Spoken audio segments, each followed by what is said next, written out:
Expense account submitted by Special Investigator Johnny Dollar to Home Office, Britannia Underwriters Association, Hartford, Connecticut. The following is an accounting of my expenditures during my investigation of the unscheduled performances in Maximilian Sandro's animal show. Or, all they needed was a clown, and then I showed up. Or, I once thought I'd run away with a circus. This one I wanted to run away from. Expense account, item 1, $70.21, train and cab fare from Hartford to a vacant lot just outside Brunswick, Georgia. The winter quarters of Maximilian Sandro's animal show. The first animal to show was an elephant.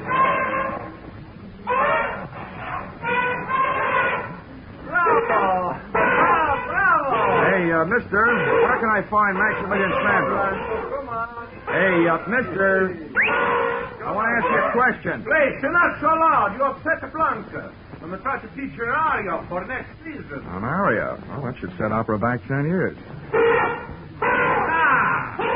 Sweet, Blanca, sweet. That's the only musical elephant in the world. The Pachyderma chanteuse. Well, look, I'll stop interrupting rehearsal if you'll tell me where I can find your boss. Maximilian Sandro.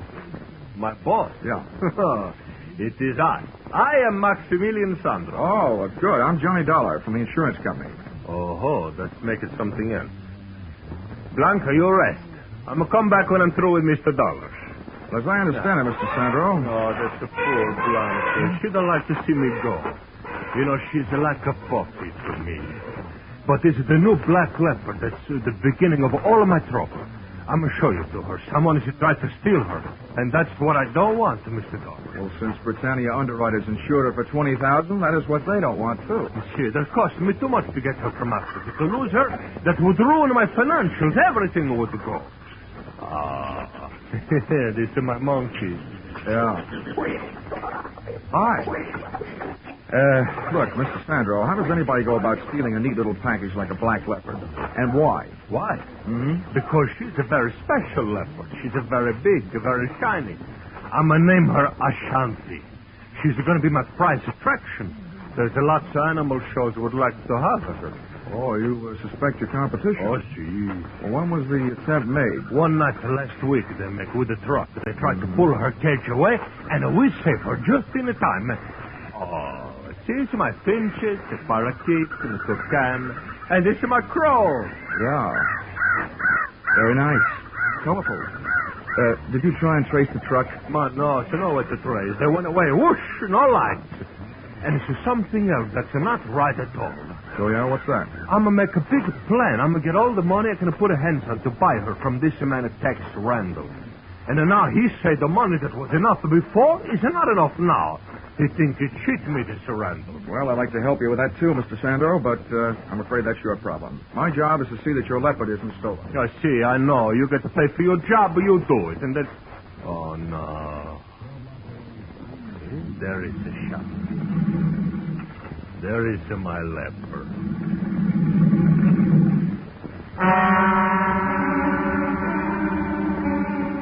I guess somewhere way down the taproots of my family tree, there probably was an ancestor with a low forehead, bearskin overalls, and a club who went into an unpleasant double take when he found himself face to face with a leopard. I know the feeling I had when I saw Ashanti was inherited from somebody. My feet wanted to run, but my eyes wouldn't leave her as she paced back and forth in about a 12-by-12 cage. Baleful yellow eyes set in a sable-black face, ears laid back and tail lashing in anger, and lips that drew up showing the nastiest set of choppers I've ever seen. She was beautiful, all right, but my vote would have gone to the iron bars that separated us. They were downright gorgeous. Don't waste the time on the walk back in a force. You'll be a good girl. Pretty soon you and me will be good friends. You see, Mr. Dollar, right now, Ashanti, she's a very angry. She's a boil inside. But I'm going to know my animals. And not long, she's going to eat out of my hand. Yeah, well, she looks like she can make a meal out of it right up to the elbow. Oh, hey, my Lord. Because it what? Oh, you. Who's this hombre? This is Mr. Dollar. He's come from the insurance company. Well, howdy, Mr. Dollar. I'm Tex Randall. This is the man I tell you about. How are you? You mean you captured this thing? Yeah, I brung her in from the Togo territory in West Africa. I thought my racket was tough sometimes. What'd you use, catnip? Nope. I dug me a pit, covered her with a mat and some dirt, put me a fresh-killed goat in the middle, and when the cat fell in, I got some ropes on her and trussed her up. You make it sound simple. Oh, see, to make it sound simple. Then why does it cheat me? Why don't stay with the first prize? Hey, now you take a listen to me, Sandro. I told you I'd give you your money back and sell this cat somewhere else. The trip cost more than I thought it would. And I ain't about to lose dough on it just to make you happy. Sometimes I'm thinking you don't talk straight. I'm going to go back to my elephant now, Mr. Dollar. Okay, Mr. Sandro. I'll check with you later. You spent too much time talking to critters. You don't make no sense out of nothing. Right. I'm glad you're here, Dollar. I ain't been 20 yards away from this cat since I got her here. Been bunking in that sleeping bag every night right close to the cage. Now maybe I can get a break. Well, then you must have been here the night somebody tried to put the snatch on her. Did you spot anybody? Nobody I could be sure of, except maybe the little blonde guy. He left me something to remember him by. Wait till I pull my shirt up. Look at there. Look at there on my back. Just took the stitches out today. Oh, ouch. Ouch is right. The little runt caught me half in and half out of my sleeping bag. Doc says if that knife blade had gone in another hair's breadth, I'd have been spilled. Ooh.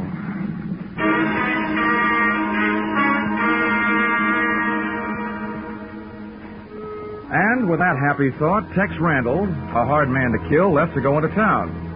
I watched the shanty turn into enough raw meat to keep a kennel of Great Danes happy for a week, after which she settled down for what you might call the original catnap. Sandro's elephant settled down to a short vocal lesson, and I settled down for a game of mumbly peg. But before I could get warmed up, I had a visitor. Hello. Wow, the Ava Gardner type with darker hair and olive skin. You look as though you could use some company, Mr. Dollar. Well, who couldn't? I was beginning to think the only females around here walked on all fours. Oh, I've had the same feeling about the males. Then he didn't mention me. Who? Pop, the boss. Oh, no. Sandro didn't mention much of anything but his black leopard. Well, I'm Angela, his daughter.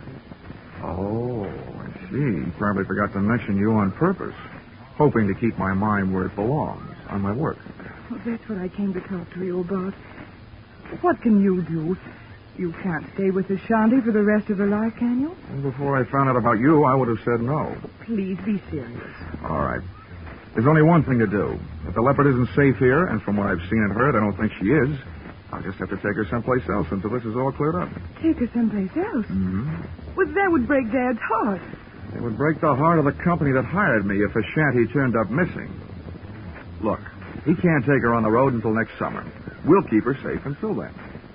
I'm sorry, but it's all I can do. Oh, poor Dad. He's going to hate you for it, you know. Oh, well, that I can stand. But there's no sense you're wasting our time feeling the same way. I didn't say I would, did I? As a matter of fact, I was going to stay right here until you asked me out to dinner. Or something. Oh, well, let's not hurry. Stick around. I'll figure out where to invite you when I know you better.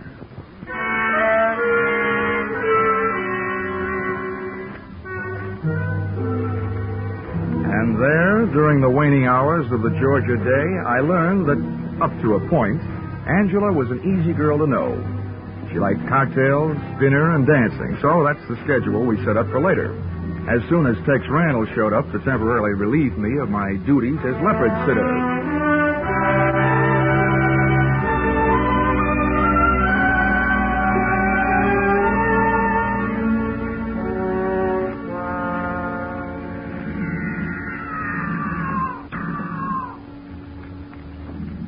But at martini time, I was still sitting. And may I say that the cocktail hour spent in the middle of the menagerie is not the restful period it's supposed to be. As soon as the sun dropped, the noise rose. Wild brains and caged bodies reacting to the night, instinctively telling the countryside that whether they were free or not, this was their hunting time. I not only felt like Tarzan of the Apes, I felt uneasy. The shanty complained to me. A light from somewhere behind me glinted in her eye, then disappeared as she started her back and forth pacing again. sounded like she was trying to tell me something. She was. I was too stupid to understand it.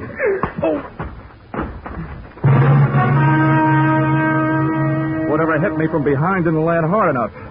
I stayed on my feet, but a pair of strong hands twisted my arms behind my back, and one hand pushed my wrist into a double hammerlock. The point of a knife that jabbed into my back and started moving me forward toward the cage.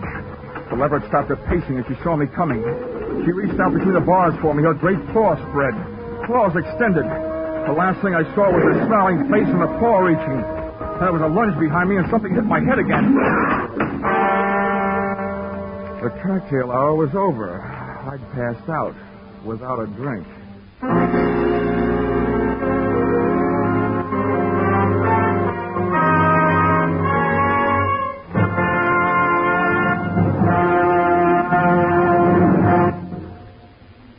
In just a moment, we will return to the second act of Johnny Dollar. But first, last week, Vaughn Monroe's Caravan saluted the Rose Bowl team. Tonight, Vaughn will play the favorite songs of Louisiana State and Oklahoma, the Sugar Bowl team. Vaughn's Caravan will also bring you the 5 top tunes of the week as chosen by Variety, and later, Gene Autry will be here with his Western music and cowboy humor. The Vaughn Monroe Caravan and the Gene Autry Show are regular Saturday evening features of most of the same CBS stations.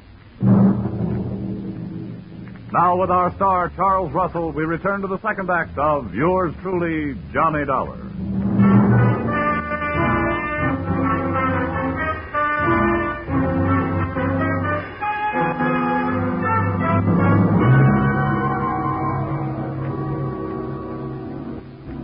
Well, sir, I don't know how I lived through that one, but as it turned out, I did. When I opened my eyes, I was still in Georgia.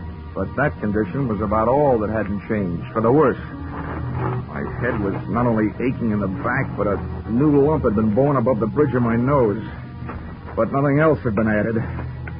When I finally got to my feet, I saw that only a trace was left of a shanty, the Black Leopard.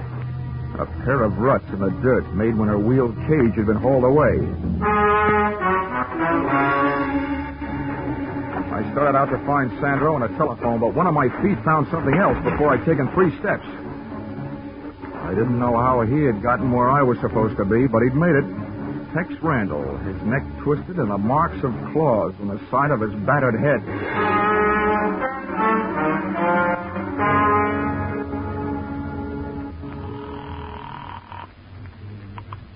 Police Department, Central Precinct, Sergeant Miller. Hello, my name is Dollar. I'm an insurance investigator. I'm calling from the winter quarters of the Maximilian Sandro's Animal Show, from the owner's trailer. I want to report 2 things. Yeah, well, wait a minute. There's a body out here that your coroner ought to take a look at, either accidental or murder. Well, hey, Lieutenant, get on 2, this, will you? grand larceny. Somebody stole a Black Leopard.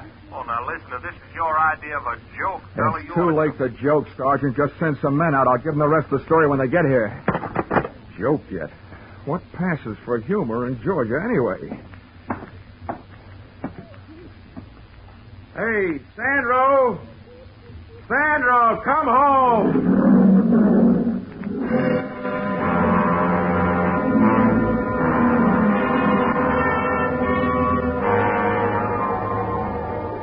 Nobody answered me but an old Liberian lion. So I shut up. I browsed around Sandro's trailer while I was waiting for the police. I wasn't looking for anything, but I found it. On a table, there was a small Christmas tree that had been transformed into what is commonly known as a friendship tree, meaning that about a half a dozen Christmas cards were hung on with cellophane tape. There was nothing else to read, so I scanned through those. And the third one I opened my eyes. It was inscribed, "Sorry, I can't be with you. Greetings from San Francisco. Your loving daughter, Angela." Before I could fully digest that tidbit, I heard a shoe scrape on the steps outside, and the trailer door opened. Well, here he is then. I told you we'd find him here. Yes. Very good, my dear. The man with the Angela by whom I had so recently been taken in looked 50-ish, capable, suntanned, and well-armed. Well, Mr. Dollar. You don't appear to be surprised. After what's happened already tonight, I wouldn't be surprised if General Sherman dropped in on his way back from the sea. Yes, splendid. I admire a show of courage. A sense of humor at the point of a gun. Oh, think nothing of it. Sometimes my jokes are so funny they kill people. I think we'd better get him out of here, Ben. I don't think it's safe. Yes, you took the words right off the tip of my tongue, my dear. Shall we go, Mr. Dollar? Should I ask where and why? I've taken a small place in town. There, at our leisure, we shall discuss a fascinating subject. Hmm? Namely, the whereabouts of a splendid black leopard.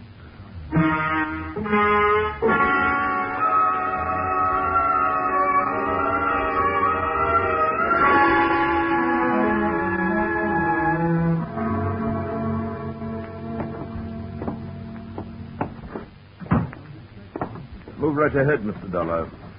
Oh, my dear, run up to Harold's room. Fetch him down. I may need him. All right, Ben.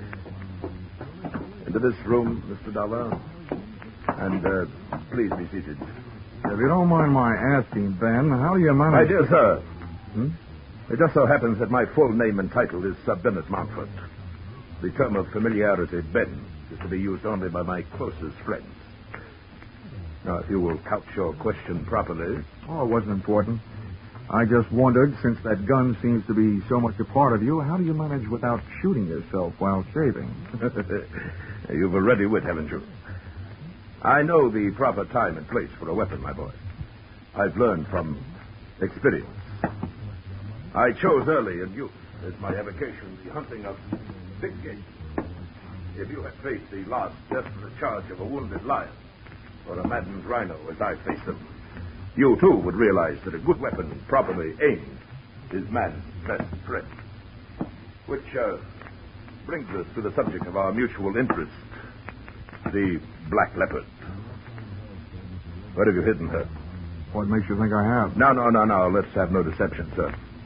The report brought back by my charming accomplice, who so ably posed as the daughter of that stupid showman, Mr. Sandro, was that you made no secret of your plan to carry off the cat to a place of safety. You will not deny that. Why should I? You wouldn't believe me if I did. Yes. An admirable attitude, sir. Now, once more. Where is the leopard?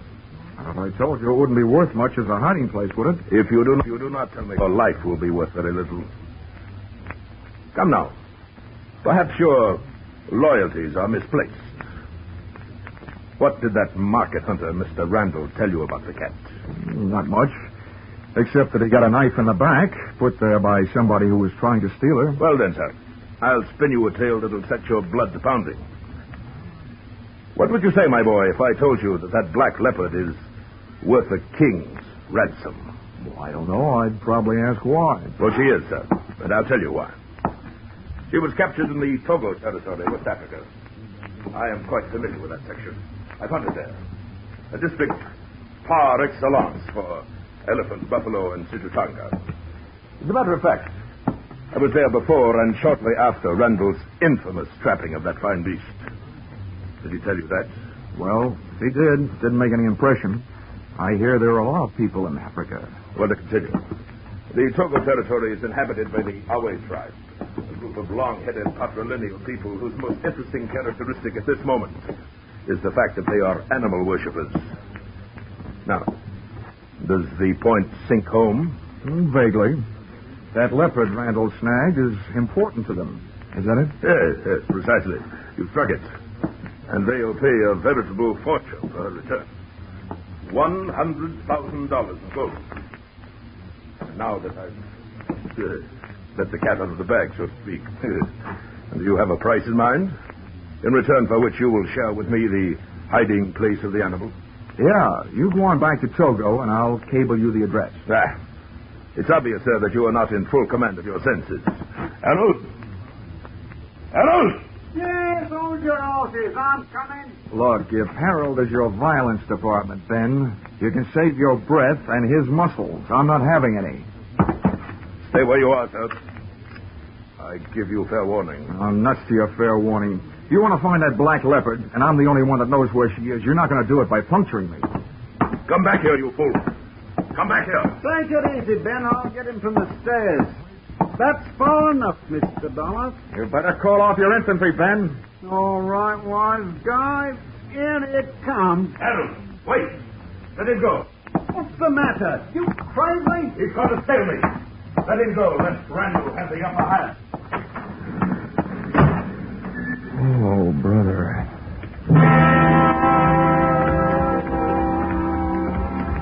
As I went out, I caught a glimpse of the man Mountford had called Harold, the same little blonde runt Randall had talked about.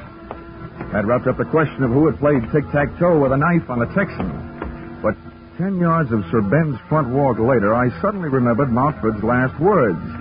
Lest Randall have the upper hand, he said. It sounded like he didn't know Randall was dead. Which shook my head, and in a strictly nonsensical way, made sense. Well, there was only one place for me to go, so that's where I went. Back to Maximilian Sandro's Animal Show.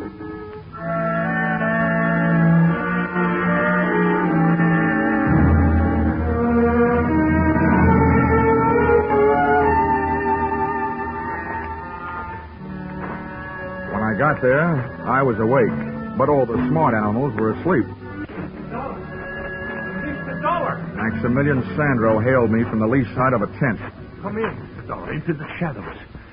The police is by my trailer. Where have you been, Sandro? I was hiding, but I worry so much about you. When I come back where you are, you're not there. What do you mean by your black leopard's cage? I'd left. That place had unpleasant memories for me. Oh, see, me too. I'm sad with... You see, when I see that man, Randall, he'd push you to the cage with a knife, I'm going to go crazy. I'm a nothing. I'm a run up and a push. So then you fall, you hit your head in the bottom of the cage. And then Ashanti, she hit the Randall instead, and I'm so sorry. Don't bother with an apology to me. No, you don't understand. Look, I'm a commit a murder. With these two hands, I'm a push him on the leopard. Oh, well, there's such a thing as justifiable homicide. You were saving my life. So let's not worry about it until it gets to court. If it does. Where did you take your cat? How you know that? Nobody else has her, so you must. You were at the right place at the right time to haul her away. All right. I tell you true. See, I take her away where she's safe. I keep her where she is until this trouble is no more. Oh, now, listen to me, Sandro. I know how you feel, but I've met the people who were after your leopard. They say they can get $100,000 for her back in Africa. $100,000? Consequential. For that kind of money, they'll never stop looking for her. The only way to stop them is to let them find her, and then we'll try and wind this thing up. Wind up? Does it mean finish? Yeah. Oh. I'm pretty sure I've been followed here. Now, would you take me to the hideout? No, so there's the people, they follow you there. I'm not like that. I don't either, Sandro. $100,000 worth of cheese would even make a mouse dangerous.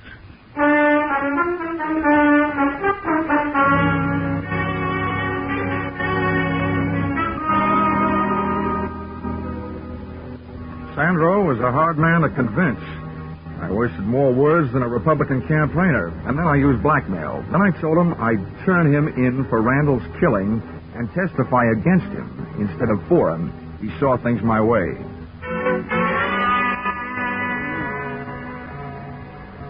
The leopard's lair turned out to be an abandoned barn 5 miles farther out of town, to which we went in a truck that Sandro had driven into that jungle-type vacant lot. Now, come. This way, please. This way. Okay. It's a little side door.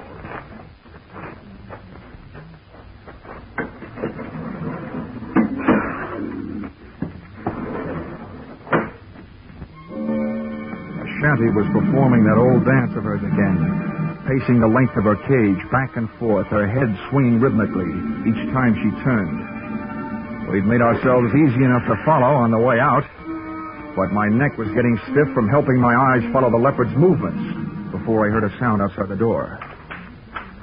It sounded like a bolt jamming a shell into the chamber of a rifle. And that's what it was, because a rifle was what Sir Bennet Mountford was carrying when the trio came in. Close the door, Harold. Oh, I just did. You, my dear, stay here out of harm's way. Yes, Dean. I'll be all right. Well, Mr. Dollar, I would say that the long stalk is successfully completed. The search ended. You're quite a hunter, Mountford. Somebody should crown you with a coonskin cap, with a raccoon still living in it. Yes. I'm glad to see you enjoying yourself, sir. Since the time for levity is on the wing, so to speak. Harold. Yeah, name it. Keep these two in your sights with a ready finger on the trigger. I'll set about putting this vicious cat out of existence. No, he's not shooting my Ashanti. Hey, Montford, are you crazy? Put that rifle down. Shut up, Dollar. You won't run anything. Montford, if that cat's worth $100,000 alive, why kill her? Because we shall realize a much greater profit with her dead. Namely, $500,000 in uncut diamonds that are hidden in the floor of her cage. Diamonds? Well, they couldn't have been safer, could they? Precisely Randall's idea when he put them there in Africa. Now stand aside, sir. I don't wish to fire through your head, but I will if I must. No, he's not shooting my Ashanti. Hey, watch that maniac. He's going to let that cat out. Stop him! Stop fast. Don't move. I'll meet her charge. No, Ashanti, run for your life.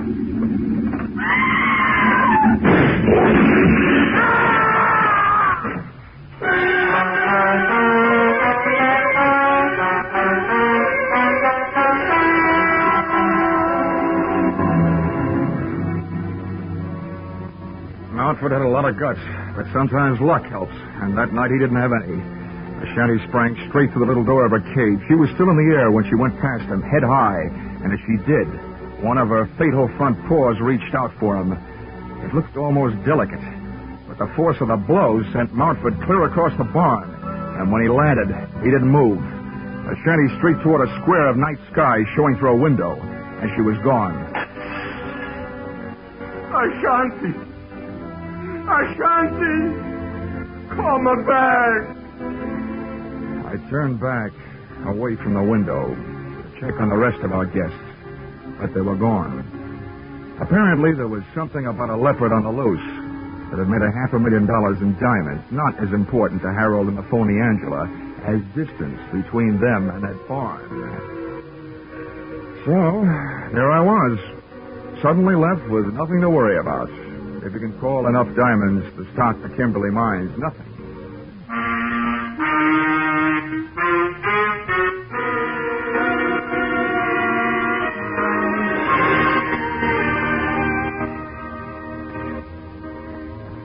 Expense account, item 2. Item 2? A case like this and I haven't laid up a cent. Oh, well, Christmas is coming. Item 2, $3. Cab fare from Brunswick Police Headquarters to hotel after giving them my statement, which they didn't believe until they saw those diamonds. Then they sent out a 3-state alarm to pick up the phony Angela and Montford shivman Harold. And expense account, item 3, $70.21. Train and cab fare, Brunswick to Hartford. Oh, and this advice I'll toss in for free. At last report, Ashanti was seen headed west toward Okefenokee Swamp, and Sandra was organizing a group to go after her. My advice is this. Don't insure the lives of those men. If you want to throw your money away, throw it to me. Let's see, expense account total, $152.70. Signed, yours truly, Johnny, Frank Buck, Dollar.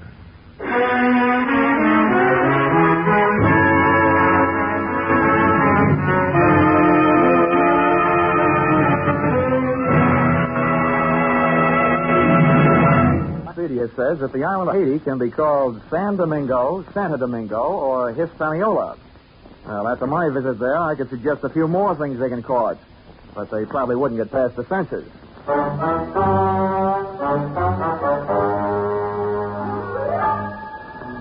This is another in the adventures of America's fabulous freelance insurance investigator, Johnny Dollar. At insurance investigation, Johnny Dollar is only an expert. And making out his expense account, he's an absolute genius.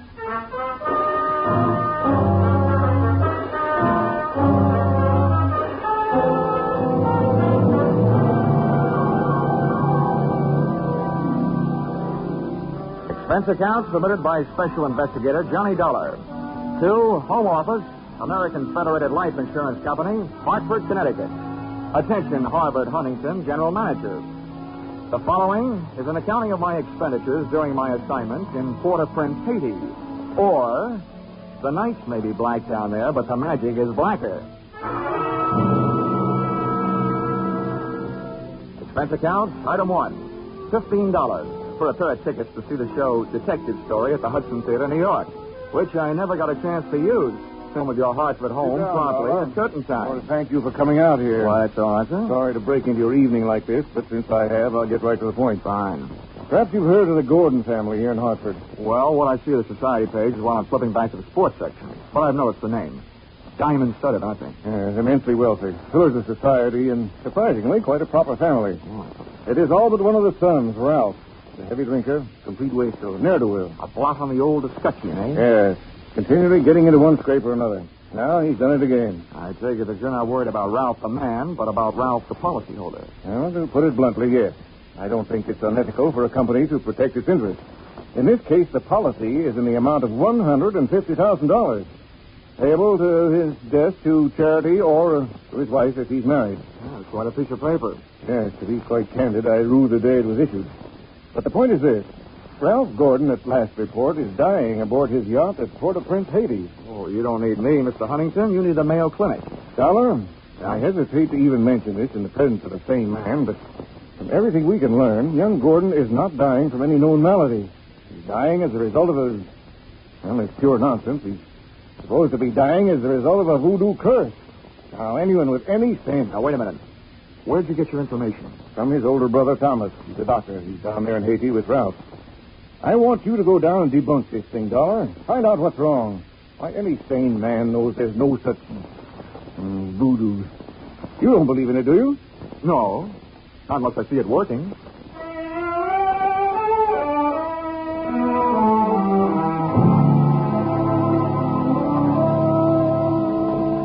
Expense account, item 2, $148.70. Hartford to Port-au-Prince via airplane. Expense account item 3, $32.50. Tropical clothes. They didn't fit me, but they fit the weather.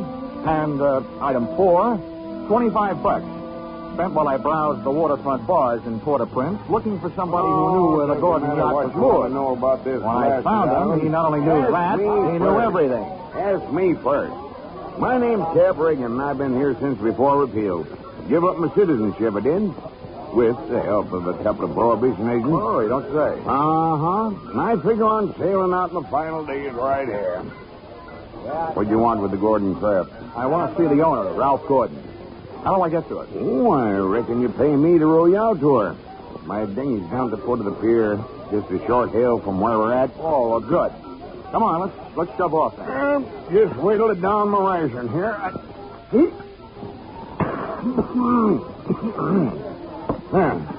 That'll put me ship shape. What'd you say you wanted with that schooner? You figuring on buying her? Well, thanks for the compliment, pal. Listen, if I bought a boat today, it would have to be a surplus life raft. Now, I told you I want to talk to Gordon. Friendly visit or other kind? I'm beginning to see how you know so much about this island. Well, never question, never learn. Remember that, Sonny? Yeah. Yeah. This way. Veer off starboard.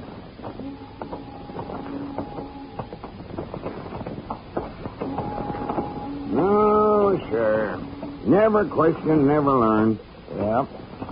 Well, I'm an insurance investigator, and the company sent me down here to look things over, including Gordon. Something wrong? I don't know yet. What do you know about him? A jug full, Sonny, a jug full. Stood into the harbor about 2 months back. No sooner dropped his hook than his crew started taking the pierhead lead. Everybody jumped but the bosun, for reasons of his own. Why did they leave him? 'Cause he was half seas over all the time. You navigate with sextant, a compass, and parallel rulers, Sonny. Not with a double shot and a water chaser. You get the drift? They were afraid to sail with him, huh? Aye, that's the line of it. And if you had ever piled into a reef, you'd feel the same. Yeah, here we are. Oh. That's my dinghy down at the bottom of that ladder. There's Gordon's yacht out there. You see her? Oh, yeah. That tug fastened astern of her now. Yeah, say. That's a lot of boats. Yeah. She carries a suit of sail like a grain clipper. Wait till you see her close up. She's as dirty as a garbage cow.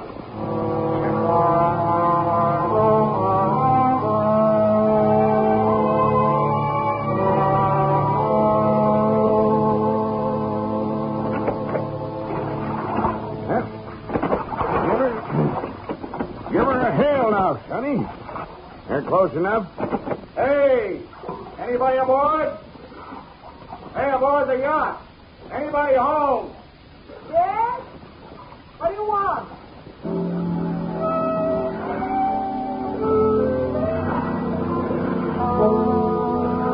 If the ship was dirty, I didn't notice.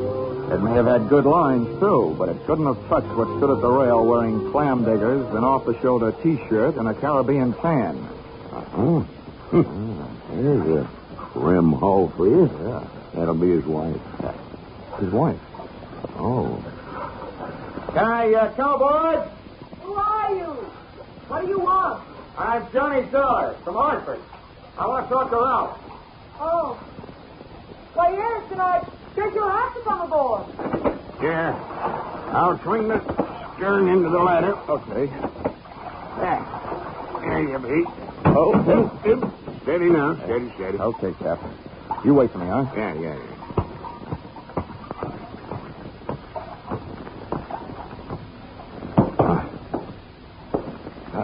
Well, how are things in Ralphie's old hometown? Cold. But not as cold as this reception. Don't let it throw you. What is it? A friendly drop-in? Business? Or just plain snooping? It's the last I'm Edwina. The wife they haven't heard about at home. Oh, congratulations. Now I know why you like to wear your shoulders bare. It's better to keep a chip on them. If you're through being sharp, I'll let you hear what's left of my husband. Come on. Through here. Okay.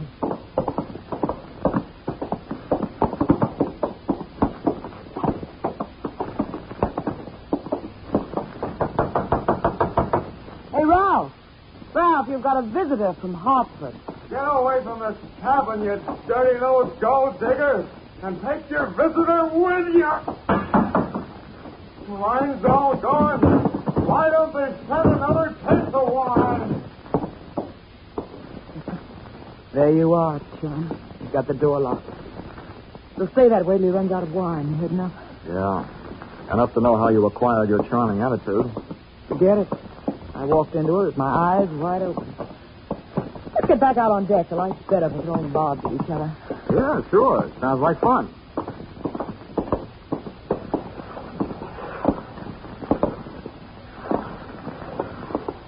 Well, do I have to help you also? Not until you help me by answering some questions.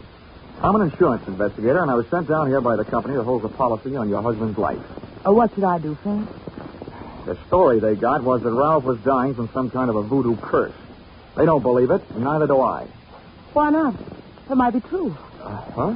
Well, some old dame, they call her Maria Lascelles. She came out to the boat.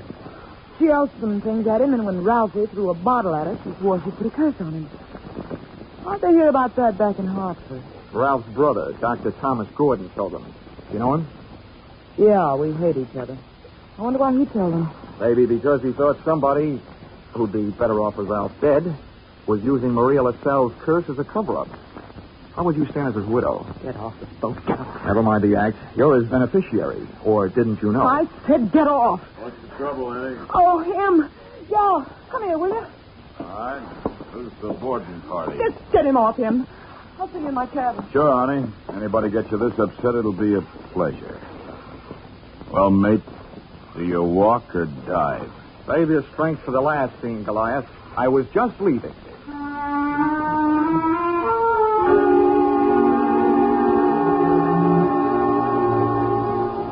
Expense account, item 5, $3. Paid to Cap Reagan as water taxi fare. Item 6, 80 cents. Land taxi fare to Hotel Francois. An up-at-the-heels hangout for not only the best in tourists, but also Brother Thomas Gordon, M.D.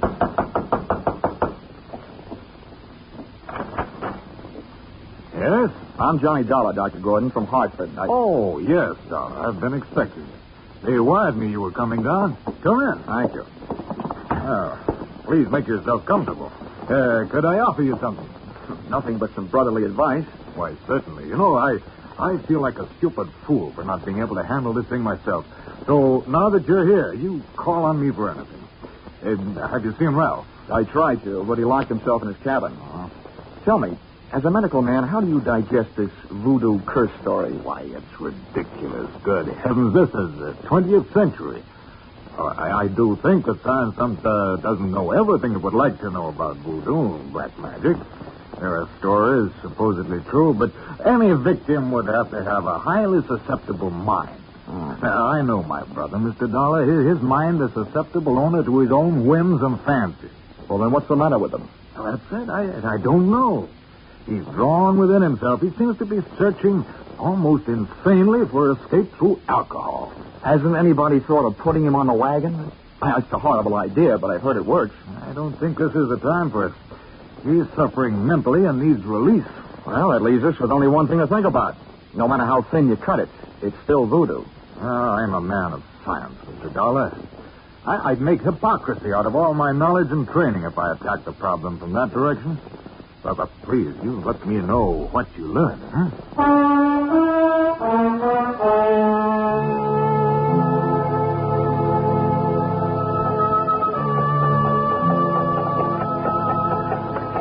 Expense account, item 7. $4.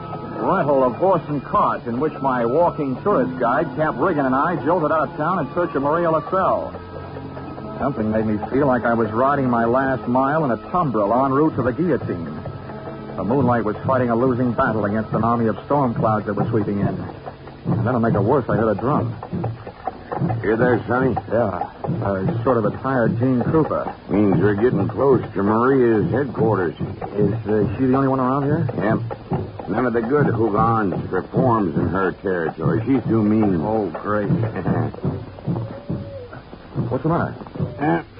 We're here. That's the path. Over there by that gnarled old tree. From here on, you plot your own course. This is close enough for me. Oh, me too.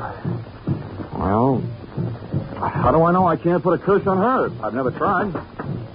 Smooth sailing, Sonny. The path ran along the edge of a field of sugarcane. On the other side was a solid wall of jungle. First, I smelled some feathers burning. Then I heard the chant. There was an opening in the wall of jungle that led to a small clearing, and just before the moon was smothered by another cloud, I saw a shack. Little clouds of smoke curled out through an open door, and I could see the glow of a fire on the floor inside. Maria, I want to talk to you. Who is it? Comes to the house of Maria. My name wouldn't mean a thing to you, but what I have to say will. Can I come in? Alfred,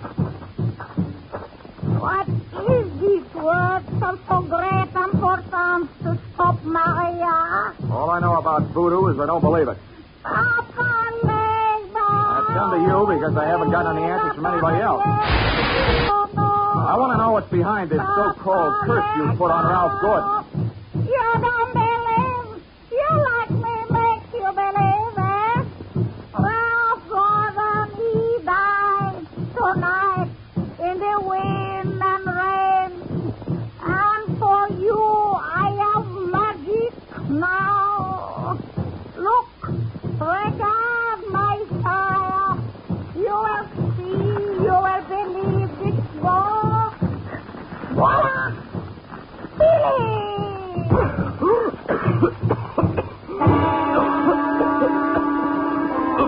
I couldn't see what she'd thrown to the fire. She'd reached behind her for it. But when the smoke from it whirled around me, it seemed to grab my throat and squeeze. I stumbled back to the door. I hadn't believed in voodoo when I'd come in, but going out, I wasn't so sure.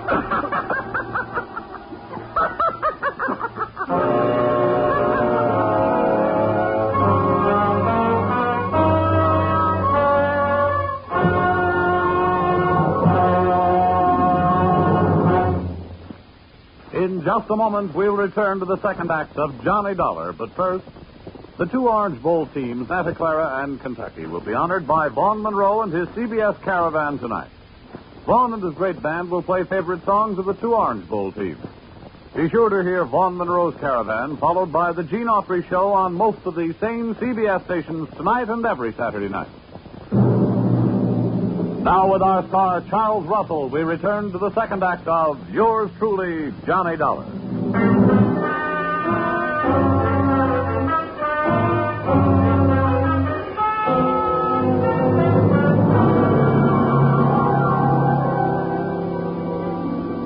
My throat burned.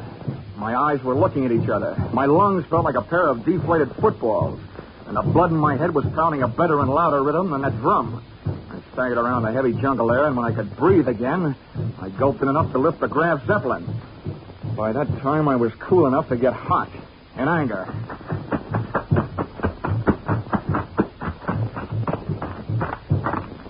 When I got back to the shack, Maria had either disappeared into space or flown the coop. The atmosphere was not quite deadly. I crossed over to where she had been squatting.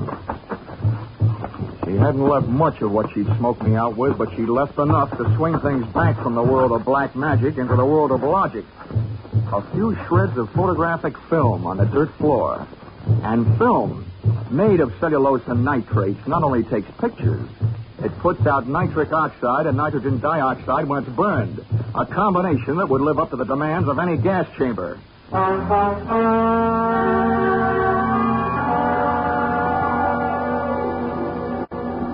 captain rowed me out to the Gordon yacht.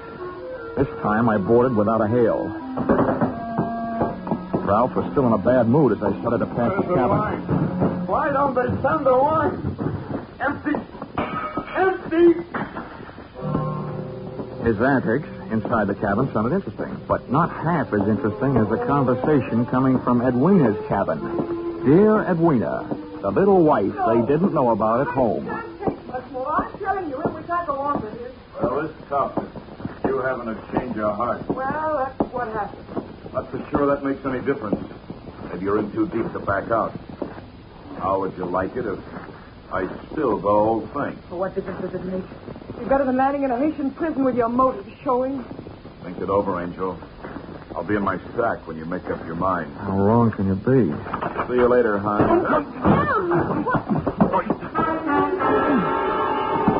Since I've been on the receiving end of so many surprise sluggings, this was almost a poison.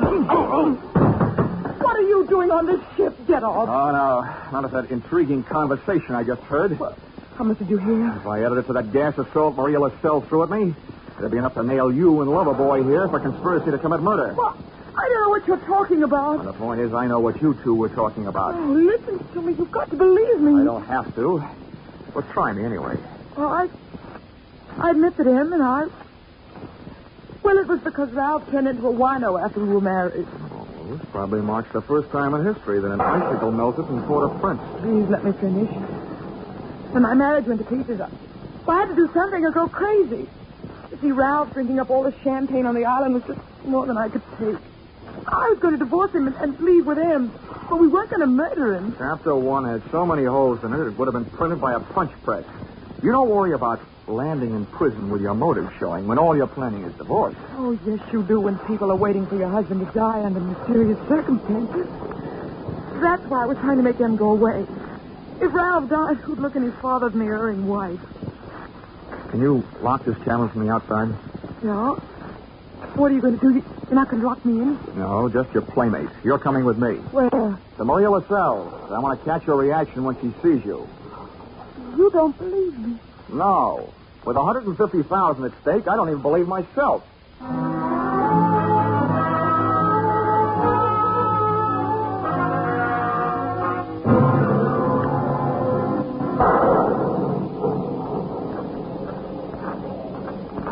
There's her shack. Go ahead. Go on in. Come to the door of Maria. Are you, woman? Well, Mr. Dollar, are you satisfied? Not quite. And you who don't believe, why are you here? You wish again to see the power of my smoke? Let's drop the act, Maria. I know what you threw into the fire. It was my book of smoke. Yeah, well, a good man from the police laboratory can sift enough out of those ashes to know it was film. What is this you say? I say that I've got enough on you, you old fake, to put you in the local pokey. Who dares to speak this to Maria? And that's where you're going to go if you don't cooperate. That's the promise. What is it you want? Did somebody put you up to this cursed business that Ralph Gordon is supposed to be under? Well, a man of your age. Who was it? I do not know. Now go. That is all. It's not enough. What was his name? I don't know the name. What did he look like then? My eyes are closed. Nuts. Come on. No. Taking you into town, I'm about to drag you by the hair. No, don't touch me. I will tell you how it is. It is true. I do not know the name or the face. He comes to me. He asks me when comes the next rain and wind. I tell him last night. But if it's tonight, the storm comes with the sea. He tell me he needs storm to close portholes in the ship. Huh? He say, if I bring this surf, I will be the best Hugon on Haiti because it kill white man. That is difficult. That is all. Now you go. How about the film for the fire? Did he give it to you? This is true. Not long before you come. Well, get rid of it, Granny, before you lose your license to operate. Now, you go. Maria will be alone. Papa, Okay, Mrs. Jordan. Let's not stay for the music. Did you make head or tail out of what she said? Hey, look. What goes into your husband's cabin? Nothing but food and wine. Mostly wine. Well, who fixes his meals? I do. Our cook left us. Well, what about the wine? Huh? Where does it come from?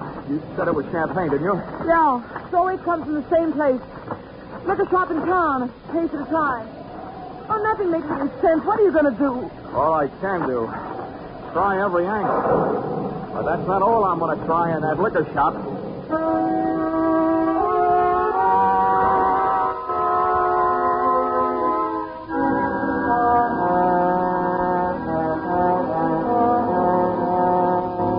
Expense account, item 8, $4.50. 2 quarts of rum. The purchase of which helped loosen the tongue of the proprietor who had been supplying Ralph Gordon's champagne. With wine. A case at a time. That's in dry ice. And the words that poured out weren't exactly intoxicating, but they sent me staggering to the nearest phone.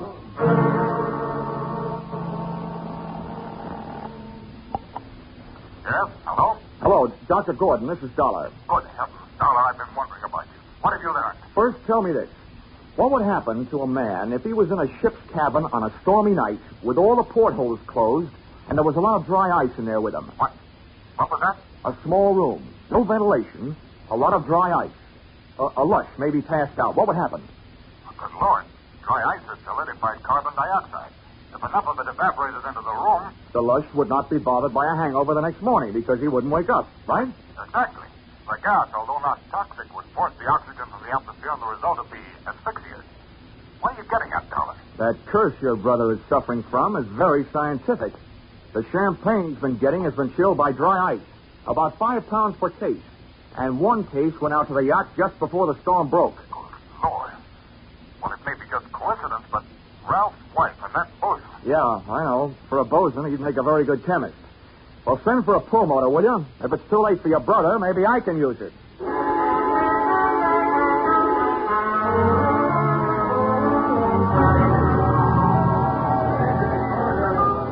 I'm a flying fish sailor. I hail from Hong Kong. Hey, Cap. Blow, Cap. blow. Come on, Cap. Oh, where's Sonny? Cut him around, George, from a shipmate and me. This is rum Never mind weather, around, Sonny. Cap. You got to row me out to that yacht again. Huh? What do you take me for, a blasted galley sleeve? Come on, My back Cap. is about I'm in a broke hurry. now from all the roaring. $20. In this... What'd you say?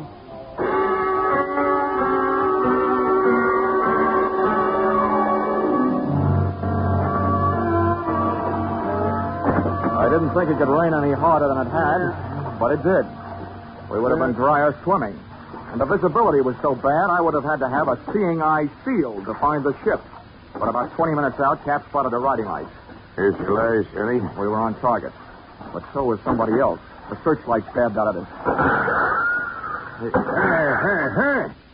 This sounds like Prohibition days. Who's giving us a broadside? Can't tell yet. I'll lay a pelican hood over his head if I get my hands on him. Hey, Cap, what's the matter? Got my left leg. Right? Cap, get down to the bottom. Yes. I'm going over the side.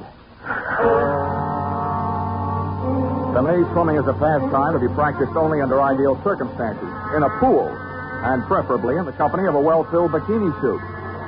But there was nothing to do but swim, so I swam. I tried to remember how many shots had been fired, and that's where I made my mistake. There was a lull in the shooting, which I took to mean the gun was empty. I put my head down in the best Weissmuller style and thrashed my way to the ladder. But when I got there, the first thing I saw after I'd shaken the water out of my eyes was the muzzle of a rifle. The face looking down the barrel at me belonged to Brother Thomas Gordon, M.D. Sorry, Dollar.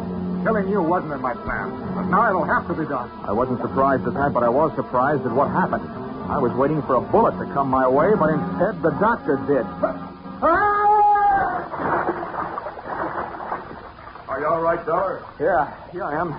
Something wrong with the Turkish towel won't cure. I'll thank you later for spoiling his game. Get a hook on the doctor. He's got a prize fish. Don't let him get away.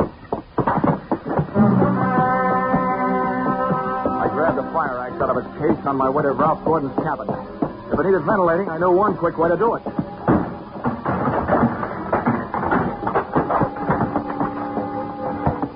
I didn't check for oxygen. I took a deep breath, held it, and went in. The cabin was littered with wine bottles, and in one corner, in an open case, was the dry ice that was in the process of cooling Gordon off for good. He was stretched out on his bunk. I hefted him to my shoulder and used the last of my breath getting him out of there.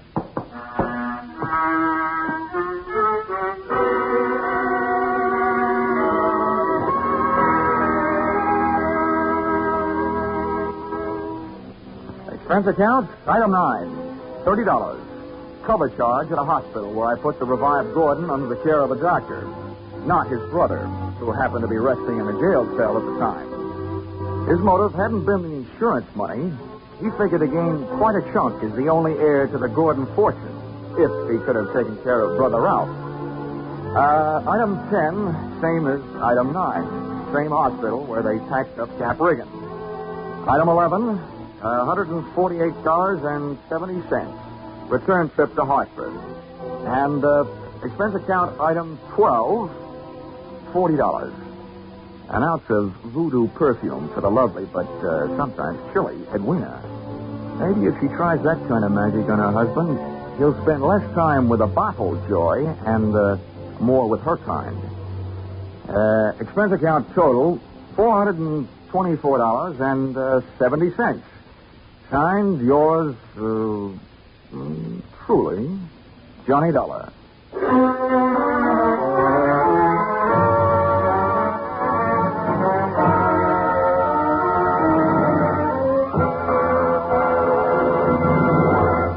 Yours truly, Johnny Dollar, stars Charles Russell. Tonight's script by Paul Dudley and Gil Dowd was produced and directed by Ralph Rose.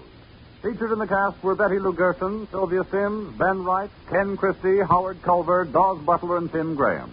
The special music is written and conducted by Leif Stevens.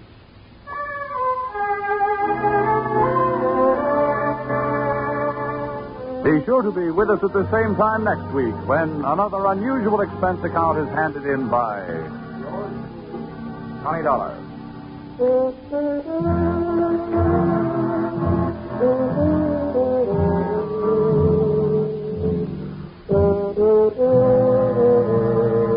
Were you right? Were you wrong? Did you know it was Buster Keaton playing Sing It Again's Phantom voice these last few weeks? Well, now there's a new Phantom riding the airways on Sing It Again. And for identifying him tonight, some CBS listener can win $50,000 in cash and prizes, radio's largest jackpot. Phone calls go out from coast to coast, so be ready for the new Phantom when Sing It Again comes your way over most of these same CBS stations later tonight. Now stay tuned for Vaughn Monroe's Caravan, which follows over most of these same CBS stations. This is CBS, where yours truly, Johnny Dollar, meets adventure every Saturday night, the Columbia Broadcasting System.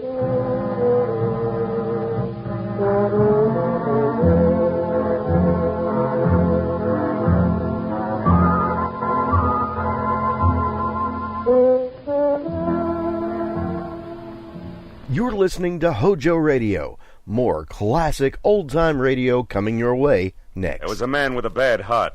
A telephone number scribbled on a cash register receipt and a corpse on the other side of town. But I couldn't see the connection between them until I realized that they were all tied together by the same long rope worth $30,000. From the pen of Raymond Chandler, outstanding author of crime fiction, comes his most famous character as CBS presents The Adventures of Philip Marlowe.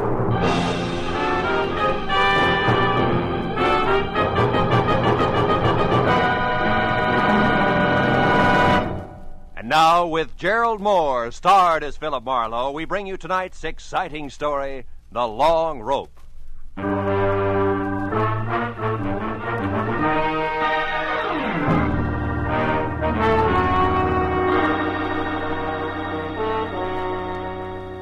I'd finally wound up a sour case in which I'd been kicked around, disillusioned, and shortchanged. And in my book, a routine like that calls for relaxation. So I'd spent the morning sleeping and the afternoon in a Turkish bath, being worked over on the table by Nick Takalakis, a non-talking masseur who untied knots in more muscles than I thought I had. He was trying to tear loose my Achilles tendon when the phone rang. It was for me. Nick wouldn't let me up, so I took it lying down. Yeah? Marlowe speaking? My name is Sidney Vanetta, Mr. Marlowe. I've tried all afternoon to reach you. Oh? Nick, what can I do for you, Mr. Vanetta? I've already made your reservation with American Airlines. You're leaving on the 10 o'clock plane tonight, and you're taking with you a set of pearls for a certain buyer in Chicago. Now, wait a minute, Mr. Vanetta. Maybe I can... No, maybe, Marlowe. I've checked thoroughly on you and find you entirely qualified, which is important because the pearls are a perfectly matched set in a rope valued at about $30,000. The buyer wants them, and I made up my mind just this morning to sell. The proceeds will go to my niece. Lucky girl. Indeed she is, particularly since I have no respect for her as a woman. She presumes to be a sculptress of all things, but she's my only heir.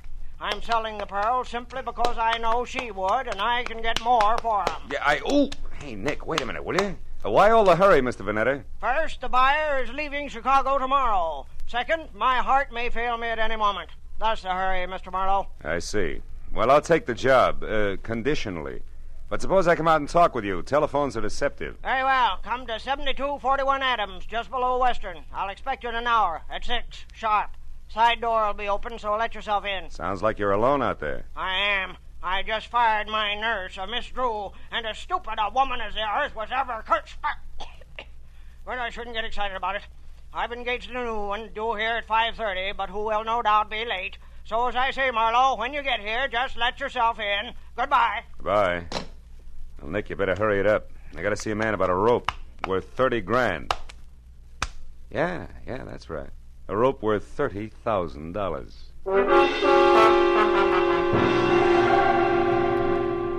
Vanetta's place on Adams was a big, fancy, and dirty gray place. 40 years ago, it had been a proud, expensive house. But now it squatted at the back end of a rundown yard like a bitter old man too tired to move. I found the side door unlocked and went in. The hallway was dusky and had the odor of moldy wool. I called Vanetta's name but got no answer. So I poked on in until I heard the snapping of an open fire. It came from the library. A big chair was drawn up in front of the fireplace, and there Vanetta sat.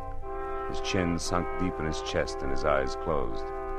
I coughed, but he didn't hear me, so I stepped close and shook him gently by the shoulder.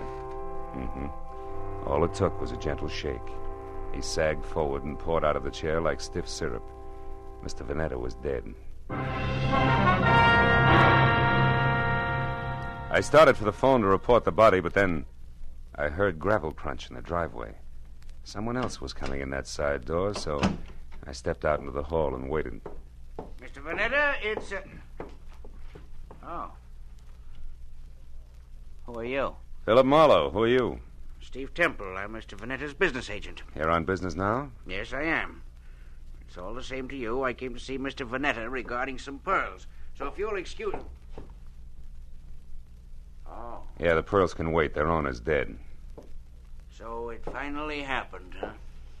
You're taking the news very well, Temple. I've been expecting it every day for 5 years. You found him, I suppose? Mm-hmm. We had an appointment at 6. He wanted me to fly his pearls to Chicago. What are you staring at, Temple? What?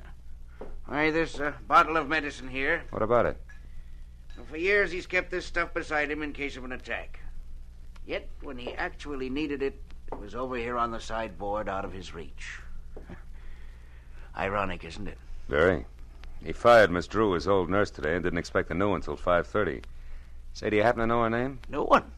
You mean he's engaged a new nurse? That's right. She's an hour late already. Yeah. Well, for once, that doesn't matter to Mr. Vanetta. Say, Temple, are you acquainted with his niece? Vivian Russell? Mm-hmm. Of course. She's a sculptress. There's a studio out on Fountain, near Bronson, I believe. She was to get the proceeds from the pearls. Well, I assumed that, although nothing was ever said. She's his only heir. Where would those pearls be now? I kept them in a wall safe behind that picture there. Consistently against my advice. Yeah, sure. Opens with a key. Where would that be? He carried it with him on his watch chain. Why? Hey, what are you going to do? I'll take a look at the pearls, and then have them impounded. Yeah, this must be the key. Now, let's open it up. It's there, that velvet case. As big as an overnight bag. Must be some string of beads. It is, Marlowe. Here, let me open it. There. Right. It's nothing but tissue paper. Yeah. It's not too surprising. While Temple called the police and tried to keep the details straight on a natural death and an unnatural theft, I went over the room again with a new viewpoint. All that turned up without an easy explanation was one, a cash register receipt for $1.34 with the phone number Republic 2809 penciled on the back, and two, the peculiar position of Mr. Vanetta's medicine bottle, which Temple had already noticed. I dropped the receipt in my pocket and told Temple to wait for the law. He gave me his home address and phone number, and I promised to check in with him later and left. The first stop was a phone booth where I dug into the nurses' registries and hit pay dirt on the fourth call. Miss Drew? Yes, we have a Miss Drew. Is she the one who worked for Mr. Sidney Vanetta but was fired this afternoon? That's his opinion. Actually, Miss Drew quit. All right, have it your way. Where can I get in touch with her? She's right here where she's been since 3 o'clock this afternoon. What is the nature of your business, sir? Never mind. You've already answered my question. But look, Mr. Vanetta hired another nurse to replace Miss Drew. Is the new girl one of yours? Absolutely not. Mr. Vanetta will never get another nurse from this registry or from any other that I know of. You're so right. He's utterly impossible to please in any way, and we're through trying. Goodbye. Well, Miss Drew was in the clear, and Vanetta began to focus as a pretty odd Johnny.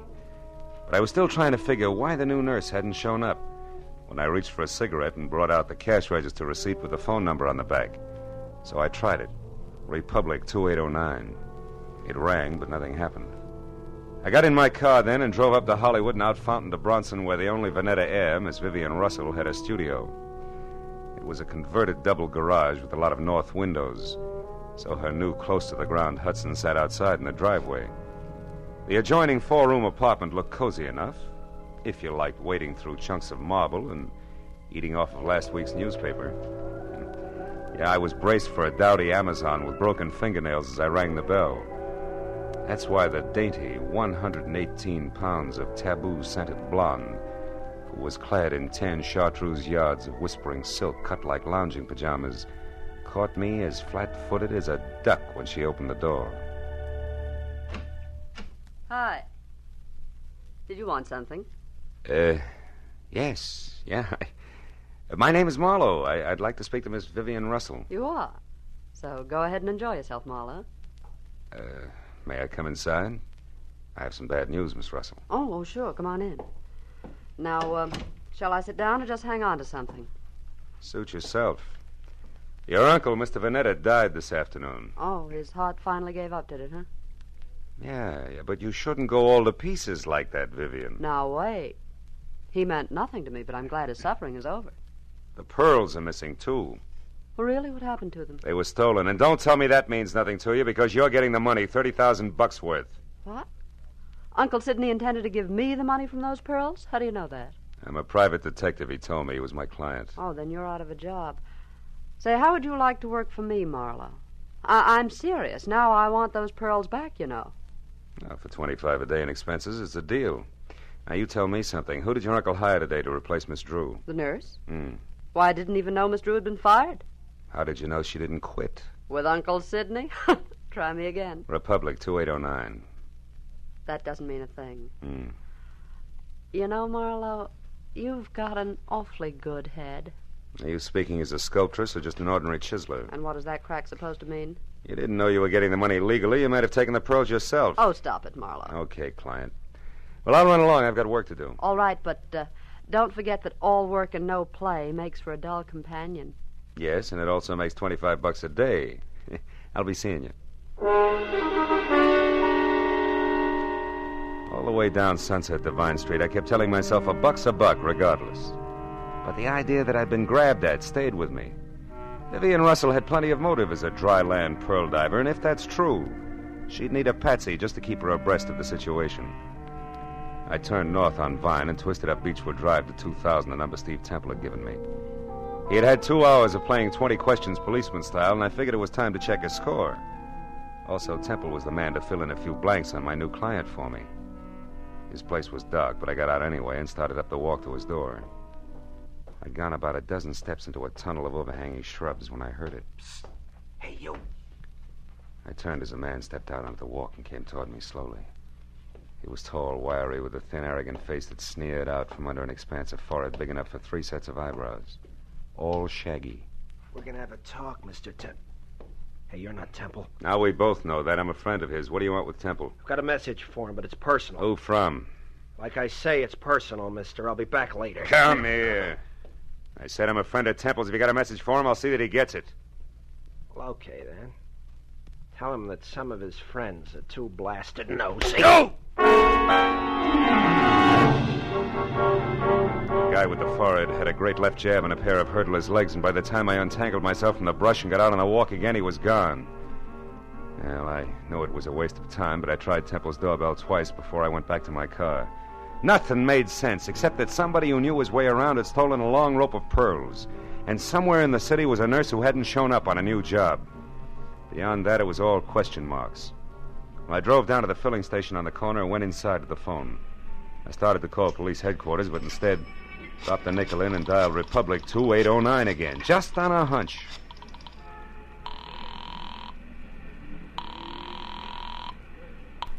Lieutenant Ibarra speaking. Ibarra? I didn't dial you, Ibarra. What? This is Marlowe. Well, you got me anyway. Now, listen, Phil, I hear you're on that Vanetta case. Yeah. If it'll help you any, the coroner says definitely he died of a heart attack. No homicide involved. Thanks, Lieutenant. Hey, but look, where are you now? In a flat on the corner of Union and 59th Street. Why? Well, is that phone number there, Republic 2809? Well, that's a great piece of deduction. You just called it. Ibarra, listen, I found that number at Vanetta's place this afternoon. What's going on down there? There's a girl here named Betty Larson. Yeah, she's a nurse, right? No, wrong, Phil. She's a corpse. Oh. Before that, she was a waitress. Just a waitress. Somebody came to her door and killed her for no apparent reason whatsoever.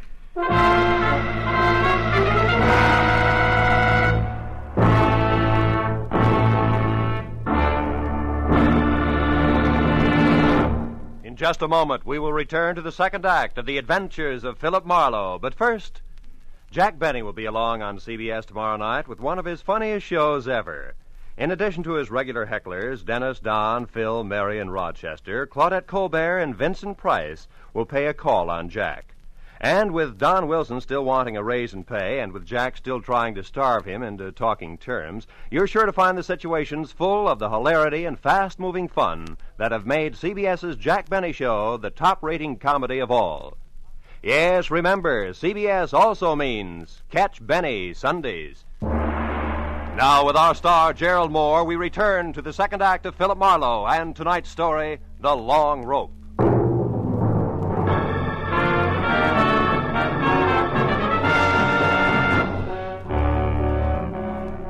It was 40 minutes of thick stop-and-go traffic from the time I quit talking to Ibarra until I pulled up near the 4 stories of faded, sagging tenement on the corner of Union and 59th.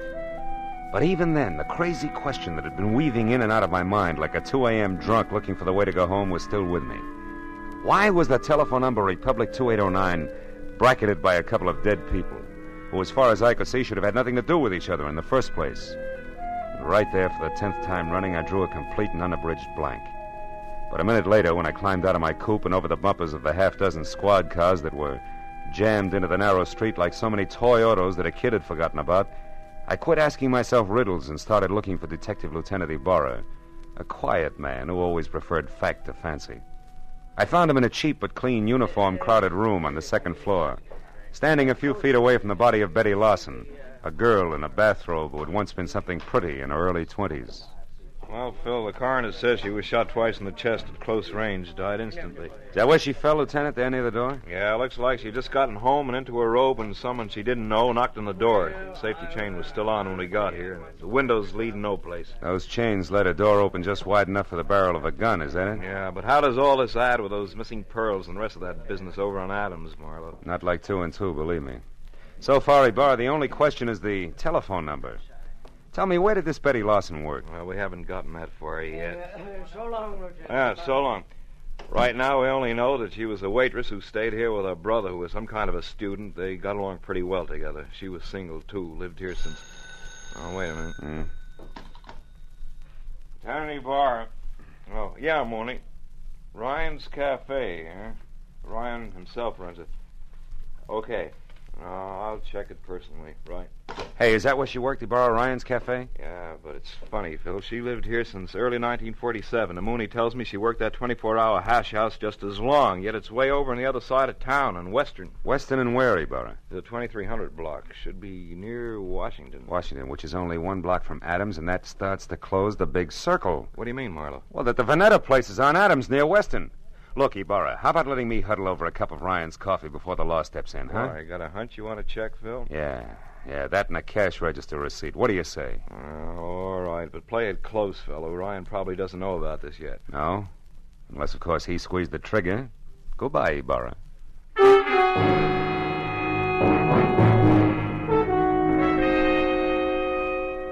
I was a half hour getting over to Ryan's Cafe on Western, which turned out to be a lot of steamed-over plate glass, bragging about a 40-cent hot roast beef sandwich in 2-foot-high white chalk letters. And inside, the motif was the same. Everything that Mr. Ryan sold was a bargain. I slid onto a shaky stool opposite a cash customer who was something dirty in a torn overcoat buried deep in a handicapper's sheet and coffee. He looked up once, grinned no teeth at me, then hollered for Ryan in the kitchen, who said that he only had 2 hands and would be out in a minute. But before those 60 seconds ran out, I looked around, and over in a corner, in a collection of trash piled next to a broom, I saw a very welcome piece of paper. It was a brother of the cash register receipt that I'd found on Sidney Vanetta's desk, the one that had tied Betty Lawson's murder onto the rope of pearls. I turned back to the counter just as Ryan started toward me. He was a little bigger and a little better looking than the average ape, and on his right arm, under thick, coarse black hair that was long enough to braid, there was a tattoo of a dancing girl who, if Ryan ever shaved about his wrist, would freeze to death. What'll it be, mister? Coffee? Yeah, and a little information. You know Sidney Vanetta, Ryan? That screwball with a bump ticker over on Adams? Yeah, I know him. Why? What's up? His time on Earth, for one thing, he's dead. Too bad. Should have taken it easier. Cream? No, pearls. What'd you say?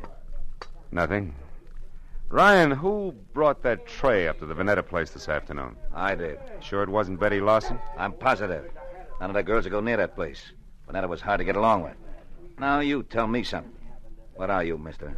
Newshound, collection man, or cop? Getting warm, Ryan. I'm a private detective named Marlowe. I'm thrilled. Good night. Before I finish my coffee? Before I throw you out. I don't like too many questions. Not even easy ones, huh? Like who murdered Betty Lawson? Betty's dead? Yeah. Over in her flat on 59th Street, shot twice with a .32. When'd you last see her, Ryan? A couple of hours ago when she quit for the night.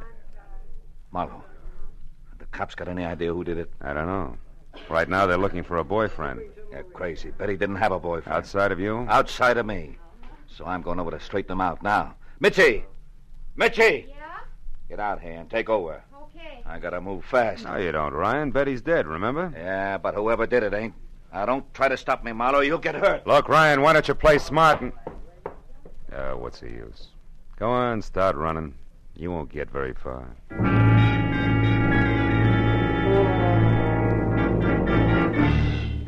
For the first time that night, I felt sure of what I was saying. Because even as Ryan had squared himself away to play bounce the private detective, I suddenly noticed a friendly face working hard over a stale donut at the far end of the counter. It was Lieutenant Ibarra. And when Ryan tossed his apron aside, grabbed at his coat, and slammed out the front door, Ibarra turned and nodded at a short man nearby who was idly picking his teeth with the end of a book of matches. At that, the man dropped the matches into his pocket and left. Then Ibarra moved over to me. Didn't mean to crowd you here, Phil, but after you left, we found out that Ryan and Betty Larson used to see quite a bit of each other. Don't apologize, Ibarra. Probably would have cost me a couple of front teeth if I hadn't noticed you. Warm up your coffee, mister? Yeah, please. You, Ibarra? No, Phil, I gotta move now. You see, I don't think Ryan did this. I told Mooney to follow him, but not to pick him up. The chances are good that Ryan's heading straight for Betty's apartment to demand that the police find out who killed his girl, so I'm going the other way, to Ryan's house. There may be another woman in this. Jealous one. But no rope of pearls, huh? No, Marlowe, I don't think so. Good night now. Night, Lieutenant. Well, Mitzi, how long have you worked here? Couple of days. But I don't know nothing about Mr. Ryan. I'm a married woman, and Hey, what do you think you're staring at, mister? Maybe something wonderful, Mitzi. Tell me, baby, do you always wear that kind of a uniform when you're working here? Sure. Ryan says us girls should look neat and clean. It helps business. Anything wrong with that? No. Matter of fact, it might be just the lead I'm after. What are you talking about? Yeah, and if I'm right, baby, the rest of this case will be a cinch. So good night and thanks. You've been a big help, sweetheart. When I got back to the corner of Union and 59th, I took the stairs up to Betty Lawson's flat 2 at a time, crossed the fingers on both hands, and prayed that Ibarra was right about Ryan returning to his girl's place. When I stepped into the room a second later, I knew that I'd never doubt the good lieutenant again because standing next to an open window and staring out at nothing was Ryan himself, numbed and red-eyed. I asked him one question, and although his answer was only a couple of words mumbled between trembling lips, it was all I had to know. Now everything, Betty Lawson's murder, the death of Vanetta, the guy with the forehead and the missing pearls, the whole shebang was starting to fall together. Oh, come on, baby, be home, please. Hello? Marlowe, Vivian. Look, honey, I want you to do me a favor. Get hold of Steve Temple and meet me over at your uncle's place on Adams as soon as possible. I need your help. Goodbye. Well,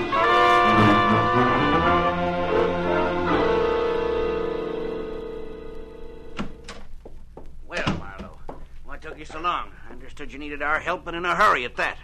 I had quite a way to come, Temple. Is Vivian here? Yes, Marlowe, Vivian's here, and that means that we can stop counting noses.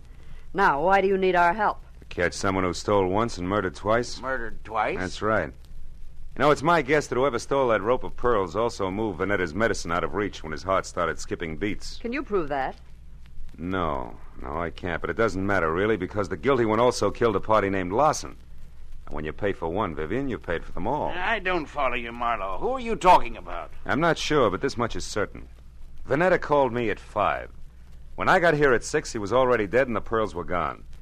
Now, I figure that whoever took them argued with him first, which makes that person, 1, somebody who knew Vanetta, and 2, responsible for the old man's death. Then the new nurse couldn't possibly have been the one who stole the pearls. No, but the new nurse could have been the one who overheard everything while standing right here. Haven't you been able to find this nurse? No, not yet. But sooner or later, honey, I'm sure we'll catch up to him. Him? Yes, Temple, I said him. Nurse Lawson is a male with a lot of forehead and few ethics. The person you killed was his sister Betty, a waitress. And don't move, Temple, or I'll be glad that I was forced to put holes in you. Temple's the one? He stole the rope of pearls? Yeah. But this Nurse Lawson who saw him do it got in touch with him, right, Temple? It was filthy blackmail. Which you were going to stop by a filthier murder, and you almost did. Because somehow or other you got the right room in the right house on Union and 59th, but the wrong party. Isn't that about it, Temple? Yes, Marlowe. That's about it. Oh, leave me alone, Temple. Now, Marlowe, you don't shoot me without going through Vivian first. Dear Vivian, Sidney's precious niece was going to have the pearls all to herself. Don't move, Marlowe. It'll cost Vivian her life if you do. I doubt that very much, Temple. Larson. That's right. Joe Larson, forehead and all. Now, you, Temple, step away from that girl or I'll tear you to pieces. No, Larson, no. Now, we can still do business like you said in that note you sent me. I'll split with you. Shut up. You forget 2 things, Temple. First, you tried to kill me. And second, you did kill my sister. Now, why don't you run for it? Or are you afraid? Which is it? Come on, Temple, talk. I am afraid. Well,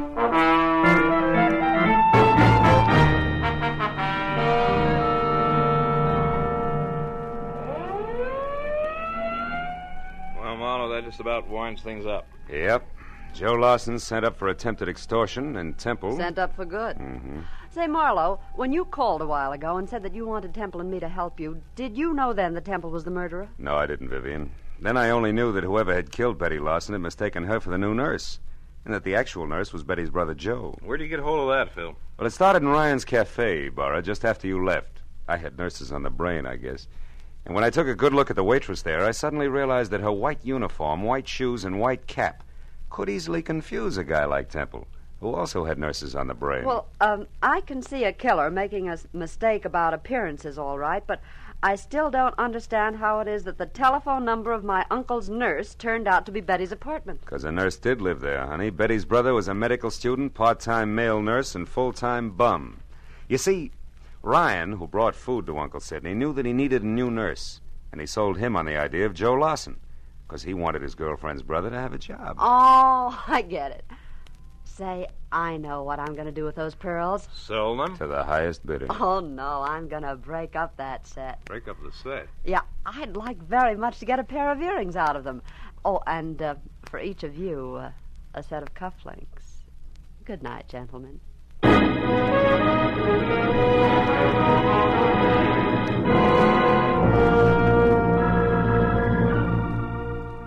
When Vivian got into a car, aimed it toward a collection of chipped rocks on Fountain near Bronson, and waved goodbye, it was nearly 3 o'clock in the morning. No. After I said so long to Ibarra and started back to my apartment on Franklin, an idea hit me for the first time.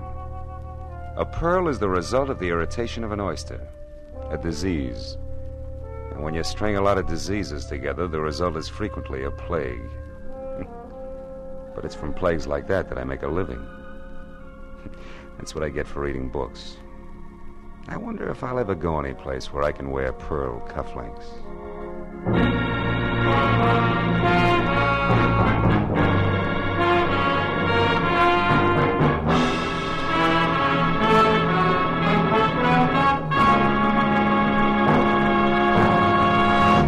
The Adventures of Philip Marlowe, created by Raymond Chandler, stars Gerald Moore and is produced and directed by Norman MacDonald. Script is by Mel Donnelly, Robert Mitchell, and Gene Levitt. Featured in the cast were Junius Matthews, Louis Van Ruten, Fay Baker, David Ellis, Lillian Baeff, and Ed Begley. Lieutenant Detective Ibarra is played by Jeff Corey. The special music is by Richard Orant.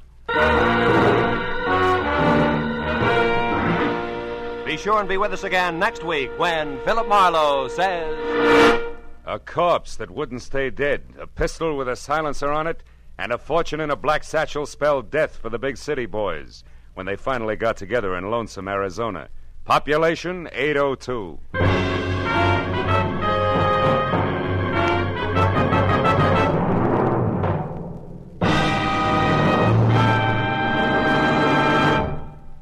Stars light, stars bright, and that's no optical illusion. The brilliant gleaming list of stars on CBS tomorrow night. Van Johnson's the star on the Prudential Hour drama.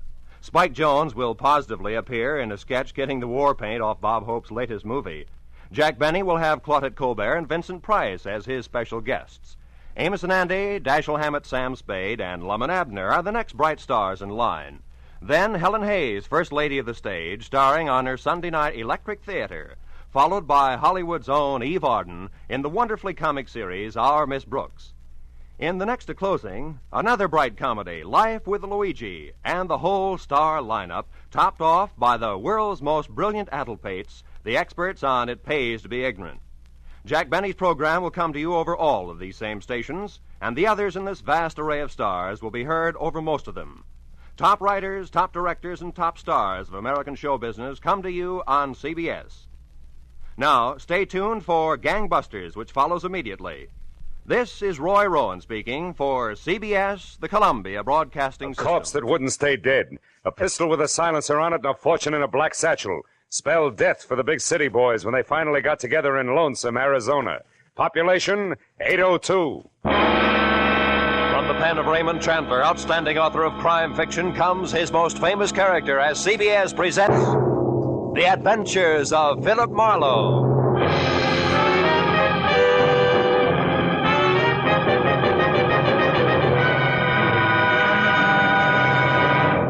And now, with Gerald Moore, starred as Philip Marlowe, we bring you tonight's exciting story, The Lonesome Reunion. At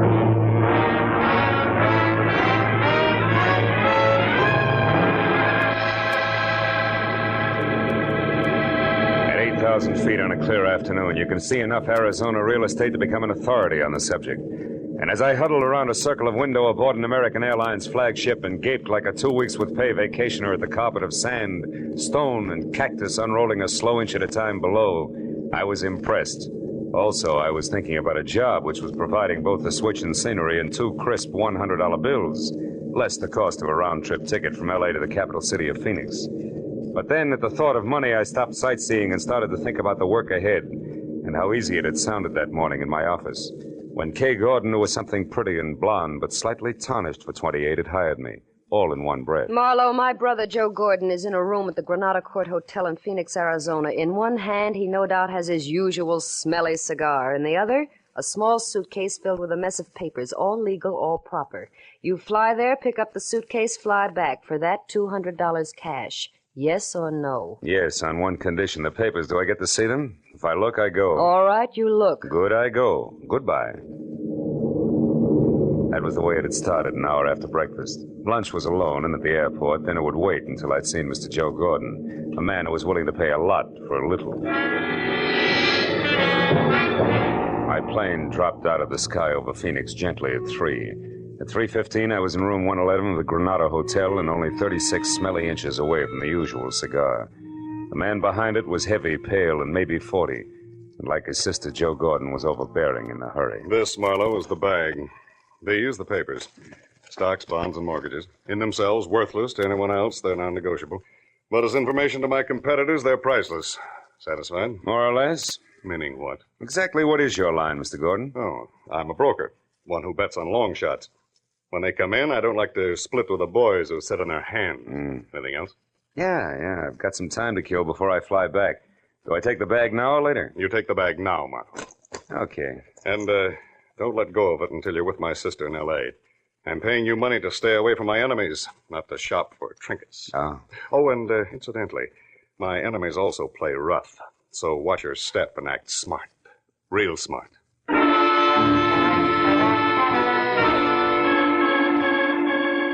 I still had 2 hours to kill when Gordon locked the bag and handed it to me after dropping the key in his pocket. So I decided to take a room there at the Granada Hotel, shave, shower, and stretch. The sleepy clerk in the lobby was not in a hurry, nor did he hear anything I said the first time. So when I finally got to my suite on the second floor, which had as much elbow room as the inside of a lifesaver, 30 of the idle minutes were already gone.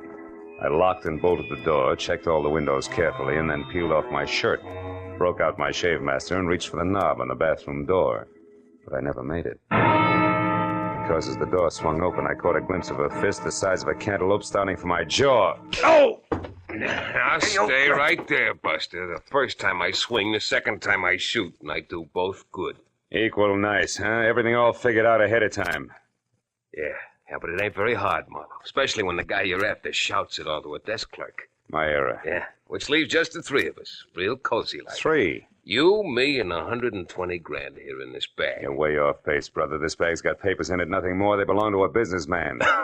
I said something? Yeah, sure. Very funny. Look, Buster, Joe Gordon's no more a businessman, and his real name is Joe Gordon. So after I leave, you go back to Sam Dietrich in room 111 and tell him that Marty Stopka says thanks. For what? For the $120,000 I've been waiting 2 long years for. And also tell him and Gigi Ganther, who might still be around, that Stopka had it all figured. Like you say, Marlowe, ahead of time. I don't follow you, bud. You're not supposed to. Just turn around, face the wall, and listen carefully. You tell Sam Dietrich that I knew he'd pull something like this just as soon as he got back into circulation. You got that? Yeah. Word for word, Stopka. Good. Now all you have to do is remember. When Marty Stopka said remember it, he put that cantaloupe with fingers in the small of my back and shoved hard. By the time I got to my feet again, both he and the black bag were gone. That made Joe Gordon or Sam Dietrich my best bet. So I took the stairs to the ground floor fast and raced for the end of the corridor in room 111. But when I threw the unlocked door open, I found something I hadn't counted on. A curtain flapping in the breeze of an open window and nothing more. The desk drawers, the closet, the bureau empty. And on an end table next to the telephone, a bus schedule unmarked. At that, I was beginning to get very mad at a private detective with public patsy named Philip Marlowe. Then the telephone rang, and when I answered it, the operator said that she had a long-distance call for Joe Gordon. I said thanks, I'd take it. Hello? Sam, this is Kay. Marlowe? Yeah, honey, Joe Marlowe is in Brother Gordon, remember? Ola, I can explain all that, Marlowe. Oh, sure, baby. But not now. Later. Later, after you've had a chance to think up a few more lies. All right. So I didn't tell you the whole story. What's the difference? Did you get the bag? I did, but I didn't get to keep it very long. Something ugly named Stopka wanted either it or my life, so I made a quick decision. Stopka has the bag. Oh, that's great. Yeah, isn't it, though? What? One thing, baby. I'm the decoy with suitcase for some kind of shenanigan that's wrapped around 120 grand, which you and Sam Dietrich have. And there's a trio in the act. Namely, Sam Dietrich, Marty Stopka, and one Gigi Ganther. Gigi? Marlowe, have you seen Gigi? Have you, Marlowe? Maybe yes, maybe no. Now, why don't you come clean? Admit you're happy that Stopka got the suitcase from me while Sam beat it out of an open window. That my part of the job is over with. Come on, baby, talk. All right. I'll make it short and to the point. You got $200 for doing nothing. Out of that, 60-odd went for an airplane ticket. The rest is yours, right? Go on. There's no need to, Marlowe. I'm finished, and so are you. So why don't you just be a good fella and keep the change? So long, sucker. When Kay Gordon hung up, I slammed the phone down, counted 10 twice, and went back to the unhappy business of getting mad at Marlowe. But again, I was interrupted. This time, it was a newspaper, the Phoenix Herald, sticking far enough out of the wastebasket under the telephone to expose the dateline, which made it exactly a week old. I picked it up and saw the 2 inches of story circled in pencil and slugged. 5 released from state penitentiary. Sam Dietrich, 41 of Los Angeles, who was arrested in Lonesome, Arizona for the armed robbery of a general store in February 1947, also was released today. Now everything was beginning to add, with one high-priced exception. Very few general stores in towns called Lonesome keep $120,000 in the till, even on a busy day. So I headed for the office of the Phoenix Herald and the chance that I could learn something about the cash involved from newspapers that were 2 years better than 1 week old.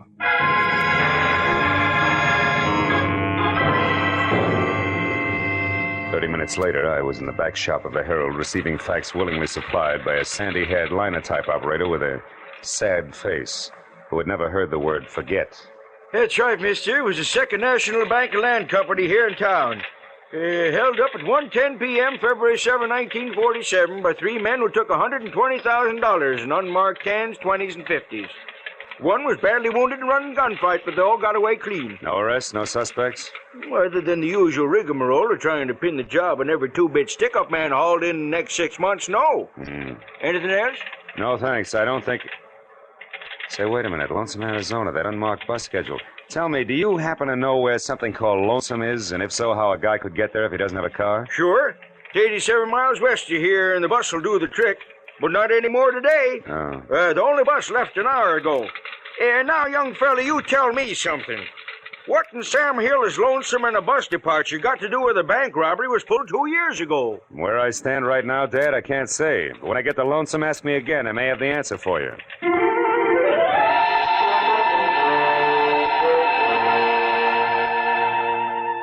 I was 30 minutes renting a car and an hour and 30 minutes getting to Lonesome. Population 802. I drove without seeing anything that could possibly be mistaken for Sam Dietrich. And I was about to turn back when I saw something that brought my right foot down hard on the brake. It was a brand new green Nash standing outside a motel. California license plate.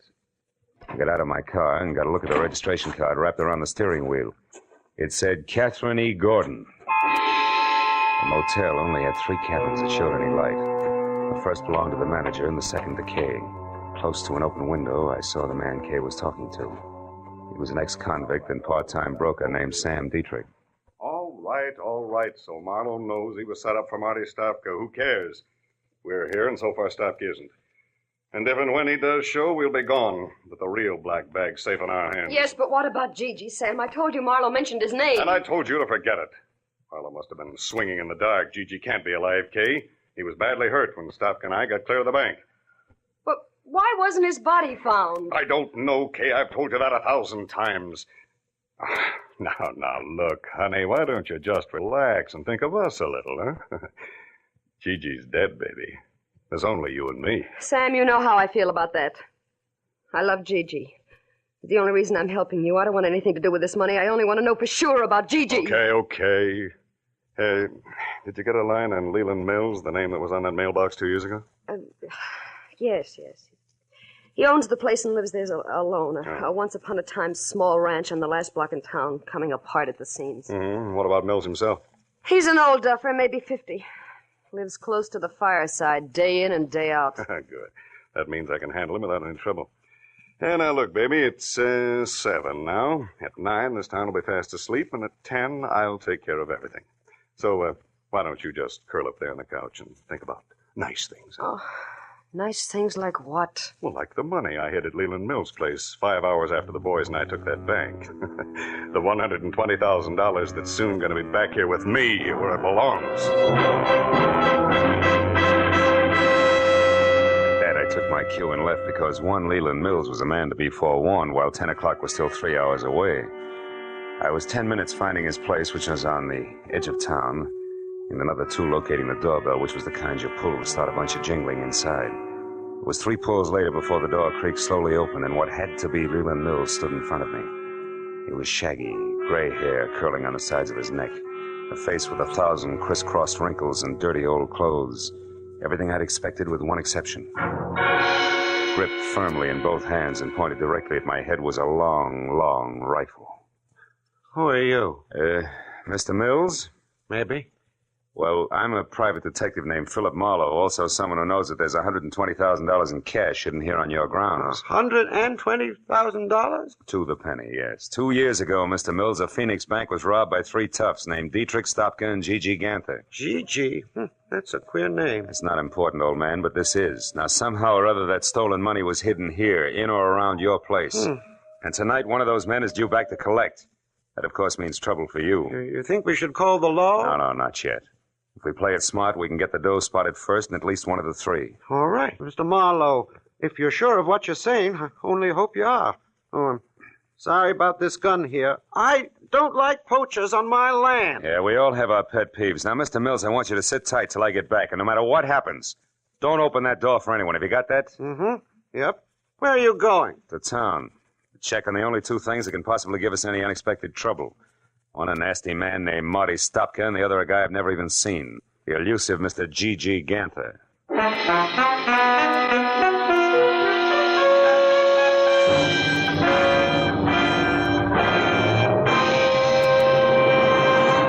In just a moment, we will return to the second act of The Adventures of Philip Marlowe. But first, that elusive phantom voice will be back on CBS's great show, Sing It Again, tonight. And the prize for identifying him has now climbed to a value of $24,500. Yes, for music, suspense, and sensational prizes. Don't miss the Sing It Again show tonight over most of these same CBS stations. And now, with Gerald Moore starred, we return to the second act of Philip Marlowe and tonight's story, The Lonesome Reunion.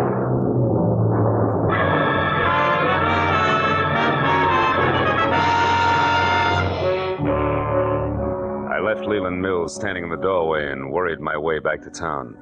If Stopka and Gigi Ganther had no more trouble getting to Lonesome than I did, a reunion about as quiet as a truckload of hot dynamite was due to take place any minute. I passed the motel where Kay and Dietrich had holed up and saw that her car had been moved into the stall between cabins and draped with a blanket to hide its California plates. So they were thinking along the same line that I was. At the hub of town, I parked and started to case the lively spots on Main Street, which took me all of 10 minutes at a slow walk. But a short side-of-the-mouth conversation with a couple of resident sports revealed that the local underground stemmed from the Red Dog Cafe, a warped wood 2-story wickie-up on the one side street in town. It was operated by a hard-bitten blonde, 160 pounds of Western motif, complete with Stetson, red flannel shirt, Hickok belt, blue jeans, and the name, Flora. She sat at a table at the back of the barroom, lending a cynical ear to nobody else but my old pal, Stopka. I walked up behind him, and when he turned around, I hung one on him. A good one! Hey! Sloppy jackass! What do you think you're doing? Sorry, Flora, nothing personal. Now that's enough! Now stop it, you hear me? No rough hustling my joint. Come on, handsome, I mean you. Me? Why, Flora, how can you say that? I just came in to ask my old pal here some questions, that's all. Here we go, pal. Come on, sit up in that chair. Okay, leave me alone. See, Flora? It's the only way Stopka here knows how to start a conversation. Bring him another beer, will you? His old one got spilled. Sure, bright boy. When he see that you dude tourists leave your beefs outside next time. Now, look, Stopka, I want to know what happened 2 years ago on that highway out here. You guys split up, didn't you? You better talk, Stopka. All right, we split up. The heat was on bad, and Gigi was half dead already from a cop slug in his back. Dietrich had all the dough, right? What do you think? I left him and Gigi off outside of town. I took the car to try to suck the cops away from him. We were supposed to meet later. But you kept going to save your own hide, didn't you? Certainly. It's going to pay off, sucker. You'll see. Uh-huh. Since the money was never found, you figured Dietrich hid it around here, and he's coming back to dig it up. Is that it? Keep guessing, Chalmers. Maybe we ought to loosen your jaw again, Stopka. That's all, you two! Now turn loose of him, handsome, and by Sadie, I'll plug you. Well, a real genuine 44. What museum just swiped that from, Flora? Never mind. Got a legal right to defend the peace and quiet of my joint, and after 22 years in this dodge, I know how to do it. Now, I asked you nice once, now I'm telling you. You, get out. That back door there. Hey, sure, I'll go, sister. And thanks for nothing. Hey, wait a minute, Flora. Don't let that lug get away. Shut up! Now, you sit down right there and count up to 50. Then you leave by the front, quietly. Okay, you win. 1, 2, 3... Flora, look out, he's back. What? Sorry, Eddie. You buzzard bait! I'll leave this cannon on the back steps. So long, Flora. I beat it out the back door and into an alleyway between the shacks. Stopka was still in sight, but walking fast, and when I took after him, he saw me and started to run. There was a hard, flat sound, like someone striking wet sand with a hammer. Stopka faltered and lurched up on his toes as if he'd suddenly changed his mind about running. At the same instant, on a wall, even with him, I saw the shadow of a man, holding a pistol with a long, awkward barrel. The hard, flat sound came again. Stopka curled up on himself and fell. And the shadow slid off the wall, disappeared. I ran for the wounded man, but by the time I got to him, there was no trace of the gunman. I rolled Stopka over. He was hit hard, slipping away fast. Silencer. Gigi always used a silencer. That punk Gigi. You're dead, huh? You wise guys never know when to quit, do you? You're in real trouble now, handsome. Hey, wait a minute. I didn't do this. How come I couldn't hear the shots, a silencer? Yeah, that's right. Trademark of a guy named Gigi Ganther. All I saw of him was his shadow on that wall there. Say, what kind of law have you got in this town, Flora? None. Except the highway patrol, they stop in every night. Okay, call him. Get him over here. This guy's Marty Stopka, wanted for a bank job, nearly 2 years old. No kidding. Who are you, his trainer? I'm a private detective who's got no business here, except I don't like to be pushed around. Now, listen, do you know Leland Mills' place at the edge of town? Sure. Well, you get the cops out to Mills' place by 10:30, do you understand? That's where the big attraction's going to be, if I can keep Gigi and his silencer from interfering again. Now, let me down, beautiful. I won't let you down, handsome. For a city boy, you're all right.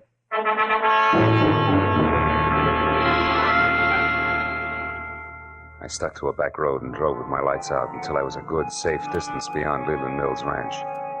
Then I hid the car in a dry gully and walked back. The house was dark and still. I thought once of what might have happened to Mills if Gigi had gotten there ahead of me. I kept in the shadows and worked my way across the yard to the back door.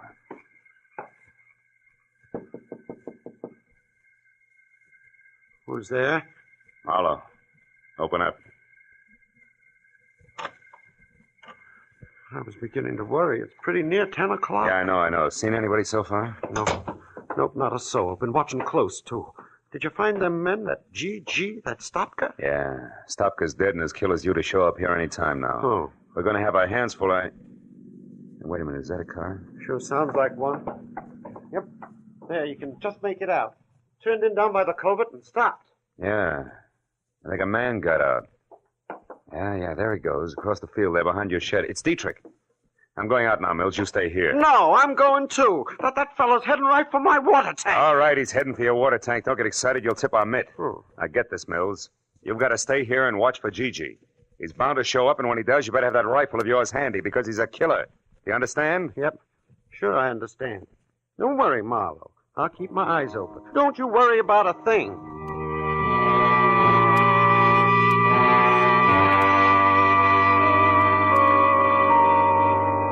When I eased out of the door and started across the yard, I knew I was getting myself out on a nice, long limb. Leland Mills was about as reliable as William Tell with their hiccups, and the apple was on my head. It was too late to back up, so I skirted the barn, stayed below the crest of a low rise, and moved toward the elevated water tank until I heard a shovel biting dirt. I got a comfortable grip on my gun and headed up over the rise to where I could see. Yeah, it was Dietrich, all right. He was bent over under the tank and working on a hole as if his life depended on it. He didn't even look up until I was almost on top of him. Who is it? Who's there? Who is it? Me, Mr. Gordon. Marlowe. Marlowe? How did you get here? Wasn't easy, Sammy boy. But I had to come and apologize for losing your precious bag full of waste paper. You sure picked a dangerous time to show, sucker. You were fired once. Too bad you can't take a hint. Uh-huh. And being tagged as a patsy is lousy for my business, Dietrich. You should have thought of that. So just leave your hands on that shovel handle, Sam, and keep on digging. Maybe I'll let you take a peek at that 120 grand before I turn you both over to the police. Go on, dig! No! Not so fast, Marlowe. Mills, I told you to stay in the... Hey, that's quite a pistol. Don't move. Neither one of you. I'll kill you if you move. You, Marlowe, drop your gun.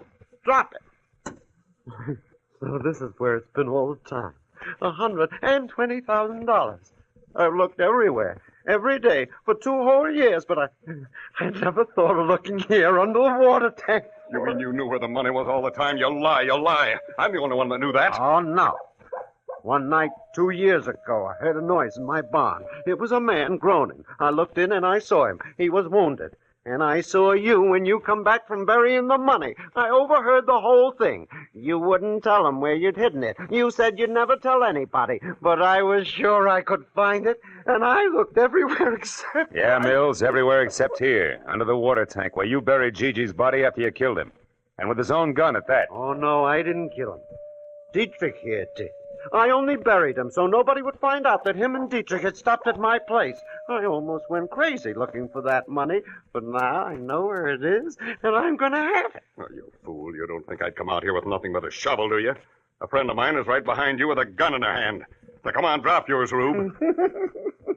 Come on, drop it. All right. Kay. That's an old trick, Dietrich. Let him have it. Shoot, Kay, shoot! Didn't work, did it? I knew I'd have to kill you sometime anyway if you ever came back, so... You fool, Mills. I suppose that makes me next. Yep, Mr. Marlowe. I think it does. Think again, Mr. Mills. What? Who's that? Kay! You were there all the time, and Dietrich wasn't bluffing. Oh, I love you, Kay, baby, and I'll take the gun now, Mills. Oh. Turn it loose. Come on, I'll break your arm. There. That's better. I'll look after this gun until the police get here. And look after this one, too, Marlowe. I haven't got the courage to use it anyway. I couldn't even shoot Sam Dietrich with it. He's the one I wanted to use it on. Why? Because of Gigi? Yeah, because he killed Gigi and lied to me. I promised to help Dietrich only because I figured all 3 of them would show up here, Sam, Stopka, and Gigi. That way I hoped to find him again. You were right, baby. All 3 of them did show up. Only this time they finished their job. For good.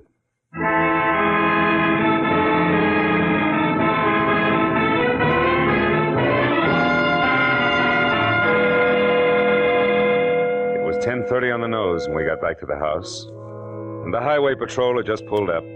So the question and answer period started, and by the time it was over, all the field work finished up. 4 hours plus had gone by.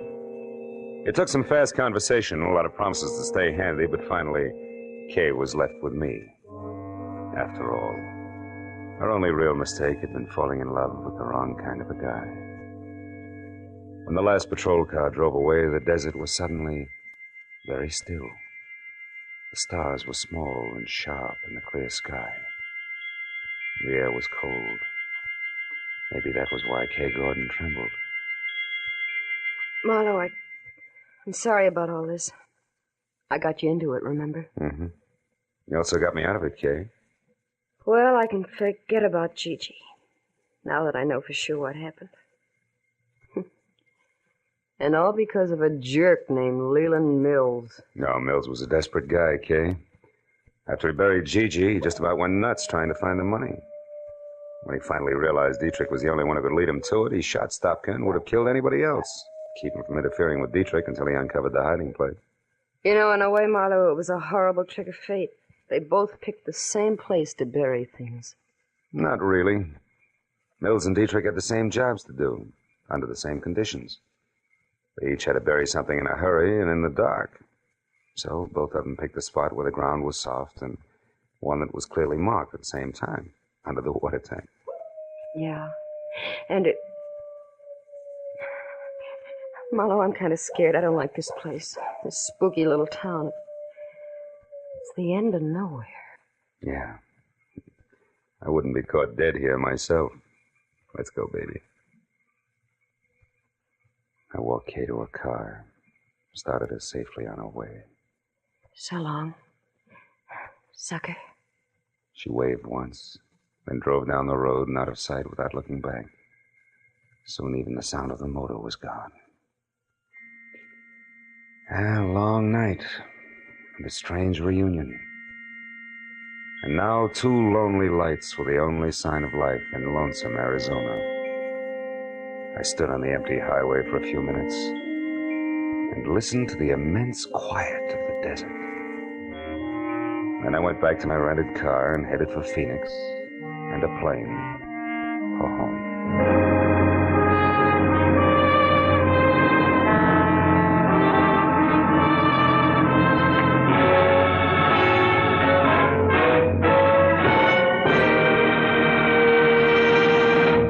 The Adventures of Philip Marlowe, created by Raymond Chandler, stars Gerald Moore, and is produced and directed by Norman MacDonald. Script is by Mel Donnelly, Robert Mitchell, and Gene Levitt. Featured in the cast were Joan Banks, Edgar Barrier, Virginia Gregg, Jeff Chandler, Bill Boucher, and Jack Crucian. The special music is by Richard Orant. Be sure and be with us again next week when Philip Marlowe says... It was a weird racket that mushroomed in a world of gaudy canvas, and the man with purple hair, the inquisitive midget, and the lady with strong hands each played a part. But all that was only a sideshow when death got into the act.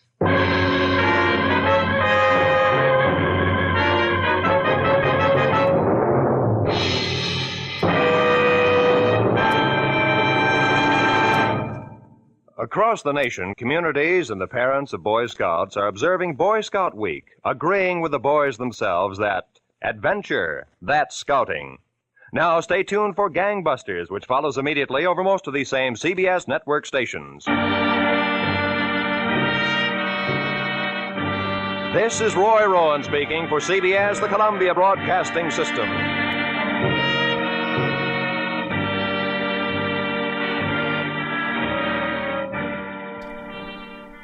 You're listening to HOJO Radio.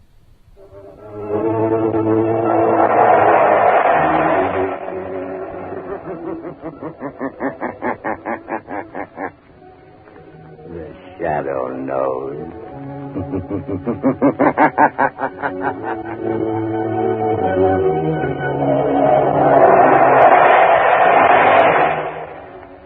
Again, Blue Coal Dealers present radio's strangest adventurer, The Shadow. Mystery man who strikes terror into the very hearts of sharpshooters, lawbreakers, and criminals. Today, Blue Coal brings you the Shadow's latest adventure, The Bride of Death.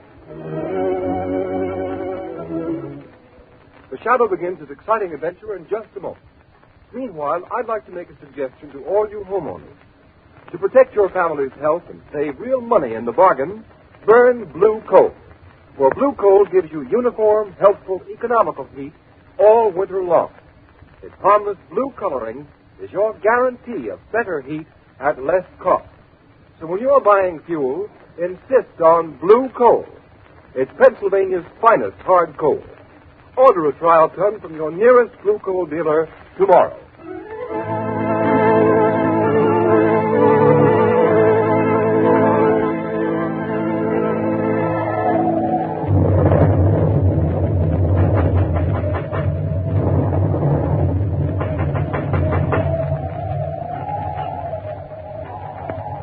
Who are you?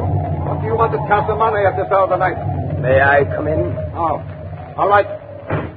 I'm the Reverend Colby from the fishing village below. I want to see Mrs. Ackley. She has retired. Come tomorrow. I must see her tonight. Why? My daughter Isabel is here. She's Mrs. Ackley's companion, but I've come to take her home. Ah, the fair Isabel. She does not wish to leave. I've come to fetch her. I'm a man of the cloth, a man of peace. But I will not leave without her. Let me by. Parker, Matar, visitor, stop him. Yes, master, as you command. Let go of me. Take your hands off me, you heathen devils. Put him out. Keep him out. Wait. Mrs. Ackley. I will see him. How dare you break into my house this way, Reverend Colby? Because I will not have my daughter stay in a house that harbors evildoers, Mrs. Ackley. There's talk in the village of heathen rites performed by this man who calls himself Prophet of the Ancient One. This man you brought to a Christian place from some Asiatic sinkhole of the godless. Be careful how you speak in the presence of the prophet.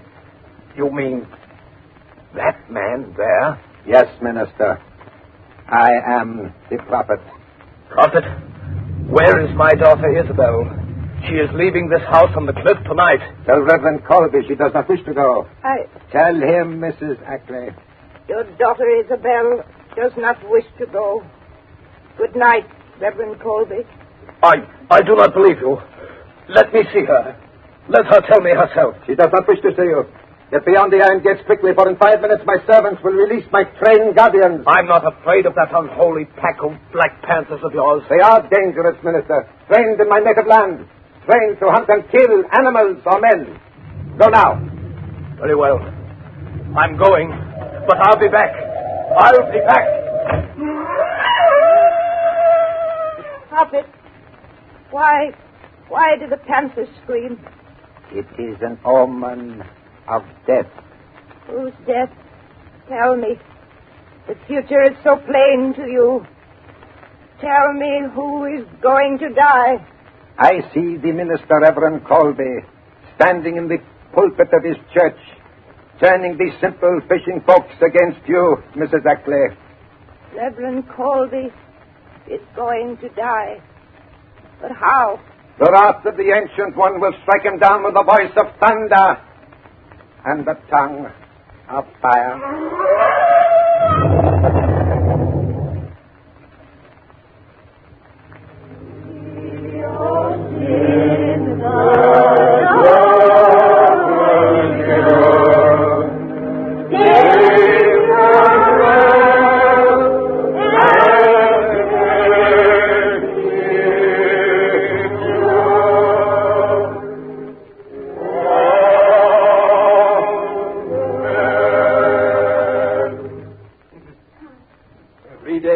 This night, I went to Mrs. Ackley's house on the cliff to bring my own daughter Isabel Colby home.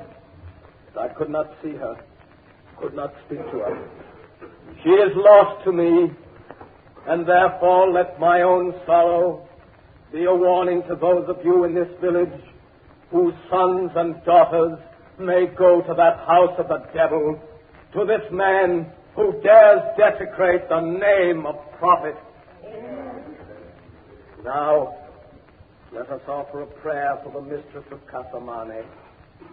So rich in worldly goods and worldly knowledge, and so long one of us, kindly and generous until of late, and now ailing in mind and spirit, who hath turned from God to follow the pathway of a disciple of Satan. Let us pray. We beseech thee, have mercy on this poor lost one who has strayed from the fold.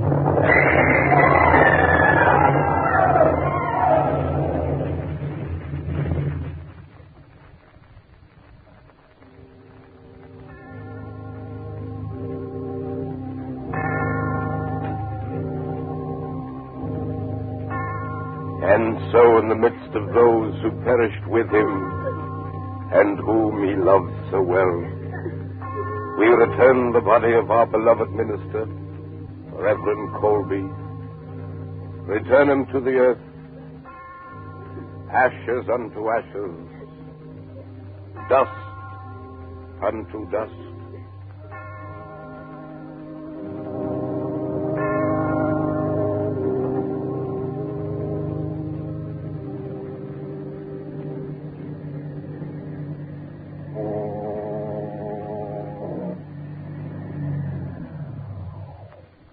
Here we are, Margot. Yes, but where, Lamont? The fog's so thick I can't see a thing. This is the little village where the Reverend Colby and 10 of his parishioners were killed by a mysterious explosion in his church. Oh, that was horrible.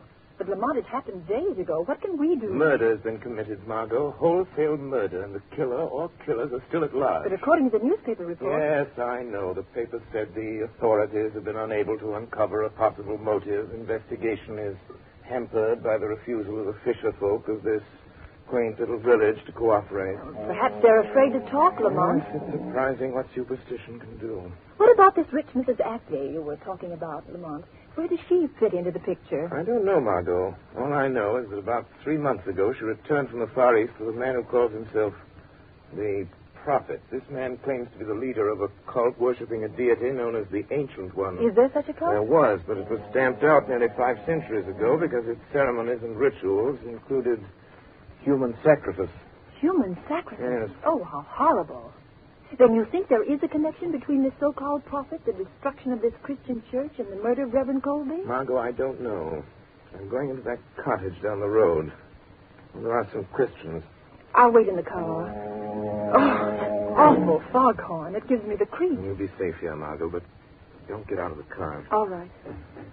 Now, Lamont Cranston and the Shadow are going to find out something more about this mystery of the house on the cliff.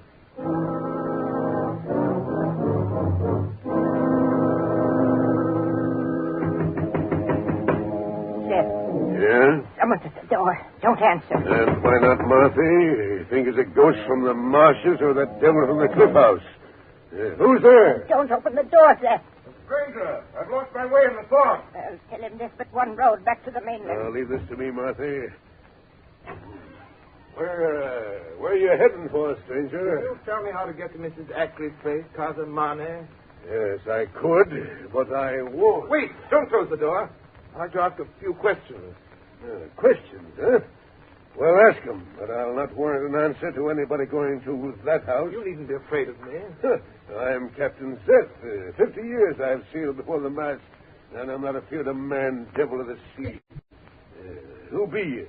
I'll tell you this much, Captain Seth. I'm here to put an end to the thing that made your wife afraid to let you open this door. I can't see you out there in the dark, but... Seth! Huh? Those Panthers! They've come down the village again. What? Panthers? Whose are they? The prophets. Step into the house, stranger. They'll tear a man to pieces. Well, what ails you, Marthy? The blue light.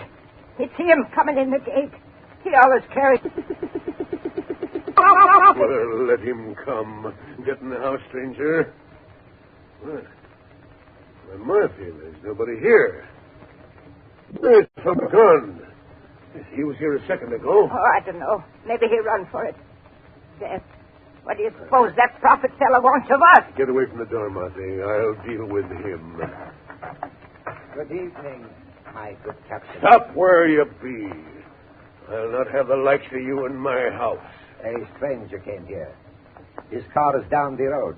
The spirit of the Ancient One told me of his coming.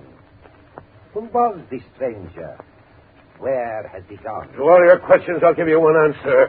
Get your howling beasts and your heathen godless self back to the house on the cliff, or I'll blow you to the very door of Hades. No man threatens the prophet and lives. Get out! Very well, Captain. Since you will not tell me, I will find him. My servants are watching his car. We will find him. You'll need all the unearthly powers you claim to find a man in this fog.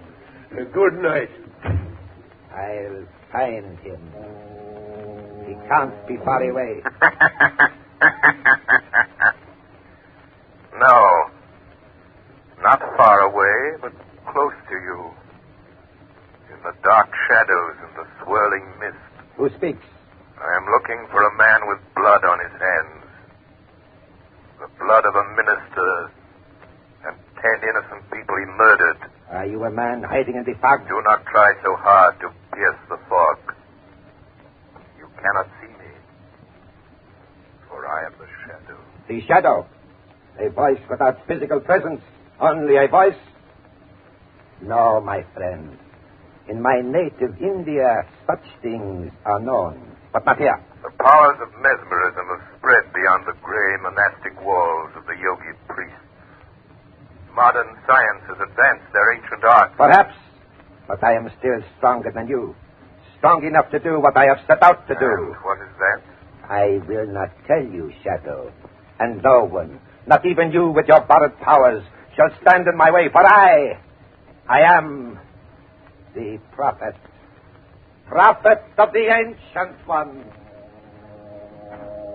Master, the stranger, he does not return to the automobile, but the young woman is there waiting for him. So, could it be, Shadow, that you are the stranger we seek, that your companion waits for you? Aka. Yes, Master. Go quickly, I will follow. Seize the girl. She will be useful to us, very useful. If I cannot reach the Shadow, I can reach his companion. Yes, Master. Macau and the Panthers watch her. She will not escape. Do you hear, Shadow? Yes, I hear. Save her if you can. You say you are a man.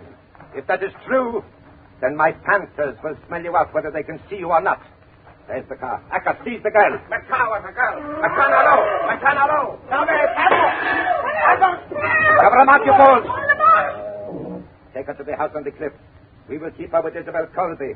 She shall be tortured until she tells us what she knows.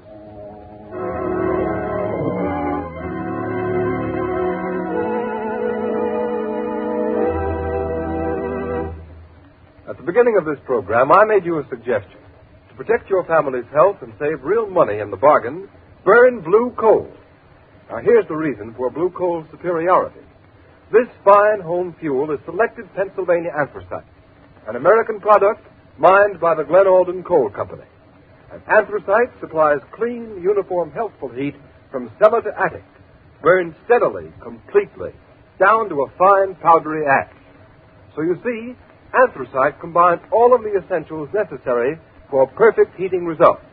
What's more, anthracite is the fuel that furnaces, parlor stoves, and cooking ranges in this part of the country were especially designed to burn. And the cream of all anthracite is blue coal. No wonder it is the largest selling brand of solid fuel in America.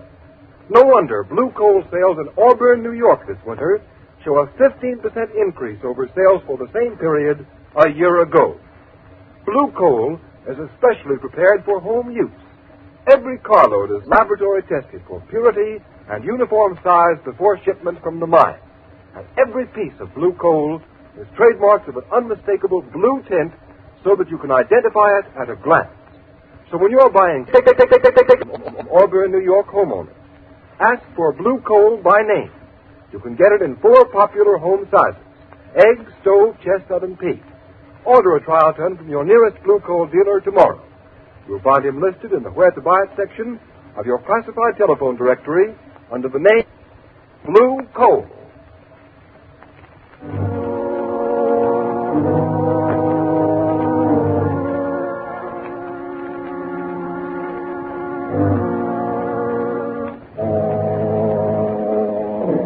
Why did the prophet's servants bring you here to Mrs. Astley's house? I don't know. But who are you, and why are they keeping you locked up in this room? Oh, I'm Isabel Colby. My father was Reverend Colby, the minister of the little fishing village down the cove. He's dead. They've murdered him. Yes, I know. But you, why are you here? I used to be Mrs. Astley's companion and secretary before she brought this man, the prophet, to the house. But now, that Hindu has some sort of hold over her mind. He calls her a high priestess, and she let him lock me up in here. Oh, how terrible, Miss Colby. What is happening in this house to Mrs. Astley and to you? I don't know. It has something to do with a ceremony that the prophet says he and Mrs. Astley must perform. The climax of some strange religious ritual they go through day after day in Mrs. Astley's private chapel. He's changed it into a place he calls the Temple of the Ancient One. This morning, he came here and said, I'm to be what he calls the bride of death. They're going to take me to that temple tonight. Do you know why? Yes. To kill me. Oh, no. Mrs. Astley, as the high priestess, is going to sacrifice me to that horrible deity they worship. Don't give up hope, Isabel. There's still a chance we'll get out of this place, both of us. Oh, Lamont, why don't you come before it's too late? Maybe this is... Aka, unlock the door. Don't let them take me. Don't. Isabel Colby, the time has come. The high priestess is waiting to perform her ceremony in the temple of the ancient. No. Masawa. Yes, master. Take the girl Isabel to the shrine. Tell the high priestess to prepare the girl and herself for the wedding of death. Come. My master commands. No, I won't go. Your hands off Miss Colby. Seize this strange girl. Let go of me. Yes, master. I kill her now. No. Ottawa, take the girl Isabel to the shrine. Wait there for me. Prepare the sacred fires. Purify the sword of the ancient ones. The sacrificial altar is ready. And death is waiting for his bride. Yes, master. No, you're going to murder me like you murdered my father. Now, strange girl, I will deal with you. No, Prophet. You will deal with me. The Shadow. Thank heavens you've come. You, the shadow here? How? There are panthers chained at every door. It was easy, Prophet. Oh, I knew the shadow would come. I knew he couldn't be far away. So, you do know this shadow. This slinking coward who fears to show himself. Who hides himself in the shadows. Shadow, the prophet is going to kill Reverend Colby's daughter. He's going to make Mrs. Ackley kill her in some fantastic ceremony. Yes. In a few minutes she will be dead and you cannot stop it. Clever scheme. You've numbed the failing mind of Mrs. Ackley with drugs.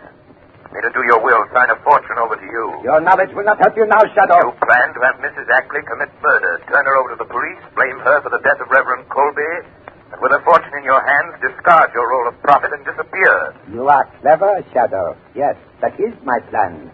It is a pity such a mind as yours will soon be lost with the world. Within an hour, after Mrs. Ackley has obligingly murdered the girl Isabel, this house will burn. A tank of gasoline in the cellar will explode. And this will be the funeral pyre of the Shadow and his beautiful young companion. But I must go now. They are waiting for me.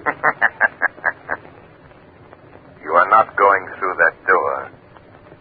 It is locked. You lie. It is. Akka! Stop! They cannot hear you. They're waiting for you in the temple, and I have the key to the door. You are not too clever, Shadow. Give me the key to the door or I shoot this girl. Take that gun away from her head. Throw the key upon that table, quick. Don't give him the key. I'm not afraid of him. I shall count to 3, Shadow. If I don't get the key, it's a pity. But this beautiful girl shall die. 1. You wouldn't. 2. 3. Ah. You are wise, Shadow. You fiendish devil. I'll show you the Shadow can do more than warn, threaten. Take that! Oh, Lamont. Oh, Lamont, are you all right? Yes, but I'm afraid I knocked the prophet out cold. Margot, take that key. Get out of here. Down the hall. There's a door. Take the prophet's gun. Drive to that cottage I visited tonight. Get Captain Zeth to call the villagers. Tell them they can help to avenge the murder of their friend. What are you going to do? They may kill Isabel before I can get help. Never mind. You hurry and get help. All right, I'll go. I'll get Captain Zeth to round up the people of the village, and then I'll come back. Very well, Margot. I may need your help. Come back to this room. I'll be back in a few minutes.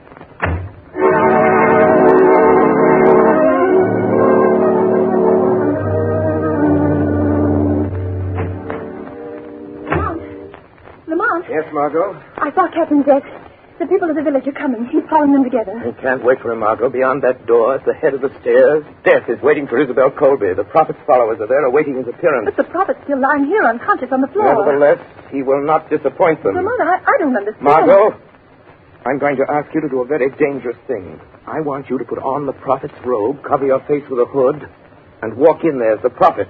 Very well, I'll do anything I can. You know that. Do not show your face till you reach the altar. Don't speak. Keep close to Isabel Colby.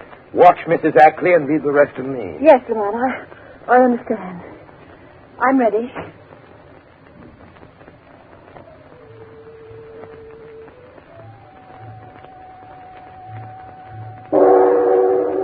Metanalo, Exilasi, Calavara, Metanalo, Sadamos, O ancient one, vision of eternal life, before thy altar the youthful maiden waits. Thy ancient sword hath spirit to release unto thine own. Her blood is pledged, her soul is thine.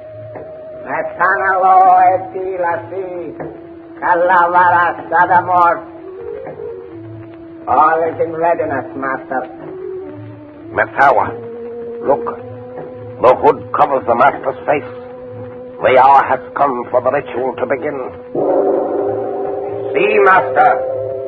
The girl Isabel is lashed to the altar of the Ancient One. The sacred fires burn in the jeweled torches. All is in readiness, master. All as you have commanded. Matawa, bring Mrs. Ackley. Prepare her to make the sacrifice. I am ready. Ready to do the will of the prophet. To plunge this sword into the girl's heart. But I am afraid.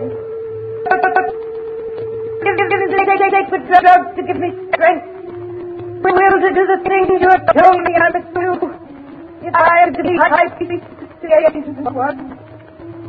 Look, Matawa. It is slain. The master does not speak. Does not answer us. He goes to the shrine alone. Wait. He turns. He is lifting the hood of his robes. Akka, look. It is not the prophet. It is a beautiful girl. It is the strange girl. The one the master stayed below to... What has happened to our master? Why do you wear the robes of the prophet? Akka, Matawa, you have been tricked. The man you serve as a god is a rogue, a charlatan, a fake. That voice, Matawa. That is not the voice of the prophet. It is not the strange girl speaking. See, her lips have not moved. No. It is the voice of the shadow. The shadow. The master warned us to beware of the shadow, Akka. Matawa. The master must be dead. The shadow has killed him. Prophet, the time has come. I must drive this sword into the heart of the bride of death. I will not fail. Don't do it. They're tricking you, making you murder me. Then they'll kill you. No. They'll kill you. No, I shall be a high priestess. I shall live forever like the prophet, like the Ancient One. Mrs. Ackley! Mrs. Ackley! Drop that sword. Drop that sword, Mrs. Ackley. Drop it, I say. Drop the sword. Yes, drop the sword. Oh. Akka, look! This shadow has broken the master's power over this woman. I am free now. Free the spell. Oh, what have I done? He is stronger than the master. We must escape. We must get away. You will never get away. Never leave this house. Akka! Matawa! The prophet! The girl is wearing my robes! Throw your knives! Kill her! Kill her, I command you! No! No, prophet. We obey you no more. Obey me! You trick us, make us kill. Say you are the true prophet of the Ancient One. You defy me. Stop! Stop the knife! See? The blood runs in his veins. He tells us he cannot die. Now we shall see. You fools. Now. Now the shadow will destroy you. He is dead. The shadow spoke the truth, Matawa. He was not the true prophet. The true prophet of the Ancient One was blessed with life. Everlasting. You are right, Akka. Quick, we must get away. Away from this shadow. You cannot escape for long. Your sins will find you out. Oh, Isabel! Isabel! Oh, will be your yes, safe. thanks. Oh, thank you. Won't you tell me who you are? I'm sorry, but I'm afraid I must remain anonymous until my work is finished. I will have to continue being known only as the shadow.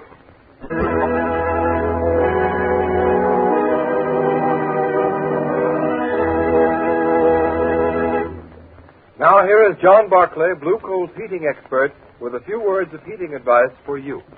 Thank you, Ken Roberts. Good evening, friends. During the month of March, when the weather is very changeable, a cold spell and a warm spell, some homeowners get the impression that they're economizing on fuel by putting only a little coal on the furnace fire during milder days. As a matter of fact, that is one of the surest ways to actually waste fuel.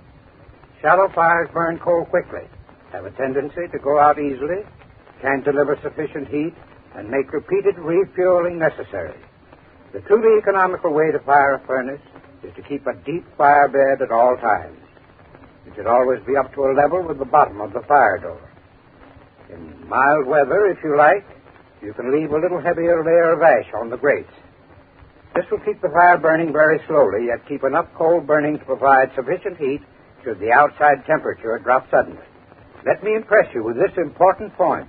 After putting fresh coal on the fire, be sure to leave an exposed spot of live coals directly in front of your fire door.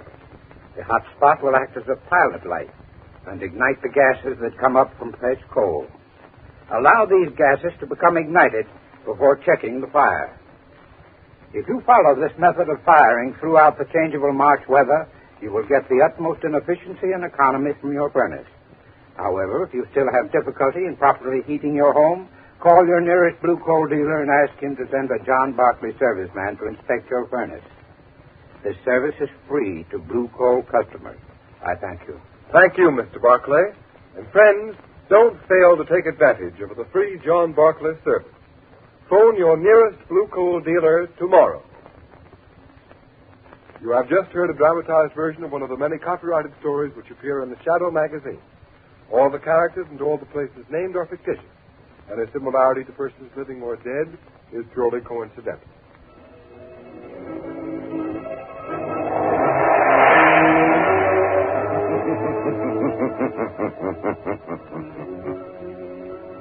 As you sow evil, so shall you reap evil. Crime does not pay. The Shadow knows. Next week, same time, same station, Blue Coal, America's finest anthracite, will again present another thrilling adventure of the Shadow.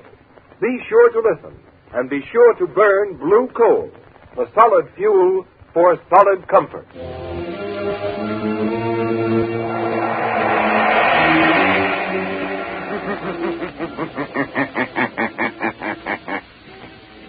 The Shadow knows.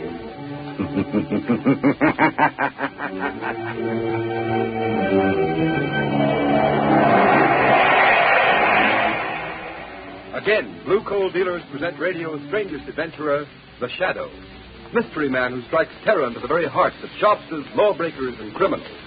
Today, Blue Coal brings you The Shadow's latest adventure, The White Legion. Ladies and gentlemen, in just a moment, our last adventure with the Shadow for this season will begin. In the meantime, let's give a thought to the special heating problems of the spring season. Springtime means warm days, cool days, showers, and uneven temperatures that bring colds and sniffles. So guard against uncertain weather. Burn Blue Coal in your heating plant, for Blue Coal protects against varying temperatures. Its harmless blue color is your guarantee of steadier, more dependable heat at less cost. So when you're buying fuel, insist on Blue Coal, Pennsylvania's finest anthracite. Order a trial ton from your nearest Blue Coal dealer tomorrow. And listen for the Shadow's important message at the end of the program.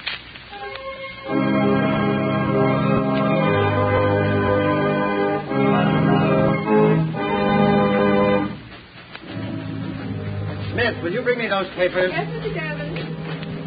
Which one of you is William Devons? Right here. What can I do for you? We want you, Devons. Huh? Drop that ledger and get your hat.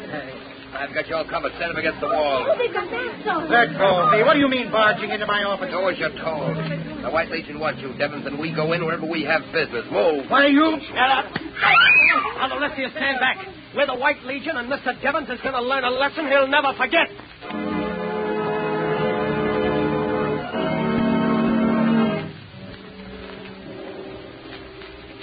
The prisoner, William Devons, has confessed his part in a conspiracy against the sacred institutions of the White Legion. We give him to the All-High Commander. Let the accused know his fate. Have you anything to say, Devons? I plead with you, don't kill me.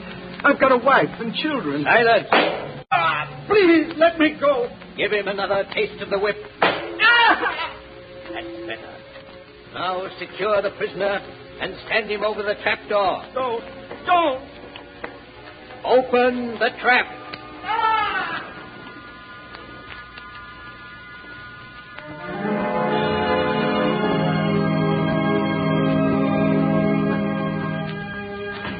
Well, glad to find you in, Margot, and up. How about a little shopping with me this morning? I'd love it, Lamont. But isn't 10 o'clock a trifle early for you? Not this morning, at any rate. I already paid a call on Commissioner Weston on my way over. Poor man's up to his neck as usual. What's the trouble now? Well, he's got quite a few things on his mind, one of them being William Devons. William Devons? Isn't he the chief of the Bureau of Market? He was. But this morning his body was found far out at sea, bound hand and foot, and apparently thrown from a ship. Oh. Peculiarly atrocious murder. Good heavens, Lamont. Any clues? So far, none. Another thing bothering the commissioner is the matter of this White Legion. The White Legion? It's a band of men calling themselves Avengers of Injustice, who are taking the law into their own hands, terrorizing, assaulting, and abducting, often in broad daylight and in the most unexpected places. That's strange. I haven't seen anything about it in the papers. So far, it's been kept out of the papers, but in spite of that, enough has gotten out, so the demands are being made of Weston that something be done immediately. Poor Commissioner Weston. He seems to have his hands full. And on top of all that, young Alton Parker's life has been threatened. He's the assistant district attorney, you know. His life threatened? Why? Well, Parker's prosecuting the case against Red Collins, the gangster accused of killing Boss Houseman a couple of months ago. The trial comes up this week. Oh, it's all sinister politics, I suppose. Weston seems to think the White Legion was mixed up in that, too. Then the White Legion has some connection with politics? It's possible. However, if we're going to start suspecting people, we could begin at the top of the City Hall crowd and go to the bottom. It's Weston's problem, not ours. Want to go shopping with me? Why not? What are we going for? Oh, a little exercise and a few shirts. Come along.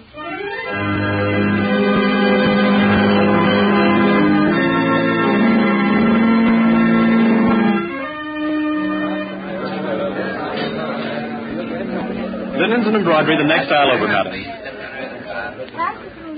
Look, darling, don't you think this airplane luggage is just the thing for our trip south? Oh, it's nice, dear, but I can't seem to enthuse about this trip somehow, Alton. We've planned so many times before, and now this latest development. Oh, I'm terribly worried, dear. Oh, now, please, Helen. District attorneys are always getting threatening letters. They don't mean a thing. Yes, but... And Mr. Lawrence promised just as soon as this Red Collins case is finished, I can pack up and go. We start trial tomorrow. It can't last more than a week. I know. I'm sorry to be so spineless. Alton! What's the matter, dear? Those two men I saw when we came in the store, they're coming this way. Helen, please don't All let your right, Parker, imagination... there's a gun in my pocket. Shut up and come with You keep your mouth shut, Mrs. Parker, and stand right here. What are you trying to do? The White Legion wants to ask you some questions, Parker. Is that so? Well, take this. Stop it! All right, stand back, all of you. This is an arrest. Drag him out, Keith. Get back there. We're off. He arrested somebody. Must be his wife. Think he's fainted. Look out, there she is. Will you please clear the aisle, please? Keep the aisle clear, please. They put that guy in a car and drove off with him. The cop at the corner went after him. Will somebody please look after her? I'd better phone the police. Yes, I'll take care of her. She all right, Margot? I think so, Lamont. Just fainted. I beg your pardon. This must be her husband's briefcase. Papers scattered all over. I'll pick them up. Here, Alton. let me help you. Alton. Oh, my husband. Save me. There now. Save me. They've notified the police. Who is your husband? He's the assistant district attorney, Alton Parker. Alton Parker? Those men who took them away. They're from the White Legion. I heard them say it. Oh, please do something. Will you come to the first aid room, madam? They're sending over detectives. Oh, yes. Please, I feel so weak. Oh, excuse me, Mrs. Parker. I'm Hardney Clays, owner and publisher of the Globe. Is this your husband's briefcase? Yes. Well, Yes, I'll be very glad to deliver it to the district attorney's office if you say so. There may be valuable papers, you know. Oh, yes, if you will, please. Thank you, Mr. Clay. Now, if you'll come right this way, please, Mrs. Parker. Thanks. Excuse me, Mr. Praise. Oh, who are you? My name is Montgomery. Oh, well, what do you make of this? If what she says is true, it's more of the White Legion's handiwork. Oh, you think so? I understand they were mixed up in the murder of Boss Houseman. Oh, that's pure hearsay. There was no real evidence. Still, Red Collins is going to trial for shooting Boss Houseman, and Alton Parker is slated to prosecute. It all hangs together, doesn't it? Well, I suppose so. Anyway, I intend to take this matter up editorially in my paper this very afternoon. The Globe has kept away from the White Legion up to now. So much politics mixed up in it, you know. Yes, I know. Yes, but this is terrible. I'll see what Commissioner Weston is doing about it. Well, I must go along now. Oh, wait, let me see. Is that paper on the floor out of this briefcase? Yes? No. Seems to be nothing but a sales folder. Special today. White goods sale. Oh, yes, I see. Well, I'll get this briefcase down to the district attorney's office. Glad to have met you, sir. Very glad to have met you, Mr. Clay. Oh, there you are, Margot. Sure right now? Yes, but suffering from shock, poor woman. Oh, this is an outrage, Lamont. You ought to do something. The shadow ought to do something. I imagine you're right. Where did you get those papers? I think they fell out of Alton Parker's briefcase, and they're rather important, I believe. You see the title on them? Yes. Evidence, the State versus Red Collins. But why are you... Oh, I'm beginning to see. Yes.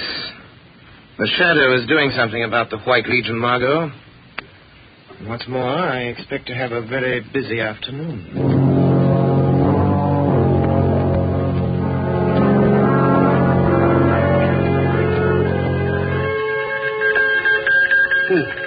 The message from the commander, isn't it? Yeah, I've got it, Mr. Clays.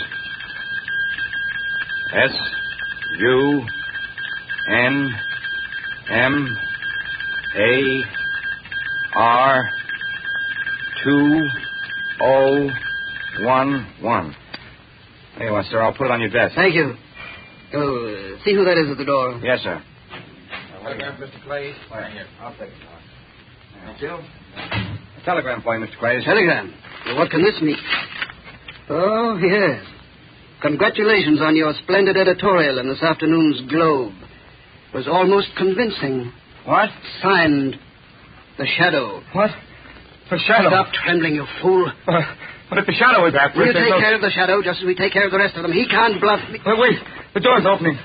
Pardon the intrusion, Mr. Clays. Who is that? Who speaks? I am the one they call the Shadow. He's here. In this room. I've heard of you and your tricks, Shadow. Where are you? Here. In the shadows. But don't be alarmed because you can't see me. I've only come for a short visit, Mr. Clays. Why honor me with your presence? As a newspaper editor, I thought you might like to hear the news. What news? The White Legion is about to be exposed. The White Legion? Exposed? I presume you'll want to run an extra on that. Why, yes, of course. I'm sure I'll be very pleased. The fair-minded citizens of this city and state can force an expose of that organization. You sound like your own editorials, Mr. Clays. If you're insinuating that I have some connection with the White Legion, you're very much mistaken. I never insinuate, Mr. Clays. I simply wanted to keep you posted. The next time you hear my voice, Clays, be ready to run your extras. It will be the signal that the White Legion is doomed.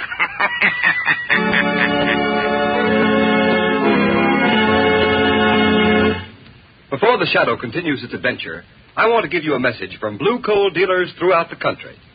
As announced earlier, this is the final Shadow broadcast of the winter series. Blue coal dealers take this opportunity to express their great appreciation for the many letters they have received praising these broadcasts.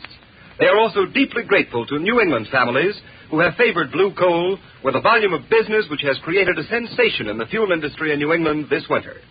We are, of course, happy that so many families have learned through experience that blue coal, an American product, is Pennsylvania's finest anthracite. It is the best quality fuel that can be used. For not only is blue coal safe, clean, and convenient, it is economical, too. The Glen Alden Coal Company, who mine blue coal, have prepared it especially for home use. No wonder blue coal sales in New England have increased more than 28% this winter compared to the same period a year ago. You may be sure that the high standards of quality which have been responsible for this increase in business will be maintained at all times. So take a tip from blue coal families, and for better, more economical heat, switch to blue coal tomorrow. Ask for it by name. Order a trial ton from your nearest blue coal dealer. His name is listed in the Where to Buy It section of your classified telephone directory under the name Blue Coal.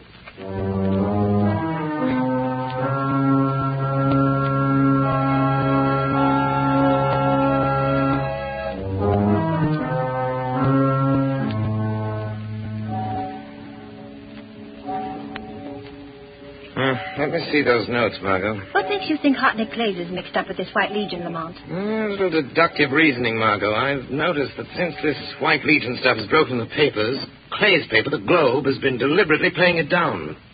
Clay's editorial policy seems to be that the atrocities of the White Legion have been greatly exaggerated. It does sound peculiar. Exactly. Clay seemed rather confused when I appeared to him this afternoon as the Shadow. Well, this may clean up matters. What have you got there? It's a copy I made of a memorandum that was on Clay's desk. Let's see. Oh, what in the world does it mean, these two words? Convocation Water Chapel. Then this string of letters and numbers. SUNMAR2011. Doesn't make sense. Yes, it does. SUN is Sunday. MAR is March. Yes. And then 20 and 11, Convocation Water Chapel, Sunday, March 20th at 11. But that's today. Yes, Prophet, 11 tonight. And I have an idea that the Water Chapel is the place where they're holding Alton Parker prisoner. We're going to find out. Bring the car and meet me in the block next to Clay's house at 8 o'clock, Margot. Yes. If Clay's is going to that meeting, we'll follow him.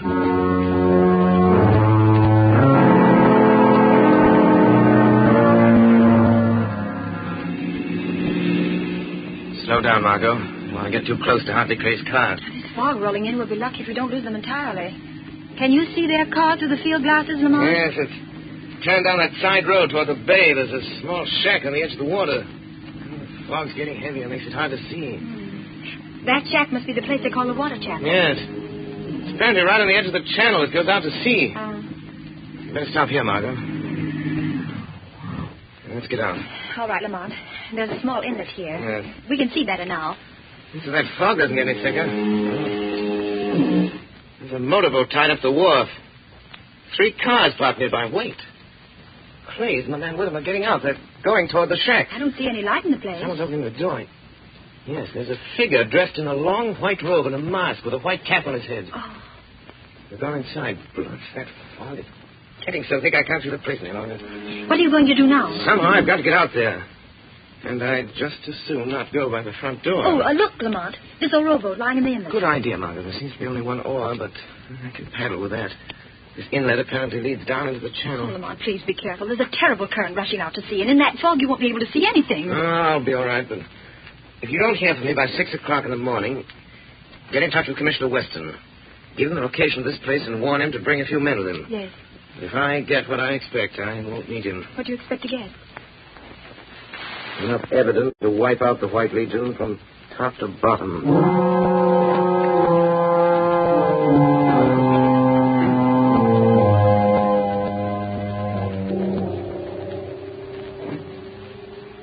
All right, Parker, get yourself ready to meet the judgment of the White Legion. What judgment?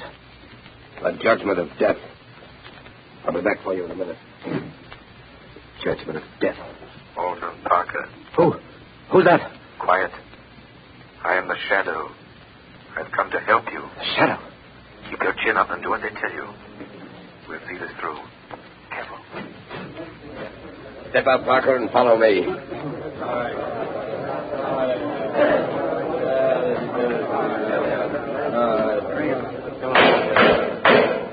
This meeting of the comrades of the White Legion will come to order. First offender, present the accused. The accused stands before you, all High Commander. First recorder. The prisoner, Alton Parker, having committed acts against the order of the White Legion, acts that we consider detrimental to the good of our city, we have signed his order of punishment. With the consent of the comrades, we give him into your hands. Let the accused know his fate. Alton Parker, have you anything to say? Yes, I have. I was to have prosecuted a murderer tomorrow, a man known as Red Collins, who by your help and instigation killed Al Hausman, your political rival. It's common knowledge that this White Legion of yours sides with the party in power at City Hall. And all your sanctimonious chatter about the good of our city doesn't fool anybody. Prosecuting criminals is my job. And if that prosecution endangers the lives and reputations of one political clique or another, it's no concern of mine. Cut it short, Parker. You have 1 more minute. I know why you're getting rid of me. Because your White Legion is mixed up in the worst scandal this state has ever known. And I know what that scandal is. If you, with your robes and masks, knew what that scandal is, you wouldn't be members of this gang. You'd ask your leaders what kind of money-grafting racket they're running. Ask him, the one that sits there on his mock throne. Who tore off my mask? You fool, get back. Here it is, Commander. The strap broke. That's odd. I could have sworn I felt someone tear it. Come to order, men. Hand the accused over the trap. You are sentenced to die, Alton Parker. You'll pay for this, all of you. There's a power beyond your reach that'll make you pay. If you mean the Shadow. When the time comes, we'll deal with the Shadow in a way he won't forget. Silence. Stand ready at the trap. Give me that rope. I want to dispose of Mr. Parker myself. Ready? The trap is ready. Good. Oh! In another half hour, Alton Parker's body will be far at sea. The vengeance of the White Legion is now completed. We've called the Shadow's bluff.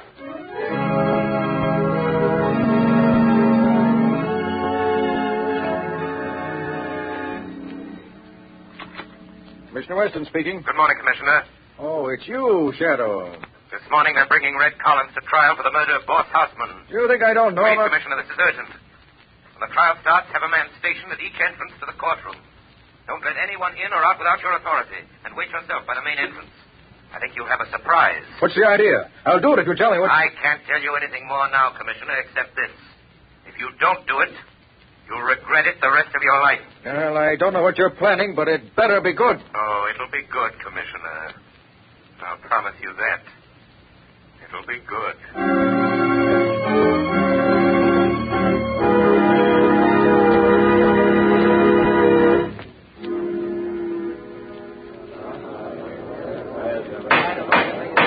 Order in the court. Your Honor, I request that this man who calls himself Red Collins be reprimanded for his insults to me, the district attorney. Proceed with the case, please. Very well. Collins, who paid you to murder Boss Houseman? Defense objects, Your Honor. Objection sustained. All right, Your Honor. Perhaps you'll answer this question, Collins. Were you ever a member of the White Legion? I was not. I told you that once before already. Defense requests that the prosecutor stick to the case in hand. The murder of Al Houseman. The case in hand, as the defense and everybody else knows, goes far beyond the prosecution of this gangster. Order. I intend to prove, Your Honor, that this man Collins killed Al Houseman. But that Collins acted under the instructions of the notorious gang known as the White Legion. The same gang who caused the mysterious disappearance of my able assistant, Mr. Alton Parker. Confine yourself to the case at hand. The district attorney seems to have some trouble doing that. Here. Look at this note, Collins. Do you deny sending that to Houseman the day before he was killed? Sure. I wrote the letter and sent it to him. I told you that once already, too. Why? Why did you write him such a threatening letter? To scare him into paying me the money he owed me. That's why. I told you that once, too. Mr. Collins is lying. Hey, who's that? He can neither read nor write. Who is speaking? I demand that he identify himself. Is there someone in this courtroom who wishes to be sworn as a witness? Where are you? Who are you? I am the Shadow, Judge Roscoe. I have some unsworn testimony that may interest you. The men who paid Red Collins to commit murder are in this room.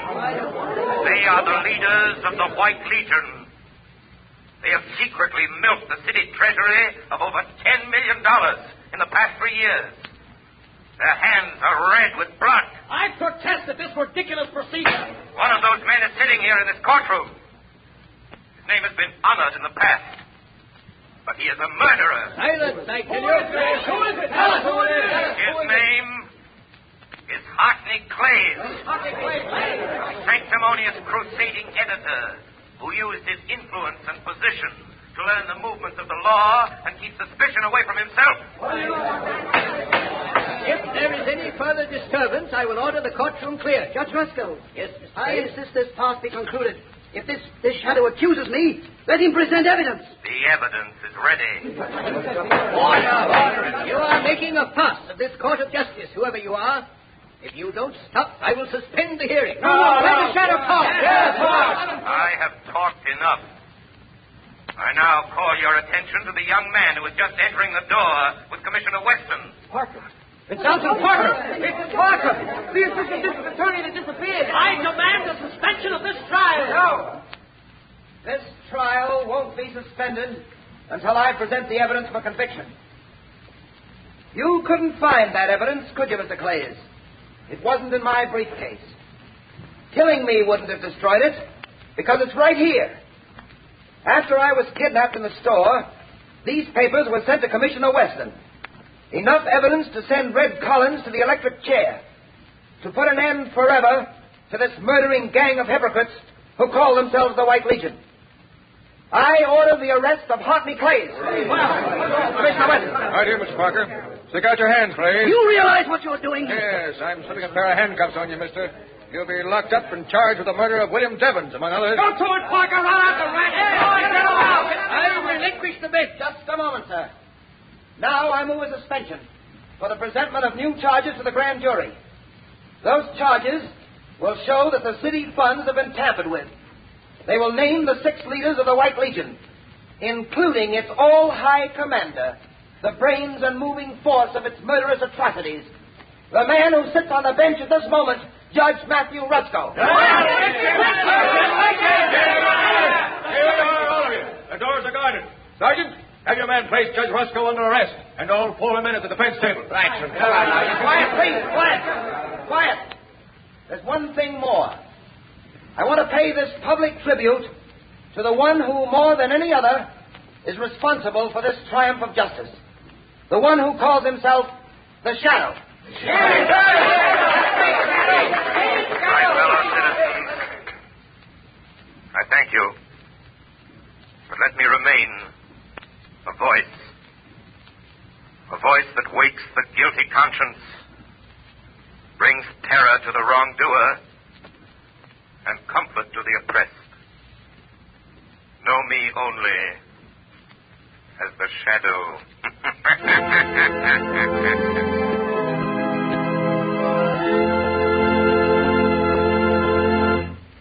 And now, ladies and gentlemen, we bring you John Barclay, Blue Coal's heating expert. But before we hear Mr. Barclay, we want to remind you that at the close of the program, the Shadow himself has an interesting message for you. Be sure to listen. And now, Mr. Barclay. Thank you, Ken. And now a word about heating hot water this summer. Many listeners have had the experience of preparing to take a shower only to discover the hot water supply has been exhausted. Now, this condition should not exist in any home. There can always be an unlimited supply of hot water when you heat it with the efficient and up-to-date hot water tank heaters that manufacturers are turning out today. These heaters are still known in many communities as bucket-a-day or pot stoves. Their cost is trifling, even when installed with automatic draft regulators, which make their operation semi-automatic. They guarantee a generous supply of really hot water at a cost of about 1/3 present gas bills. I suggest that you ask your Blue Coal dealer about this hot water heating equipment. He'll be very glad to quote a price on the size best suited to your requirements. Thank you, Mr. Barclay. And now, ladies and gentlemen, that interesting message we promised you.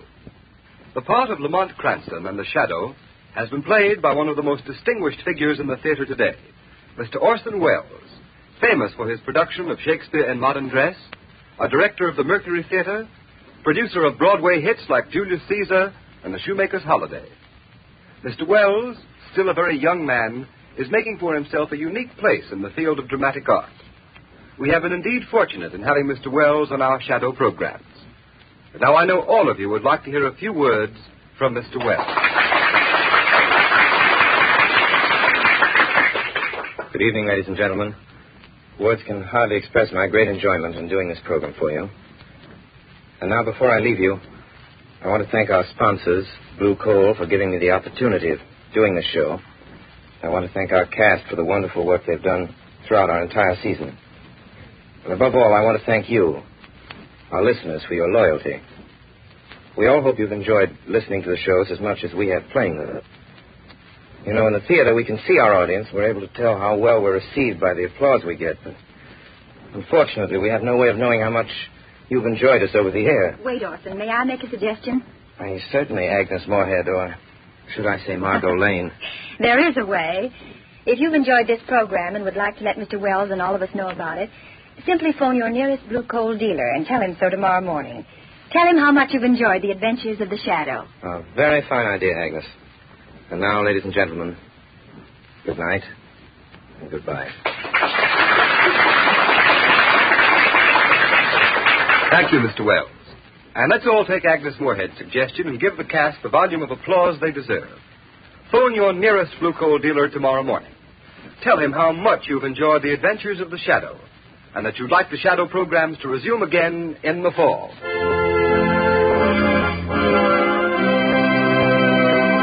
You have just heard a dramatized version of one of the many copyrighted stories which appear in the Shadow magazine.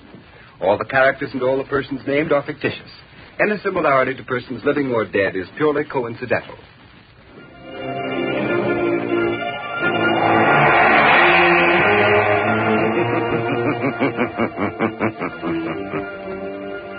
As you sow evil, so shall you reap evil.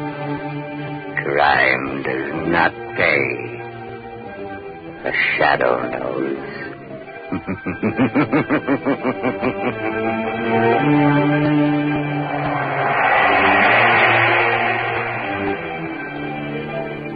You're listening to HOJO Radio. Stay tuned. The Adventures of Sam Spade, Detective. Brought to you by Wild Root Cream Oil Hair Tonic, the non-alcoholic hair tonic that contains lanolin. Wild Root Cream Oil. Again and again, the choice of men who put good grooming first. Sam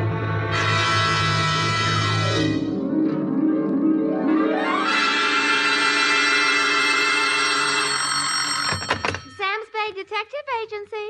It's me, sweetheart. Risen from not one, but 2 deathbeds. Oh, Sam, I bet not. You wouldn't take that lying down. Oh, Effie, you made a joke. Well, you did first, Sam. I did not.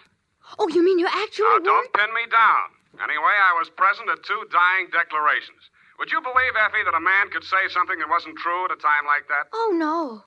You mean a man would be lying on his deathbed? Oh, Effie, you made a joke. Oh, Sam, now stop it. I don't know It's what you all mean. right, Effie. I forgive you. You can atone by telling me how wonderful you think I am. I think you're... That you may do when I arrive in a trice to dictate my report on the deathbed caper.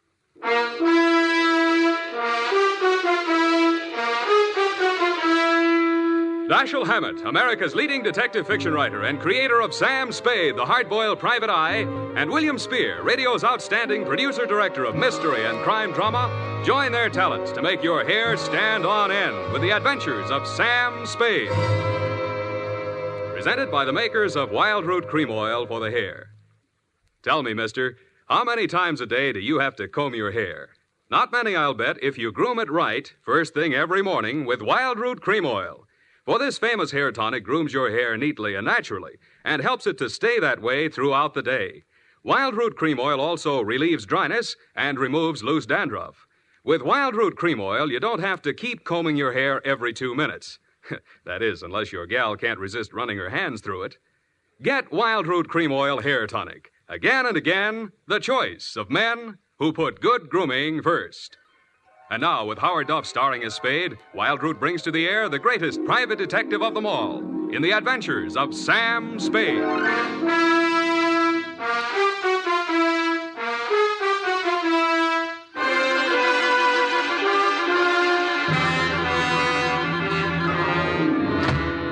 Many brave hearts are asleep in the deep. Oh, Sam, you're a sailor. Captain Sam, is the brig for you. You got your logbook handy, gal? Oh, yes, Captain. So beware. You make it, that's awful deep.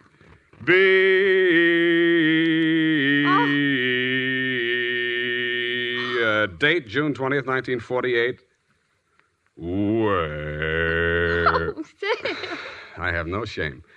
To Marin County Sheriff's Office, San Rafael, California. Attention, Deputy Woodington from Samuel Spade, license number 137596. Subject, the deathbed caper. Dear Bill, the dawn came up like thunder out of Chinatown across the bay. In San Francisco, all we could see was fog. But on your side, it must have lifted briefly because somebody named Dan Starbuck managed to find his way to a phone booth, call me, and ask me to meet him at the 3rd Street Pier in Sausalito.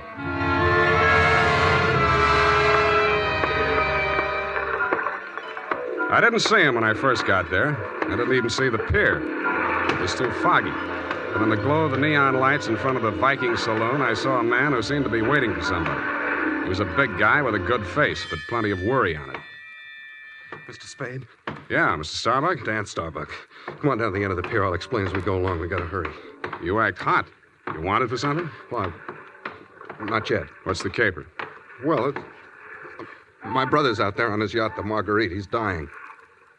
When he's dead, they may call it murder. I want to be there with a witness. That's you. In case he has anything to say about who did it. Who did? They think I did. Did you? Honestly, I don't know. It happened the night before last. I went out there to see him. We've hated each other for years. We've both been drinking, and we drank some more. Then there was a fight. I drew a blank somewhere. Next thing I knew, it was around midnight. I pulled myself together, went into his cabin. Gordon was lying there with his head all kicked. I realized I was covered with blood, and I was holding something in my hand, big glass paperweight. I dropped it. I got out of there fast and swam ashore. I planned to tell you a different story, but that's it. You want the job or not? You think you'll make a deathbed statement that'll clear you, and you want me for a witness? Yeah, that's it. You got a lot of guts. I'm hired. Good.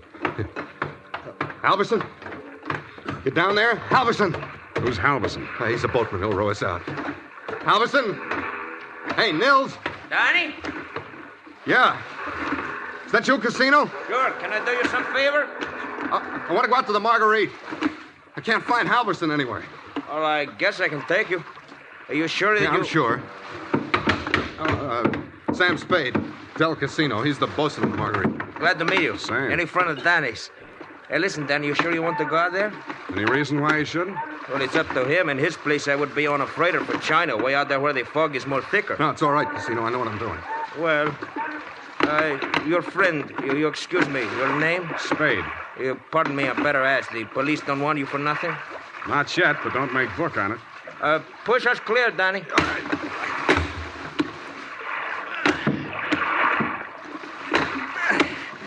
This fog is closing in, but I can still see the lights from the Marguerite. I wish we don't find her.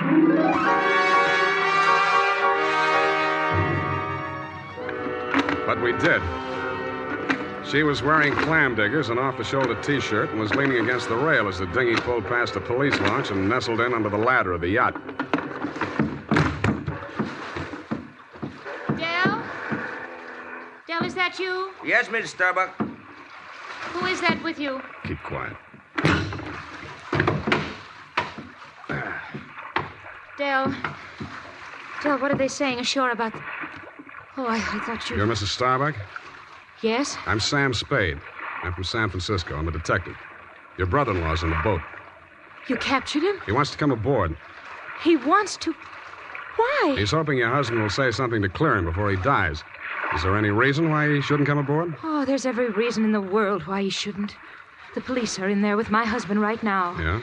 The doctor says there's a possibility that he may regain consciousness long enough to make a dying declaration. Mm-hmm.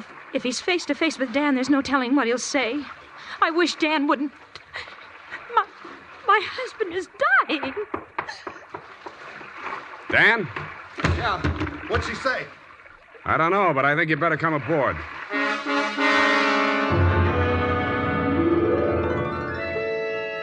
He seemed almost delighted as he swung his weight up out of the dinghy and climbed the ladder. Del Casino, the bosun, followed, wearing a puzzled expression that turned to fear as we entered the cabin.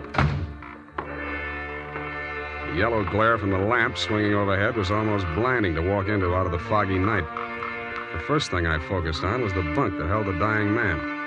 His head was heavily bandaged, his skin was chalk white, and his lips were beginning to turn blue. The room was tense with waiting. Ranged around him in a semicircle were the supporting players.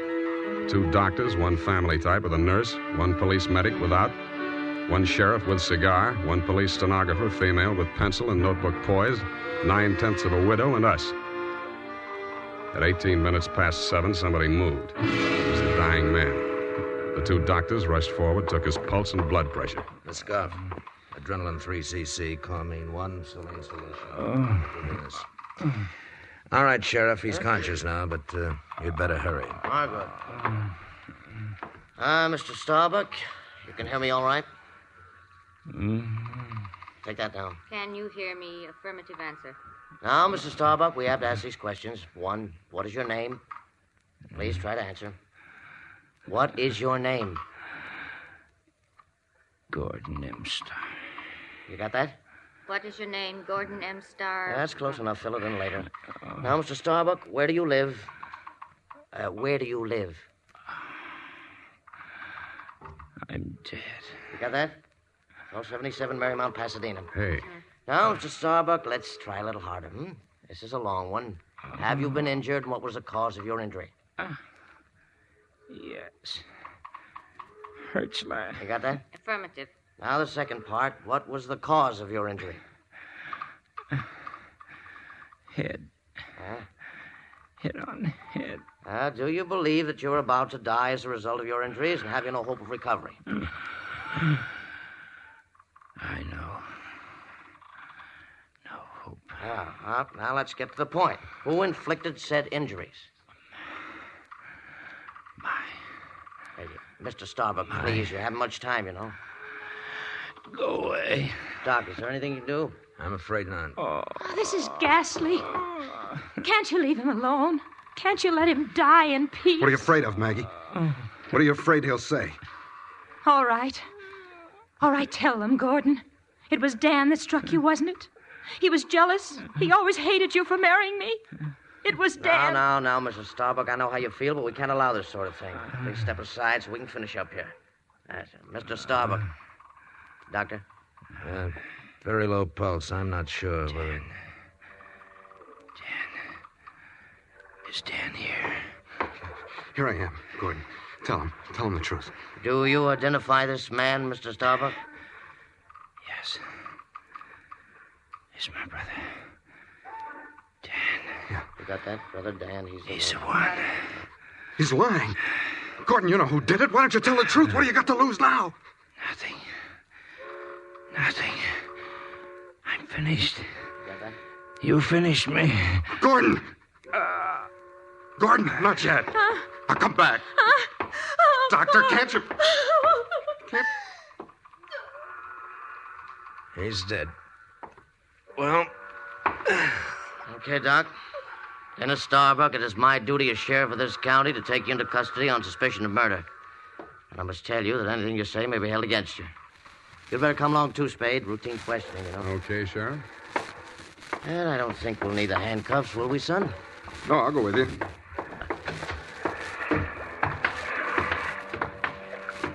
Yes, indeed, son. It's always smart to come along quietly. Yeah. But this is as far as I'm going. Hey, Dan, come back here. Use your head.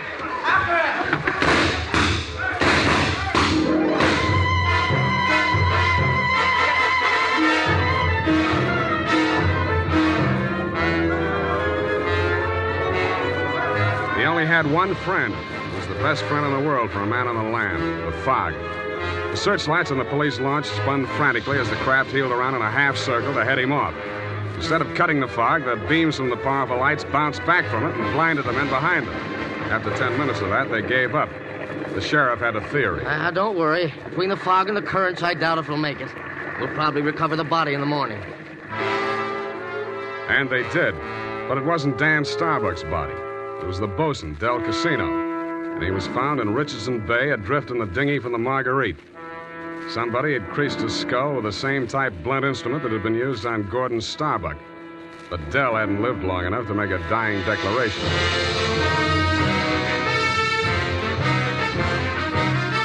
The makers of Wild Root Cream Oil are presenting the weekly Sunday adventure of Dashiell Hammett's famous private detective, Sam Spade.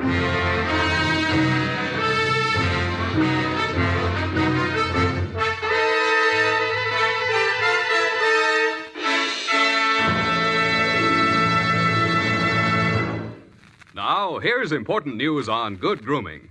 If you want the well-groomed look that helps you get ahead, socially and on the job, listen. Recently, thousands of people from coast to coast who bought Wild Root Cream Oil for the first time were asked, how does Wild Root Cream Oil compare with the hair tonic you previously used? The results were amazing. Better than 4 out of 5 who replied said they preferred Wild Root Cream Oil. And no wonder. It gives you the advantages that men consider most important. Wild Root Cream Oil grooms your hair neatly and naturally, relieves annoying dryness, and removes loose dandruff. What's more, non-alcoholic Wild Root Cream Oil is the only leading hair tonic that contains soothing lanolin that's like the oil of your skin. So ask for Wild Root Cream Oil Hair Tonic. Again and again, the choice of men who put good grooming first. By the way, smart girls use Wild Root Cream Oil, too, and mothers say it's grand for training children's hair.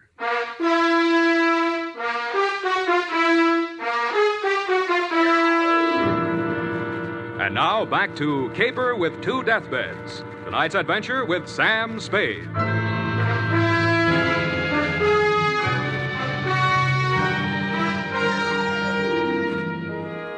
The police theory of the Del Casino killing went something like this. Casino had shoved off in the dinghy to join in the search for Dan Starbuck, had rescued him, and been maced for his pains. Also found in the dinghy, but not as yet worked into the police theory, were two items. One, a waterproof wallet containing the seaman's papers of one Nils Halverson. Two, a tattoo mark on the right bicep of the deceased. A small heart with a name in it, Maggie. The brand new widow of the same name was waiting in my office when I got there the following afternoon. Hello. Hello to you, Mrs. Starbuck. What can I do for you? Mr. Spade, I know very little about the ethics of your profession, and... Well, are you still working for Danny? If you mean, do I know where he is, the answer's no. Oh. I hoped you'd say that. Why? Because I want you to work for me. Need a new bosun? You needn't have put it quite so crudely. No, I needn't. Since your work is confidential, I'll admit I've done a few things that... Well, it's all too true. My first mistake was marrying Gordon Starbuck when I didn't love him. And I should never have let myself fall in love with Dan. I certainly should have known better than to let Dell fall in love with me. What about Nils Halverson? And me? Well, hardly. No. Nils Halverson was employed by my husband for various odd jobs whenever we put in at Sausalito. Mostly he'd row the guests out to the ship. He rowed Danny out the night my husband was killed. At least I think he did. I didn't actually see him. Where's Halverson now? I don't know. He goes off on drunks for days at a time, but I have a feeling that someone has paid him to disappear. He might have overheard something. Hold on a minute. You're going too fast. Are you, working up to a confession? Oh, no. It's just that I'm afraid a great injustice may have been done to Danny. After all, Mr. Spade, a man who's dying, I don't see how he could be altogether in his right mind. Do you? The law says he is if he knows his name and address. A deathbed accusation is the strongest evidence a lawyer can shove at a jury. You can't cross-examine a dead man, and most people have the quaint idea that a man on his deathbed is a lot more truthful than he was when he was hale and hearty. Then you think Gordon may have been lying? Could be, or wool gathering, or picking up some of the lines you were feeding him. Oh, I was just afraid he might die before he... You see, I thought I might shock him into saying yes or no. He could have said no, couldn't he? Well, make up your mind. Oh, all I know is it's on my conscience now. If we could find old Halverson and force him to tell what he knows. He's a very strange man. He's devoted to me. If the police find him before I do, he might refuse to talk out of a mistaken loyalty. To you? Well, I meant if he thought I had anything to do with the... Well, he's very strange. I told you that. What makes you so sure he's alive? Why wouldn't he be? If I'd been the killer and he'd rode me to and from the scene of my crime, I'd see him secured in Davy Jones' locker. Fish feed, lobster bait, asleep in the deep. Will you work for me? I'll let you know.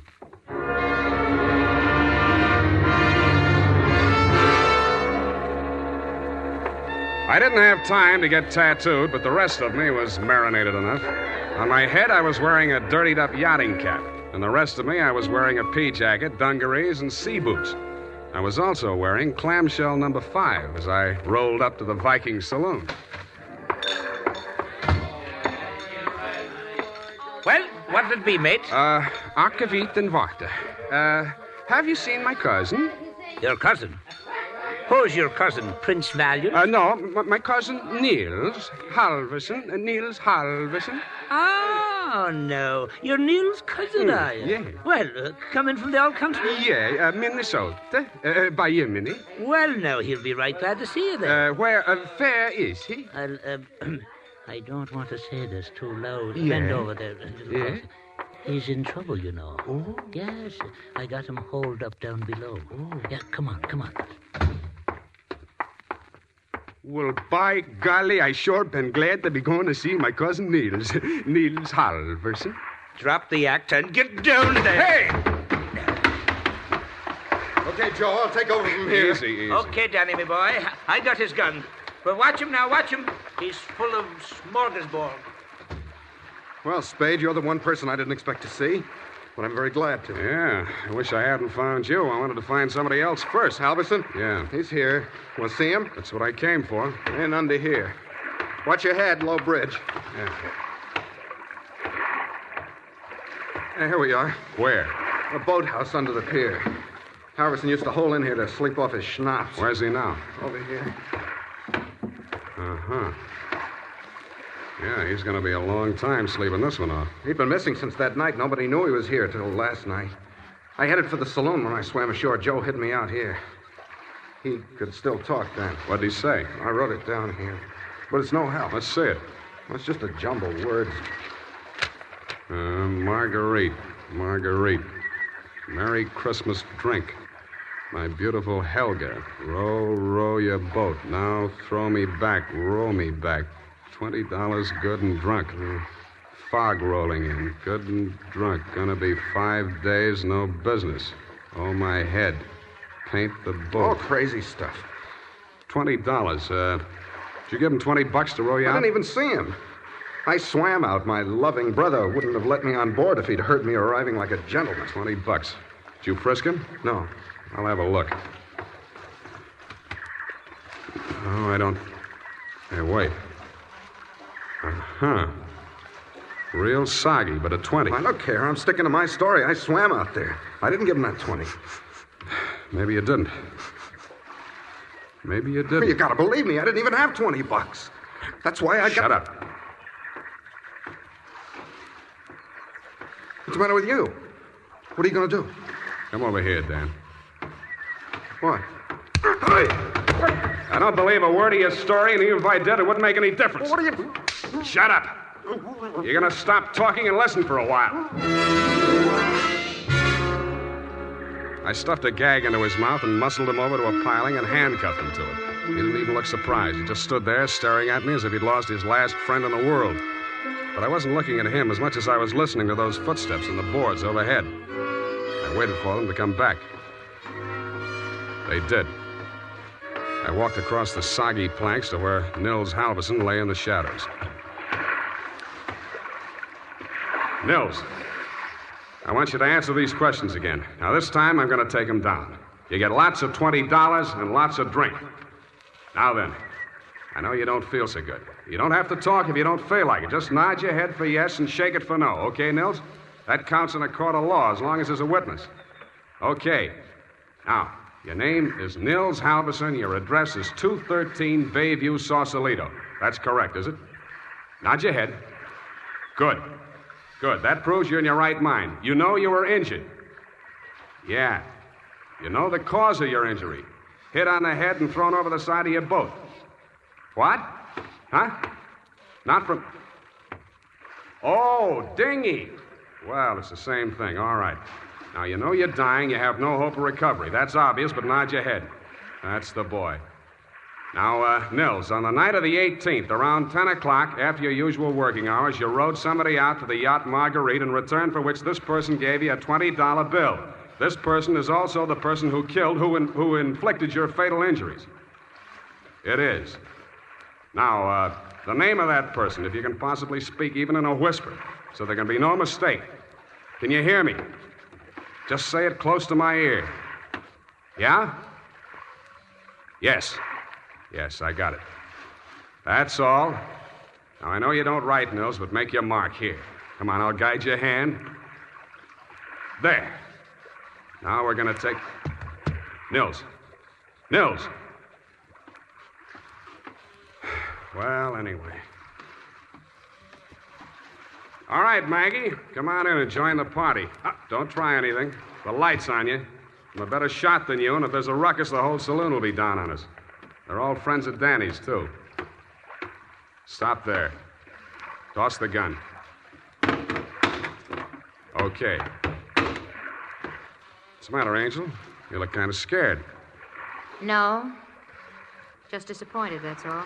Don't give up so easy, sweetheart. I always wanted to take a trip around the world.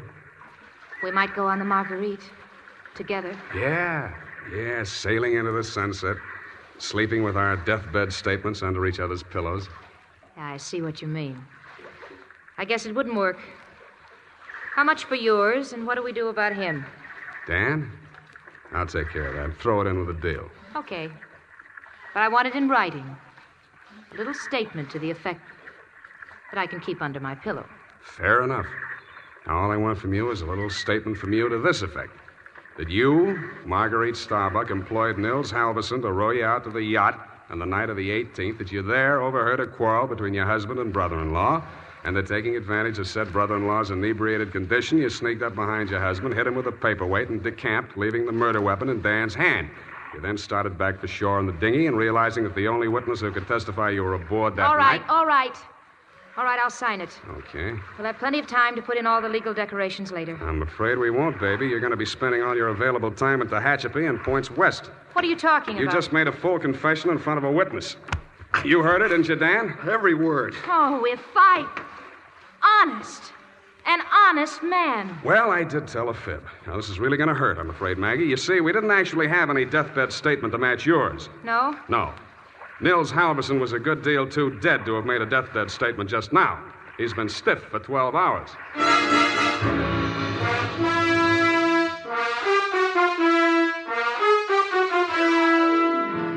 Period, and a report. Well, Sam, I'll type this right up because then I'm leaving. Wait a minute, Effie. I had to do it that way. Don't you understand? Of course, Sam, I quite understand. But you object, huh? A cruel, ruthless, murdering, though beautiful woman, foiled by a clever ruse, a great acting performance by the greatest private detective of them all. Is that all? You're still leaving. Yes, Sam, my bags are packed.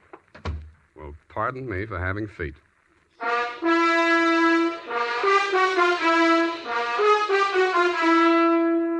There's a reason, men. In fact, there are 5 big reasons why more men every day are turning to Wild Root Cream Oil for well-groomed hair. Wild Root Cream Oil grooms your hair neatly and naturally. Wild Root Cream Oil relieves dryness and removes loose dandruff. Wild Root Cream Oil is non-alcoholic and contains soothing lanolin. 5 big reasons why you, too, should join the millions with handsome, well-groomed hair. Why you should step up to your drug or toilet goods counter and ask for Wild Root Cream Oil. Get the big economy bottle and the handy new tube that's easy to pack when you travel and just right for the office or plant. Also, ask your barber for a professional application of Wild Root Cream Oil Hair Tonic. Again and again, the choice of men who put good grooming first. Well, here it is, Sam. Goodbye. Now, wait a minute, Effie. You can't leave like this, not without... Oh, all right. I'll talk to you while I'm putting my hat on. Well, can't you at least look at me? After all, you should give me a chance to justify... Sam, apparently you're laboring under an apprehension. Of course I am. Oh, boy, am I glad I picked the last in June and the first in July. What are you talking about? My vacation. Vacation? You just had a vacation a few months back. 12, Sam. That's a year. Well, if you want to take advantage of a legal technicality... No, Sam, don't say goodbye, Mad. Well, it's customary, I suppose. It's lucky that some of us keep our nose to the grindstone, our ear to the ground, an eye to the future. Huh? Television's just around the corner, you know. Oh, Sam. Come here, sweetheart. You look lovely in it. Come here. Have a wonderful time. Oh, Sam. Oh, Sam. Come here. Now, go on. You missed your train. Where are you going? The Los Sierras. Well, just so you don't go to Kanab, Utah. All right, Sam. You know best. Good night. Good night, Sierra Sue. Now, who can we get for that part next week?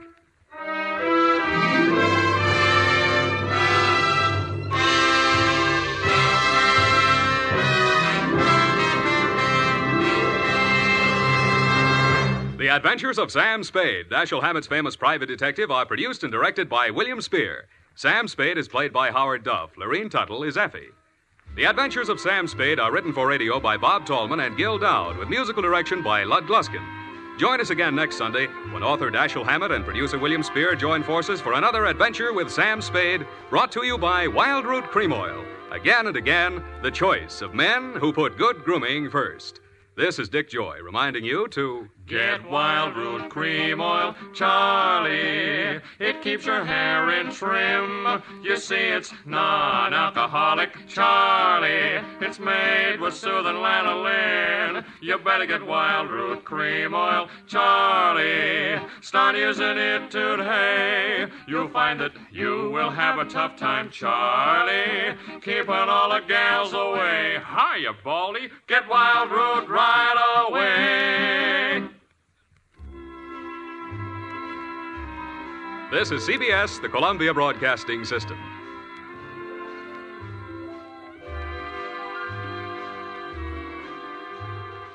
The Adventures of Sam Spade, Detective.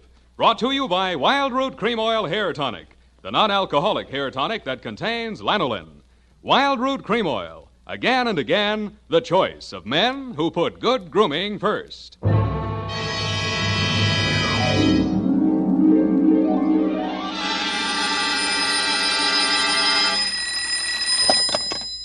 Office of Samuel Spade, Private Investigations.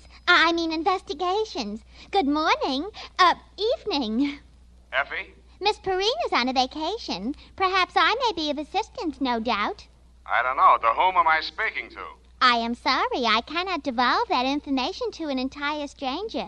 May I take a message? Look, Miss whoever you are, I don't want to discommode you, but I am sorry, but I will have to ask you in no certain terms to resist from this line you are handing me.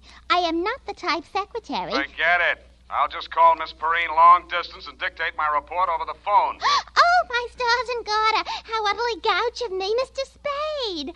Oh, I'm Bernadine, Effie's relief. Yours. I could use some. Oh, shall I send out for some medicine? Yeah. The phone number's on the wall behind the water cooler. Tell them the 100 proof, bonded, and hang the expense. I'll be right down to dictate my report on the bail bond caper.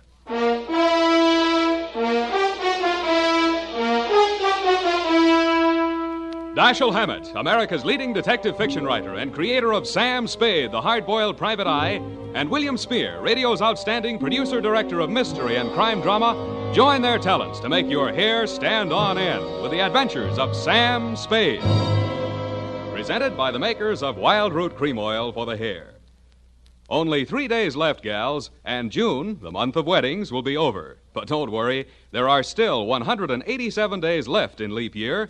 Still time to snag the man of your dreams. You know, the one who uses Wild Root Cream Oil on his hair. He and millions of other men use Wild Root Cream Oil daily because Wild Root Cream Oil grooms the hair so neatly and naturally, relieves dryness, and removes loose dandruff.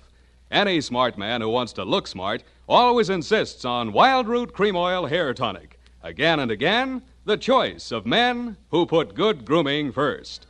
And now, with Howard Duff starring as Spade, Wild Root brings to the air the greatest private detective of them all in the adventures of Sam Spade.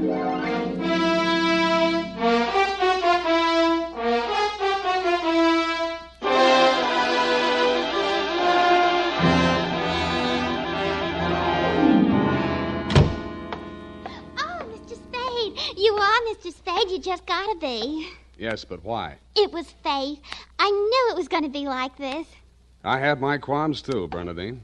Oh, that's good. I sent the other back. The other what?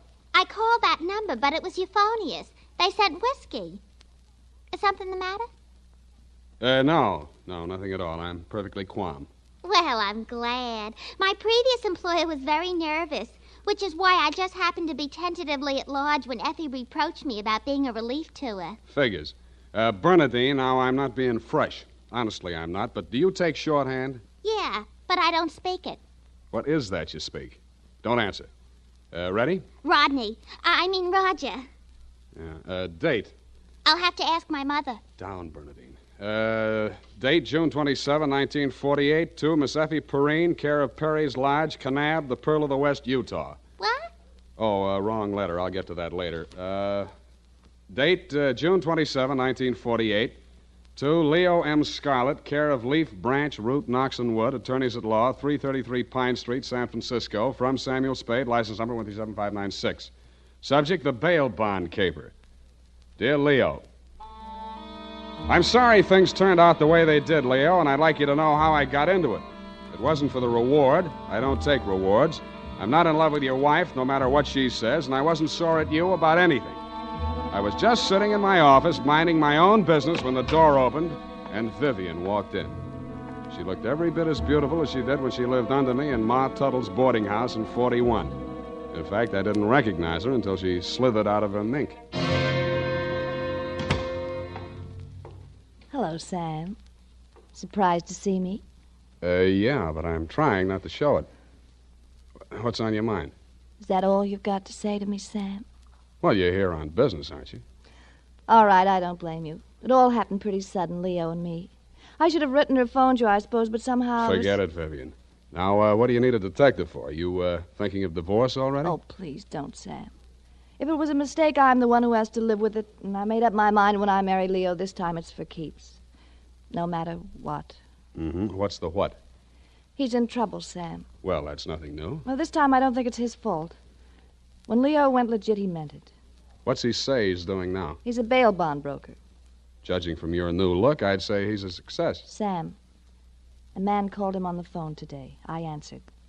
He said his name was Holliday, but I recognized his voice. It was an old friend of Leo's, Charlie Rosenfoy. Charlie, huh?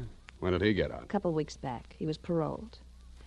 I don't know what he said over the phone, but Leo looked scared and sick. I don't wonder. The word around town was that Charlie took the rap for Leo. And I don't know anything about that. All I know is Leo's on the level now, and Charlie never will be. He did plenty on his own during that time he served. Well, I won't argue that, but from where I sit, it looks like Leo better start wearing a gun again. He has. That's what I'm so frantic about, Sam. You hear any of the conversation from Leo's end? He didn't say much. But I did hear him say, "All right, 10 tonight. I'll meet you there."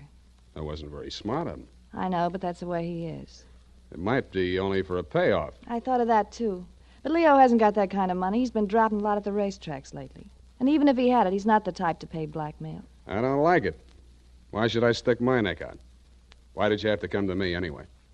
'Cause I trust you, Sam. I know you were jealous of Leo. I was? Sam, if we ever meant anything... If you meant half the things you said to me when we... Stop it. That's blackmail. Oh, I feel so lost and alone. I don't know where to turn. Okay. I'll see what I can do. Oh, Sam, I'll make it up to you somehow. You see if I don't. Sure you will. And tell Leo to stop dropping his money at Tan Ferran. This is going to cost them plenty.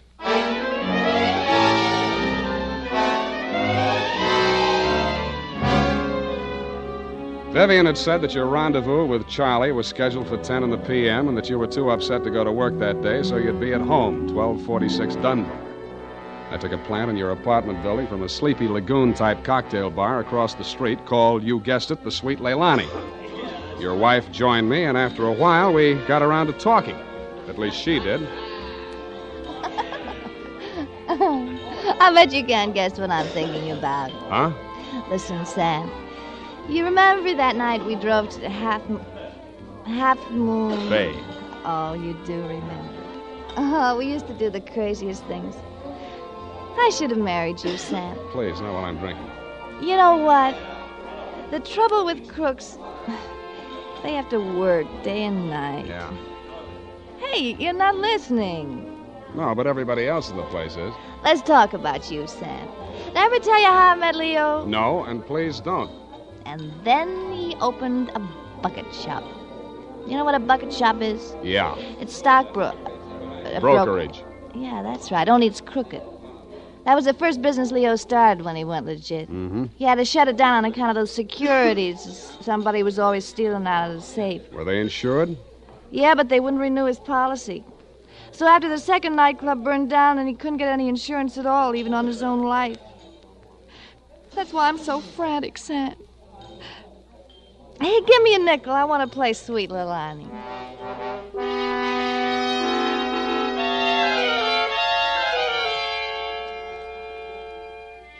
$50 and 2 hours later, Sweet Leilani broke under the strain, so we had Princess Papuli to leave a night gave out, and we were starting on the Hawaiian war chant when she disappeared through a door marked Wahines, Hawaiian for powder room, and never came back. Around 9:45, I mumbled something to the bartender about the lady will pay, put on my smoked glasses, and strolled out and across the street. You came out of the building a couple of minutes later. You led me a zigzag course up Merchant Street to Salon, across Salon to Commercial, down Commercial to Drum, and made a lateral pass over Drum back to Dunbar. Your destination, I'd never have guessed it, was the Sweet Leilani. Happily, they were not playing Sweet Leilani. It was very, very quiet. The regular customers had taken a powder, and I didn't blame them. In the new crop at the bar, I counted 10 broken noses, at least 5 broken paroles, assorted knife scars, and 4 pairs of cauliflower ears, and 1 maverick. You slid into a booth at the end of the bar, took the gun out of your shoulder holster, and laid it down on the table in front of you. I walked over, turned it around so it was pointing at the jukebox instead of me, and sat down. Some other time, Spade. Some other time I drink with you. I'm waiting for a friend. Why the gun? You selling it to him? Maybe I give it to him. Go on, you drink at the bar. It's kind of crowded. Looks like Charlie Rosenfoy's old mob. Who are they gunning for? You or Charlie? Why don't you ask them? What are you drinking, Leo? I was with that bottle all day. Got a bad taste. Do me a favor, Spade. There's a bar 2 doors down the street. Go drink there. There's my friend coming in the door. Any friend of yours is a friend of mine, Leo. Look, Spade. Hello, Leo. What's the matter? You bring a bodyguard to meet your old friend Charlie? This shamus threw his weight in here. I didn't ask him. I don't need him. Huh. That sounds like the old Leo Scarlatti I used to know. The name is Scarlet. Oh, pardon me. I've been on the rock for so long, it's hard to catch up on all the changes. There's been a war, Charlie. Anyone tipped you to it yet? You got a smart bodyguard, Leo. Let's talk. Let's go somewhere else and talk. I like it here. Okay, we start. How come you tipped the mob we were coming here? You promised you wouldn't. Like the shamus, they got to drink somewhere. All right, say what's in your mind and I'll go. Yeah, and if you don't mind, I think I'll do my drinking at the bar.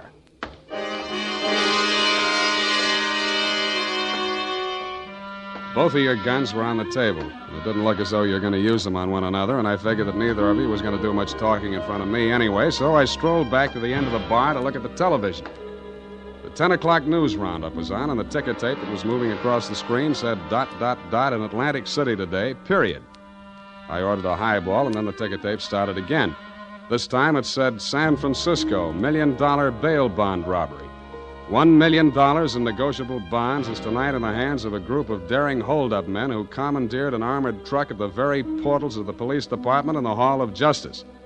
Then it said, this concludes the 10 o'clock edition of the television news roundup. I had a slight hunch that if the television boys had had their cameras on the big bail bond robbery, that at least some of the characters would have been played by at least some of the bad actors that were foregathered in the Sweet Leilani. In fact, what you and Charlie were saying and doing when I walked back to your booth was almost too much to the point. You let me see the bulky portfolio Charlie shoved across the table at you. It looked like a carrying case for bonds, bank messenger type. But it was sealed with wax blobs bearing the imprint of the Great Seal of the state of California. I was impressed. Where'd you get this? You can read about it in the papers, and if I was you, I'd get this out of sight before them papers hit the street. One thing more. Don't try to clip none of them coupons. And one thing more in addition. Don't open it at all. Sure. Spade? Yeah, Leon? I think I hire you after all.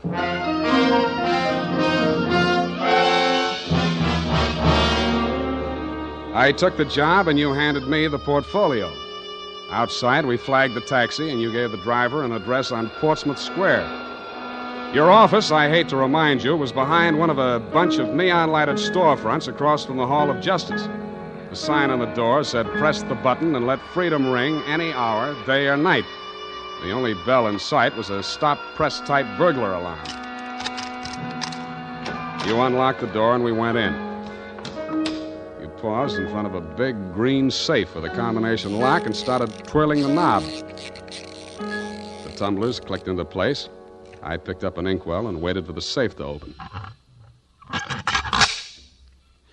All right, Spade, give me it.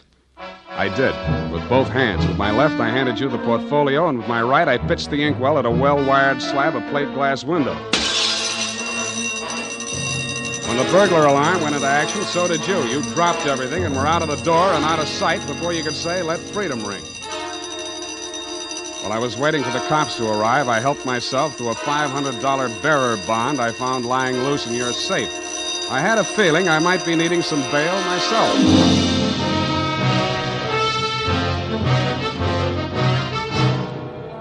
makers of Wild Root Cream Oil are presenting the weekly Sunday adventure of Dashiell Hammett's famous private detective, Sam Spade.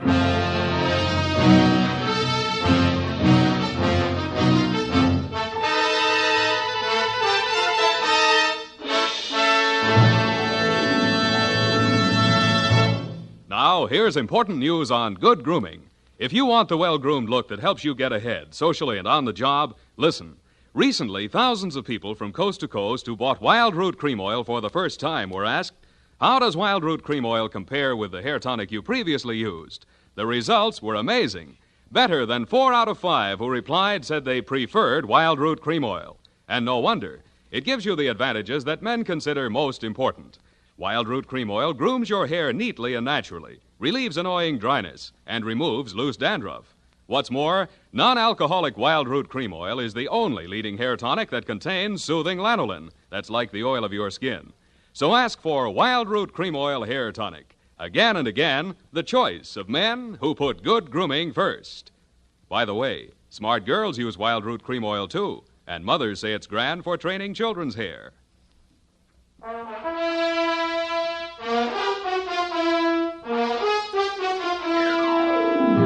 And now, back to the bail bond caper. Tonight's adventure with Sam Spade.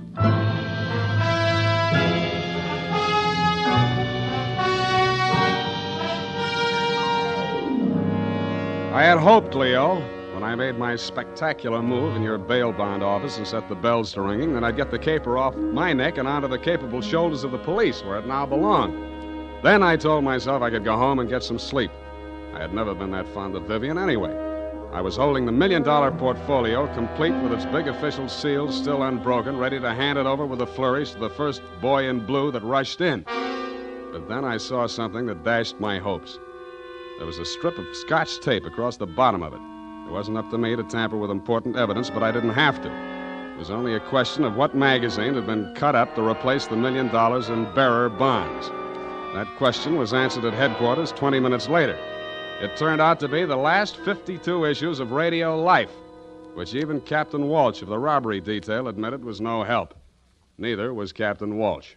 Now, Spade, in your statement here, you state, so-and-so, sweet Leilani, and that Rosenfoy did hand portfolio exhibit in question to Leo M. Scarlett, alias Scarlatti, at approximately 10:20 p.m. this date. That's it, Captain. Now,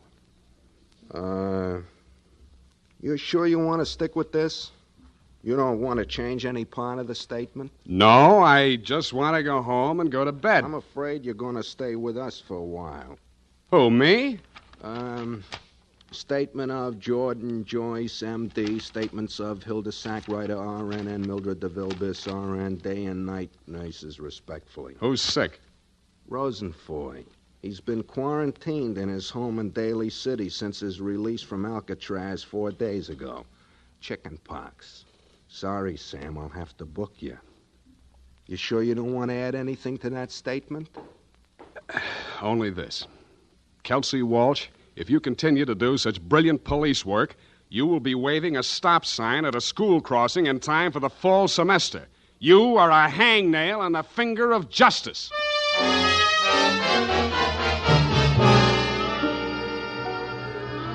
I thought I had been courteous and cooperative, but even so, it was the middle of the afternoon by the time they set my bail.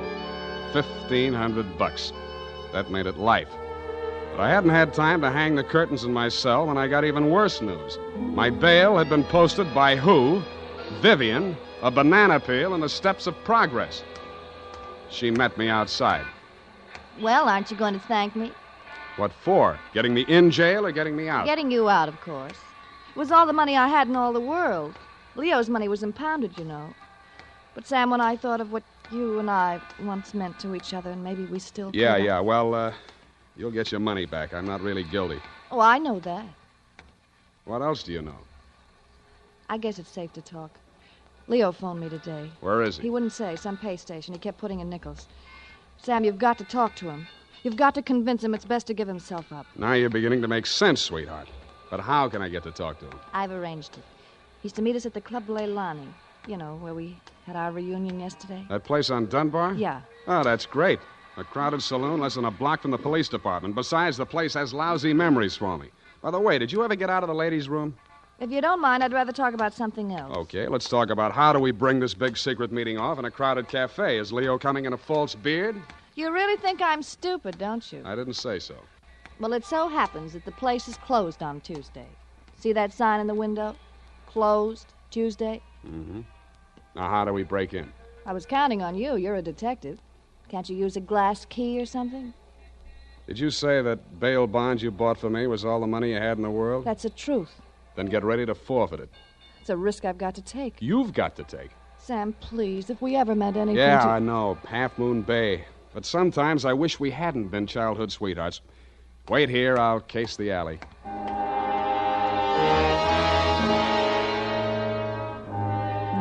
The alley wasn't much better. There were 2 windows, washroom type, all glass brick, except for 2 small ventilators big enough to put your hand through. The only hope was the kitchen skylight. I didn't have any trouble getting up to it, but once I was there, things didn't look so good. The view from the roof was a garage door with 2 green lights flanking it. Then it struck me where I was and why I was there.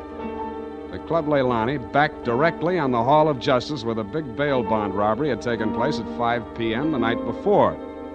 Without further ado, I put my foot through a pane of the skylight, reached in, unlatched it, and dropped.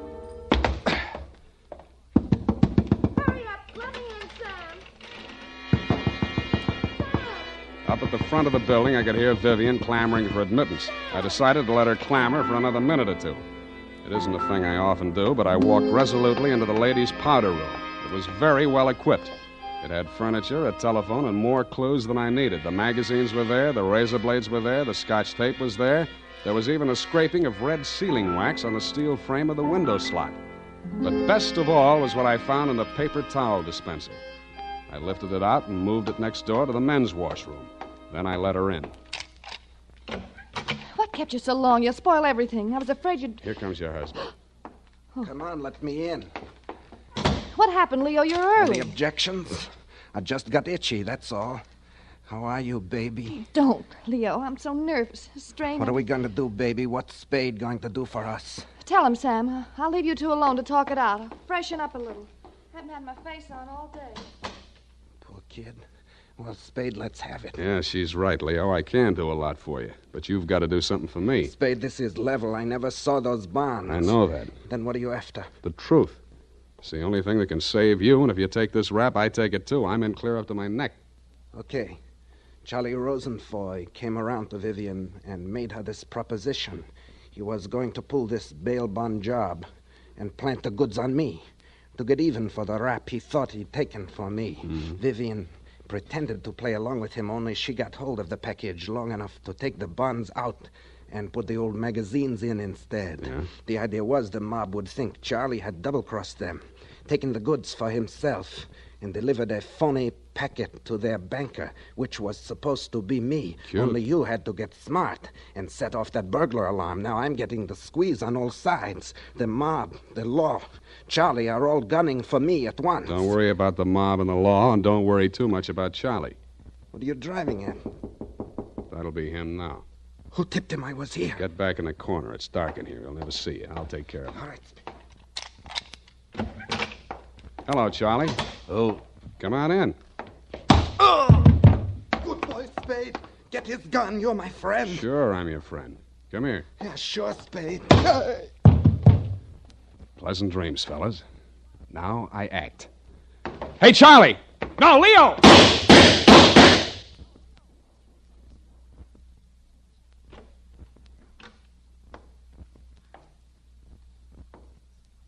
Vivian? Sam?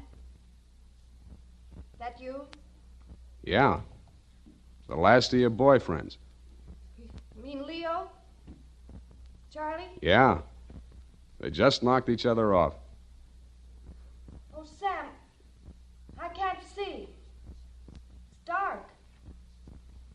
Where are you? Right here in front of the jukebox. You sure? Hope to die.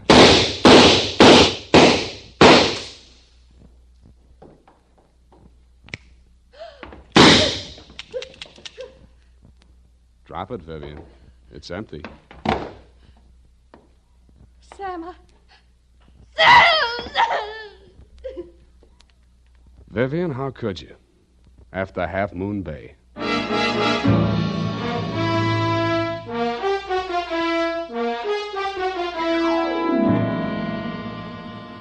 I'm sorry I had to knock you boys out, Leo, but better lumps than bullet holes, eh? After she started wrapping up the caper, it wasn't too hard to figure what she was up to, providing you could keep her smoke out of your eyes. She told Charlie how to operate on you and told you how to operate on Charlie. $1 million for her and 2 dead gangsters lying on the floor of an empty joint where they'd shot it out. The secret of the missing bonds would have to be written off by the police as having died with either one of whichever of you ever had them. Period. End of something. Pardon me, Mr. Spade. I know you're tired, and if you're too brushed, please feel free to allude the whole matter. But... Yes, okay, let's do that. Thank you. Effie said that you were always glad to qualify any little points that she didn't understand. Mm-hmm. She said that, did she? Yeah, but she also said that quite accidentally that you sometimes leave things out that should be left in. Bernadine, times are very bad. They're cutting salaries everywhere. But where were they during the whole affairs and affair, if you'll pardon the expression? The bonds? In the paper towel dispenser, didn't I say so? Oh, that's what you moved to the men's. Mm-hmm. But how did they get there? In the Walreenies, if you'll pardon the expression. Simple. When the thieves whizzed through the alley after the heist, Vivian had her well-manicured little lunch hook thrust through the window slot to receive them. Oh, that's how the red sailing wax got there. Bernadine, you're spectacular. Now go and type this up. You're making me nervous.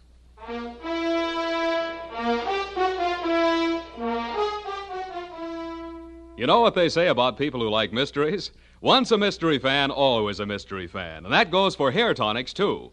Once a Wild Root Cream Oil fan, always a Wild Root Cream Oil fan. Just try it and you'll see what I mean.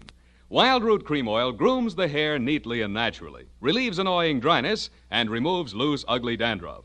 So tonight, or first thing tomorrow, step up to your drug or toilet goods counter and ask for Wild Root Cream Oil. Get the big economy bottle and the handy new tube that's easy to pack when you travel. Also, ask your barber for a professional application of Wild Root Cream Oil Hair Tonic. Again and again, the choice of men who put good grooming first.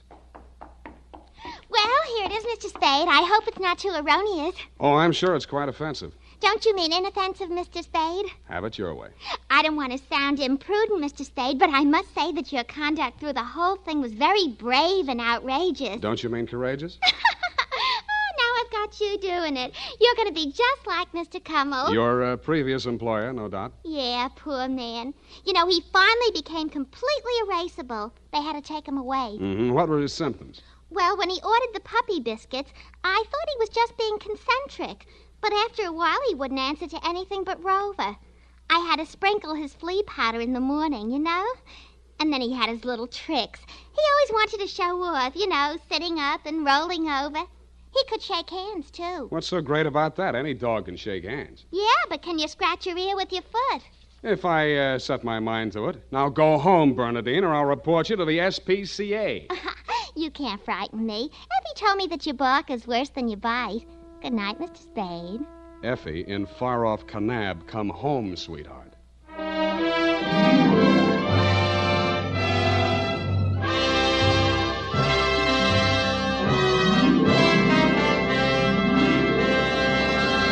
The Adventures of Sam Spade, Dashiell Hammett's famous private detective, are produced and directed by William Spear. Sam Spade is played by Howard Duff. The Adventures of Sam Spade are written for radio by Bob Tallman and Gil Dowd, with musical direction by Lud Gluskin. Gil Dowd directed tonight's broadcast in William Spear's absence. Join us again next Sunday for another adventure with Sam Spade, brought to you by Wild Root Cream Oil. Again and again, the choice of men who put good grooming first. This is Dick Joy reminding you to get Wild Root Cream Oil, Charlie. It keeps your hair in trim. You see, it's non-alcoholic, Charlie. It's made with soothing lanolin. You better get Wild Root Cream Oil, Charlie. Start using it today. You'll find that you will have a tough time, Charlie, keeping all the gals away. Hiya, Baldy. Get Wild Root right away. This is CBS, the Columbia Broadcasting System.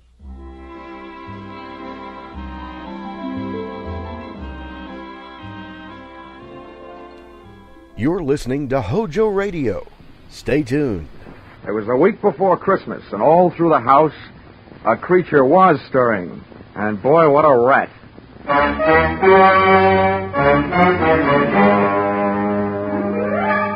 This is another in the adventures of America's fabulous freelance insurance investigator, Johnny Dollar, starring Charles Russell. At insurance investigation, Johnny Dollar is only an expert.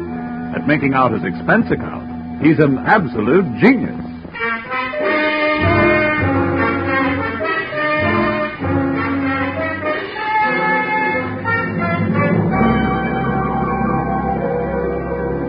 Expense account submitted by Special Investigator Johnny Dollar to Home Office, Industrial Insurers Incorporated, Hartford, Connecticut. Attention, Mr. Eben Stevens, General Manager. The following is an accounting of my expenditures during investigation of small-time swindles of big-time department stores. Or how I played Santa Claus and almost got left holding the sack. Or going for a sleigh ride without benefit of snow can be tough sledding. Expense account, item 1. $1. Tip to messenger who delivered this assignment in writing by hand to my apartment. Thanks, Mr. Dollar. You have never been known as a fast man with a buck, Mr. Stevens, and I must say your note to me also marked you in my mind as an economist with words. Dear Dollar, our client, the Association of Department Stores of Greater Manhattan, has requested help on the following problem. A young man has been making the rounds of New York department stores during the current Christmas rush. Using his equipment and official-looking sales book, he goes to a business department, makes a quick sale on some large item, writes it up in his furious sales book, takes the customer's cash, and disappears. Enclosed find varying descriptions as furnished by victims to date, and check for your usual retainer fee. Please put a stop to this nefarious practice at once. Signed, Eben Stevens, General Manager. Expense account, item 2. $6.21. Train fare, Hartford to New York. Next morning at 7:03 on the Banker's Special. A train very cleverly named that because 75% of its load is made up of bankers. I sat among them in a parlor car, watching them limbering up for the day's chores, slowly shaking their heads from side to side and softly whispering, no. We arrived at Grand Central at 9:20. The bankers got off and headed for their granite vaults. I got off and headed to face my stone wall. Expense account, item 3.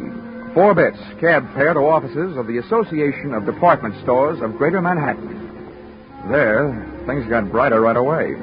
Her name was Judy Whitehall. Boy, how she'd been missed by the scouts for the Copacabana, I'll never know. I have been assigned to help you all I can, Mr. Dollar. What would you like to know first? Your home phone number. Oh, well, maybe we better wait until later for that. How many stores are there in your association, Miss Whitehall? We have 120 member stores, Mr. Dollar. Great. You know, in one department store, I'm the kind of a guy that can't find a glove department. And now I've got 120 stores in which to find someone I don't even know. Well, we do have the man's description. Yeah, as a matter of fact, we have a lot of descriptions, all slightly different. And the regular store detectives are all on the lookout. It's like looking for a noodle in a spaghetti stack. And all the sales personnel have been warned. It's beautiful. What's beautiful? Your face. Well, really, Mr. Dollar. After all. Oh, yeah. Oh, yes, I know. Business. Well, before I start, maybe you'd better give me a letter of identification. If I spend all day moseying around department stores without buying anything, I can stand a good chance of getting picked up as a shoplifter. Right away. Follow me. All right. Oh, just a minute. Hello, this is Miss Whitehall. Oh, yes, Mr. Sandler. Oh, my, that's terrible. My goodness, that's awful. Good gracious, that's worse. Well, the insurance investigator is here right now, Mr. Sanders. We'll be right over.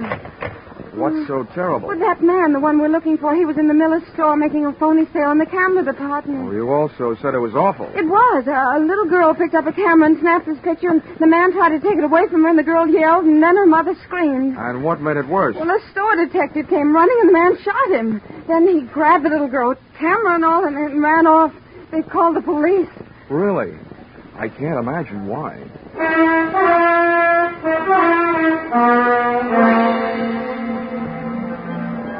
The mob scene in the Miller store would have made the Notre Dame backfield holler uncle. Christmas neckties were selling like hotcakes. Only compared to most of the ties, a hotcake would look better on you.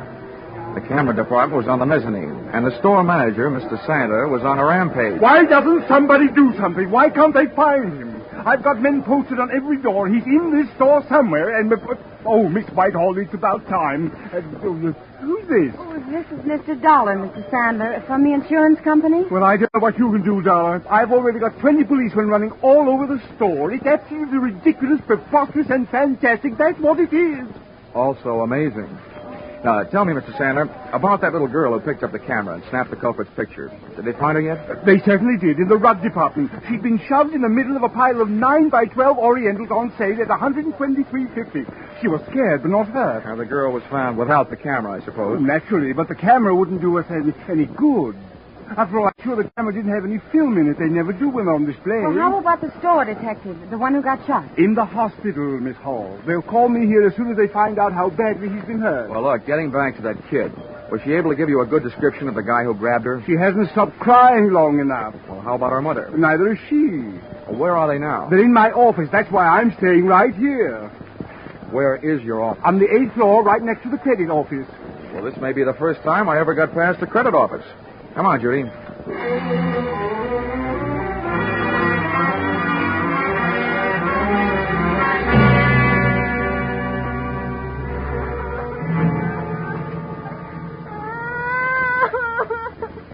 Oh, Bobby, come on. Blow your nose. There. Now, be a brave little girl. I don't want it. He hit me. He tried to kill me. Oh. He took away my camera. Let me have another try, Mrs. Jenkins. All right, Mr. Dollar, if you think it'll do any good. All right. Come on now, Bobby. All you have to do is tell us what that bad man looked like. We'll get him, and then we'll fix him. Come on now, huh? I don't want to. He'll kill me. I'm beginning to think he's got a point. Okay, Bobby. Okay. Just a minute now. Oh, Judy. Here. Yes, Johnny? Looks like as a child psychologist, I'm nothing. At this point, I feel like telling little Bobby to go out and play with some old razor blades. Got any suggestions? Well, it is almost Christmas. Yeah. And one thing little girls don't want to do at Christmas is get in wrong with Santa Claus. Ah, gotcha. Good gal. Where do we find Santa Claus? In the toy department on the 5th floor. Well, give me about 5 minutes to explain things to Santa, and then bring Bobby down. All right. Oh, Bobby! What? Do you know what happens to little girls who make Santa Claus mad at them? Yes. What happens? They don't get to look at television before they go to bed. I mean, at Christmas, what happens? They don't get any toys. All they get is old sweaters and underwear. Well, listen, Bobby. This guy Santa happens to be a good friend of mine. What do you think of that? Tell him I want an air rifle. You would. Okay. I'll even fix it so you can tell him yourself. How's that? Just fine. Ah, good girl. Hey, where'd you get that blood on your coat? You got a cut? No, sir. That's from that bad man. I bit him on the head. Okay, Judy. Here I go. Oh, and on the way down, maybe you better stop by the dog supply department and buy little Bobby a muzzle. If the kid doesn't like his looks, old St. Nick may get nicked.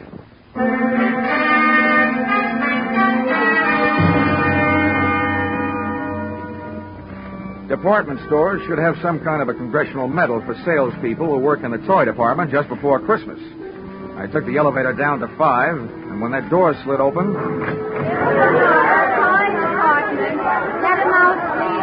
It was like stepping into Dante's Inferno, junior grade. First, I got on the house phone and called Sandler, who was still in the camera department. He had word from the hospital. The store detective had died without regaining consciousness. I was no longer trying to catch a cheap swindler. I was now out to swap blood with a dirty murderer. A line of fidgety kids led me to Santa Claus, sitting benignly on his throne. I had a short talk with him and a short wait for Judy and little Bobby.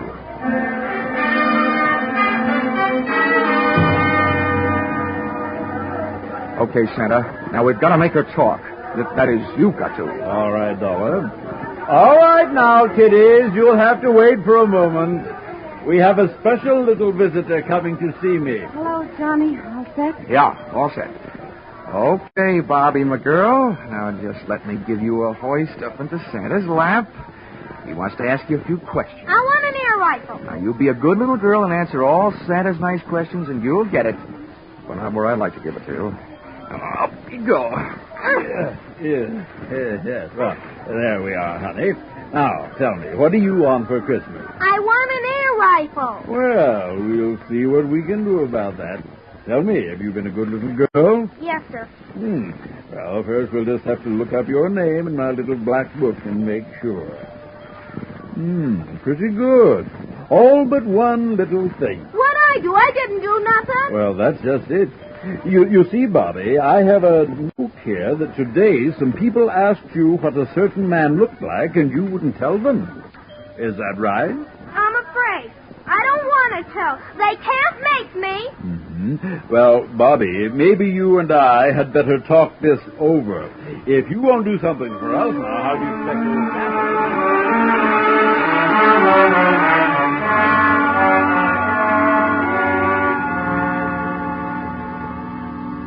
Little Bobby's description of the murderer wasn't the greatest by any means, but it was better than none at all, with which we had been furnished by the personnel in the camera department and the kid's mother. We took the girl to the advertising department, where an artist made a sketch. Armed with a drawing, we made a tour of the store exits, showing it to the police posted on every door, giving them a rough idea what to look for. A medium-build, pudgy man with black hair. And when they came across such a character, he was to be issued an invitation to show his hands. If he was sporting Bobby's teeth marks, then they'd really know. Well, this chore out of the way, Miss Whitehall and I sank our teeth in a pair of sandwiches in the tea room. The Shopper's Delight sandwich, to be exact. Cream cheese, walnuts, watercress, and pineapple on whole wheat bread.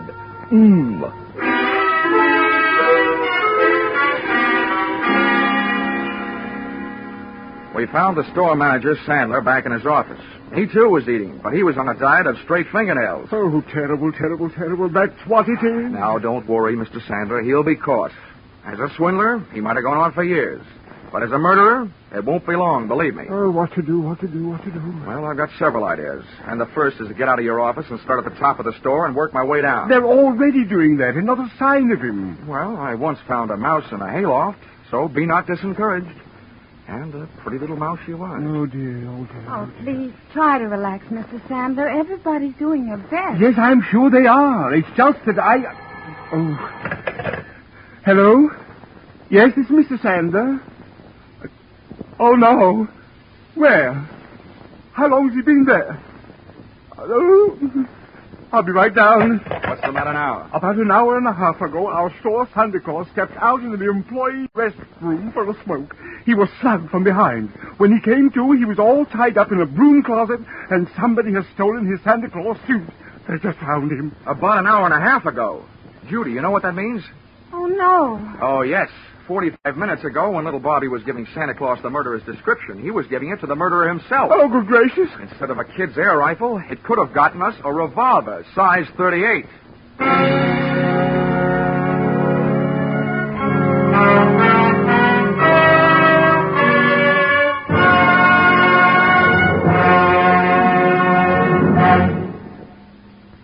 In just a moment, we will return to the second act of Johnny Dollar. But first, CBS is going to bring you one of the biggest presents you ever received from show business tomorrow afternoon, Christmas Day.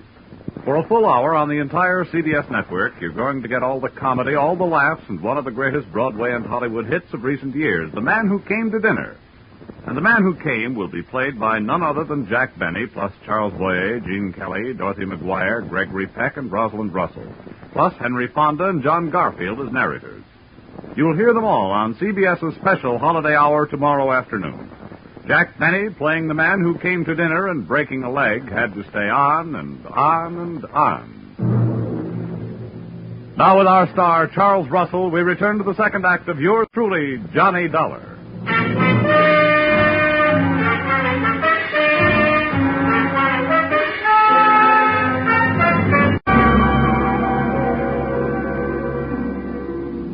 There's no place like a crowded department store for a fresh-made murderer to be on the loose, especially one that's playing Santa Claus for a lot of rosy-cheeked little nippers. I headed back to the toy department, but when I got there, the cupboard was bare. Our lethal St. Nick had decided to give up his red flannel and white whisker hiding place. We found the empty suit in a storeroom, tossed high on a stack of baby buggies. Oh, Johnny, this is terrible. That man's a murderer. What are you going to do? What am I going to do? Now, listen, Judy. By now, there must be 87 cops sifting through this store looking for that guy. They've got 2 cops on every door. Now, all I'm going to do is help them look. This is one of those everybody's problems. You're right. I guess I'm just getting excited. Well, that you have a right to do. Come on, let's get out of here. I've got an idea. All right, Johnny. Mr. Dawes, thank goodness I found you. Mrs. Sandler wants you right away, down on 3. An old lady has just been shot in Junior Mrs. Lingerie. Oh, serves her right for not acting her age. Let's go, Judy.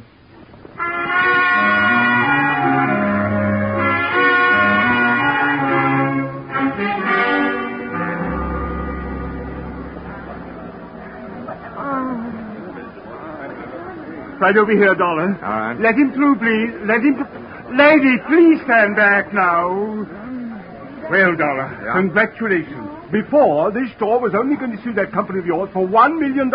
Considering what this shooting will do to our reputation, I'm going to make that $5 million. Mr. Sandler, keep your powder dry. First of all, it's not my company. And second, you can't sue them for something they didn't do. And third, you'd better get this poor old gal to a hospital. How badly is she hurt? And how did it happen? The doctor's on his way, and we've sent for an ambulance. This woman was lost out on a back stairway looking for the ladies' room. That maniac saw her coming toward him and ran down the stairs, firing over his shoulder. The bullet just seemed to have grazed her left side. Pretty lucky. Where are the police? They're searching all over the store. Dollar, what are we going to do? This is terrible for business. Well, I suspect that any minute now, the cops will be telling you to do something that's going to be even worse for business. Close the store. Well, but close the store? Why, we're staying open late tonight. It's the last-minute rush. I'm just telling you what I think. I think the cops will double the lookouts on all the doors and make you close the store. Then they can go to work. We lose thousands of dollars. They can't make me close the store. You stay open, you might lose a few more customers. The hard way. Where's that doctor? He'll be here any minute. Mr. Sam. Well, yes, what is it? Well, they called up from the sporting goods in the basement. That man has been down there and held them up. And he took 4 guns and 6 boxes of ammunition. 6 boxes of... Oh, my... Oh, what's this going to do to our store? If you're not careful, it's going to turn your store into the world's largest shooting gallery with live targets. You know what I suggest, Mr. Sandler? What? What? Tell me what? Don't wait for the police to tell you. Close the store.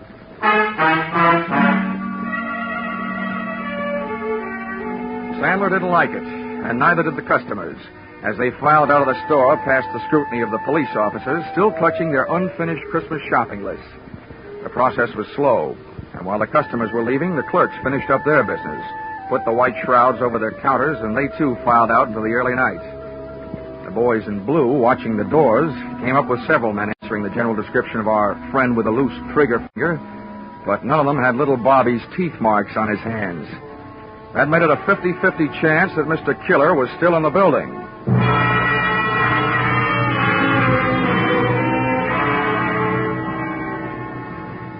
There's nothing more eerie than a department store after closing.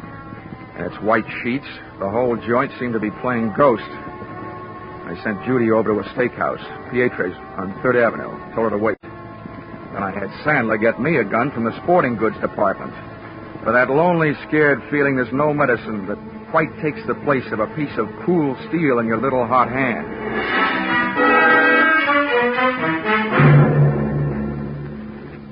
The sergeant, in charge of the police detail, posted men outside all exits. The rest he took up to the roof with him. They were going to run the whole store through their burly blue sieve, floor by floor, counter by counter, inch by inch. Sandler stayed with me down the first floor. Just for fun, I thought I would start working my way up. Dollar, don't you think we should get out of here and leave this to the police?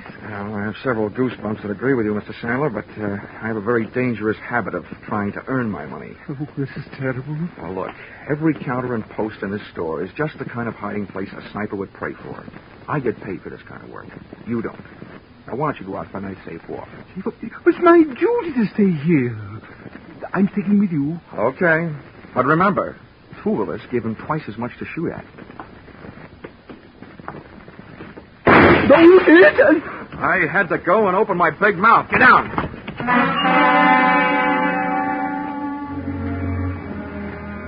Getting down on that floor could have been committing suicide in itself. The killer's bullet had crashed into a showcase.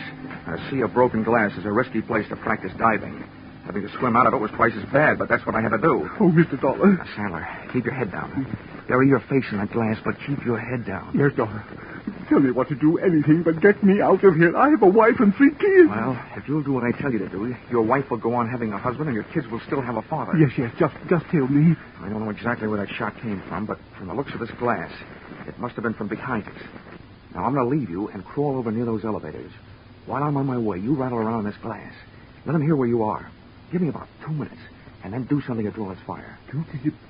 What'll I do? Do anything but one thing. Don't stand up.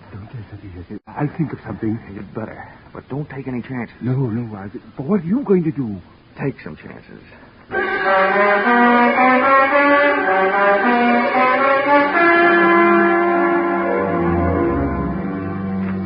Once I was on my way, Sandler went to work with a vengeance.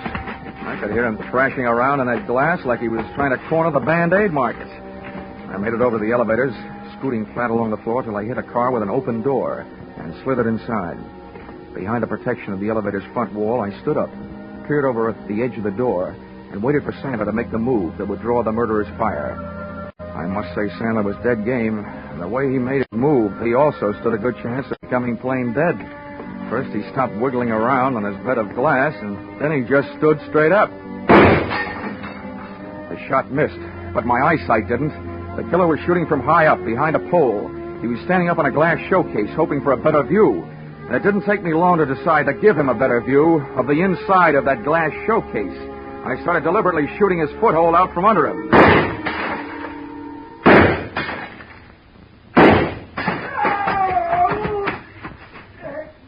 He was bleeding beautifully when he started to run, straight for the back of the store, firing as he ran.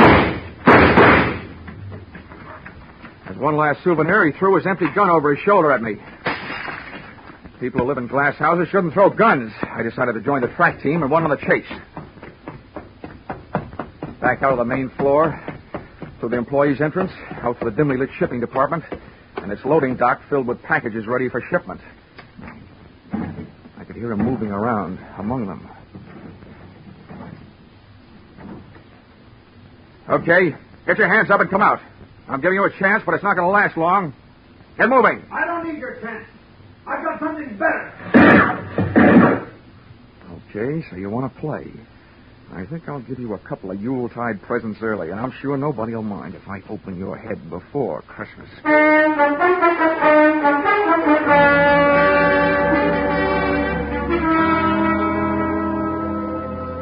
My hot-headed friend was hiding behind a high pile of wooden boxes ready for shipping. I grabbed a heavy, empty dolly, gave it a flying start, and sent it crashing into the bottom box of the pile. Beautiful. The biggest crash since 29.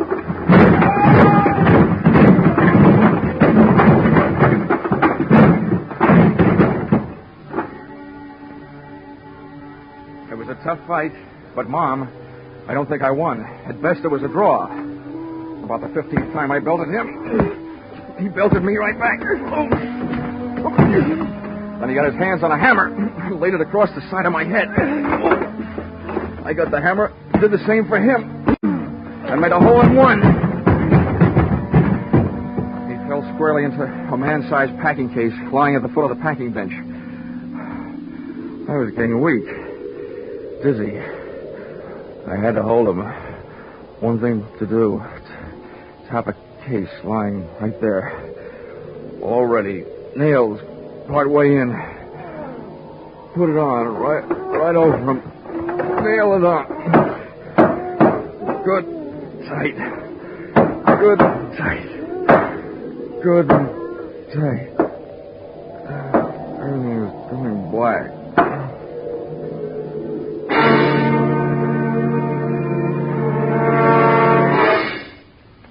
Then everything went white.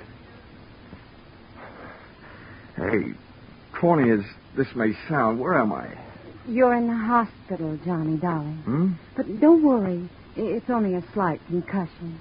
They brought you here last night. Oh, I suppose I have a hammer-shaped hole in my head. No, darling. It hardly shows. Oh.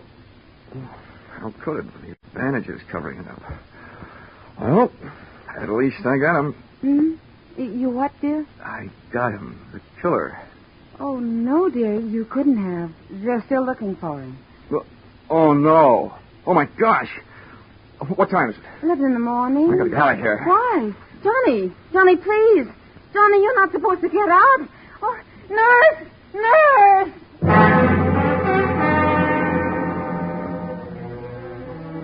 If they let him get away after all my trouble, somebody was going to need a doctor. Judy and I hit the department store in 12 minutes flat. 1 minute later, I was in the shipping department talking to the head man. Now, Mr. Dollar, just calm down. Everything's going to be all right.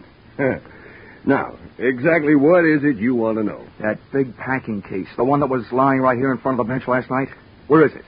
Oh, the great big one? Yes, the great big one. The one about 8 feet long and 3 feet wide? Yes, the one about 8 feet long and 3 feet wide. Well, there was something very peculiar about that case. You're telling me. Where is it?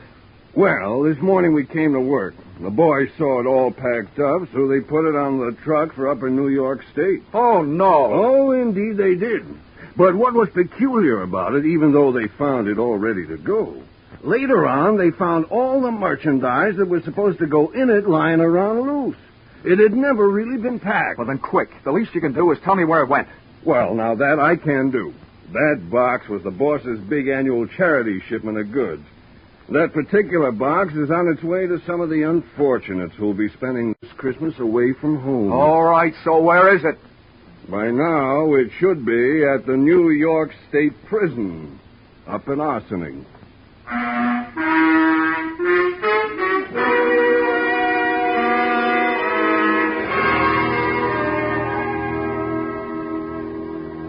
Expense account, item 5, $12.80.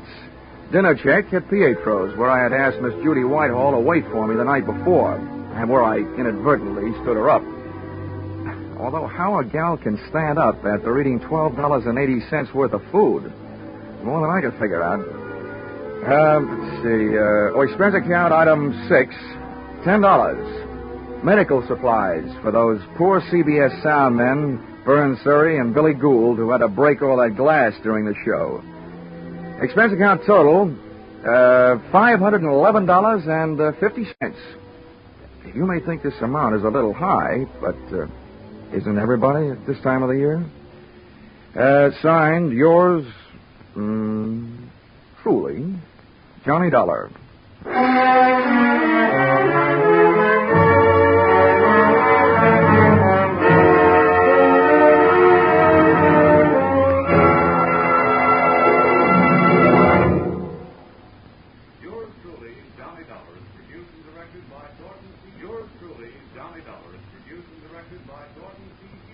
Stars Charles Russell. Script by Paul Dudley and Gil Dowd. Featured in the cast were Jay Novello, Georgia Ellis, Marlene Ames, Parley Bear, Paul Duboff, and Connie Crowder. The special music is written and conducted by Leith Stevens. Your announcer is Bob Stevenson.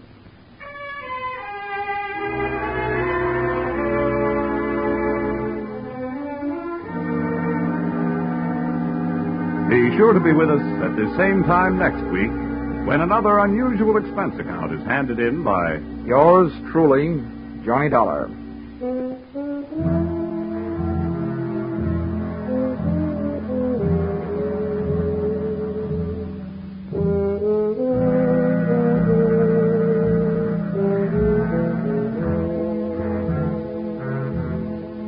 Those two pleasant gentlemen of music, Vaughn Monroe and Gene Autry, will be around with special Christmas music tonight on CBS. On his caravan, Vaughn will feature a medley of Christmas carols. and you'll hear the maestro and his band featuring Vaughn's new song success, The Jolly Old Man in the Bright Red Suit. Gene Autry will bring you Christmas music and the Christmas Eve story, Western style. Be sure to hear these two Saturday night CBS stars, Vaughn Monroe and Gene Autry, on most of these same CBS stations.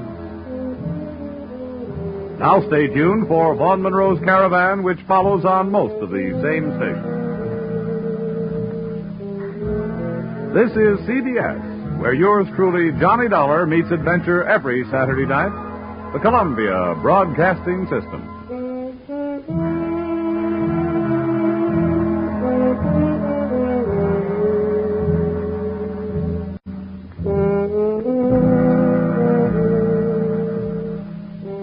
Time now for Edmund O'Brien as yours truly, Johnny Dollar.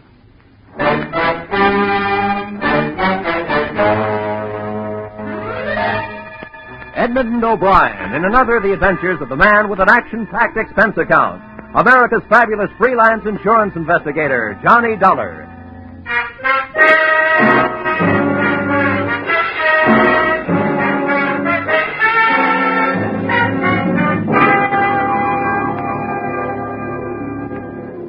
Expense account. Submitted by Special Investigator Johnny Dollar to Home Office, Intercontinental Marine Insurance Company, Hartford, Connecticut.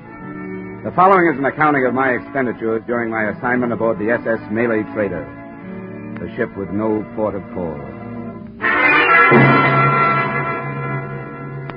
Expense account, item 1, $80. Transportation from Hartford to Savannah, Georgia, where, after pausing only to grow a beard and deck myself out in seaman's garb, I proceeded to the local hiring hall of the Seamen's Union.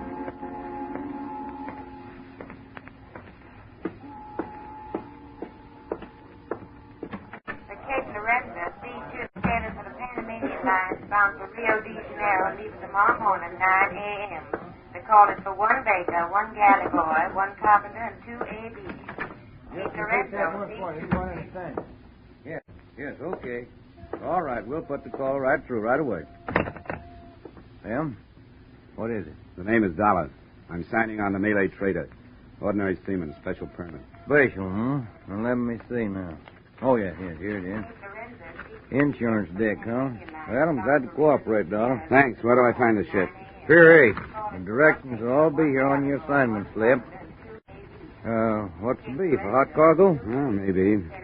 When I find out, you can read about it in the papers. Okay, so you're not talking. That's your business. Here's your slip. Now, the best way to get there is to follow the railroad tracks past the warehouses right across the street.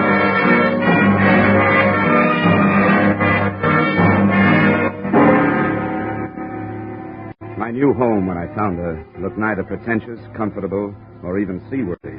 She was a rusty old Liberty ship that probably had a war record, but hadn't had a coat of paint in months. Her winches, fore and aft, were busy feeding heavy rattan-covered bales into her gaping holes. Her decks were alive with longshoremen, and set against all that activity, a bulky gent wearing an officer's cap lolled on a stool near the head of the gangway, idling time with fingernails and a penknife. Yeah? What's your business? I'm signing on. Where do I find the chief officer? You found him. I'm all set. Let me see your slip. Uh-huh. Yeah. Okay, Dollar. You're on the 4-8 watch, quarters of 3A. Just past the galley, then aft starboard side. Go up here, dear. You can sign later. Right.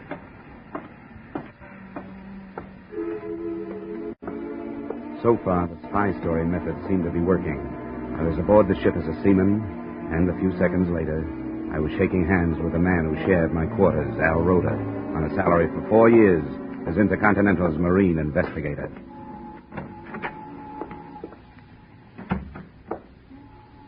Johnny. Hi, Al. Hey, it's been a long time. How are you? I'm fine. It's good to be working a case with you again. Hey, is it all right to talk in here? Yeah, but let's keep it down. I've been on this tub since it left Singapore, and nobody's on to me yet. But play it cagey on deck.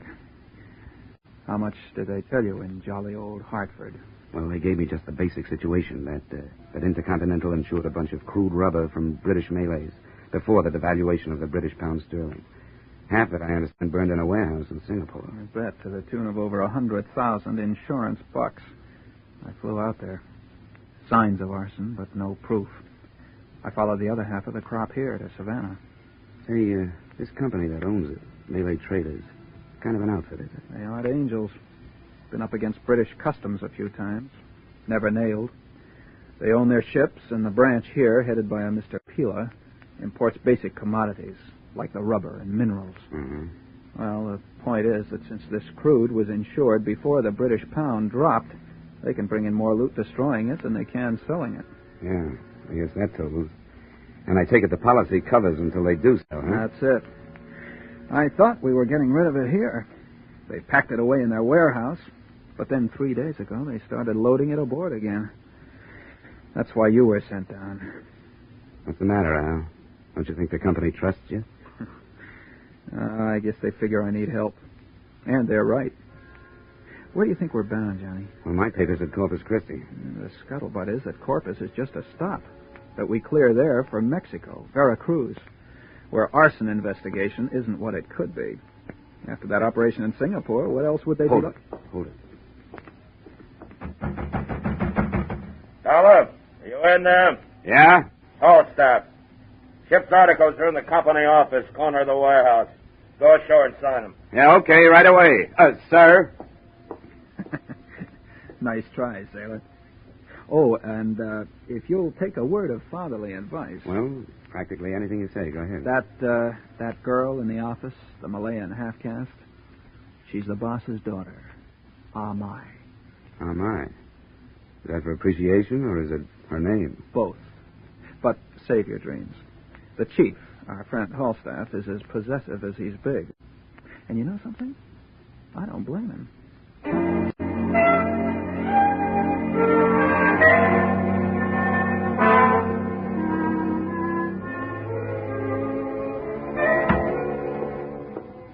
I didn't blame Halstaff either after I saw Amai. You could tell she had enough Occidental know-how to be proud of what the Oriental did to her looks. Amai indeed. Good afternoon. Hello. I'm here to sign the articles. I'm the Malay trader. What, please, your name? Dollar, Johnny Dollar. Dollar. Are you a very thrifty man, Mr. Dollar? Well, hardly. My name is usually the only one I have to my name. Your signature right here. I wish I was sailing with you. What? What did you say? That I wish I was sailing with you. I have begged with my father. But he will not let me go with him. Oh. Your father's going with us, huh? I didn't know that. I will beg some more. Once again, please, your name right here. Oh. You have nice hands, Mr. Dollar. Nice hand? Now, why'd you say that? I see so many hands here on my desk, so I notice them. Some are big and lumpy. Some are short, some are dirty. And in Stewart's department, some are clean from dishwashing, but all wrinkly. I see. Well, I'd better get back to the ship, thanks. Thank you.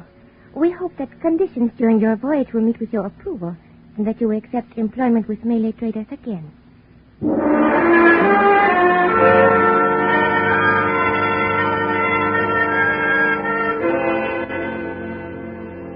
And with those memorized words ringing in my ear, I thanked the luscious Amai again and proceeded shipward to take up my duties as a very ordinary seaman. I hoped that her interest in my landlubber hands really stemmed from her unusual hobby and not from suspicion.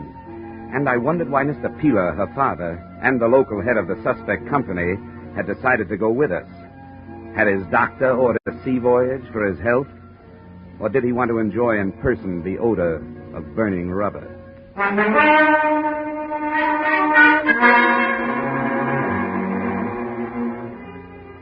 The next afternoon, the cargo had all been brought aboard. The ship was made ready for sea.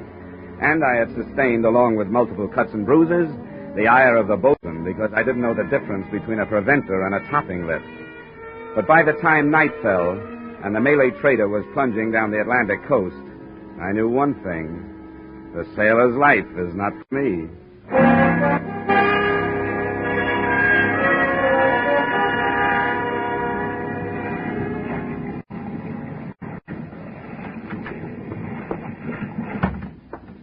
How'd you make out, Al? Well, nothing new. Scuttlebutt is still Vera Cruz, but there's something screwy about it, Johnny. You develop a nose after you've snooped as many ships as I have. There's something wrong aboard. What? Besides my seamanship. The old man? Yeah, a lot of little things. Of course, we're on for Florida Straits, the readings on the ballast gauges. Of course, the displacement ratio changes with different oceans and water temperatures. Look, Al, that's all Greek to me. Ballast gauges, displacement ratio. Just what are these things that are bothering you? Well, I don't know. Just vague things that... Look, come out on the foredeck with me, will you? Yeah, sure. It's probably just this overactive nose of mine, but...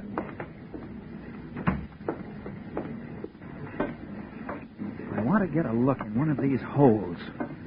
Now, there's a hand standing lookout in the bow, and if you'll go up there and keep his attention, I'll slip into the escape hatch of number 2. Oh, I'll need it about 10 minutes. I'll meet you in the cabin.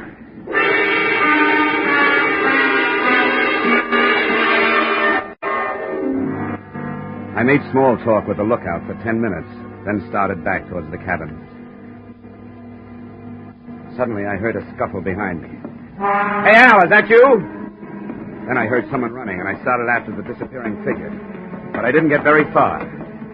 I stumbled over Al Rover's body by the open hatch. And there was a stab wound in the back of his neck, just at the top of the spine. It was small enough to have been left there by a penknife. I didn't report to the chief mate or the captain. I went over both their heads, and I pounded on the door of the owner, Mr. Peeler. Mr. Peeler? Yes. One moment. What is this? What does this mean? There's been a killing down on deck. What do you say? Killing? My watchmate, Al Roder. But this I will not believe. The captain or Mr. Holstaff, where are they?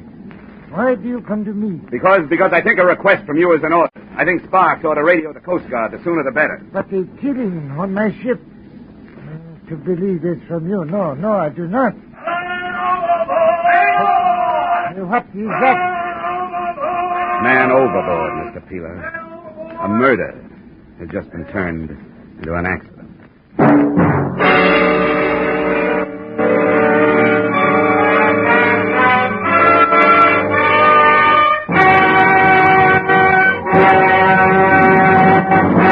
In just a moment, we return to the second act of Johnny Dollar. But first, Kitty Callan will join Vaughn Monroe's caravan along most of these same CBS stations this Saturday night.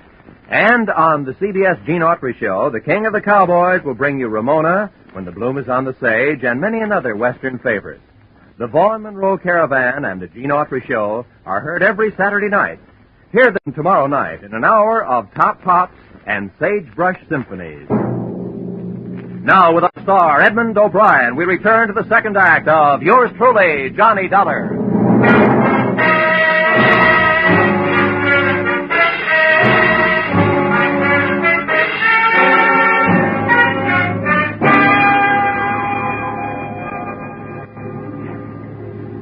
Mr. Horsath, will you please come here, Mr. Horsath? Yes, sir. Mr. Horsath, there has been trouble? Yes, sir. One of the crew fell overboard, sir. Then talk with this young man. He speaks of killing. Killing? No, it's you, Dollar. What's this guff about killing? Al Roder was stabbed in the back of the neck with a small knife. This man is either drunk or crazy, Mr. Peeler. Yes, most certainly. I just stepped out on deck to check the running lights before I turned in. Saw the man leaning over the rail. He was sick. The ship rolled and he went over. Have it your way. I guess that was a life jacket I stumbled over, huh? Well, what are you doing about the man overboard? I'll thank you to remember your place on the ship. I do, but I also remember Al Roder. Doing what's prescribed by maritime law. I'm changing my course to circle and search the area. Yeah, how about the Coast Guard? I'll be notified in due time. I'll either go to your quarters or get forward with the rest of the crew and look for this guy you're so worried about. Where are you going? The radio room. Even I know the Coast Guard gets first bid. You listen to me, Dollar. I'll have you up before a commission board. You'll never ship again if you don't obey my order. Hey, the boilers. You better get to your lifeboat station, Mrs. Taylor.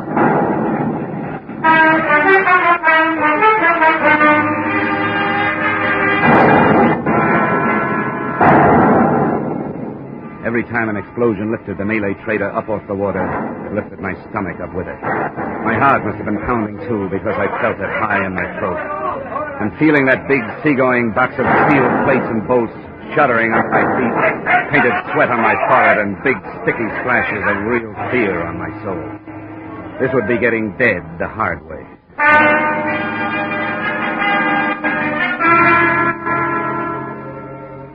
But finally, the quivering of the ship came to a stop, calming down my own vibrations as it faded. Then the tub started to lift, giving me a new reason for keeping my mind off of taking a cut at Falstaff with the closest fire axe.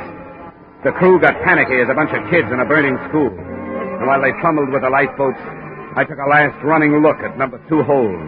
There were still bloodstains on the deck where I found Rhoda. And next to them, besides the open hatch, I found something that Falstaff hadn't realized he'd lost, or hadn't had time to look for. His penknife, a pearl shell handle, with an anchor embossed in silver.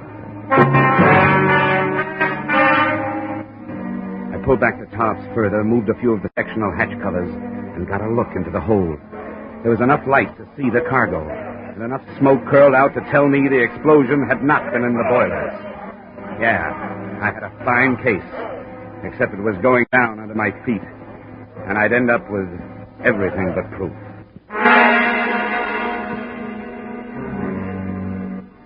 It was shortly after dawn when the Malay trader finally settled by the bow and went into a final plunge. Everybody in the lifeboats turned and watched her go. The water quieted over her, and the only traces left were the hatch covers I'd pulled loose.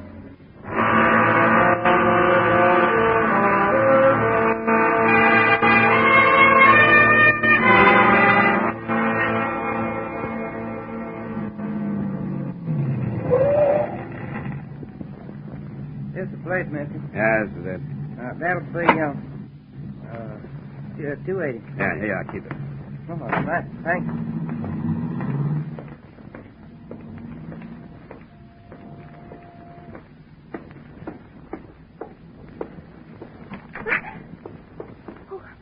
Who are you? Page 1 and 3, line 22. Ship's articles, you remember? Dollar. Oh, yes. But this newspaper, it says you're missing from shipwreck. Yeah. A guy'd have to be stupid or dead to be lost on a sinking like that. Everything was too convenient. Plenty of time to get the boats launched. Only 4 miles from shore. The paper stated. Yeah, they reported me missing because I didn't take time to report myself among the living. You see, I couldn't wait to get back to Savannah, get back to you and the king-size scheme cooked up in this office. Now, I'm not promising anything, but a quick signed statement might help you. I'll write it and you sign it. You talk about a scheme. What statement is this? Oh, come on, stop it. Look, use the old sex pitch. Try to sell me that it'll be worth my while, but don't try to sell me innocence. Mr. Darling, you think I know about something. Please, tell me what it is. Look, if you're bluffing, you can quit. I know that explosion on the ship was staged. Now, the next step is to try to collect the insurance on the rubber that was lost. And that's the step I'm supposed to stop. Here. Here's my ID. I'm very sorry. I not understand. You are police? Yeah, in a way. In a way, I'm the police. And the real ones aren't far behind me. And you do not lie to me. Look, I wouldn't have any reason. Is this true? I knew nothing about it. I, too, do not lie. Well, why do you think your father was taking this trip?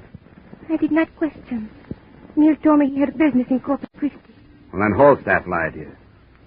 The newspapers will tell you why your father took the trip. Here, look at this. Importer and fleet owner narrowly escapes death in explosion aboard his own ship. Now, who'd think of scuttling with the aged owner taking the risk himself, huh? Darling, it's very difficult when in a few minutes 2 men you love become suddenly criminals. I am only daughter. I not question my father. If he did this thing, he did it with reason. Now, what would you have me to do? Well, first stop looking at me as if I started it all. I'm sorry. Honestly, I am.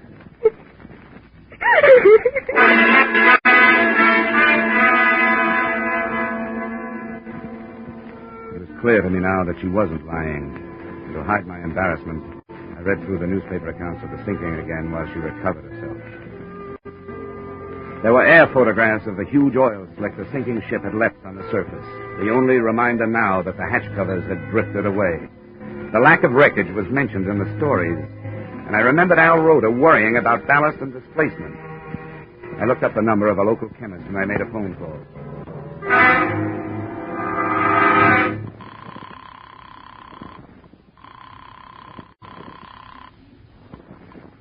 Hello? Listen, Doc, this may sound like a silly question, but it could be important. Does crude rubber float? Crude rubber? Do you mean perhaps latex? Yeah, whatever you call it. The way it comes into the country, wrapped in a tan, will it float? Oh, specific gravity. Wait, I think. It decreases as the temperature rises. You see, normally specific gravity is a little less than that of water. Yeah. It would float. Yeah, it floats. In the hold of a sunken ship, with a hatch partly open, it would force its way out and come to the surface? Yeah, it floats. Yeah, but it didn't. Thanks. Am I? Yes. How many warehouses does Malay Traders have here in Savannah? Only that two. Here on the waterfront, huh? Was anything moved out of last night, after the ship left? No, nothing was moved. Mr. Dollar, what does this mean? Am I want you to wait here in the office for your father. When he comes, I want you to tell him that I'll be waiting for him in one of the warehouses, and that I know the truth.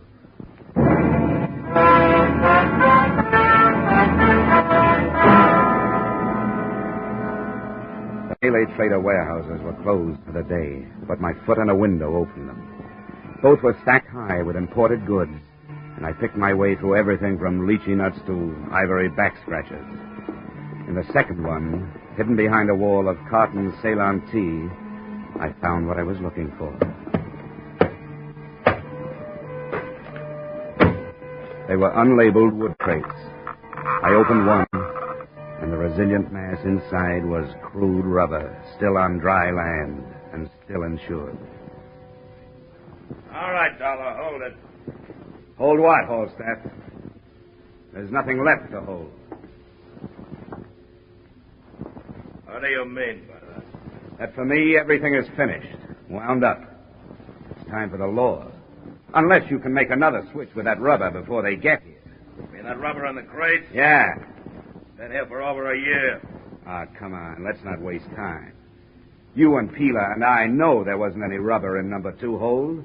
You saved it to sell after you got paid off for losing it. But I'll let the experts prove it. What experts? Oh, they got all kinds. You know, one group is going to nail you for murder. That's very funny. That's very funny. So is a penknife a funny murder weapon.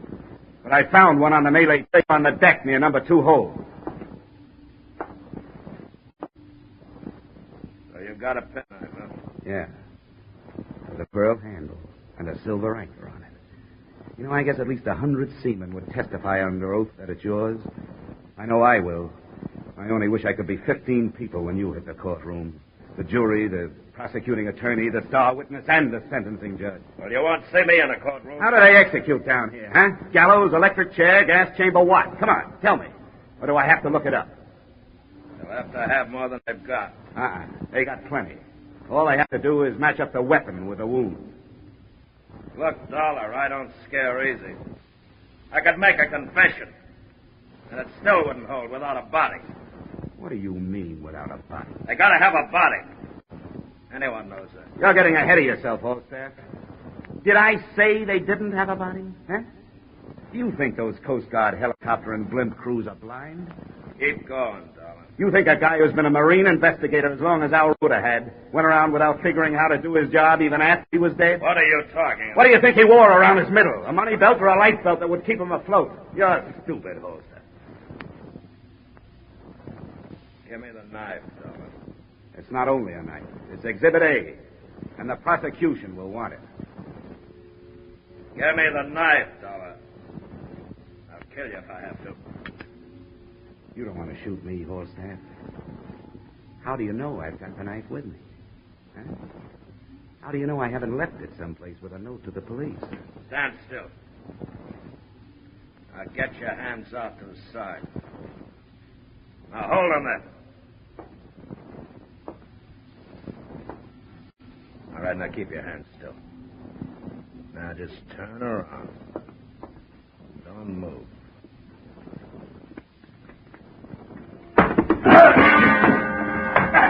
It wasn't time for Queensbury rules. It was close to me, and I used my feet.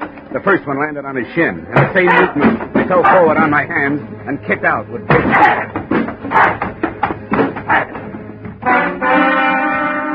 Two sea boots into the solar plexus would have stopped an ordinary man. And after I gave him a couple more, the big chief mate turned into just that, an ordinary man.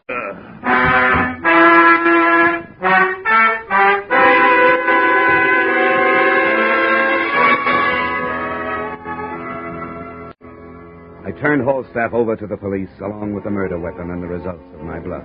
They took it from there to a confession. Mr. Peeler was cleared of responsibility for Al Roda's murder, but is now being held on conspiracy to defraud. I hope since the policy on the remaining cargo of rubber can now be canceled, Intercontinental is minimizing the monetary loss in Singapore. To you, the loss is a little more than $100,000 and an operative. I have lost a friend.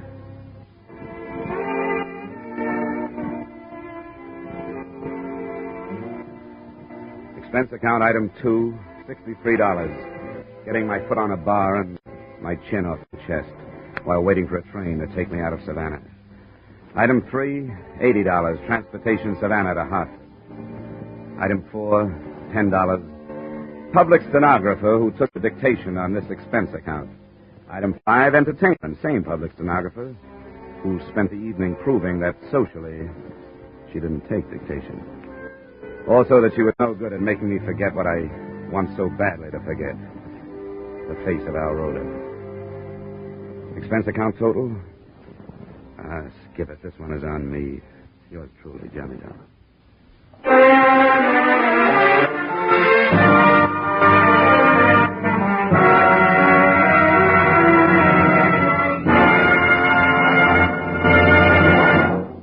Yours truly, Johnny Dollar, stars Edmund O'Brien in the title role and is written by Paul Dudley and Gil Dowd, with music by Leith Stevens.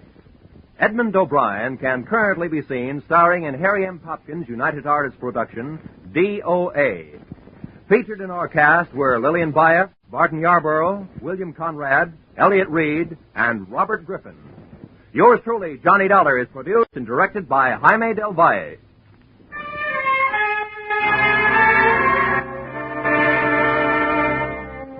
Join us again next week when Edmund O'Brien returns in another adventure of yours truly, Johnny Dollar.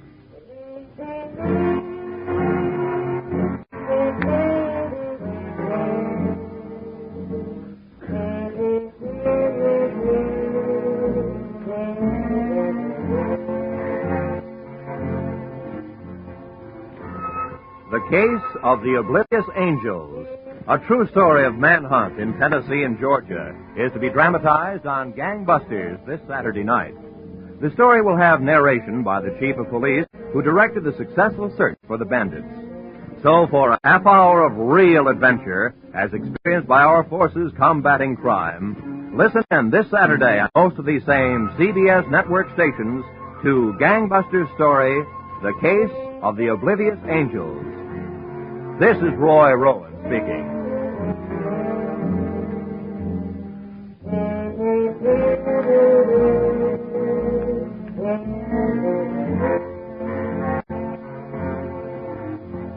This is CBS, where yours truly, Johnny Dollar, meets adventure every Friday night.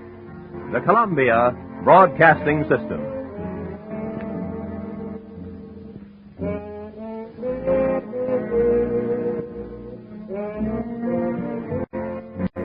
Thanks for listening to HOJO Radio. We have more classic radio coming your way next. When my telephone rang, it jerked me out of one nightmare and right into the middle of another, where a woman with a secret, a worried man, and a shadow out of the past met with fear and fury in the dead of night. From the pen of Raymond Chandler, outstanding author of crime fiction, comes his most famous character as CBS presents The Adventures of Philip Marlowe.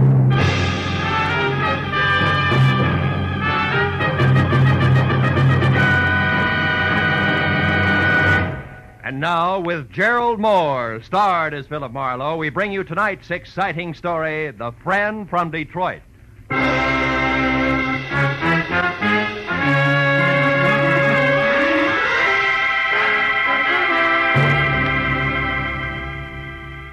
was a wood nymph dressed in nothing but a veil of dewdrops. She was pirouetting from one huge bluebell to another on gossamer wings. And with every turn, she smiled and came closer. But just as I reached out for a hand, something happened. The bluebells changed into old tomato cans and started to ring. A bandy-legged little man with a jackhammer went to work on my head. I fell over a cliff, and just before I landed on a red-hot pile of broken Scotch bottles... Oh, I woke up. But the jackhammer didn't stop. I switched on the light and looked at my watch. It was 1 in the a.m., and the phone on my bed table was screaming for an answer.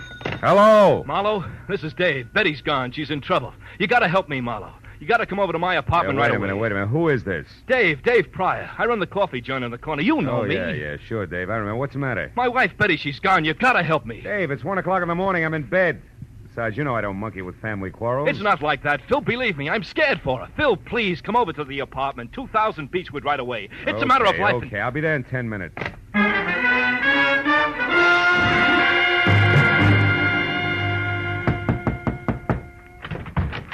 Marlowe, I thought you'd never get here. Look, somebody fired a shot through the door, and when I got back with the aspirin, Betty was gone. All right, and I wait a grabbed minute, Dave, hold it.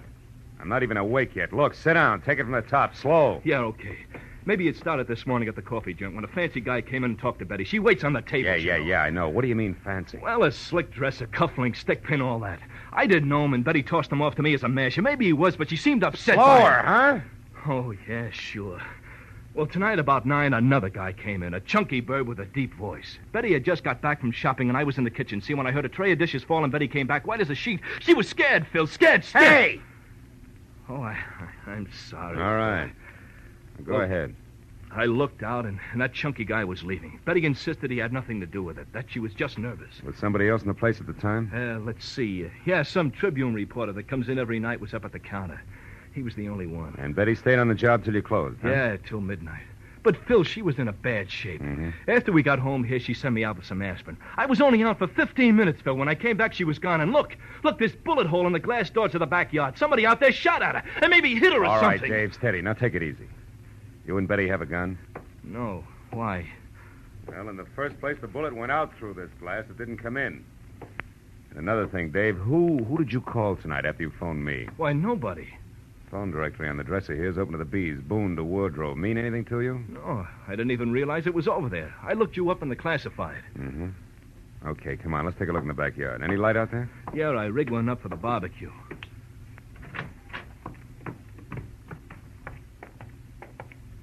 Look, Marlowe, there must be something easy. Now, we'll straighten this out, believe me. Now, let's see. The line of sight seems to run somewhere between the barbecue and the gate. No footprints, though. Maybe... Marlowe. Marlowe, here by the tree, it's a hat. Gray snap brim, initials VR on the sweatband. VR. Mean anything to you? Why, no. Well, sure, that's Van Remini's hat. He's the newspaper guy I told you about. Tribune reporter that was in your place tonight? Yeah. Why should he be dodging bullets in your backyard? I don't know. Dave, where's Betty from? Detroit. When she came out here, I gave her a job. And then you both fell for each other and got married, huh? Yeah, 2 years ago next month. And we've been happy, Phil. We've been... Yeah. Now, look, Dave. Why did you call me instead of the cops? I guess I'm afraid she's mixed up in something bad. You know, if it turns out that way, I'll have to call him myself. Okay, Phil. But you're on my side until you know for sure. Yeah. All right, now you stay here close to your phone. Okay. I'll check with you. Right now, I got to get a line on a bare-headed reporter. He can get us started if he hasn't lost anything more than his hat when I find him. So long, Dave.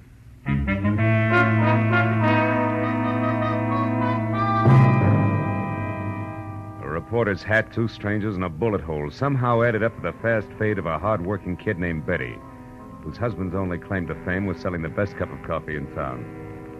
It made no sense, but as I walked up the street toward my car, I figured that through Van Remini, I could get to the first answer. I was wrong. The first answer got to me. A thick hedge suddenly sprouted arms. One jerked me around while the other held the cold throat of a .45 against my throat. Your car registration tag says your name is Philip Marlowe. No kidding. How do you suppose that happened? But it doesn't mention your racket. Shamus, maybe? Could be. And you? I'm a tourist. Oh, sure. Just out to see the sights. That's it. One in particular. $25,000 that belongs to me. I don't want any interference from you or that square inside there. You mean Dave Pryor? I mean Dave Pryor. I'll go back in there and tell him to cool off. The little woman is all right. She's just helping an old friend, you might say. Might I say you're the friend? Never mind. Unless Mr. Jitters in there kicks up a fuss, everything will be fine. Betty knows what she's doing. She's got a lot of talent for it. Too much to waste slinging hash. And remember what I said, Marlowe. Lay off. I'll remember more than that about you, Foghorn. Just remember to count 10 before you move, boy. Well, there's no point in trying to outsmart a .45. And with 3 steps, Foghorn vanished in the night. Also gone was a big chunk of my respect for a doll named Betty Pryor and a taste in old friends. Just so I wasn't jumping to conclusions, I went to my car and drove down to Hollywood Boulevard. At the first all-night gas station, I stopped and put in a call to the Tribune, where a guy on the desk told me, through a mouthful of mangled cigar, that unless Remini was at Bungalow 24, Beverly Crest Hotel, covering the murder of an ex-Detroit hood, he was fired. Then he hung up. But the one word Detroit made the call a jackpot, so I headed for the hotel on the double. It was pink and Spanish and squatted in a grove of well-behaved palm trees at the edge of a domesticated jungle, which gave the illusion of privacy to a string of bungalows that weren't. But number 24 had all the privacy of a glass-faced cutaway beehive when I pulled up in the middle of 2 squad cars and an ambulance and went inside. Sprawled on the floor in front of a desk was the very well-dressed Exhibit A, complete with cufflinks and stickpin, and presiding as usual was Detective Lieutenant Ibarra, who didn't see me until I walked up beside him. What are you doing here, Marlowe? I can smell blood clear across town. What's the story, Ibarra? The name is Spec Willard, a gambler from Detroit. Retired out here to California a few years back to play horses and women. He was shot to death at about 8 o'clock tonight by a person or persons unknown. Another gang job? No, I don't think so. Looks more like armed robbery that get out of hand. How so? We found a currency wrapper from a local bank that read $25,000 in an open drawer in the bedroom. And one of the bellhops saw a woman, unidentified so far, run out of here about the time the coroner says that Willard was shot. A woman? Yeah. That fits because he was known to be quite a nightclubber and general playboy. You wouldn't happen to know something about this woman, would you, Marlowe? Me? Certainly not. No, I'm after a man, a live one, I hope. Mm-hmm. Well, look, Marlowe, take this nickel. In case you should just happen to hear something, I want you to spend that on a phone call to the police department. Now, who is it you're looking for? A Tribune reporter named Van Remini. You know him? Unfortunately, that's him over there, the sticky-fingered one by the window, swiping that book of matches just now, the one without a hat. Oh, yeah, I know. Thanks, Lieutenant. I'll see you. Hey, Remini, can I talk to you a minute? Yeah, sure. What's on your mind? I'm Philip Marlowe, private detective. Well, don't apologize. What's up, Marlowe? Know a girl named Betty Pryor? Pryor? Mm-hmm, yeah. Yeah. She and her husband run a one-arm joint on Franklin, don't they? That's right, Remini. I understand Betty got into a little trouble tonight. Heard about it? Nope. Wouldn't worry, though. Trouble's not new to Betty. Yeah, that's one popular school of thought. Incidentally, you seem to be going a long ways out of your way on this run-of-the-mill murder story, Remini. You're taking a long way around to the point, pal. Get with it. I'm in a hurry. Okay, pal. But keep it under your hat, won't you? The gray one, I mean. Oh, so that's how Yeah, that's the way it is, yeah. Now, do you mind telling me what you saw in Pryor's backyard tonight? You name it. Shall I play dumb or lie? Suit yourself. See, my press card's just as good as your license, sweetheart. It gets me in, gets me out again. In my dodge, that's called reporting. Remini, I'll squeeze the truth out of you eventually. I'm sorry I can't wait. I've got a deadline. Anything else? Yeah, one thing, a match. Yeah, sure, Marlowe. Anytime. Thanks. Mm-hmm. And, Remini. Yeah? Don't hang on too long, huh? Liable to singe your pinkies. The reporter blew out the match and looked at me steadily for a moment. and his lips shaped a word I ignored. And then he walked away. I had seen enough of the book of matches he'd stolen to know it was in the Star-Kissed Room, a glossy, glass-roofed dine, dance, and drink emporium near Arthur Murray's studio on Wilshire Boulevard. So I made like I was in for the night and watched Remini leave. All the way to his car, he kept looking back over his shoulder as if he expected to be followed. I waited till he was out of sight, and then I headed for Wilshire in the Star-Kissed Room. But when I got there, it was closed. Remini's car wasn't in the neighborhood, and the only thing that kept the trip from being a total loss was a spotlighted picture. 10 feet square of a sultry, svelte chanteuse labeled Carla Borden, whose come-on-in smile and almost costume was a cinch to increase the accident rate of the block by 20%. But then I took another look at her name and got back to business. It started with a B, as in phone book, opened to Boone and Bordeaux. I found a directory, got it open to Boone and Bordeaux, and halfway down the page was Borden, Carla, 2840 North Lucerne. It took 10 minutes to get there and 2 more to find out that she had an apartment, number 17, at the end of the first-floor hall. The door was open, and I started for it, but ducked back close to the elevator when a woman came out and ran down the corridor toward me. It was Betty Pryor. Hold it, Betty! Whoa! What? Mr. Marlowe, what are you... Never mind the stall, Betty. I've been in a long time. Why, I don't know what you're talking Now, look, about. you left a pretty worried guy at home. Dave, did he send you after me? That's right. Why can't you fools leave me alone? Why does he have to be so stupid? Hey, you've got a few ideas mixed up, kid. Oh, sure, I'm wrong. I'm the one who's all mixed up. Let go of Not me. until I've got a couple of things straight. Now, what happened? Did life in a hamburger stand get a little stale? Yes, you two-bit snoop. Okay. Dave thinks you're in trouble, I think you're in trouble, and I think somebody waved a few bills at you and you lost your grip. Why, and you you're in crummy... so deep now you can't get out, and it's no more than you deserve. Now, come on. We're going right back down the hall to Carla's apartment. We're going to have a little chat, just the three of us. No, I won't. Let Come go. on. Take your hands off, Marlowe. Stand still. Well, my 2 chums, the Foghorn and its .45 caliber equalizer. Easy does it. You were lucky the first time. Well, Betty, did you get it? No, something went wrong. Something terrible Shut went... up. Marlowe isn't deep. We'll talk after he's out of the way. All right, you. Get in that elevator, chum. And we'll wait right here to see you leave. Go on, here. That .45 makes you awful brave, chum. This way we don't offend the lady by being uncouth. And you get a chance to go up in the world. Just put your finger on the button. Now, wait a minute. Come on. All right. Now, all you have to do is push.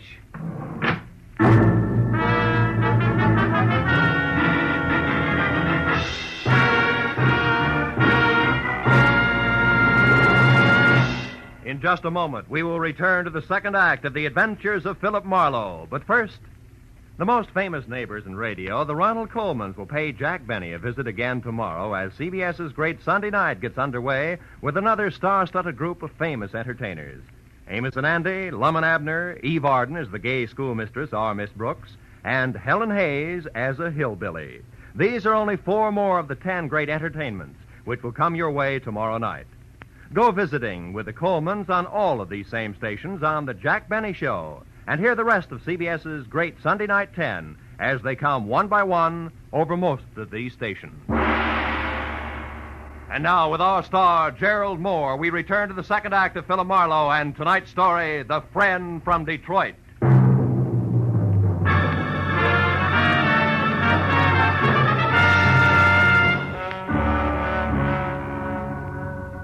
My cage on cables was 10 exasperating seconds getting to the next floor. And I was another 10 getting free of it, back down the stairs and out into the dark street where the red splash of a taillight disappeared around a corner. And that was all that was left of Foghorn and company. So I turned back toward Carla Borden's room. And when I stepped across the threshold, I found that with the exception of a single bureau that was still intact, apartment number 17 looked like it had just played host to the vortex of a cyclone. The bed, a chest of drawers, another bureau, a desk, everything was inside out. And in the middle of all that was the body of Carla Borden. Blood from a deep, ugly cut on her head, staining the snow-white front of her Angora sweater. I saw something else, which reminded me that this was not the first corpse of the night. The plush leather frame was shaped like an oversized lifesaver, and in it was the picture of a handsome man, all smiles, inscribed, "With love to my very best girl, Speck Willett." It was 10 minutes before I got Kennedy Barra, who was still up at the Beverly Crest Hotel. And after I told him about Carla and her connection with the late Mr. Willard and Betty Pryor and my connection with Dave, I stopped talking and listened. Marla, we just learned that Willard had some kind of a $25,000 caper going with one of his old mobster friends from Detroit, named Joe Lazar. Well, maybe it's something with a voice and active below bottom? The same, Phil. Anyhow, it looks like they worked out a gambling deal for old time's sake. At the last minute, Willard tried to welch on Lazar and got killed for his trouble. Then Lazar searched the place until he found the $25,000. No. That part doesn't fit, Ibarra. How so? Well, I've run into Lazar twice tonight. I know he and the money are still strangers. Oh? After what happened here with the team of Betty and Lazar getting to the singer Carla, I figured they're still looking for it.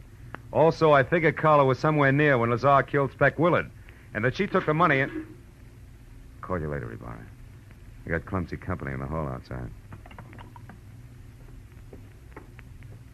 All right, ballerina, get your foot out of that bucket and come on in with your hands up. Well, the man with the very long nose for news. What brings you around, Remini? For one thing, the fact that you got no corner on brains, Marlowe, and for another, who did that to her? Our mutual friend, Betty Pryor, and her running mate. I believe they were looking for $25,000. Did she and Joe Lazar get the money, Marlowe? No, they... Hey, Remini, how did you know the man with Betty was named Joe Lazar? Haven't you heard? I'm a good reporter, Marlowe, the kind that keeps eyes and ears open and mouth shut. It isn't until I know the whole story. Which, as far as you're concerned, is precisely what?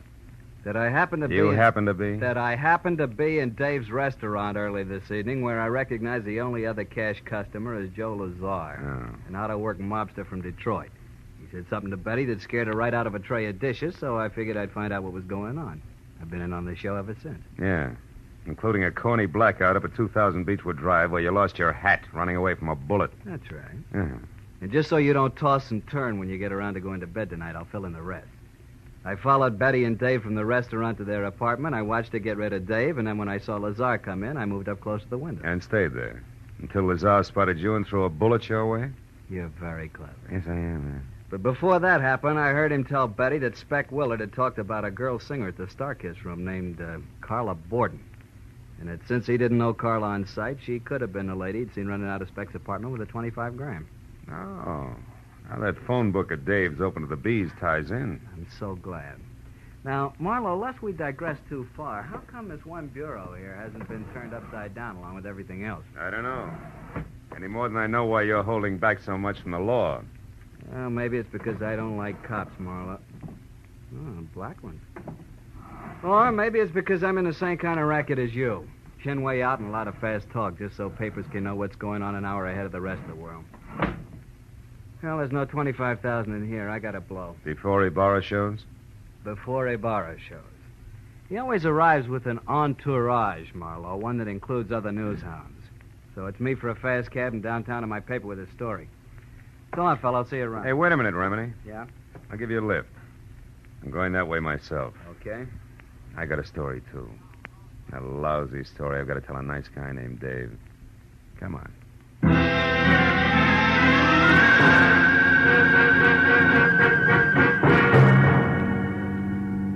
All the time we drove, Remini half-faced me and smoked one cigarette after another while he rattled on about Joe Lazar.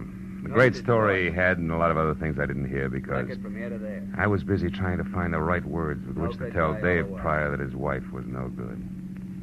So when we were about halfway to Beechwood Drive and Remini, who was pushing close to his deadline, decided to get out and phone his story in from a drugstore, I was glad. So long, Marlowe. A second after that, I knew I was kidding myself. Because even with just silence for company, I was still no place with the right words. 10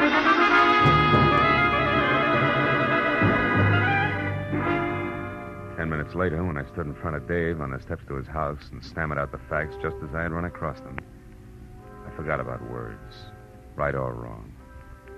I thought instead about my client, a badly hurt guy, but one who would never say die. Marlowe, I can't believe all this. I won't.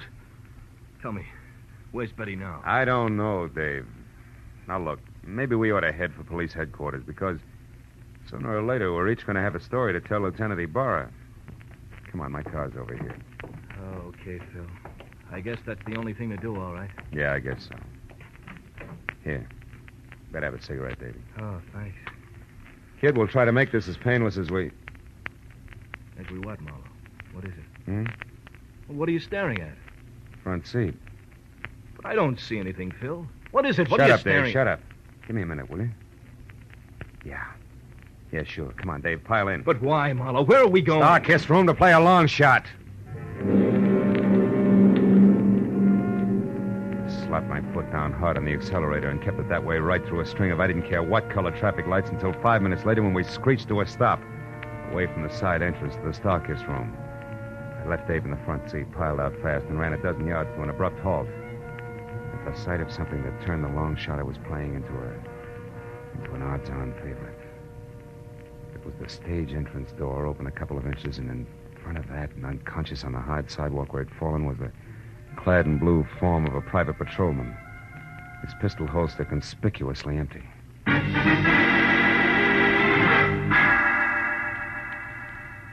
Inside, I slowly picked my way along an L-shaped corridor until I saw a shaft of bright yellow from a flashlight that was moving away from a door marked Carla Borden. It brought me up short and flat against the wall. But then as the man on the other end of the beam of light moved away from me, I got a very steady grip on the .38 in my pocket and started after him. A minute later, he entered the main room of the club, and it was there, as he started across the glass ceiling dance floor, that I recognized the very self-confident gait of a very self-confident guy. And that made the next move mine. Bar's closed, Remini, and don't move, Buster. I'll blow your head off. Ah. Looks like you're making news this time, good reporter. Or isn't that package in your hand the 25 grand you just found in Carla Borden's dressing room, huh? The same Carla Borden you murdered not an hour ago in an apartment on Lucerne, where you first thought the money was, where Betty Pryor surprised you before you could finish searching, where you later returned in the role of an all-American newsboy so you could get to that last bureau. All right. I've heard enough, Marlowe. But I'm not going to stick around for more details. You make a break and I'll shoot, Remini. Try it, Eagle. Stop, Remini, stop! Marlowe, Nice shooting, Marlowe. But don't turn around because where I'm standing, it's dark. And where you're standing, it's light. Now, throw your gun away, fella. Come on, toss it. That's better. All right, Betty. Get over to that dead newspaper guy and get the money. And we'll take care of the private detective here. What do you mean, take care, Joe? I can't go along with murder. Spec Willard's death didn't seem to bother you any. Shut up, Marlowe. Spec Willard. Joe, you killed... Yes, I killed Spec, that Welcher. 8 o'clock tonight. And I had to stay undercover, but still get my hands on the money. So, I came to you for help. I didn't tell you about the killing because I didn't think you'd play ball if you knew about it.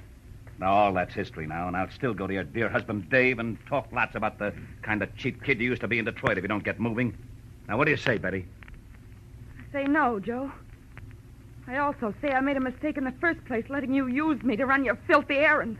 Just so the guy I love wouldn't have to know about the kind of people I once ran around with. Before I had any brains. All right. That's the dumb way you want it. That's the dumb way it'll be. And taking care of 2 years is much harder than taking care of 1. What about 3, Lazar? Dave, stay back! No, Marlowe, no. I've stayed back too long already.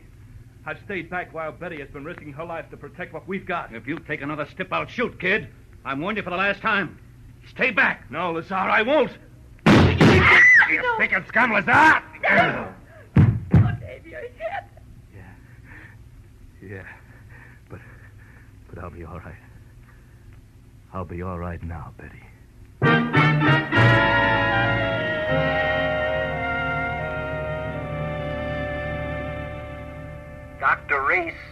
Dr. Reese, please report to surgery. Well, Mrs. Pryor, Dr. Reese, Harlow, the please doctor says that report Dave's to going to be surgery. fine in a couple of days. Yeah.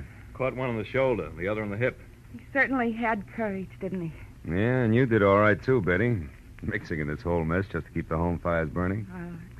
Tell me, whatever made you think that a guy like Dave wouldn't understand that you turned over a new leaf? Well, Dr. Reese wanted in surgery. I don't know, Phil. I guess I wasn't very smart. No, you weren't, Mrs. Pryor, but you're lucky because Marlowe here was. And that brings me around to a loose end, Phil. How did you know that Remini was your man? Know that. Because of something I saw in the upholstery of the front seat of my car he borrowed. Tufts of snow-white Angora, which was the kind of sweater that Carla Borden had on when she was murdered, after they struggled. And since you didn't touch the body yourself, they couldn't have come from your suit. No. And Remini was the only other one who had been in my car. So I figured that the Angora fuzz had gone from Carla's sweater to Remini's suit to my upholstery. All of which means that Remini must have been in Carla's room before I got there as well as after. See? And then once I thought back about his getting out of my car to phone his story in, I realized that when I dropped him near a drugstore, he had also been near the Star-Kissed room. Yes. That's exactly where he'd headed. Mhm. You see, Phil, Joe and I followed both of you from Carla Borden's place because, well, after Joe put you in that elevator and we ran, Joe said we had to return and wait for Remini, who was sure to come back and finish his search. And the whole business because Lazar, after he had murdered Spec Willard, was afraid to publicly go after Carla Borden. And the money he felt was his. Yes. And he knew about me and Dave because Spec Willard accidentally dropped into our place this morning. Correction, baby. What? Yesterday morning. Oh. It's now 9 a.m. Oh. And a good time to call quits, huh? Good night, kids.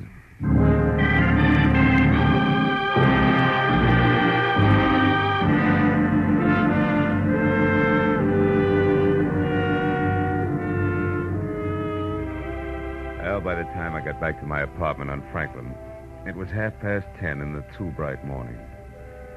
I was sporting sandpaper eyelids and a knot in the small of my back that felt like a wet dish rag. Oh, but once I had all the shades down and was undressed and in bed, I forgot about that. And I thought instead of the wood nymph dressed in nothing, with a veil of dewdrops. But then suddenly I stopped. The telephone. I got out of bed. I picked it up with both hands, opened the dresser drawer, and jammed it deep under all the socks I owned. And then I got back to bed. And the wood nymph, in her veil of dewdrops,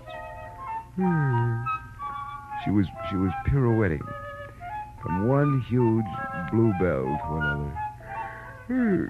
Oh, my. On gossamer wings.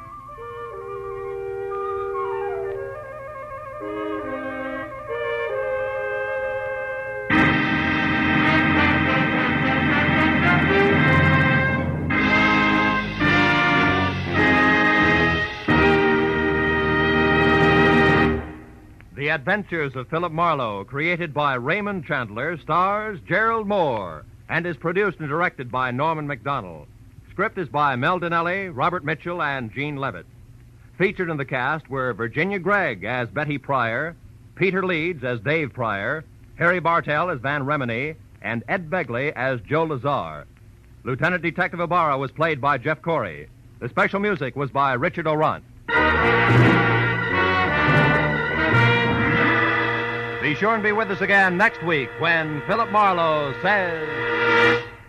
It was a hunt through a jungle of city streets, with danger waiting at every intersection, until halfway through, when the hunters became the hunted, and death brought an end to the game.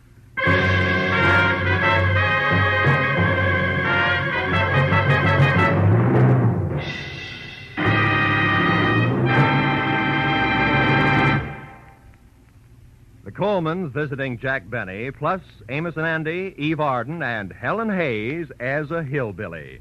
Yes, that earlier announcement about CBS programs tomorrow night sounded great, didn't it? Except you Philip Marlowe fans may have been wondering, isn't there a mystery show among that great Sunday night 10 on CBS? Of course there is. One of the great detectives in the mystery world, Dashiell Hammett's one and only Sam Spade. Sam will be here, hard-hitting, fast-moving as always, tomorrow night on most of the same CBS network stations. This is Roy Rowan speaking. Now, stay tuned for Gangbusters, which follows immediately over most of the same CBS stations.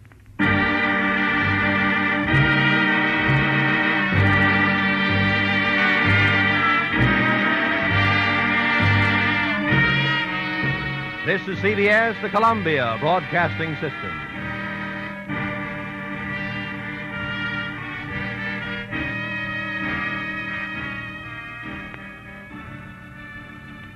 It was a hunt through a jungle of city streets, with danger waiting at every intersection, until halfway through when the hunters became the hunted, and death brought an end to the game. From the pen of Raymond Chandler, outstanding author of crime fiction, comes his most famous character as CBS presents The Adventures of Philip Marlowe.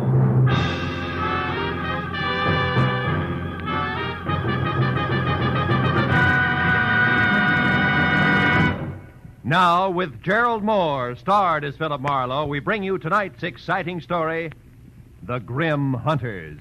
The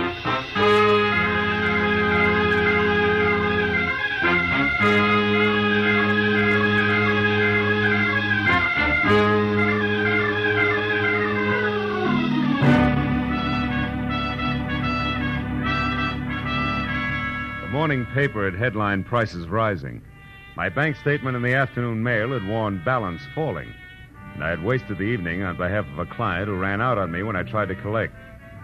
All of which added up to the end of the day and me unhappy in my office at 10 p.m., with one hand on my checkbook and the other one raised in almost solemn oath. I, Philip Marlowe, private detective and too often public servant, hereby resolve to one way or another jockey my budget into something close to equilibrium. And from this day Hello. Marlowe speaking. My name is Helen Palmer, Marlowe. I need your help badly. Yeah, but look, I'm up at 8700 Magnolia Terrace in the Hollywood Hills. Now, please, drop whatever you're doing and... No.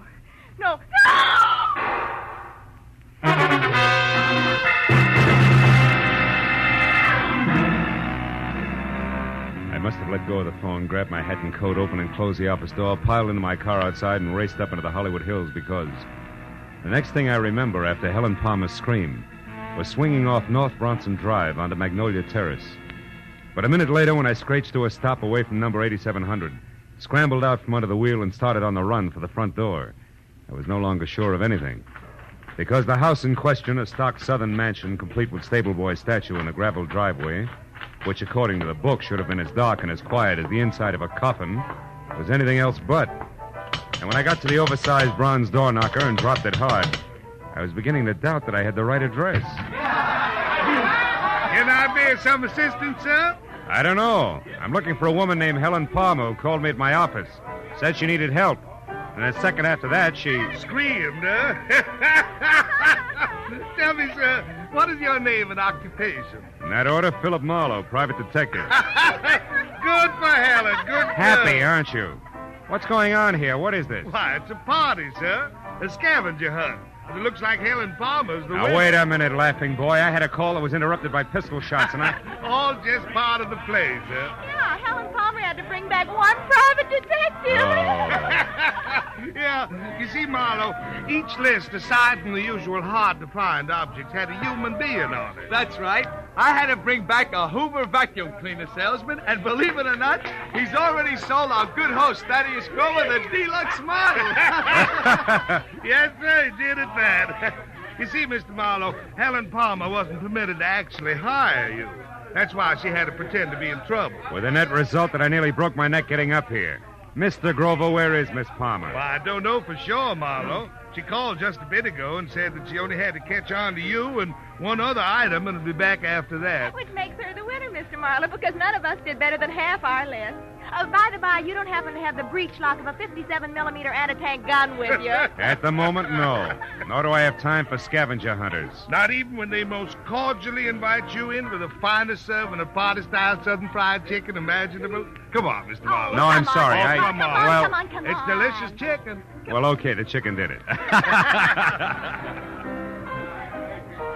The inside of Thaddeus Grover's house was also stock southern mansion from a giant cut glass punch bowl. Belonged to my mother, sir, First Lady of Atlanta, Georgia, sir, to a wide and winding colonial staircase. It left you expecting the descent of Scarlett O'Hara at any moment. There was one strange note in the soft southern surroundings. Piled 3 feet high in the middle of the room were the crazy quilt results of the evening scavenger hunt, including a wooden cigar store Indian, a pair of Hickok suspenders from the local fire chief, one red motorcycle, a stuffed owl, a set of antlers, and more. And behind all that, my counterparts, the bringing back alive items from each list. A streetcar conductor in uniform, a waiter bald and under 40, a school teacher red-headed and over 50. But I was the center of attention. But Thaddeus introduced one after another of the guests to the genuine, 100% non-shrinkable private detective. And now, Mr. Marlowe, sir, a very special friend of mine. At 31, sir, the president of Sample and Claiborne, best building contractors in the city of Los Angeles. Oh, that's so very interesting, Mr. Grover. Yeah, moreover, Mr. Marlowe, Sample made it right to the top in the past 2 years. Uh-huh. Yeah, ever since old Joshua Claiborne got killed falling off a scaffold. He did. Of course, between you and me and the gatepost, some folks say it was suicide. Oh, Larry, I'd like you to meet Mr. Marlowe, private detective. Mr. Marlowe, Larry Sample. How do you do? Hello, Mr. Marlowe. Glad you're with us. Thaddeus, has Rhonda called in yet? Last time I heard from her was when we split our list in two, and she headed out after a Latin American rumba team. Well, if she went after a boy, she'll bring her back.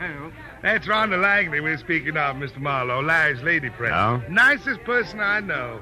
Except, of course, my fiancée, Helen. Helen is in Palmer, my patron, Mr. Grover. Yes, sir. One and the same, sir. Well, we certainly have a lot of fun, even if we don't make much money, eh, Marlowe? Yeah, you certainly... Mr. Grover, did you say money? Most surely did, boy. You know, dollars and cents. Yes. Well, gentlemen, you'll excuse me, please, but I do have to run. Good night, Mr. Sample. Right. And Mr. Grover, sir, it's been a distinct pleasure, sir. I bid you goodbye, sir. Goodbye, sir. You're a card.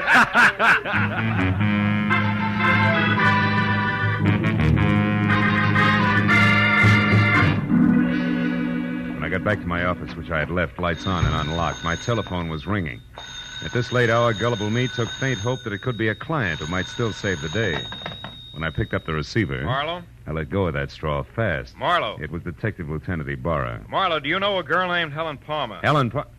Hey, Ibarra, don't tell me there's a pair of somewhat flat feet on the ladies' scavenger hunt list. Very funny, Phil. How do you know her? No, not beyond a panicked telephone call that ended in a make-believe scream and a couple of pistol shots.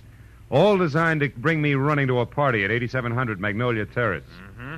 Well, that adds all right, because the only items not checked off a list are a night watchman's badge and one detective private, which must be you, since your name is circled in the classified directory here in this phone booth. You're in what phone booth? Where are you, Ibarra? At a closed filling station on Van Ness off Hollywood Boulevard. Yeah, but wait a minute. Why is the girl's list there with you? Because it's clenched in her right hand, Phil, and she's folded up on the floor of this booth, dead. Oh, no. 2 bullet holes in her back. Oh, yeah, but Ibarra, her call was a gag. The shots weren't.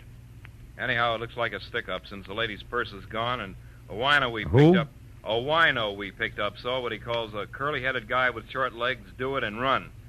Also, the wino says that the murderer had been hanging around for a couple of hours like he was looking for a well-to-do prospect. Yeah, I know, but it's still kind of strange. Me getting that call, I mean. Well, I'll drop around to headquarters tomorrow morning, Lieutenant, if you need any statement from me. I think you'd better make that tonight, Phil. At the 8700 address. I'm sending Mooney up there now. Oh, but wait a minute, Ibarra. You don't need me, and I do need business. If you think I'm going to get it by... Phil. Huh? Phil, let's say that I'd appreciate it if you'd show for a few minutes.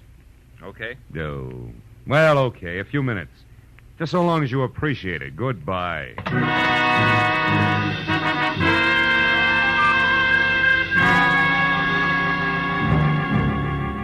Driving back to Magnolia Terrace, I used Detective Lieutenant Ibarra as an oversized whipping boy for the day's disappointments.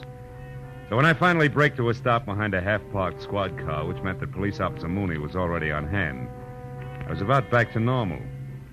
But then in the next quick moment, I forgot all about Ibarra because in the shadows ahead, sneaking away from a side entrance to number 8700, and looking as guilty as Lucretia Borgia leaving a corner pharmacy, was a young lady, brunette and beautiful. She hurried directly to a gray Nash parked in the rear and, without looking back, climbed in and took off. Following her had to be more fun than conversation with Mooney.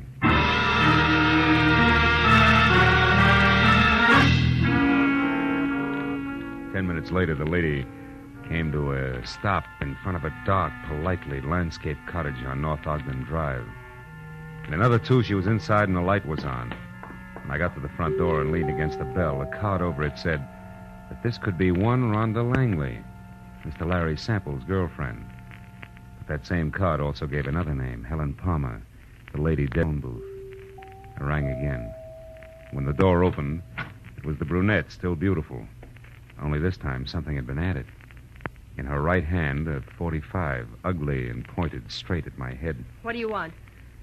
One straight answer, Miss Langley. Why did you run away from 8700 Magnolia Terrace? And a cop with routine questions. Wait a minute. Who are you? How do you know my name? I'm a private detective, labeled Philip Marlowe. Item number 8 on the late Miss Palmer's list. And I know about you because I've already been to Thaddeus Grover's party. Now, after you put this gun away, we'll get back to my question. Why'd you run? Come on, talk, lady, now before I yell copper. Well, all right. Come in. Thanks. Mr. Marlowe, I don't think Helen Palmer's murder was any run-of-the-mill robbery. You don't think what? I stayed just long enough to hear the policeman say Helen had been killed. Oh. When I got to your welcome mat, I was greeted with a 45. Talk some more, Miss Langley. Real plain Well, like, all right, huh? give me half a chance, will you? I didn't say anything to the police about this because I don't want to do any damage before I'm sure about a few things. Like what? Like the kind of a mess that Helen was in. Mr. Marlowe, I need help. I've got to know some facts. Please, will you work for me? I'll pay you anything. Well, at this point, let's call anything 25 a day in expenses, huh? About Helen and the mess you spoke of, how much do you know? Very little. Only that I think Helen was blackmailing somebody. Somebody who was at the party tonight. Like Grover, your boyfriend Larry Sample? I don't know. Oh, you've got to believe me, Mr. Marlowe. Well, all right. For the time being, I will. Now, first of all, how'd you latch onto this blackmail? Well, yesterday morning, I accidentally overheard Helen talking to someone on the telephone. She spoke of a payoff that was to be made at Thaddeus's party. I don't know who she was talking to, but she warned the person not to try anything rash. As in murder? She didn't say. But she did say that she'd already airmailed a letter to her lawyers in San Francisco that would protect her from any harm. And she laughed about the scheduled scavenger hunt and hung up. Mm-hmm. You said nothing to her about this, huh? Well, no, I was afraid... All right, the letter to San Francisco. Did you see her mail it? Well, I mailed it myself earlier in the day, along with one of my own. Mm-hmm. I didn't think about it until after her call, when she pointedly asked me if I'd remembered to mail a letter.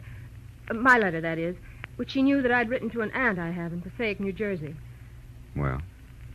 Well, that's the whole story. If you want me, I'll be over at Thaddeus's place. Thaddeus? Yes, he was in love with Helen. Yeah. Maybe she was returning that love with blackmail. What do you think, Rhonda? I don't know. The thinking is now your job, Mr. Marlowe. When I left Rhonda Langley and started back to my car as a bona fide private detective with client, I wasn't sure whether or not I was happy about the whole thing. A second later, at the sight of a man in the dark ahead, half crouched behind a tree, I quit deliberating the point and got ready for trouble because, from what I could see, the gentleman in hiding had both the curly hair and very short legs that Ibarra had mentioned as a sign of Helen Palmer's killer. I kept walking straight until I was abreast the tree, then I pivoted sharply, took one step toward him, and swung! Come on, brother. Why, you dirty... You haven't got the time. Hey, believe me. Enough, fella. Enough. Will you leave me alone? Sure. Sure I will, after you start talking. Now, get up. Okay. Okay, don't hit me again. I'll talk. I'll tell you everything. Hey, look there. No, don't! Oh, that lousy note.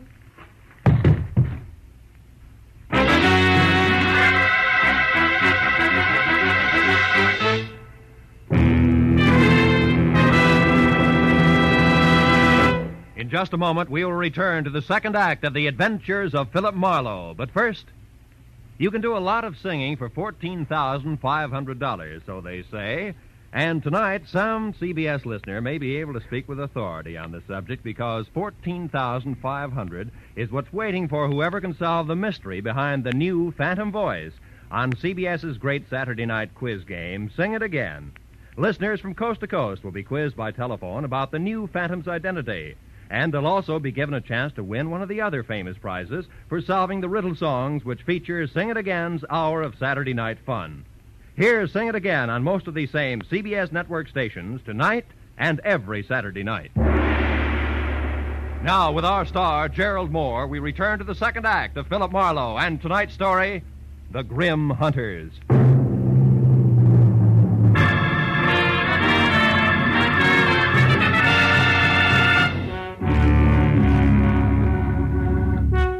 The shots crashed out of the darkness. The life ran out of the little man like air from a kid's balloon. I couldn't figure exactly where the shots had come from, and I stopped trying when a pair of spiked heels clicked fast across the concrete driveway between me and the house. Then a motor started, and a second later a car roared by with Rhonda Langley at the wheel. I yelled at her to stop as she went by, and ran out in the street after her and yelled again at the retreating car. But she ignored me. When another car came around the curve behind me, I tried to flag it down, but the driver didn't even slow up. So I just stood there while the two cars twisted out of sight down the winding street, leaving nothing but silence and a lot of unanswered questions hanging in midair. I walked back to the corpse, went over it carefully. But there was no identification, nothing but a gun to indicate how he fitted into the screwy mosaic of murder, scavenging, and blackmail. I went inside to call Ibarra, and 5 minutes of tracers, relays, and busy signals went by before I finally got through to him with my news about Helen Palmer's killer. What? Where are you, Marlowe? In a house on Ogden Drive, 4310 North. Was shared by Helen Palmer and my new client, Rhonda Langley. Uh-huh. Did she kill my suspect, Marlowe? Could be. She left here in a big hurry. Another thing, Ibarra, there's more behind this business than robbery. Like what? Like blackmail. Maybe so. We just found the Palmer's girl handbag in a trash can. Nothing left but a lipstick and 2 letters. Incidentally, one is addressed to your client, Rhonda Langley. That figures. They shared the house, so Helen happened to pick up the day's mail. What's the other letter? It was one returned for insufficient postage. They forgot that airmail is 6 cents these days. Return. Wait a minute. Is that letter addressed to a law firm in San Francisco? No, it's addressed to Sophie Kilberty. Sophie Kill who? Kilberty of Passaic, New Jersey. Why? Well, Ibarra, listen. Helen was blackmailing somebody, and she covered herself by mailing a letter to her lawyers in San Francisco. Mm-hmm. If that letter was returned for insufficient postage and the blackmail victim knew it, he'd have no qualms about killing her, right? Sure, but the letters were in Helen's purse. Oh. Don't you think she'd have known her protection was gone? Phil, I'm going to put out a pickup call on your client. And you get on down here so we can go over this mess one step at a time. Where's here? Still at the gas station on Van Ness off Hollywood Boulevard. Okay, Ibarra. How long are you going to be there? Just until Thaddeus Grover shows up to identify the body and give me some answers personally about that scavenger hunt he threw tonight. What about this curly-headed corpse I've got here? Have you gone over him? Yeah. Nothing but a gun, some small bills on him. Then he'll keep. I'll expect you in a few minutes. Okay. So long, Ibarra. When I put down the phone, I was convinced that a big switch was due any minute because finding those letters in Helen Palmer's purse made a lot of sense in one direction and not a bit in another. I could have made more heads and tails by flipping a ball bearing than I got out of the facts Ibarra had given me. Just then, the shadow of a man slid up the walk. I heard a pair of feet mount the stairs, 2 at a time. It was the Wonder Boy executive I'd met at the party. Better hold it right there, Sample. What? Marlowe. Why the gun? So the same thing won't happen to me that happened to the dead little guy outside? Another murder? Marlowe, where's Rhonda? Is she all right? She left here as fast as an 8-cylinder motor wide open could move just after it happened. Then it was Rhonda I saw. On my way over here, a speeding car almost crowded me off the road. It looked like Rhonda's, but I wasn't sure. And Marlowe, she was being chased by another car, a fast one. Chased? Are you sure? Yes. The first car missed me by inches when it swung around a curve. I don't know yet how she made it. Then a second car came along and passed the curve, but it stopped, backed up, and then took the same road Rhonda had taken. You think she got away? I don't know. Well, come on outside, Sample. I want you to take a look at this. By the way, how long have you known Rhonda? About a year. Mm-hmm. She's a brilliant girl, Marlowe. Came out from the East, and I gave her a job as my secretary. She's more than that now, huh? I'm in love with her, if that's what you mean. Yeah. Oh, here it is. Well, Marlowe, I know this man. That's Nate Murdoch. He used to be a foreman with our firm. He left and went back to Atlanta right after Claiborne's death. Atlanta? Isn't your host Thaddeus Grover from Atlanta? Yes, he is. Oh, brother. When did you see Grover last? Well, the police asked him to go and identify Helen's body. He left the party while the officer was still questioning the rest of us. Yeah, and on the way he could have taken time off to drop by here, kill Murdoch, and make a try for Rhonda, too. Come on, let's get to the phone. But why, Marlowe? Good heavens, Grover's our friend. He and Helen were engaged to be married. All right, so it doesn't make sense. But his fiancée and his short friend from Atlanta are both dead. And Rhonda's burning the tires off a car to keep out of reach. Those are the facts. Will make sense later. I'll call Grover's place and hurry up. Yes. That's where she intended to go when she left here, to console him, no less. Scavenger hunt my Aunt Minnie. Hello? Hello, is Mr. Grover there?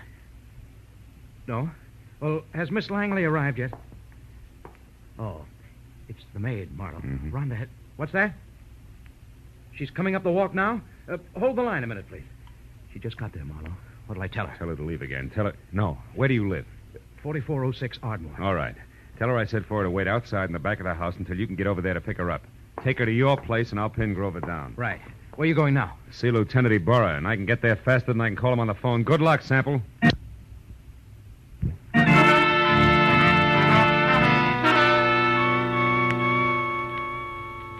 Sample was repeating my name over to Grover's maid on the phone as I left. And a few minutes later, at the mobile gas station off Hollywood Boulevard, I found Ibarra looking sardonic in the blinking light from a flying red neon horse above his head as he flipped through a stack of papers on top of an oil drum. It's about time, Marlowe. Where's that client of yours? Now, wait a minute, Ibarra. I had her pegged all wrong. She's a pigeon. Has Thaddeus Grover been here yet? Just left. He's quite a character, that guy. You didn't let him get away alone? Yes, he was...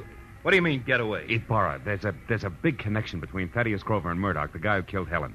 Now, Grover might have hired him for the job, And now he's trying to get Rhonda. Now, Marlowe, how does that figure? It doesn't, but so help me, Ibarra, that's the way it is. Well, Grover was heading for his friend Larry Sample's house, and he left. Happen to know where Sample... Holy smoke, that's exactly where I told Sample to take the girl. 4406 Ardmore. Well, that's great, Marlowe. They'll all be together in one place. I'll pick up the whole crew, and right now. You're going to pick up the pieces, you mean? You think there'll be a showdown? Any minute, Ibarra, it can't miss. Okay, so we'll take some firepower along. Hemigala, Gray, let's go. Come on, Phil. Now, look, Ibarra, maybe Sample hasn't gotten home with Rhonda yet. I'll go up to Grover's and try to head them off, okay? Okay, Marlowe. But if you get them before I do, bring them in, and no alibis. I'll see you.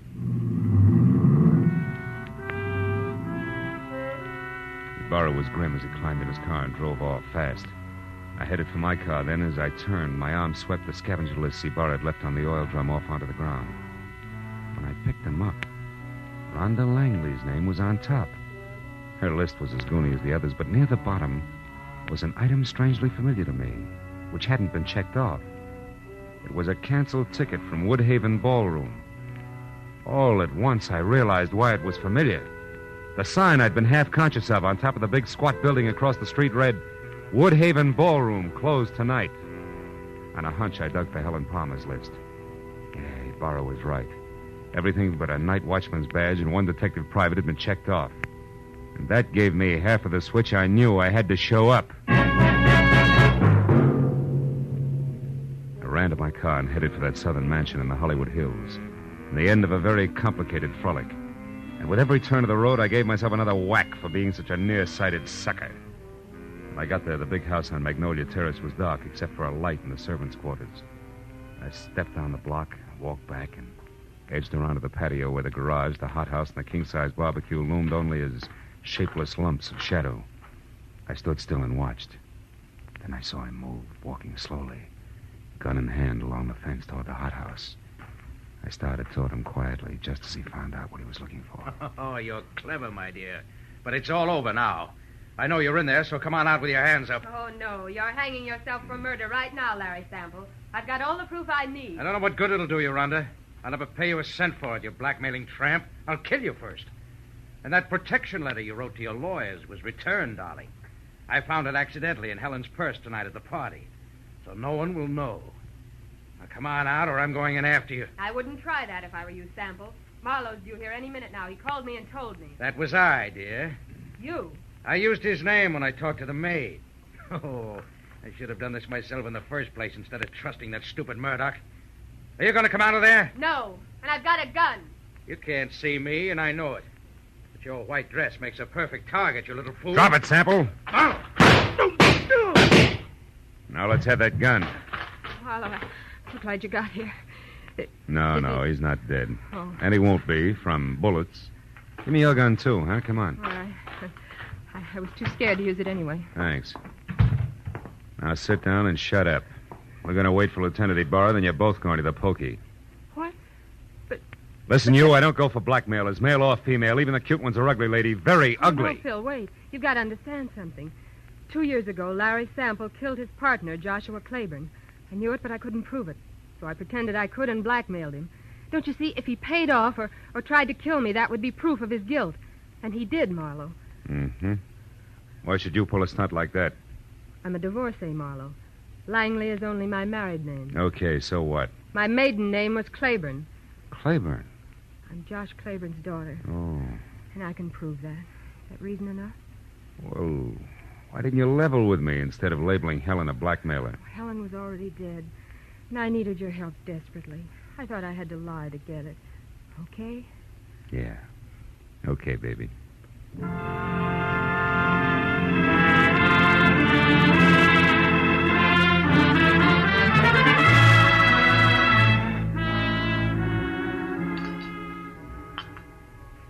Anyone care for more coffee? How about you, Lieutenant? Oh, no thanks, Mr. Grover. Well, Marlowe, you got it all to come out even anyway. Frankly, that's more than I expected, and I left you at that gas station. Yeah, we were lucky, Ibarra. I guess I owe you an apology, Mr. Grover. Oh, Chuck, that's all right, son. It was a shock to me to be accused of poor Helen's murder, but, well, it's over now. Yeah. You said it was the scavenger list that set you straight. How'd you figure that, boy? Well, there was a Woodhaven ballroom ticket on Rhonda's list, so she had to go there for the ticket, you see. Now, Sample knew that. And he told his killer, Murdoch, who incidentally he hired to murder Claiborne 2 years ago, that the girl who went to the Woodhaven ballroom was his target. Uh-huh. But Helen happened to go there after the night watchman's badge. Which he could have picked up any place in town. Yeah. What a terrible coincidence for Helen. Yet that was all that saved my life, really. That's right, honey. Murdoch made the mistake, and when he and Sample discovered it, they made another try at Rhonda's house. But I caught Murdoch there, so Sample shot him before he could talk. And when I left, he followed me in his car. I knew they were after me, and I thought for sure they'd killed you, Phil. That's why I ran. Yeah, that threw me for a loop. Then Sample came back to make sure that Murdoch was dead and sold me a great big bill of goods at the same time. Oh, it's a terrible, terrible thing. Yes, Mr. Grover, it is. Lieutenant, I want to thank you personally for your participation. Thank you very much. Well, I've got everything I need, so I'll say good night. Yeah, me too. Oh, Phil. Yeah? Shall I mail you a check? Why, yes, I think... No, wait a minute. Yes? You know, honey, with your knowledge of postal rates, why don't you just deliver it in person, maybe, huh? Love to. Count on it, Mr. Marlowe. Good night.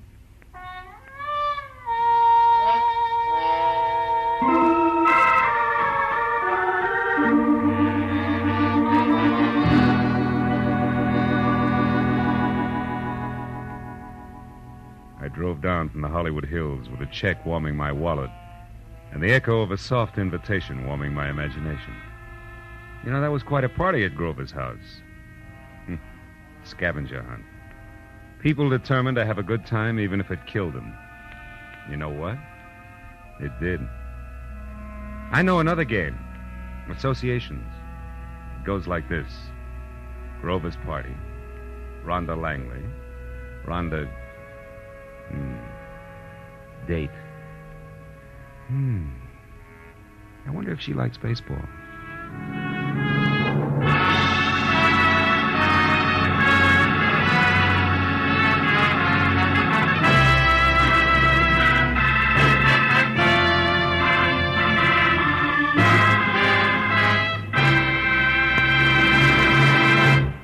The Adventures of Philip Marlowe, created by Raymond Chandler, star Gerald Moore, and are produced and directed by Norman McDonald. Script is by Mel Donnelly, Robert Mitchell, and Gene Levitt.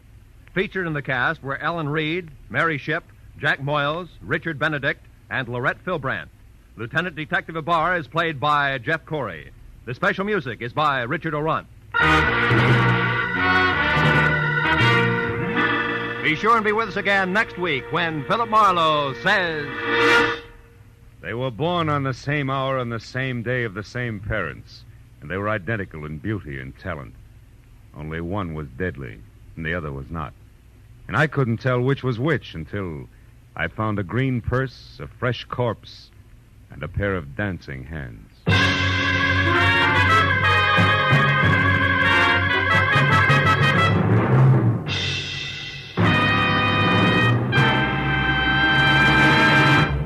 If you happened to miss Jack Benny's hilarious show last week featuring the Ronald Colemans, you missed the laugh treat of the year.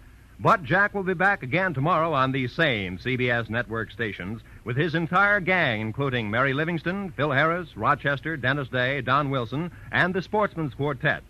Invite some friends over. Sit back and enjoy the Jack Benny Show tomorrow. This is Roy Rowan speaking.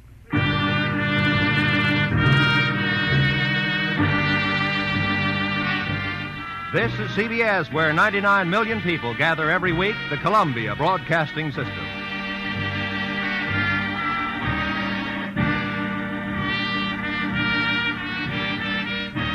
You're listening to HOJO Radio. Stay tuned.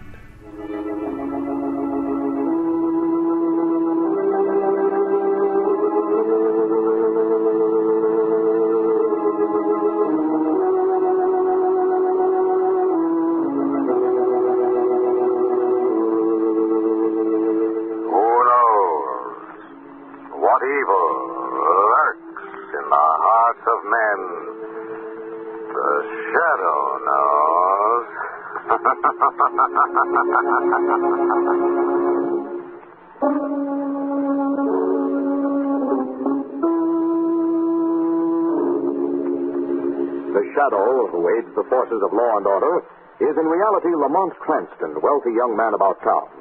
Years ago in the Orient, Cranston learned a strange and mysterious secret, the hypnotic power to cloud men's minds so they cannot see him. Cranston's friend and companion, the lovely Margot Lane, is the only person who knows to whom the voice of the invisible shadow belongs. Today's drama, A Gift of Murder.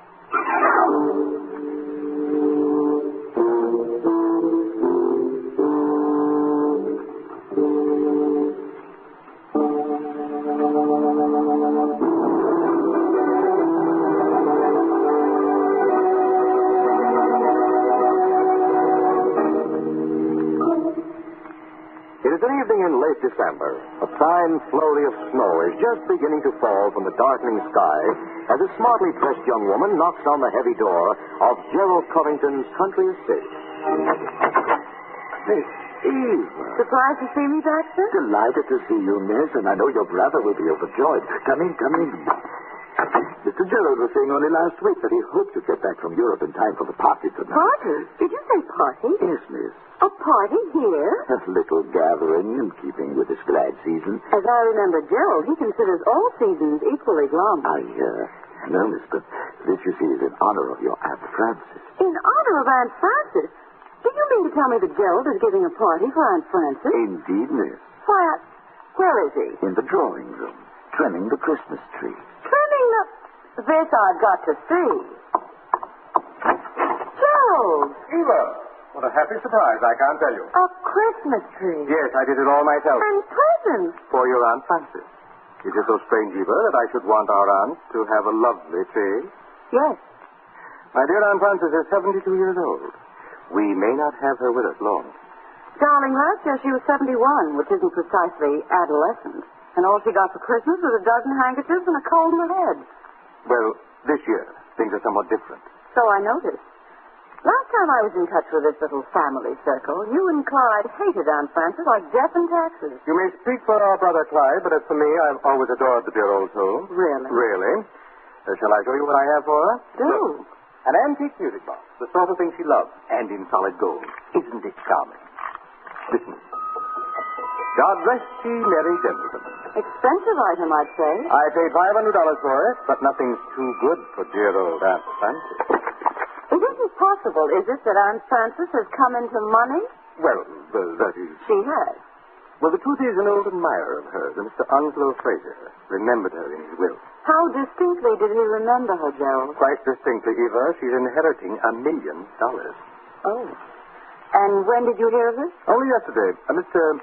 Elcott, attorney, member of the firm of Elcott and Devine in Boston, brought us the news. Now I see it all. The tree, the presents, the party. You're competing with Clyde for Aunt Frances's affection. I am only trying to brighten the end of her life. You are only trying to become the chief beneficiary of her will. Nonsense. I'm quite sure I will be a beneficiary, as you will, Eva, though I doubt that Clyde will benefit very much, if at all. Why not? I'll tell you why not. It's amusing, really. Quite amusing. Day before yesterday, before Mr. Elcott appeared, of course, Clyde was unfortunate enough to have written me a certain letter. Letter? A letter, my dear, suggesting that we put Aunt Frances in an old woman's home. No. Yes. I have the fatal bit of correspondence, keeping it carefully. And when Aunt Frances lays eyes on it, I shouldn't be surprised if she cuts Clyde out altogether. And you're going to let her lay eyes on it, of course. What do you think? Does Clyde know you do? Oh, my, yes. He's been on the phone for the past 2 days, begging and threatening my life by turns. Clyde is not a man to let himself be pushed too far, Joe. I'll risk his wrath. I must go upstairs and wrap the music box for Aunt Frances. If the guests arrive, you'll greet them for me, won't you? Who's coming? Principally the family. Clyde and our dear aunt. And possibly the lawyer, Mr. Elcott. Anyone else? Just that young couple Aunt Frances is so fond of. Mr. Cranston and Margot Lane. Yes, she likes them. And it's my desire to please her, you know. You bet I know. I'll be down in a moment.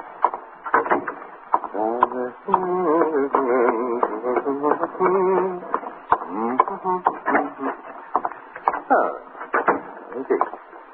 This white piece of paper, I think, will be fitting. And the bright red ribbon for the holiday touch. Who's that? Oh, come in. I'll be finished with this wrapping in a moment. There, now, I think this makes a very charming little gift, don't you? I said, don't you?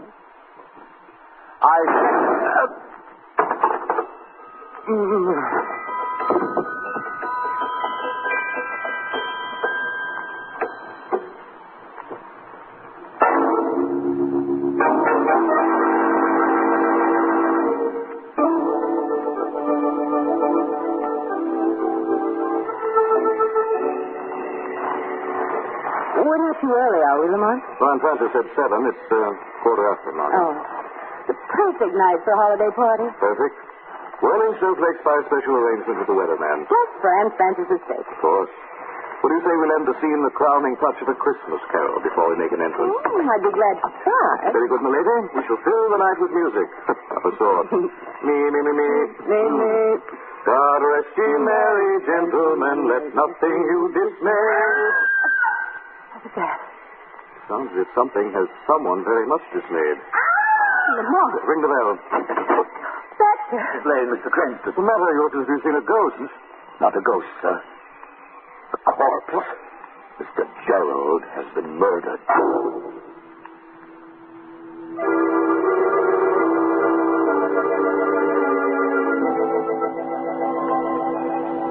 Gerald.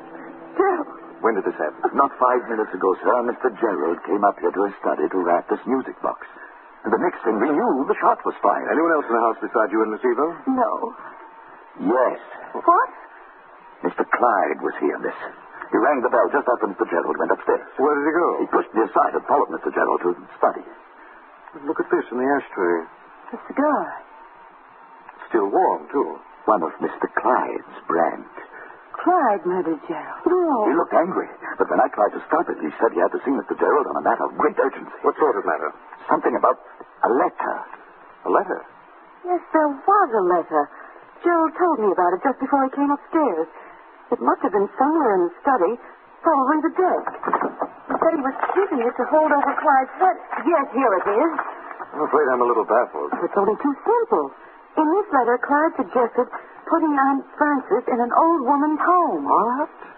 But Aunt Frances just inherited a fortune. This letter was written day before yesterday. It wasn't until the next day that Mr. Elkhart appeared with the news about Onslow Fraser's will. But it's perfectly obvious what happened, isn't it? Mr. Clyde killed Mr. Gerald to get the letter back. But if he did, why didn't he take the letter with him? It's probably because you two came running too quickly.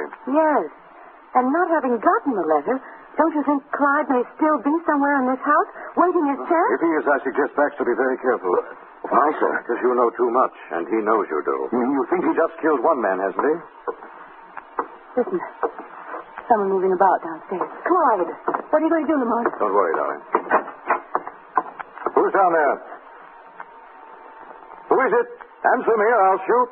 You wouldn't shoot a defenseless old woman, would you? And so near Christmas Eve. Aunt Frances. Thank heavens. Lamont, let's go down before she comes up and sees her. You go ahead, darling. I'll join you in a moment. Hello, Aunt Frances. Margot and Eva, dear little Eva, when did you get back, child? Just today, Aunt Frances.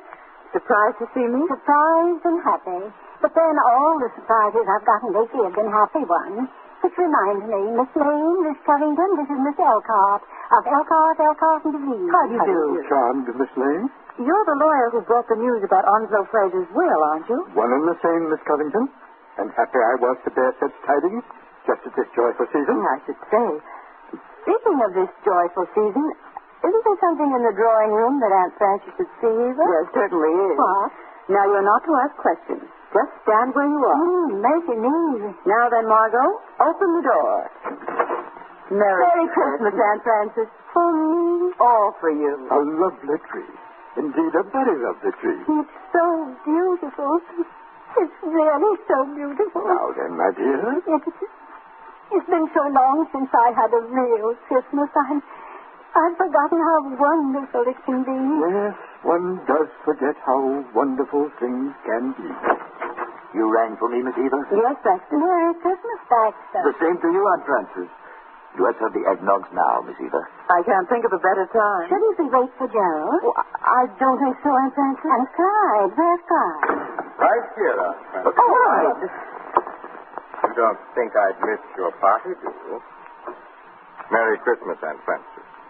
And may you wear these for many, many happy years to come. For me, Clyde? For you. Oh, pearls. A choker of perfectly matched pearls. Miss Elcott, look. Exquisite. Really exquisite. You must have spent a fortune on these, Clyde. And I haven't a thing for you. That doesn't matter, Aunt Frances. Oh, but it does. I'm rich now, you know, and I insist that you tell me exactly what you like for Christmas. I'd like you to be well and happy. Oh, that's very sweet. But isn't there something you'd really like to have? I think I can tell you what Clyde would really like to have, Aunt Frances. What's that, Eva? A letter. Eva, just what are you talking about, Eva? A letter, Clyde. A letter that you wrote Gerald day before yesterday. I never wrote Gerald a letter. Oh, no? How peculiar.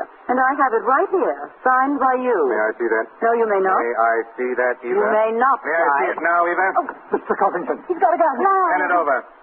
Come on. Give it to me. Thank you. Clyde, what's the meaning of this? There's no time to explain just now, Aunt Frances. I must go.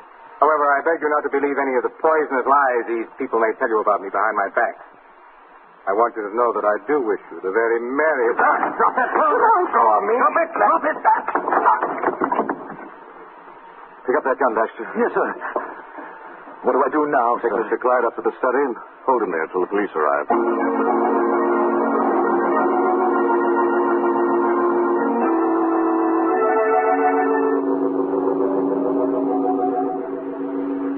Yes, that's right. There's been a murder, and we're holding the culprit under guard. Yes, I suggest you get here as fast as you can. Are the police coming, Mr. Cranston? Immediately, Mr. Elcott. I'm sorry I had to spoil your Christmas party like this, Aunt Frances. Oh, Lamont, my dear, you had no choice. Aunt Frances. Yes, my dear? We found this upstairs. Little remembrance that Gerald bought for you.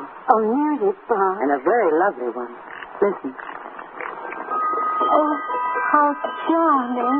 And look, it's gold. A proper gift for a golden-haired lady. What did you say, Mr. Elcott? Why, Mr. Johnson! Come on. That came from the back of the house. Clyde. He's killed Baxter. Come on, Margot. Baxter! Baxter! Baxter! I'm all right, Miss Lane. Oh. Though I can't say as much for my prisoner. Clyde. He tried to escape, sir. So I was forced to shoot. Tried to escape? How could he try to escape with you standing over him with a gun? I don't know, sir. But he did. And since the two of us were all alone here, I'm afraid, Mr. Cranston, you will just have to take my word for it.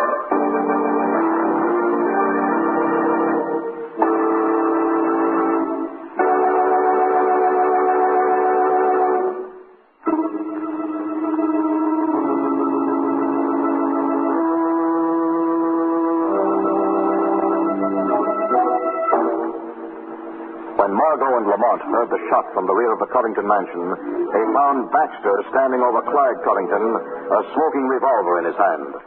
A few moments later, in the massive entrance foyer. He killed Clyde deliberately, Lamont. I'm sure Baxter shot him in cold blood. I rather agree with you, Mark. But why? Possibly because Clyde had an alibi. An alibi Baxter didn't want him to use. I mean that Clyde may have not come to this house at all early in the evening. Not even to get the letter? He wasn't the only person who might have been interested in getting that letter, Margot. No? No. Baxter could have used it nicely to hold over Clyde's head as long as Aunt Frances lived, bleeding him of a nice sum in the process. I see what you mean. Then it may have been Baxter who killed Gerald, too. I don't know. It's only a theory. Theory's worth a visit from the shadow.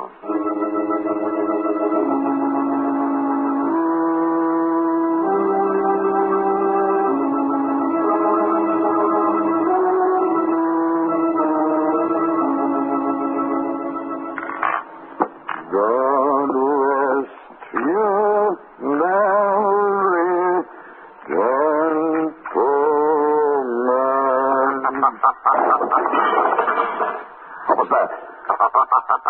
Who's that laughing? Who's in this pantry? It is I, Baxter. Who spoke? There's nobody here. Oh, yes, there is, Baxter. The shadow is here. The shadow? Standing right at your elbow. You can't see me, but I'm here. Here to see justice is done, Baxter. What's happening to me? My mind is slipping. I want the truth, Baxter. Go away! Go away! Not until you tell me why you killed Gerald Covington. Leave me alone. Please, please. I didn't kill Mr. Gerald. You can't lie your way out of murder. I didn't kill him. That's not what I've lied about. What have you lied about? Nothing. The truth?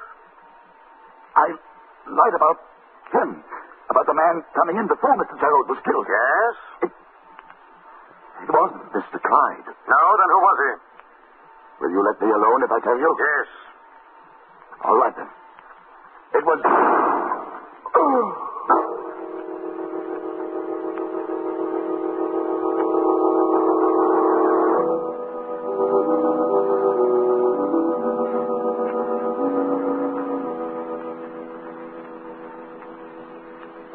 Lamont, is Baxter baby all right? Yes, the bullet grazed his skull. He's unconscious, but he'll live. I left him in the library.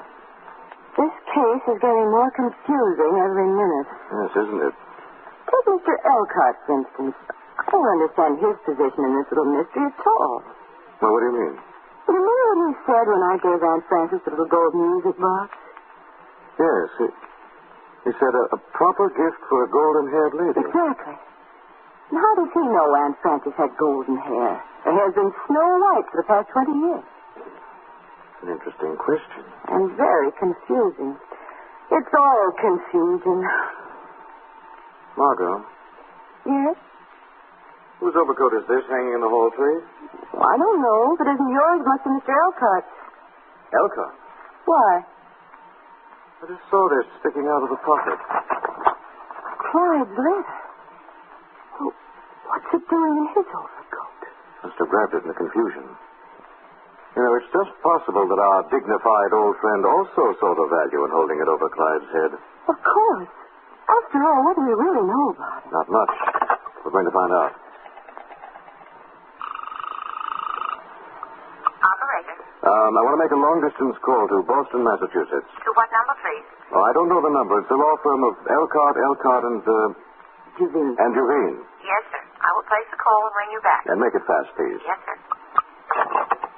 What do you really think? Time has come to stop thinking, Margot. We're on the verge of the kind of discovery that cracks a case wide open. Yes. Look, I want you to go into the drawing room. Elcott will be there. Yes. I'll tell you exactly what I want you to do. When you get in...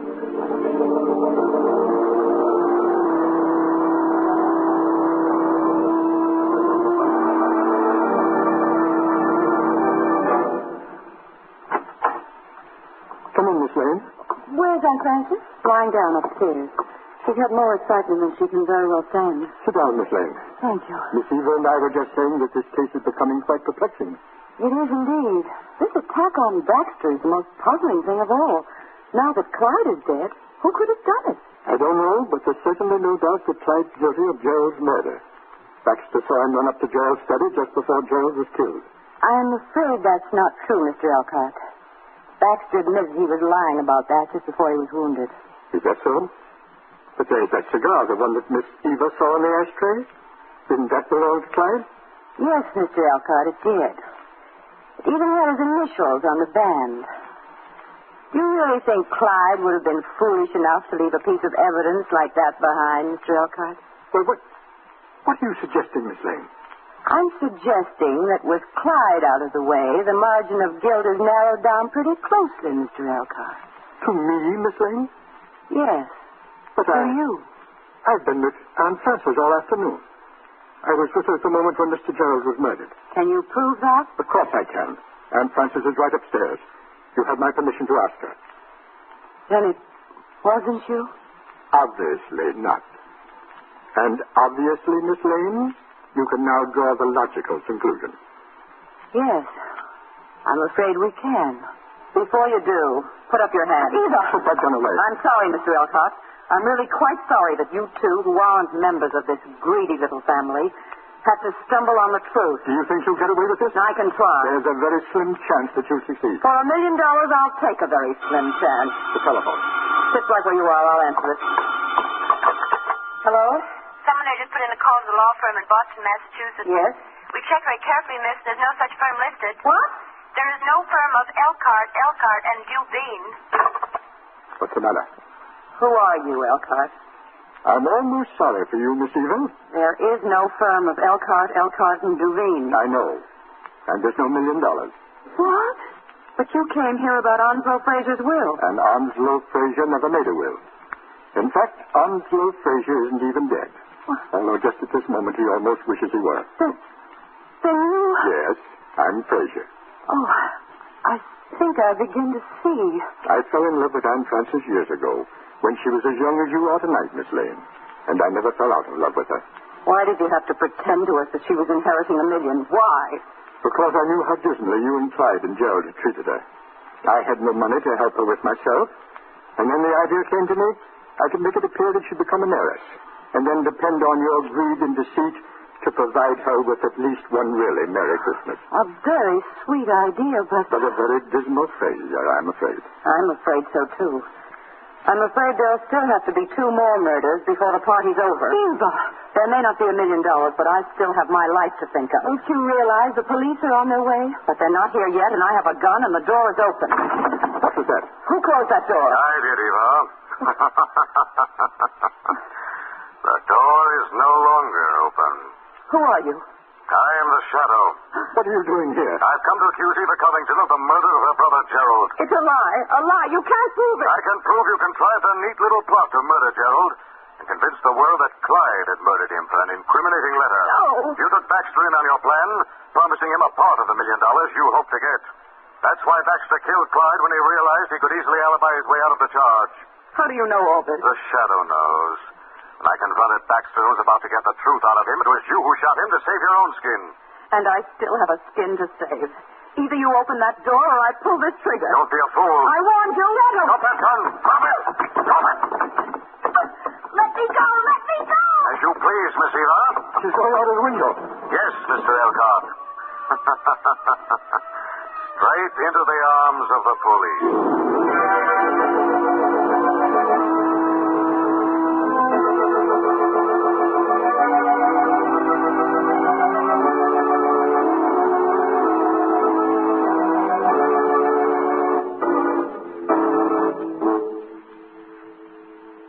Found a letter in your overcoat, and I thought you were the murderer, Mr. Elcott. I picked it up and hidden it so that Aunt Frances wouldn't see it, Miss Lane. Here she comes. Frances. Yes? I want you to know how sorry I am. Sorry? Why? I've made a tragic mistake. The gift of Christmas that I tried to give you turned out to be a gift of murder. Not really, Ansel. But Clyde and Gerald are dead. It was their own greed and ruthlessness that brought about their death. And besides, the world's better off without either of them. Much better. Nevertheless, I'm sorry. You shouldn't be. You've made me very rich. But the $1 million wasn't real, Frances. Oh, it isn't the million that's made me rich. It's your kindness and remembrance and the love of your heart. That's real, isn't it? Yes. Then, Onslow. My dear? Must you kiss that now? Frances. You mean... I'm alone, and so are you. My darling. Well, what do you know? It looks like it'll be a Merry Christmas after all. With many more to come.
Once again, the thrilling adventures of the Shadow, the hard and relentless fight of one man against the forces of evil.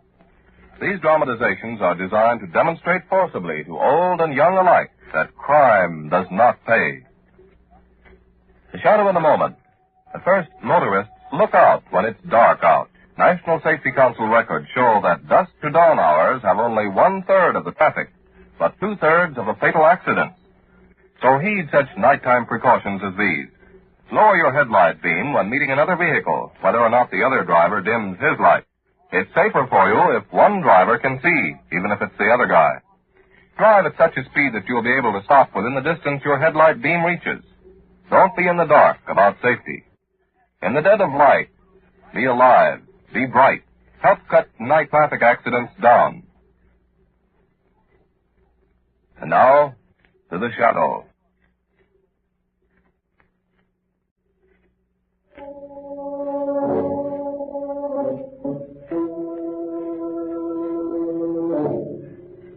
The Shadow, who aids the forces of law and order, is in reality Lamont Cranston, wealthy young man about town.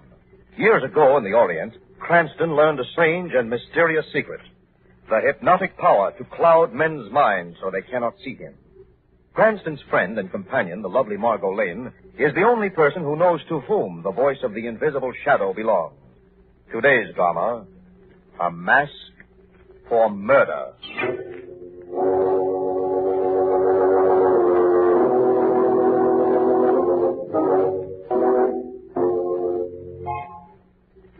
The dignified man in the blue pinstripe suit stops before the door at the end of the dim-lit hallway.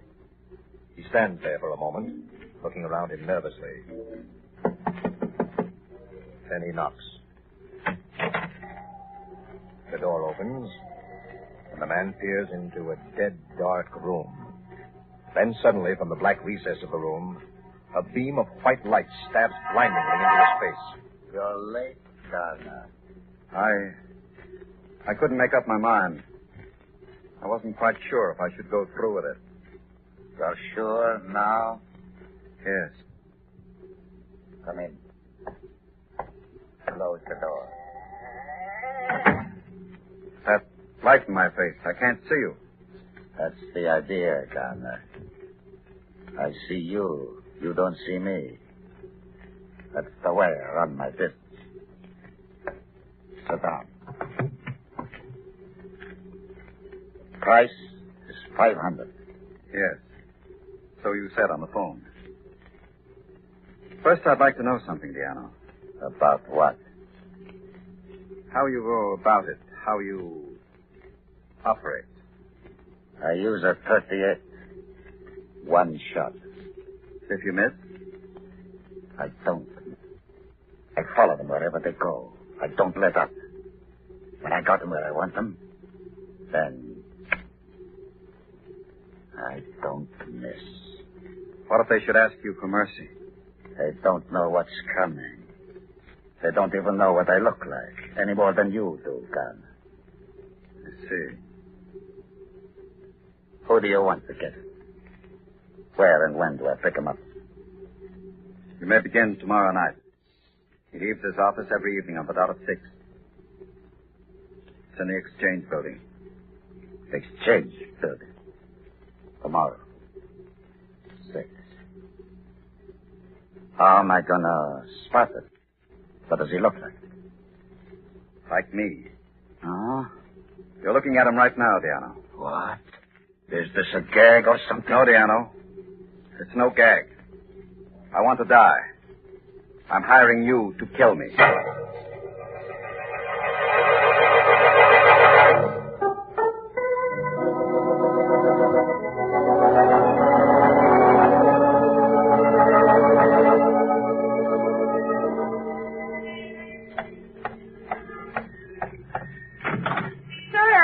With the hairdresser. Well. Now, look, Margaret, before you start getting any wrong ideas. Wrong ideas? Really? If you'll only let me explain, I'm sure I can make you understand. There's nothing to explain. It's all quite simple. Margaret, you know what? What? You're jealous. Jealous?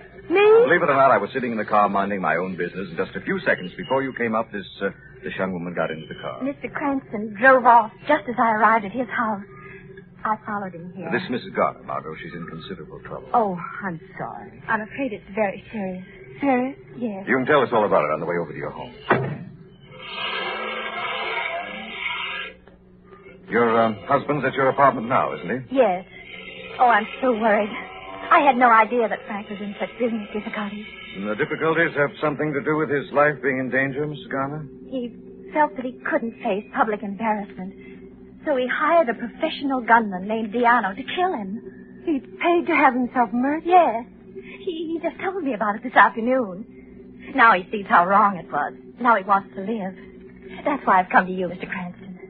Oh, please, we'll have to hurry. It's long past 6. Every second counts. But, Mrs. Garner... Mr. Cranston, before it's too late. Diana was hired to kill Frank any time after 6 o'clock tonight.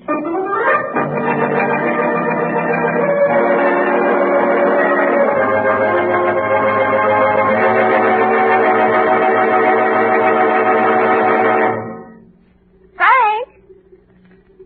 Oh, Frank! Frank! Mr. Cranston, he's not here. Frank's nowhere in the apartment. You said he'd be waiting here for us. He's dead. Frank's dead. Now, Mrs. Garner, you mustn't think anything like that. He wouldn't know him any more than a passerby. Come on. What? Behind you on the terrace, a man. Well, stand where you are. Frank! Oh, Frank, darling, you're all right. Oh. Sarah, who are these people? You can put the gun away, Frank. This is Miss Lane, and this is Mr. Cranston. Oh, Cranston, thank heavens. You might show your gratitude, Mr. Gardner, in a more concrete form by putting that automatic away, as your wife suggested. Oh, I'm sorry. Yes, the gun, of course. Frank, what happened? Where have you been? In the streets. I don't know for how long. Seemed like hours. Why didn't you wait here? Diano came here. Oh. I saw his shadow move out on the terrace.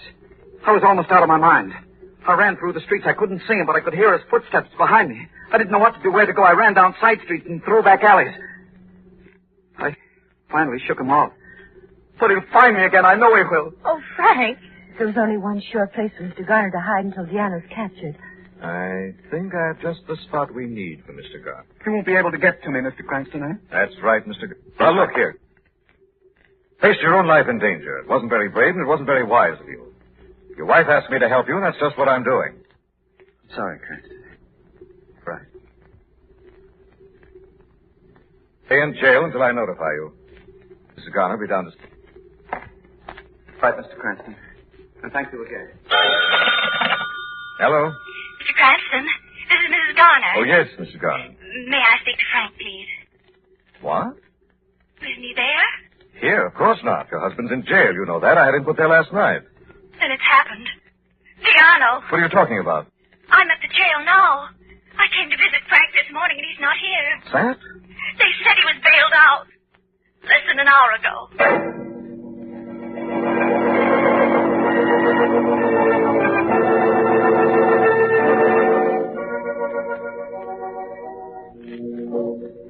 This is the office, Margot. William Seeley, bail furnished at reasonable rate. Seeley, he's the one. Come on. Afternoon, folks. Hey, Mr. Seeley? That's who I am, Mr. Willie Seeley. What can I do for you? I think you can help us. We're interested in a bail bond. Then you come to the right place, folks. Just like it says in the door, bail furnished at reasonable rates. Honest Willie Seeley, I'm known as in the trade. Yep, honest, and the mouth closed tight in the miser's fist. Everything done here on a confidential basis. Here, sit down, folks. Lady can sit in the rocks, nice comfortable. We won't bother sitting, thank you. Okay, mister, okay. Fair service you want, huh? Get it done, get out, that it? Okay, how much bond for? $500. $500, okay, we'll fix up the papers. Who you want sprung? A man named Frank Garner. What'd you say? Frank Garner. Garner. I sprung a guy named Frank Garner this morning. I know you did, Seeley. That's why we're here. I want to know who supplied the money for that bond. Look, mister, this ain't no information bureau. Like I said, I run my business on a confidential basis. Now, you two, go on, beat the blow. After I get what I came for. Hey, let go, will you? Let go. I don't want to hurt you, Seeley. That's not to make you talk. I run a legitimate business, like I told you. Honest Willie Seeley. Who put up the money for that bond, Seeley? I can't tell you, Mr. Honest. I promise. Perhaps the police can find to make you break that promise. The cops? Take your choice, Seeley. Me or the police. Okay, mister, okay. I got it right here in my book. Yeah, here it is. The address the guy gave me was 321 Elm Street. Maybe Frank Garner's at that address now. We'll soon find out, Margot. All right, Seeley, now, the name of the man who put up the bail money. Sure. It's right here in the book where he signed it. Yeah. Lamont Cranston. That's what the guy signed.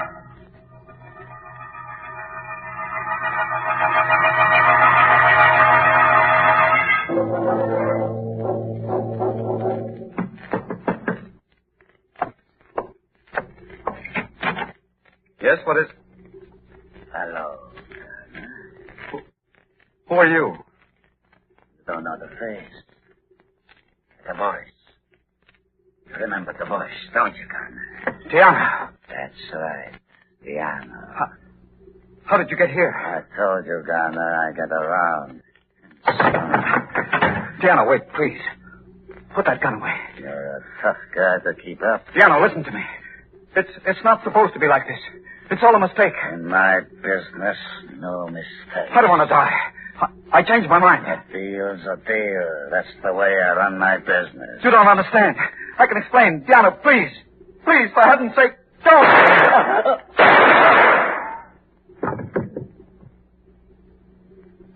I told you I was going to use only one shotgun. But I gave you a special bargain. I gave you your money's worth.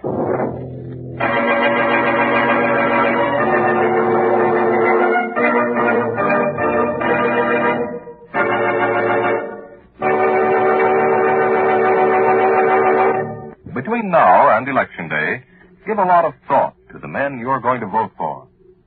Too many of us take for granted our right to vote.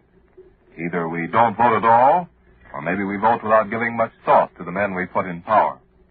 And it's wrong. It's all wrong.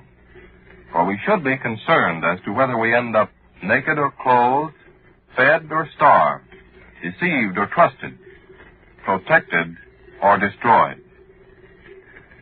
Remember, our right to vote is one of our American freedoms. It's up to you and to me, to all of us, to guard it carefully. For freedom is everybody's job. So be sure to vote and think well about the issues you're voting on. Now to the shadow.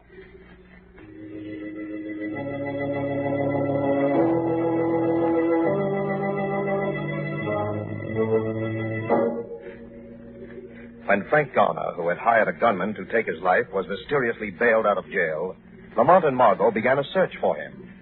The search ended with the discovery of Garner's bullet-riddled body.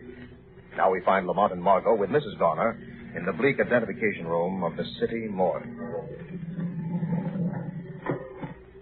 All right, Margot, bring Mrs. Garner over here.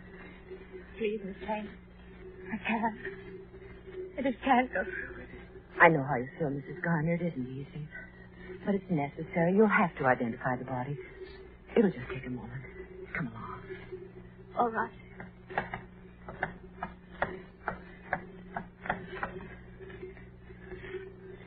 Frank. Oh, Frank. Frank. It's only a formal question, Mrs. Garner. For the police record, you positively identified this body as that of your husband, Frank Garner. Yes. Frank. That'll be all, Mrs. Garner. Margot will take you to the car. Thank you. I'm all right. I'd rather go alone.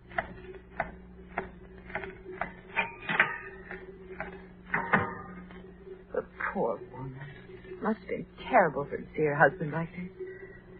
Lamont, please, let's get out of here. Just a moment, Margaret. What are you doing? Something here on Garner's left hand that interests me. Interests you? Oh, Lamont, don't. I'm afraid I have to, darling. What's that? All right, Margot, come on.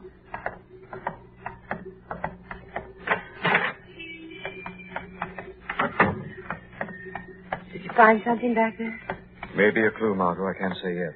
I still don't understand why your name was put down as the one who gave Seeley the money to release Garner. It's an obvious attempt to sidetrack me. Indiana must have known you were helping Garner. Perhaps. I have an idea that bail bondsman is the answer to a few questions I have in mind. But what if he won't talk? He may keep something from me, Margot, but I'm sure the shadow can find a way of getting the truth out of him.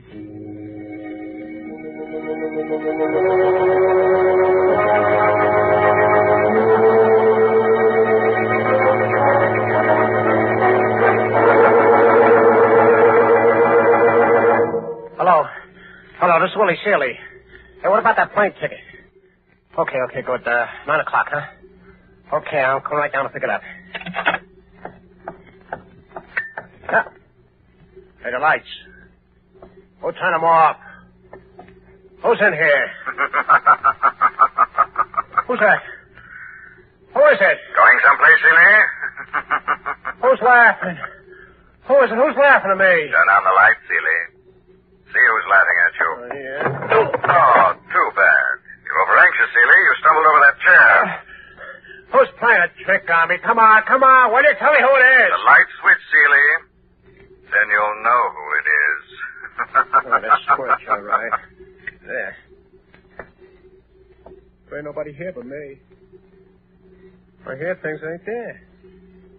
I better take a drink before. Before you leave? What? You're not going anyplace, Sealy. There is somebody here in my room. Yes, Sealy, there is somebody. But I don't see nobody. No one sees the shadow. Shadow? What? What do you want with me? What'd you come here for? The truth. Truth about what? Who gave you the money to bail out Frank Garner this morning? Bail out Garner? Well, Cranston. The guy called himself Lamont Cranston. The truth, Sealy. I told you I want the truth. Oh, okay.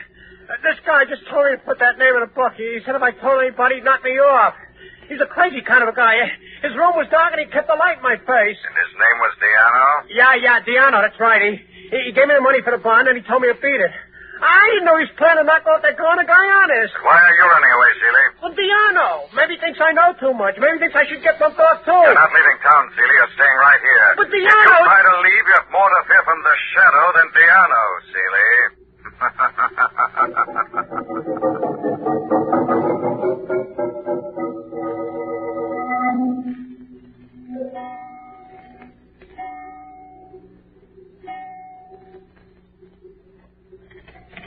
Huh? Okay, man. Shadow? You come back? Hey, who is it? Who's there? Oh, I'll find out. Touch that lamp, Sealy. Diano. Stay right in bed, Sealy. That's where you're going to die. In bed. No, please, Diano, please. Lie still, Sealy. It won't hurt you, Dad. Oh, Diano, for the love of heaven. It won't hurt at all. The way I do it. Oh, Diano, wait. Oh, no!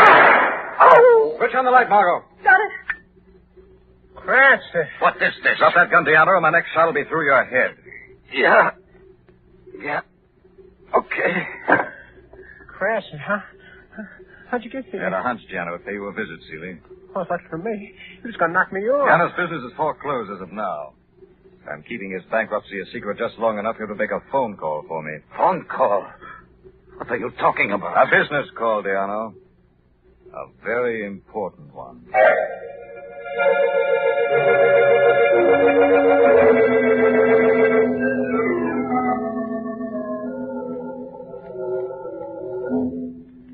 Mrs. Garner? Diano. Is it over? Yeah. I took care of Sealy. All right, Diana. You'll have the money tomorrow. Is that Diano, Vera? Yes, Frank. Sealy's dead. We don't have to worry about him anymore. Everything's all set now. Excellent. Come on out here on the terrace, sir. Well, don't you think we ought to be getting packed? No hurry, Vera. Come on out and have a drink with me. All right, Frank.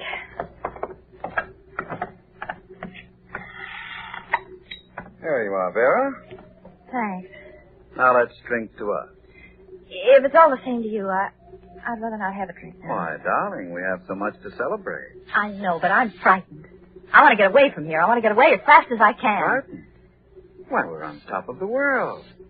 After all, the least you can do is drink to the happy success of your very clever husband's very clever plan.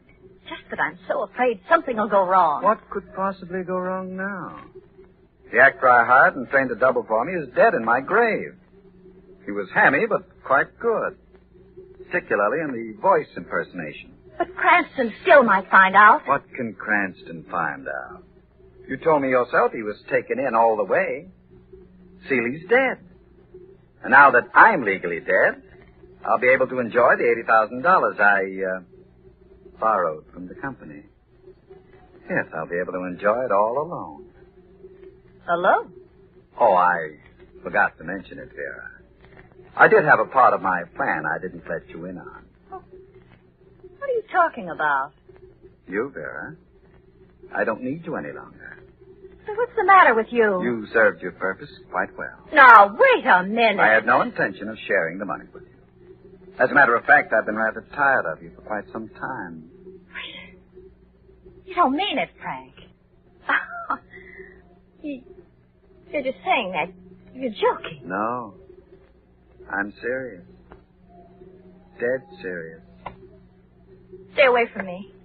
You're going over that terrace rail behind you to the ground 10 stories below. No. You're committing suicide, Vera. Don't come near me. It'll be quite plausible. The grief over your dear departed husband was too much for you to bear. You took your own life. You won't get away with it. They'll find you out. Find me out? You forget, my dear Vera, I'm dead. You identified my corpse in the morgue. You'll be murdered by a dead man, but no one will know about it. No one gonna? There's somebody here. Oh, please, save me. Go ahead, Garner. Push her off. All right. Go ahead, kill her. I'm no one. Just the shadow. The shadow? It was all his plan, all of it. I'm innocent. I have nothing. She's a liar. He was going to kill me. I was only trying to frighten her, just trying to get the truth out of her. Don't listen to her. I'll tell you everything. She's lying to me. Everything. Believe me. Stop it, both of you. I heard everything.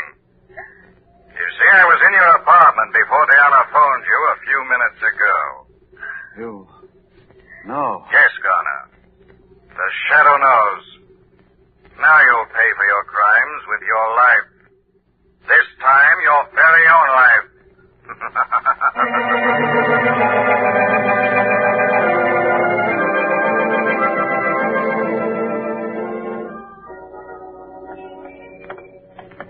Well, Margot, that ends the guard affair. Now we can spend a pleasant evening devoted solely to Miss Margot Lane. I'll bet. Help me not even a mention of crime or violence, all right? Mm-hmm.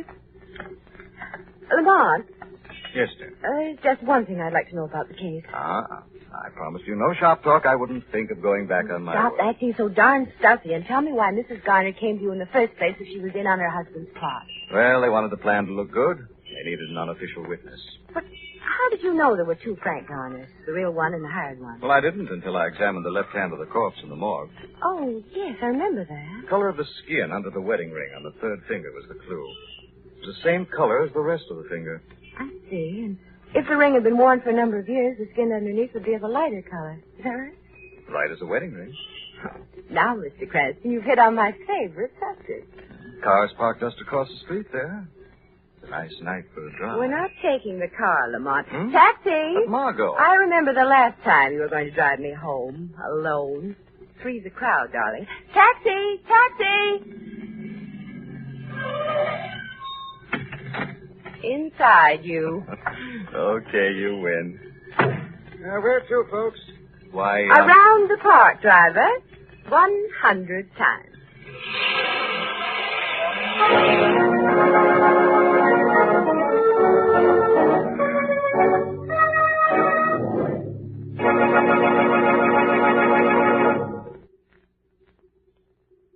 Young men, attention. Here is your opportunity to obtain a 4-year college scholarship at one of the leading colleges in the country. Your Navy has recently announced that the 3rd annual competitive examination for its officer college training program has been scheduled for December 11th, 1948, and will be open to high school seniors and graduates who are not less than 17 or more than 21 years of age on July 1st, 1949. Successful candidates will receive 4 years of college at the expense of the Navy, and in addition, they will receive retainer pay at the rate of $600 per year. Upon graduation, they may be commissioned as ensigns in the regular Navy or second lieutenants in the Marine Corps, and will be required to serve on active duty for a period of 2 years. Further information and application blanks are now available at all high schools, colleges, and naval recruiting stations. Don't delay. Apply now.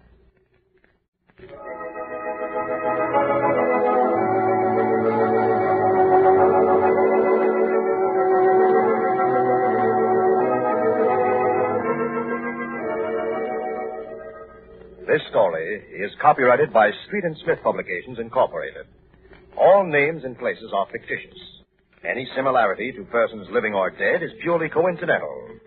Listen again next week, same time, same station, when the shadow will again demonstrate that the weed of crime bears bitter fruit. Crime does not pay. The shadow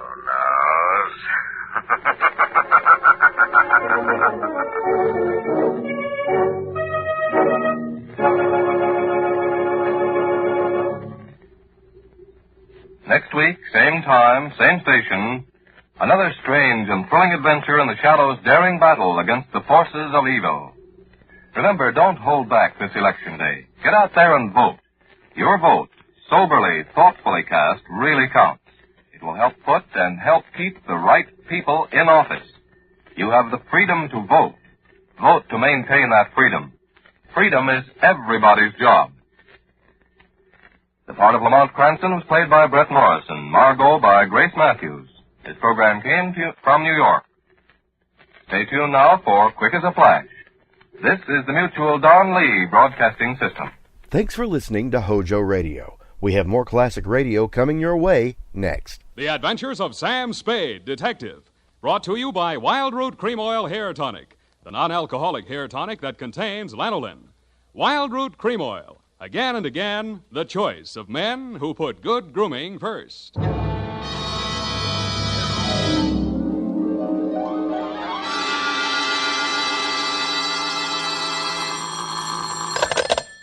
Sam Spade, Detective Agency. Good evening. That sounds funny in dialect. Good evening to you, and happy 4th of July, Bernadine Hemp. Oh, Mr. Spade, what was the capper? Don't you mean caper? No, the capper. The high point of the caper. The climax, the crescendo, the pinafore. Well, that's better. For a minute, I was afraid you were learning English. Oh, no. I'm studying Spanish. Soy infeliz que inicia... Yeah. Mucho interesting. Gracias. Shall I go home now? No, mal suerte. There's a little matter of murder in 2 languages, neither of which is Spanish, so stay where you are. I'll be right down to dictate my report on the Rushlight Diamond Caper.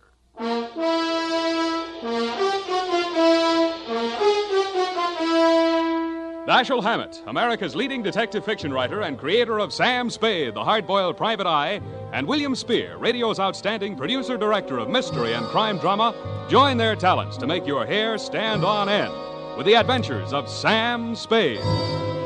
Presented by the makers of Wild Root Cream Oil for the hair. Listen, men, to this holiday tip on good grooming. To help spark up your whole appearance, first be sure that your hair is well groomed. Be sure it's groomed with popular Wild Root Cream Oil Hair Tonic. Wild Root Cream Oil grooms your hair neatly and naturally, the way you like it, the way she likes it. Wild Root Cream Oil also relieves annoying dryness, removes loose, ugly dandruff. So look your best all the time by sprucing up right with Wild Root Cream Oil Hair Tonic. Again and again, the choice of men who put good grooming first.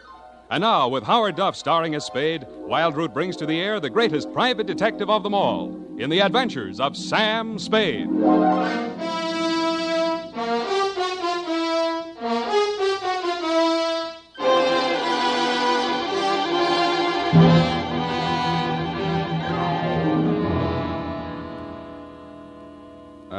Date, July 4, 1948, to Mrs. May Rushlight, 21A, Granite Court. From Samuel Spade, license number 137596. Subject, the Rushlight Diamond. Dear Mrs. Rushlight, it was the kind of nice, relaxing assignment that comes my way just often enough to remind me that gumshoeing can be respectable. There was an air of quiet elegance about 21A, Granite Court, and about the butler who answered the door. He took in my rented gray topper and doeskin gloves, nodded approvingly at my wing collar, watered silk ascot, pearl gray waistcoat, morning coat, pinstripe trousers, and my spats with the mother of pearl buttons, and asked me if I were a florist. I set him to rights, and he led me up a flight of stairs to the early A.M. annex of your morning room. Mr. Samuel Spade. You're just on time, Mr. Spade. Mrs. Rushlight will be pleased. I'm Nancy Ward, Mrs. Rushlight's social secretary, and if you don't think that's tough to say, try it. Mrs. Rushlight's socials? What's tough about that? You'll do. Definitely you'll do. Shall we dance? I will dance at her wedding. But don't get me wrong, I'm not secretly in love with Ralph Rushlight, and the bride is lovely. Just hate to see all that money going down the drain. Is there anything else you think I should know? You know what your job is. You're supposed to guard the wedding presents. That's simple because it's nothing but a lot of cheap silver. And stay away from the champagne. It's non-vintage. The food will be foul. The guests are the most dismal aggregation ever assembled. Sounds like a lovely party. I arranged the whole thing. I told you she's a lovely bride. What'd she ever do to you? I'd rather not say. I don't want to sound bitter. This way, Mr. Spade. The old hat. Mrs. Rushlight will see you now. Thank you, Florence Nightingale. Nancy? Oh. This is it, darling.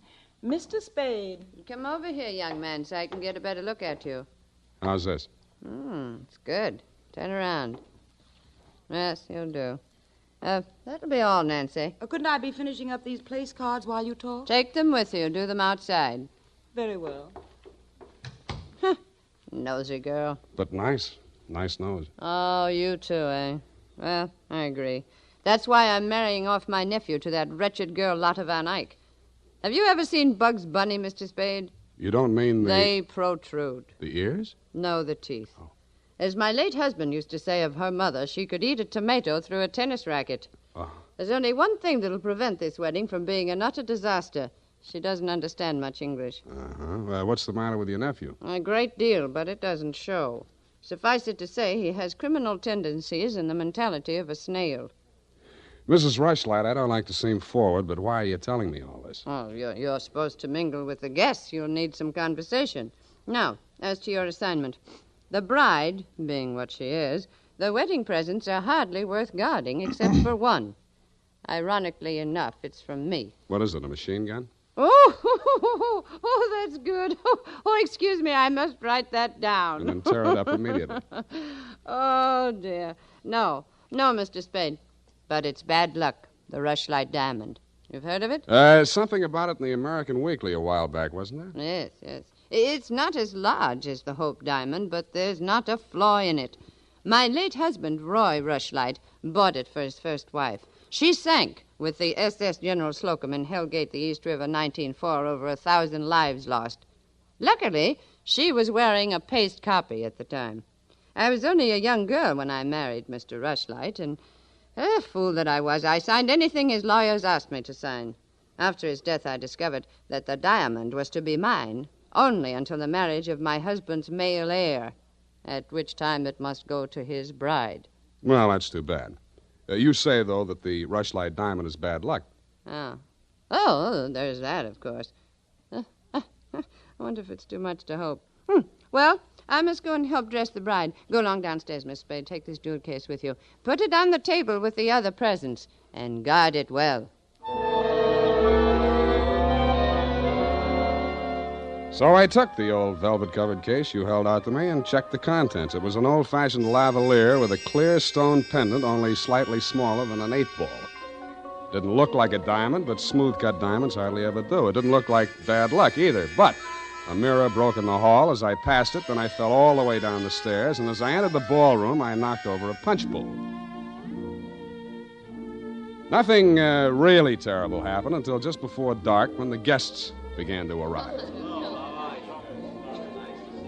In theory, a detective guarding wedding presents is supposed to make himself indistinguishable from the other guests. In practice, it never works out that way. He has to spend most of his time within sight of the booty, so he is very easily spotted. I don't believe it. He's too good-looking. Oh, but he must be. He's not anybody we know. Well, ask him. It's leap year. Oh, here comes Colonel Bixby. He'll know. Wow. Beauty gathered round the booty, eh?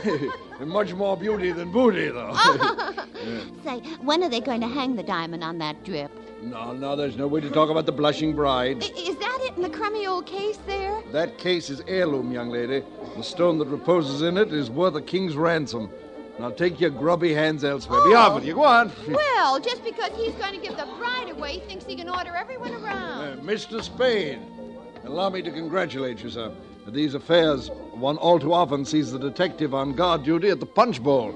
I was forewarned. Oh, yes, very bad champagne. Flat.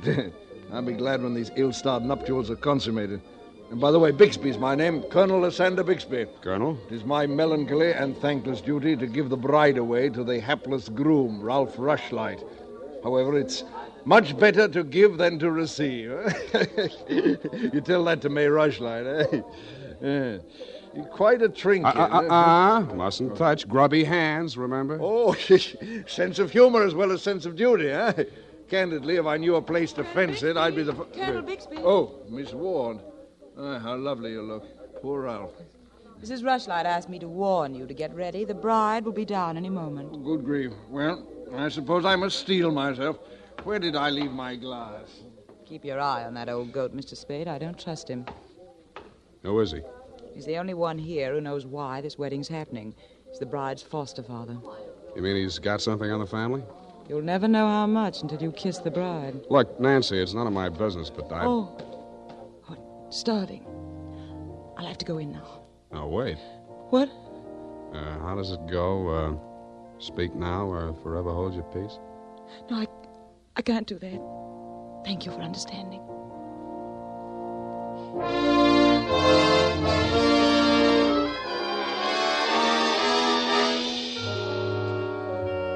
I didn't witness the ceremony, but judging from the mood of those who had, it was just as well I didn't. They shuffled back into the ballroom looking as if they'd witnessed an execution, and nobody seemed to be in a hurry to join the receiving line. After a few half-hearted handshakes, the groom left the bride standing alone, looking kind of bewildered, and came over to take inventory of the presents. Look at that junk. I'm Ralph Rushlight. Who are you? Spade. I was hired to guard this junk, as you call it. Sorry I'm wasting my time. The Rushlight dime. It's bad luck. Look at what it did to me. Look at her. Did you ever see anything? Keep it to yourself. Why should I? Because I'm liable to slap you clear across this room. Haven't I been punished enough? Go on, scram. Keep your hooks off that necklace. That's mine. I heard it's your wife's. Come along, you heard Come wrong. along over here. Oh, Mr. Spade, you haven't met the bride yet, have you? No. Thank you. I wish you a lot of luck, Mrs. Rushlight. You're going to need it. Thank you. Well, I suppose now as well as any time, Colonel. Oh, very well, my dear. Quiet, please. Quiet, everyone. Mrs. Rushlight, the elder Mrs. Rushlight, that is, has something to say to you. Mr. Spade. Yes? The necklace, will you please hand it to me? With pleasure. I'm tired of looking at it. Oh, you're not done yet. Stay close by my side. Dear friends, at this solemn moment, I want, first of all, to welcome this dear little girl into the Rushlight family. Thank you. Yes. And now, dear Lotta, I will place around your neck the gem which was my heritage when I became a Rushlight and which is now yours. Thank you. Oh, what's wrong? Lotta, come back here. Lotta! I'll go out to the carport and head her off. Oh, you leave her alone. I'll take care of her. Whose wife is she, anyhow? Lotta, come back here. Lotta, bring it back!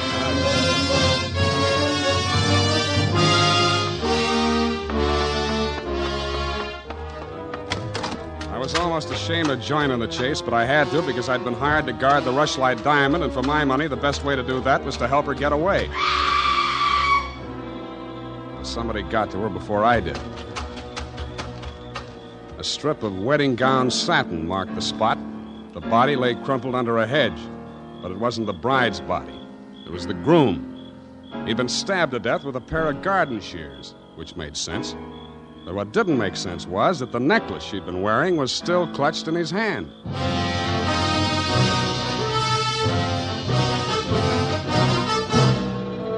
The makers of Wild Root Cream Oil are presenting the weekly Sunday adventure of Dashiell Hammett's famous private detective, Sam Spade.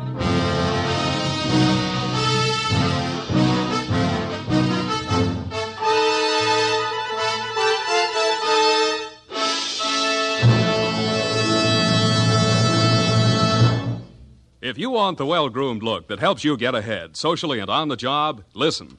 Recently, thousands of people from coast to coast who bought Wild Root Cream Oil for the first time were asked, how does Wild Root Cream Oil compare with the hair tonic you previously used?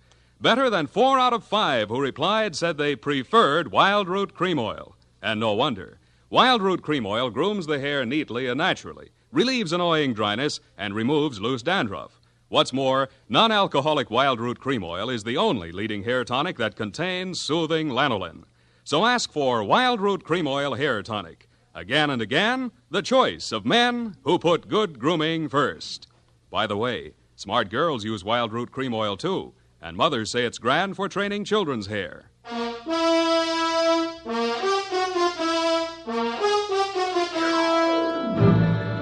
now back to the Rushlight Diamond Caper. Tonight's adventure with Sam Spade.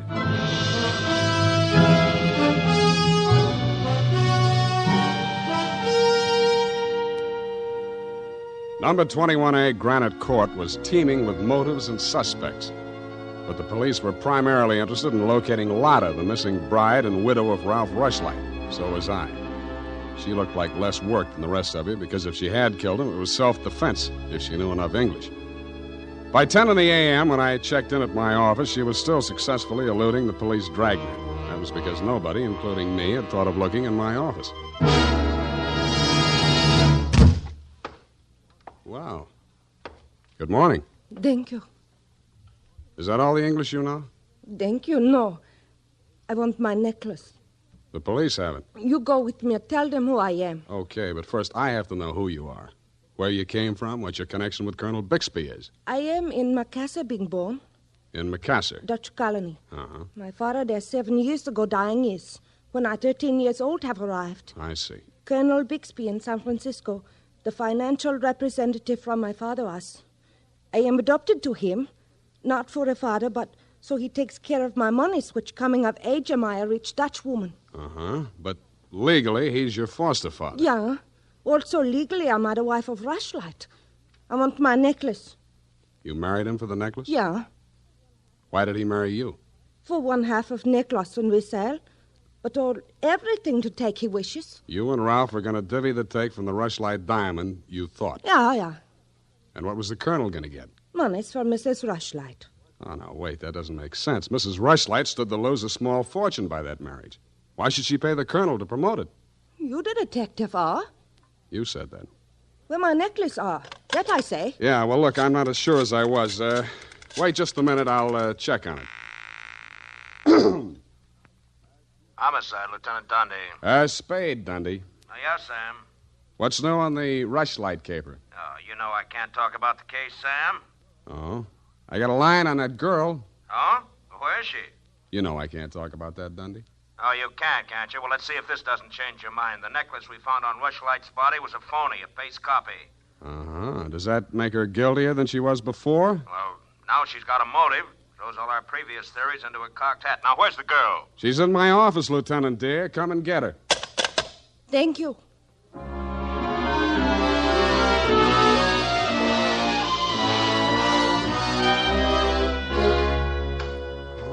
Oh, cowhand.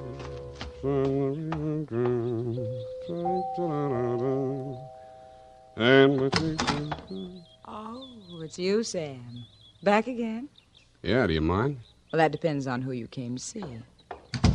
You, sweetheart. Oh. But first, I'd like to talk to Mrs. Rushlight. Well, she can't see anyone. She's in a state of nervous collapse over Ralph's death. Oh, that's too bad. You seem to be holding up pretty well. Well, I'm relieved. He's better off dead than married to that. Yeah.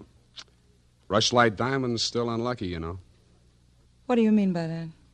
I was just trying it on for size. Uh-huh. Does it fit? Yeah, but you and Mrs. Rushlight are about the same size. Her nerves getting any better? You're the doctor. If you want to see her, go ahead. She's up there. Thank you.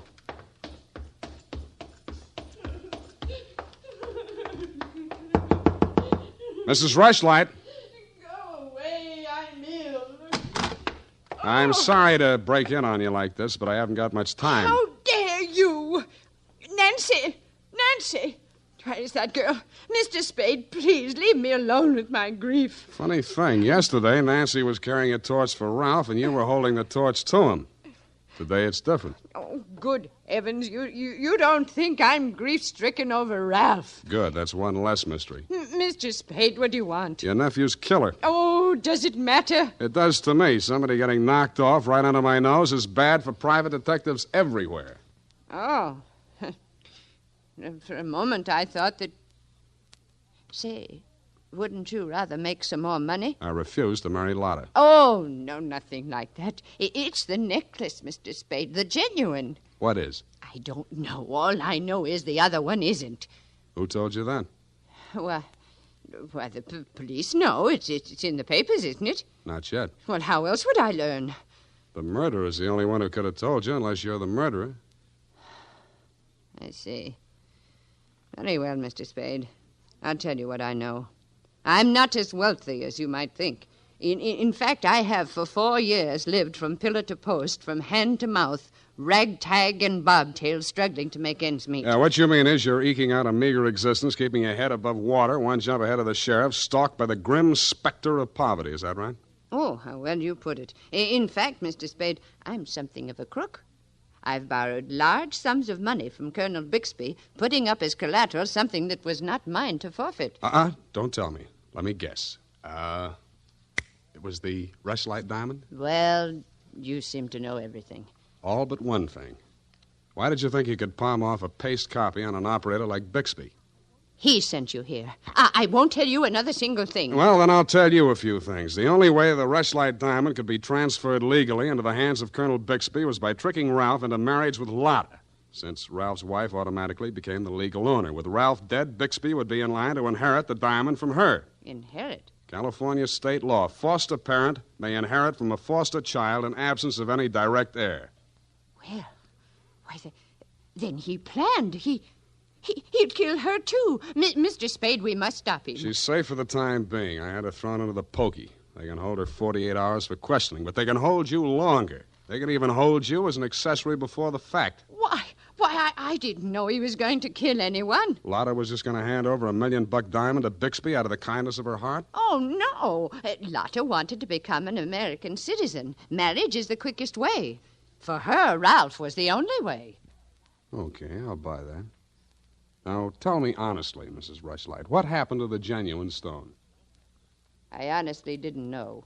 I wasn't sure. But now there can be only one answer. Nancy with the laughing face? She went with me when I went to the bank vault to get the Rushlight diamond to present to Lotta after the ceremony. She looked after all my jewels, including the paste copy that I habitually wore. Homicide, Lieutenant Dundee. Spade again, Dundee. I think I got the Rushlight caper all wrapped up. I'm heading for your office now, so wait for me. And whatever you do, don't let that Lotta dame out of your sight. Thank you. Goodbye. Wait a minute, Sam. Wait a minute. Yeah? The Lotta dame. She's already gone. Escaped? Bailed out. Custody of her foster father. Wait a minute. I got the name here, sir. Bixby. He's a colonel, and no wonder you're only a lieutenant. Mr. Spade, can't you stay for tea? Not thirsty. Nancy? Nancy, where are you? Oh, here I am, Sam. I was waiting for you. You got the keys to that car out in front? Why, yes. Do you want to borrow it? Yes, with you in it. Why, Sam, wait till I put my face on. Let it go. It's as good as lost anyway.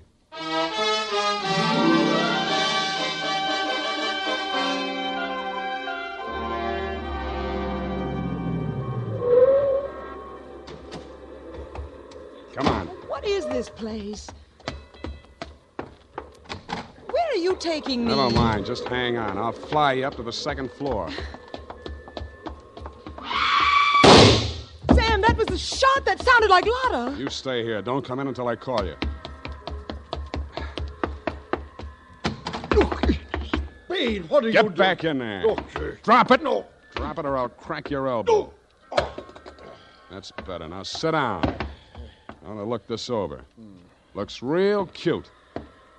Powder burns, gun beside the chair, and what's this?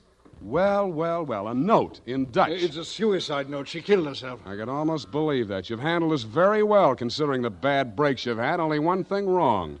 Do I scent a bargain? I don't have to bargain. I've got the diamond. All you've got is 2 murders rapping on your thick noggin. Don't be absurd. I know who has the real necklace. Then you better talk to her directly. You can come in now.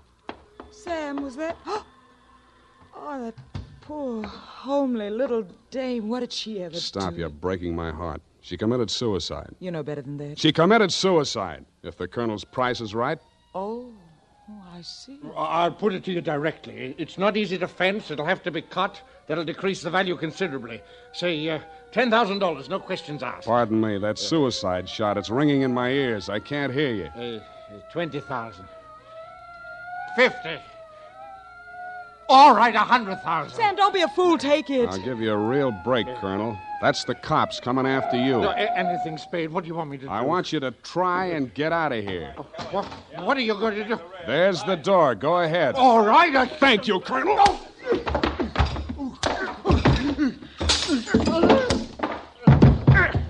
right, men, remember, Mallory's desperate.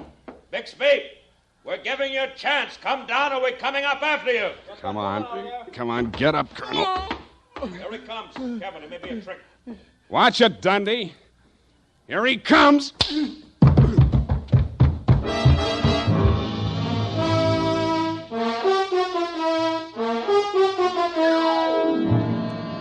And that, Mrs. Rushlight, is the crop. For a man that went down fighting, Colonel Bixby didn't need much persuading once they got him under the lights down at headquarters. He confessed to everything, and the murders weren't the worst of it, the way I figure.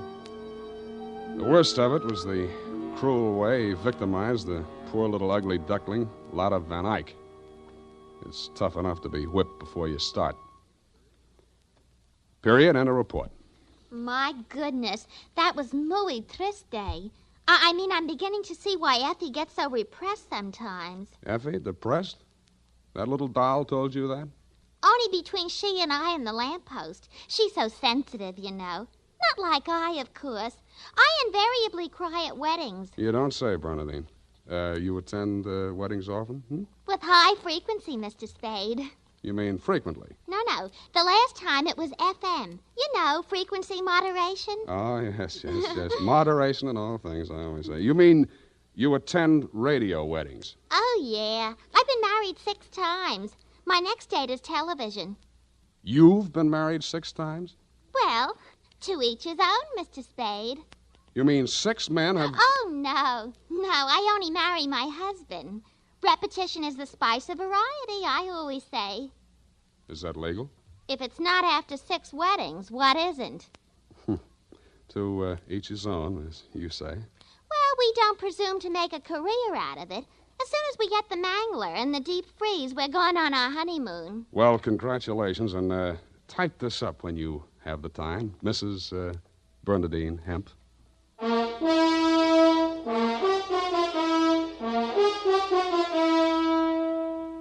Every day, more and more men are turning to Wild Root Cream Oil for truly handsome hair. And that's not surprising, for what other leading hair tonic gives you these big advantages?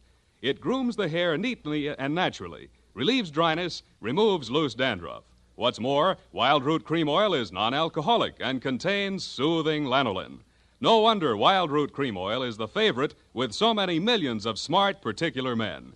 Get Wild Root Cream Oil. Again and again, the choice of men who put good grooming first.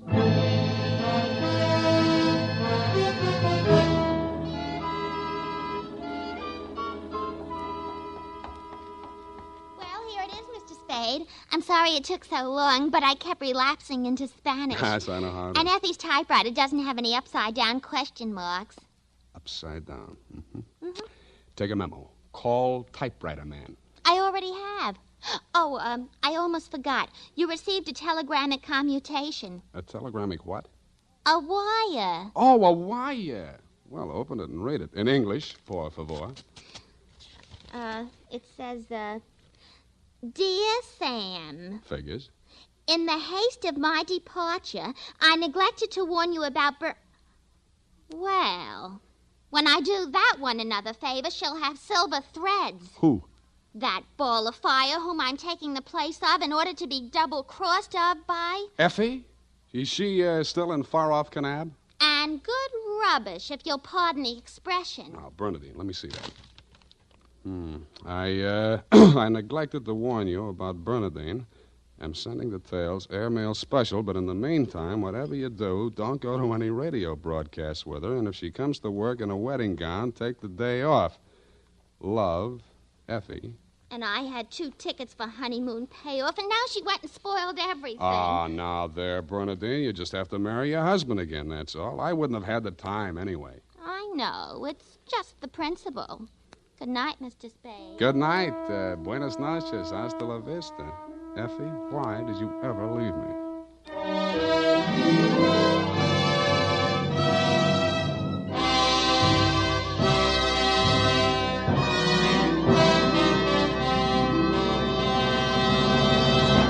The Adventures of Sam Spade, Dashiell Hammett's famous private detective, are produced and directed by William Spear.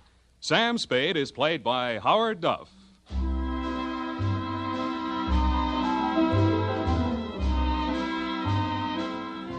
The Adventures of Sam Spade are written for radio by Bob Tallman and Gil Dowd, with musical direction by Lud Gluskin.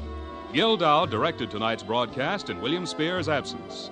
Join us again next Sunday for another adventure with Sam Spade, brought to you by Wild Root Cream Oil. Again and again, the choice of men who put good grooming first. This is Dick Joy reminding you to get Wild Root Cream Oil, Charlie. It keeps your hair in trim. You see, it's non-alcoholic, Charlie. It's made with soothing lanolin. You better get Wild Root Cream Oil, Charlie. Start using it today. You'll find that you will have a tough time, Charlie. Keeping all the gals away. Hiya, Baldy. Get Wild Root right away.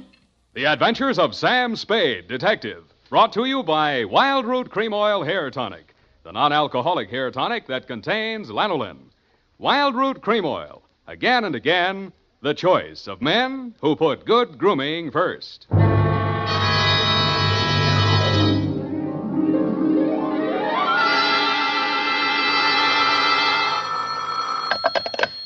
Sam Spade Detective Agency. Are you still there?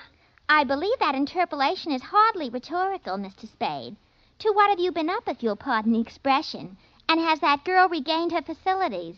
I wouldn't know, but her faculties are as good as ever, if you'll pardon the expression. Mr. Spade, sometimes I think you're a regular philanthropist. Don't you mean philanderer? How much money did you make out of that case? Well, I broke even anyway. That's what I mean. You're a philanthropist. Well, you know best, Bernadine. By the way, was that man really murdered with a buzzsaw, or was that just publicity? He really was, Bernadine. Why? There just happened to be one lying around. Oh, I don't mean that. Why was he killed? For the Wheel of Life. Oh. You're not going to ask what that is? Some curio, no doubt. Listen, Bernadine, the Wheel of Life is, oh, well. I suppose I don't have to tell you to stay where you are. Just sit quietly with your book in your hand, and I'll be right down to dictate my report on the Wheel of Life caper.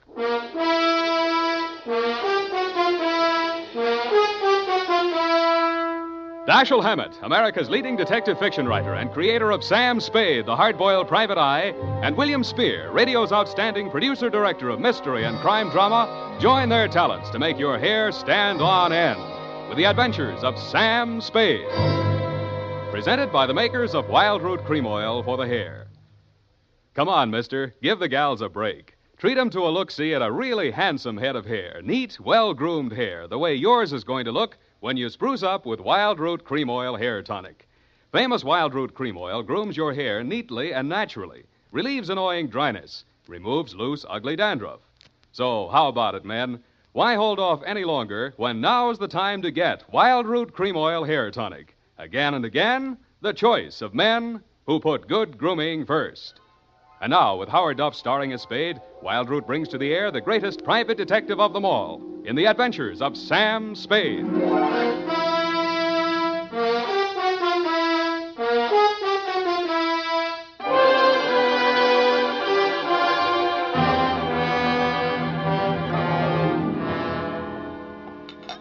I went down to St. James Infirmary to see my baby there. Ready, Bernadine, little flower? I'm way ahead of you. Keep it clean. No more than 3 erasures per page. Okie dokie? Doke. I mean date. Oh, I'd love to. July 11, 1948. To Detective Lieutenant Dundee, Homicide Detail, San Francisco Police. Subject, the Wheel of Life caper. Now, don't go away, Bernadine. I don't know why these things always have to happen to me. Under private detectives in the San Francisco Classified Directory, they're listed somewhere in the neighborhood of 60 agencies, several with large display ads. But somehow she managed to find me. It's all so strange, Mr. Spade. I hardly know where to begin. Well, the beginning is always a pretty good place to start, Miss O'Farrell. Yes, the beginning. It was like waking out of a nightmare you can't remember. Everything seemed out of proportion. Even the buildings along the street seemed to be leaning at a crazy angle. And then I realized I was traveling down a hill. I looked wildly around for something to help me get my bearings, and there was a street sign, O'Farrell. It stuck in my mind, so I Gave it to your secretary when she asked for my name. Uh-huh. And what's your real name? I don't know. I don't know who I am, where I came from, or where I'm going.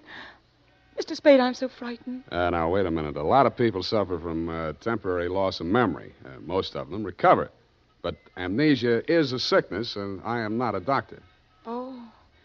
And you won't even try to help me?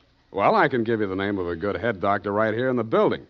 There's also missing persons. Oh, but I'm not a missing person. I'm right here. Yeah, I mean, where you aren't, somebody might be missing you, n'est-ce pas? But the police... Oh, I'd rather not. I might be wanted for some crime. How do I know? You sure you want to find out? Oh, yes, I do. I do. It's terrible not knowing. But I want to find out for myself. Can't you understand that? What do you think I can do for you? You might save my life. From what? I'll try to tell you exactly how it happened. First, I looked at my watch. It was 3 minutes past 10. The cable car stopped at the corner and a man got on. I couldn't remember ever having seen him before, but then I couldn't remember anything. He sat down beside me and he caught hold of my arm. I tried to pull away. Well, you can see the marks where he... Yeah. Well, who was he? He acted as if I were... I think I know what you mean. Did you find out who he was? No, I was too frightened to speak. What did he say? He sort of growled it out of the side of his mouth, but it sounded as if he said, Lathrop wants to see you. Mm-hmm. You remember anybody named Lathrop? I can't remember anything before 3 minutes past 10 this morning. Well, let's go on with since then. The guy grabbed you, said somebody named Lathrop wanted to see you, and then what? Well, I went into a panic. I managed to jerk away from him, and I jumped off the moving car, and then I looked in the classified section, and I found you. Why me? I don't know. The name, I guess. A spade to dig up my past. Please, Miss O'Farrell. Do you think I'm very silly? No, I think you're very beautiful. I wish you could remember whether you're married or not. Oh, no. Well, at least I have no wedding ring. What have you got? I mean, besides what's visible. Well, I couldn't find much of anything. I went over my clothing. There don't seem to be any marks of any kind. Oh. Well, you got any money? Well, a little over $300. Let's have it. The purse, too. All right. Uh-huh. Lipstick, aspirin, bobby pins, Kleenex. Nothing here. They couldn't have been bought in any drugstore. Powder. Hey, what kind of powder is this? Then there was this in my coat pocket. A match folder. Sailor's Rest Bar, Hotel Calcutta, 1100 Embarcadero. Little number written inside. 120. What's that, a room number? I don't know. My purse, you have to destroy it. Here's $10 of your own money. Buy a new one. Wow. Did you find something? Coin, Chinese bit. Good luck piece, probably sewn in by whoever made it, maybe in China. That ring any bells? No. No, I'm afraid not. Shoe. What? Your right shoe. Let's see it. Take it off. You aren't going to tear it up the way you did the purse, are you? Dust. Plaster dust. Is that a clue? I don't know, is it? I'm not a detective. Well, you are in this case, baby. If it doesn't mean anything to you, it doesn't mean anything. Oh, it doesn't. That's everything. What am I going to do? Well, let me see. First, we better give you a name. Oh, Farrell's all right. You look like, Lana would do, but, no, that's in use. How about Poppy for forgetfulness? Poppy O'Farrell. That's a funny name. Oh, you think so? Huh? I think I like it. You do? I think I like you, too.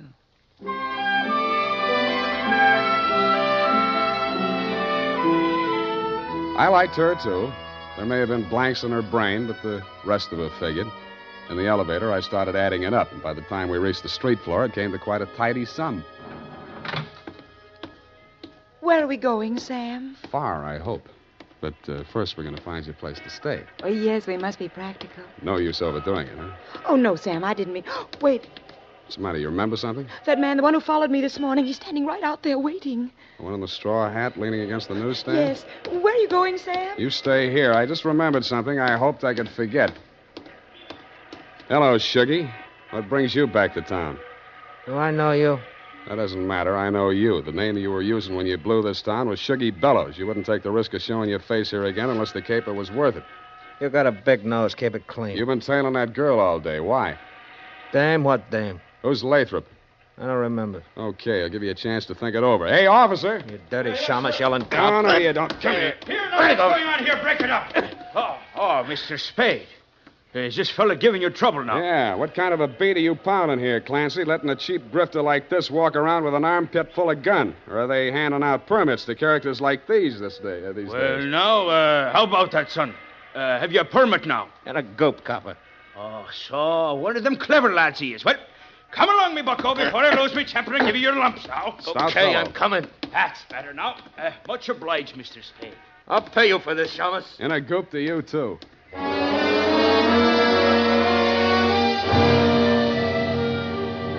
I was sure he would, but I was also sure that I wouldn't have to worry about him for the rest of the night. I checked Poppy O'Farrell in at the Belvedere, locked her in her room, and told Tiny Stover, the house dick, to keep an eye on her. When I left him, he was, and he seemed to be enjoying his work. Then I headed for the Embarcadero.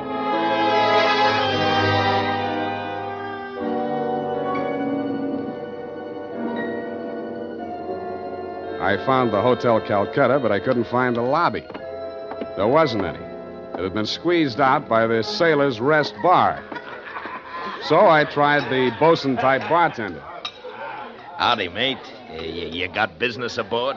Yeah, where do I find the purser? Hey, went ashore. All the officers went ashore except the janitor. He's passed out in his bunk. Oh? How about the passengers? You're in the thick of them right now. They spend most of their time and their money right here. Which one belongs to 120? You a dick? Yeah, but I got $10. Well, what I can tell you ain't worth it, but thanks anyway. He stayed in his cabin. I only saw him at once. That's when he went ashore. I says to the deck steward, that's room clerk to you, who's a general. He says, name of Korolenko. I noticed him because he was a real creep, see? 6'4", of solid brass. His head stuck up in the air, and he didn't move nothing from his stern to his shoulders. A real Frankenstein. Do I keep it then? Yeah. Do I get a look at his room? Yeah, sure. Go ahead. Who's stopping you?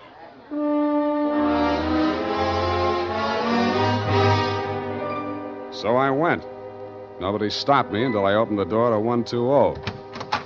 Then I stopped myself. It was an inside room with one small window and an air shaft, but it looked as if a flurry of snow had blown in. The floor and the rest of the flat surfaces were sprinkled with a fine, dirty white powder. It wasn't snow, it was dust, plaster dust, like the stuff I'd found in Poppy's handbag and on her shoes. I shook the place down, not expecting to find anything. I didn't until I opened the wardrobe.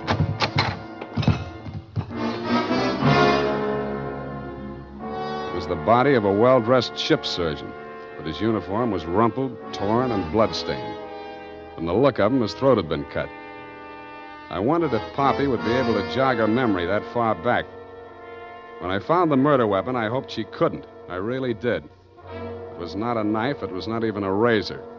It was an electric buzzsaw. That tore it.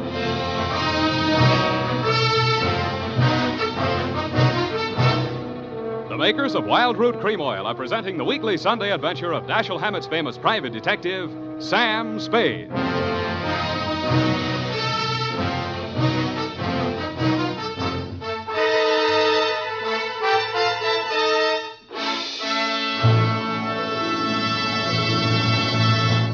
If you want the well-groomed look that helps you get ahead socially and on the job, listen. Recently, thousands of people from coast to coast who bought Wild Root Cream Oil for the first time were asked, how does Wild Root Cream Oil compare with the hair tonic you previously used? Better than 4 out of 5 who replied said they preferred Wild Root Cream Oil. And no wonder. Wild Root Cream Oil grooms the hair neatly and naturally, relieves annoying dryness, and removes loose dandruff. What's more, non-alcoholic Wild Root Cream Oil is the only leading hair tonic that contains soothing lanolin. So ask for Wild Root Cream Oil Hair Tonic. Again and again, the choice of men who put good grooming first. By the way, smart girls use Wild Root Cream Oil, too. And mothers say it's grand for training children's hair.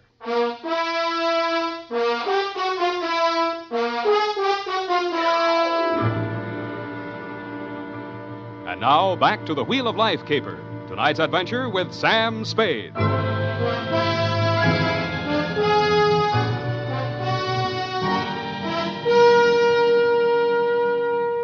Times being what they are, I could use a little publicity. And so could you, Lieutenant Dundee, what with the elections coming up and you with no promotion all these years. This one time, I got it instead of you and wished I hadn't. The morning papers called it the Buzzsaw murder and went on shamelessly from there. Horror killing related by Private Eye. Stan Slade, ex-Pinkerton man, mum on mystery woman. Elderly sleuth dodges photographers, denies hotel visit, was in bed with Apple and good book, says Peeper. There wasn't a word of truth in it, mainly because nobody could get at the facts. I wasted most of the day down at headquarters trying to find out what name Shuggy Bellows had been booked under. Then I dropped in at the Belvedere. Poppy had checked out. I decided to go back to my office and drink poison. I hardly got the desk drawer open when a sobering influence walked in. It was a Mr. 6'4" of solid brass, the Frankenstein who had been described to me by the bartender as the occupant of room 120. Excuse me. I am Korlienko. Please, I shall sit down. I am so heavy. Make yourself at home. Oh. Mr. Slade. Slade. Excuse me. I am so heavy. I am Korlienko. So you told me. I am really Spade myself. So, why are she hiding from me? Who? That girl, Miss Paget. Her, I am paying 1 month in advance, $300 American. Me, she have dessert. I am not rich, only moderately wealthy. But you understand, it's not question from money alone.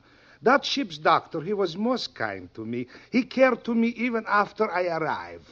Now he are dead for his pains, his dirty trick. Yeah, I know how you feel. Now, if you'll take it a little easy, I think we'll get farther. You say this girl's name is Paget, and she traveled with you. From Macau, where she is the Florence Nightingale for Portuguese hospitals, forcing me to employ her, all others being Chinese nuns. That figures. You sick? No, only I am so heavy. They are breaking my back in traffic accident, rickshaw collusion. You're wearing a plastic cast? Yes, like a turtle. I am closed with my neck sticking out. Look, see? Now it is better as before. The ship's doctor trimmed the rough edges with buzzsaw. Buzz, buzz, buzz, I can walk. But it's like suit from armor, for which I alive. Look.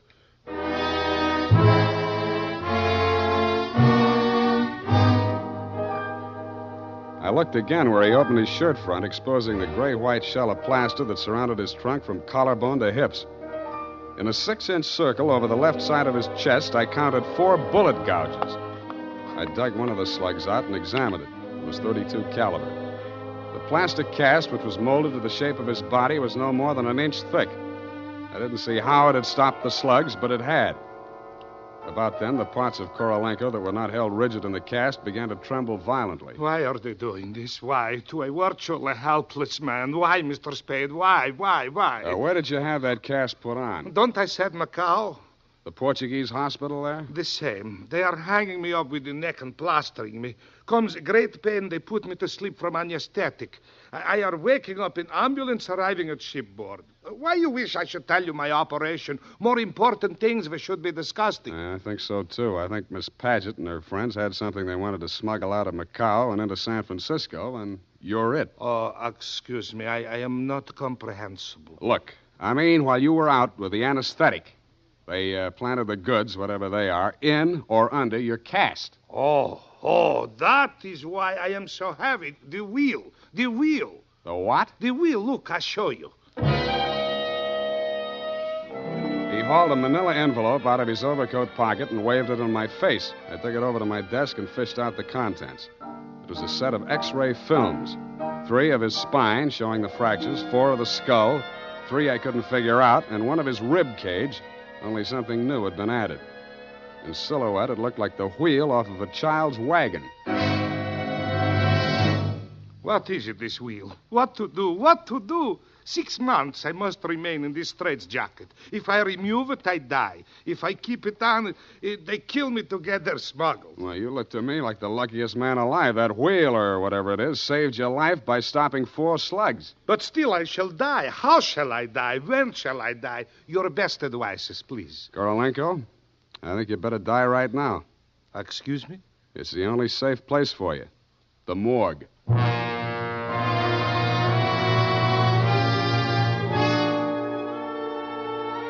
I called my friend Maxie the morgue man, gave him pitch number 137596. He agreed to play along. An hour later, I stood on the curb, head bowed, hat in hand, as the morgue wagon drove away into the gathering mist. Stay facing the way, What do you want, Shuggy? I want to blast this gun straight through you, and I will if you give me any excuse at all. You sound like you mean that, Shuggy. You're getting smart, Shamus. Now get going. Where to? Mr. Lathrop wants to see you.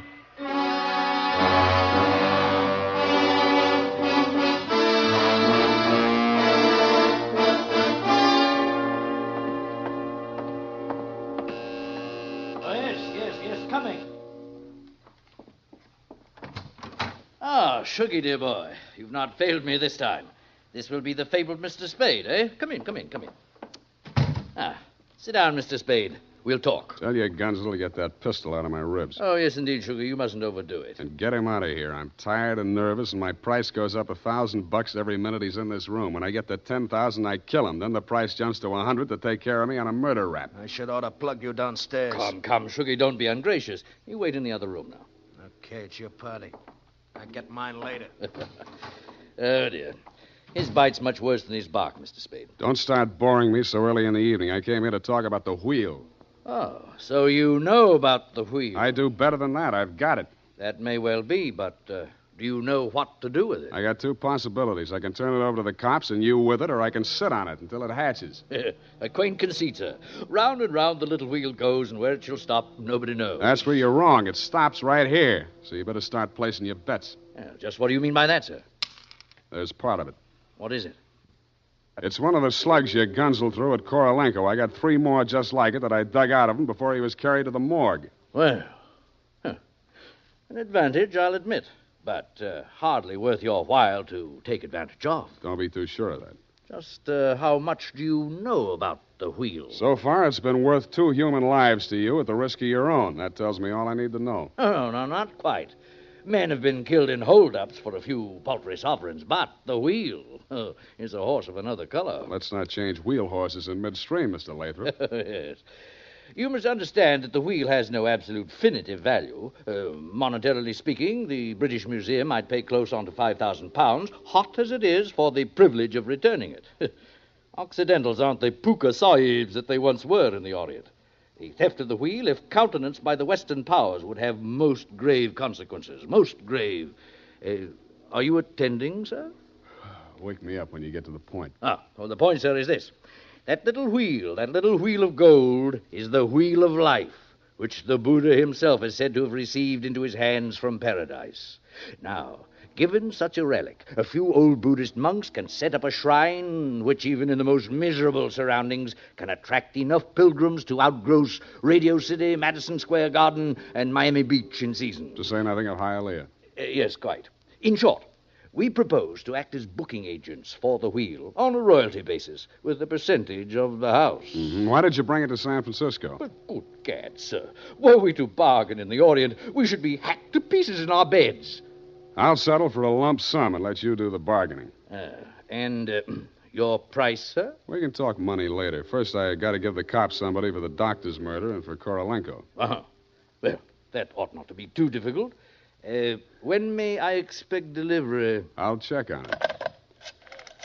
I went down to St. James Infirmary. City morgue. Maxie, Sam Spade. Yeah, Sammy. Deal's okay. Send it up. The address is... Sam, wait. Yeah? Sam, he ain't here no more. What happened? Somebody claimed him. A girl. Said she's his daughter. What did he do? Went on playing dead like you told him to. Maxie, where did she send him? Avalon Mortuary, corner of Lynch and Haight. Okay, by the way... Yeah, Sammy? Maxie, put some clean sheets in that morgue wagon, size 16. I may be your next passenger.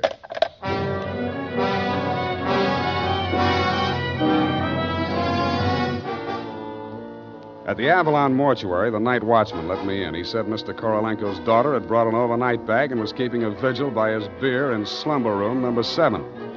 I approached on tiptoe. Just as I reached the door, I heard the most terrible sound I've ever heard. It was a buzzsaw biting into plaster. How deep, I didn't like to think. I did the first thing that popped into my head. I grabbed up a lamp from a console, smashed the bulb, and plunged it into a vase of flowers. As luck would have it, slumber room number 7 was on the same fuse box. As luck would not have it, I was facing a desperate woman in the dark. I hugged the carpet while she emptied her gun. I hoped she didn't have a spare. I forgot about the buzzsaw. The room lighted up momentarily from the lights inside my head, and I staggered back against the wall. I waited for her to get her bearings again. There was no hope of me getting mine. Then I heard a big, hollow thud. The whole room shook, and the lights went on. Poppy O'Farrell and/or Paget lay on the floor under the stony weight of Korolenko plus 60 pounds of plaster. Get up! Get up! You're crushing me! I can't. I am so heavy. You comfortable there, Korolenko? Comfortable in such situation? Do you ask the turtle, are he comfortable? Is Faker on bed of nails? He's equally here as elsewhere. Yeah, okay. Just hold her there until I get a statement. And he did. Item, statement by the aforesaid. It was like waking out of a nightmare you can't remember. Everything seemed out of proportion. That was her story, and I had to admire the way she stuck to it. But if you keep trying, I'm sure she'll get back enough of her memory to confess that she planted the wheel of life in Korolenko's turtle shell when she decided to double-cross Shuggy and Lathrop. They never tumbled to her hiding place. They were gunning for Korolenko because they thought Poppy was working with him, which was true in a way, but not the way that they thought. That's why they tortured the doctor in an effort to learn Kay's whereabouts. I understand your boys have picked up the rest of the trio, and they can tell you everything except why I conceived the brilliant idea of having Korolenko play dead. Between you and me, amnesia's a handy little gadget to have around, Dundee. I'm trying to draw a few strategic blanks myself. Period. End of report.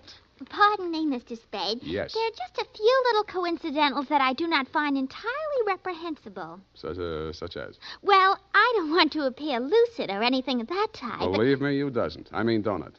Oh, you say the sweetest things. But it's about the wheel. Oh, yes, the wheel. Well, I'll tell you what you do. You type that up. I've got to call in about that now.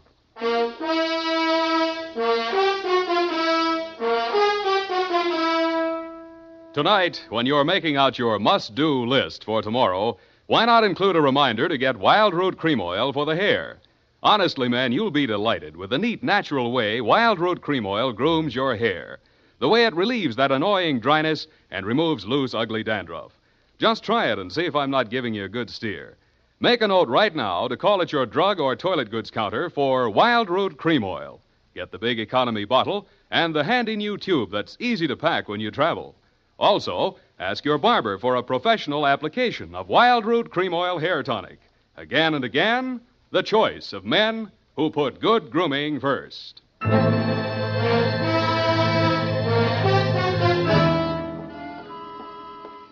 you ascertain the lowdown on the Wheel of Life? I certainly didn't. No, we won't know about that for 6 months.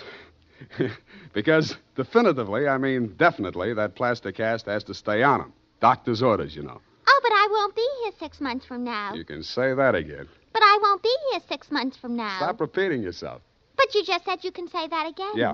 Just as distinctly as if I was sitting here. Uh-huh. That's what I like about you, Bernadine. A woman of distinction. That's what you are. Well, if you want to take me dancing, why don't you just say so? Bernadine. It's leap year, and I always say discrimination is the better part of value. You are absolutely corrupt. Well, I'm glad I'm right about something. Good night, Mr. Spade. Good night, and I'll say if it kills me, sweetheart.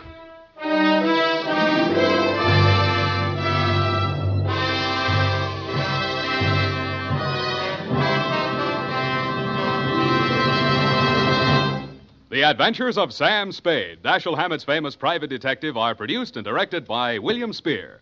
Sam Spade is played by Howard Duff.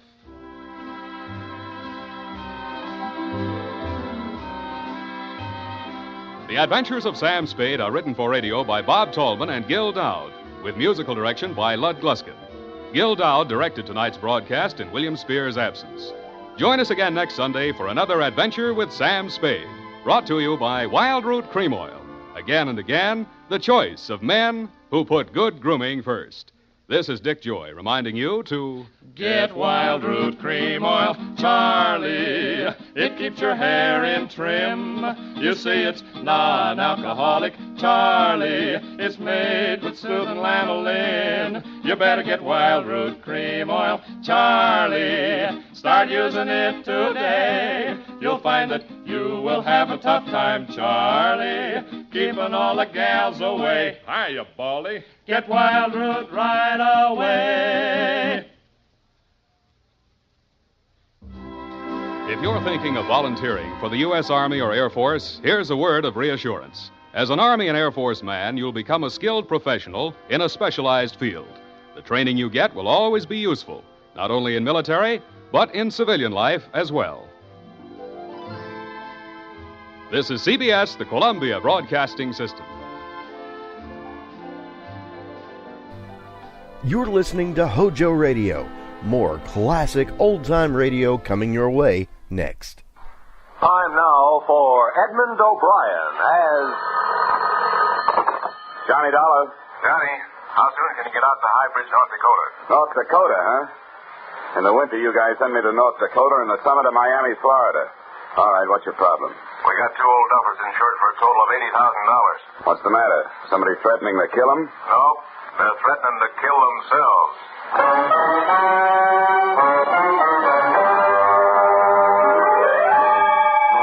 Edmund O'Brien in another of the adventures of the man with the action-packed expense account, America's fabulous freelance insurance investigator, Johnny Dollar.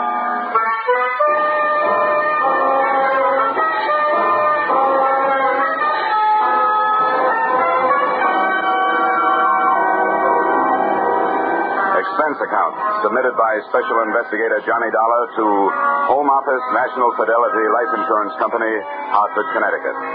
The following is an accounting of my expenditures during investigation of your policyholders, Mr. and Mrs. Arbuthnot Trump, or how the grave digger's spades came near being trumps. Expense account item 1, $113.52 railroad fare, Hartford, Connecticut to High Bridge, North Dakota.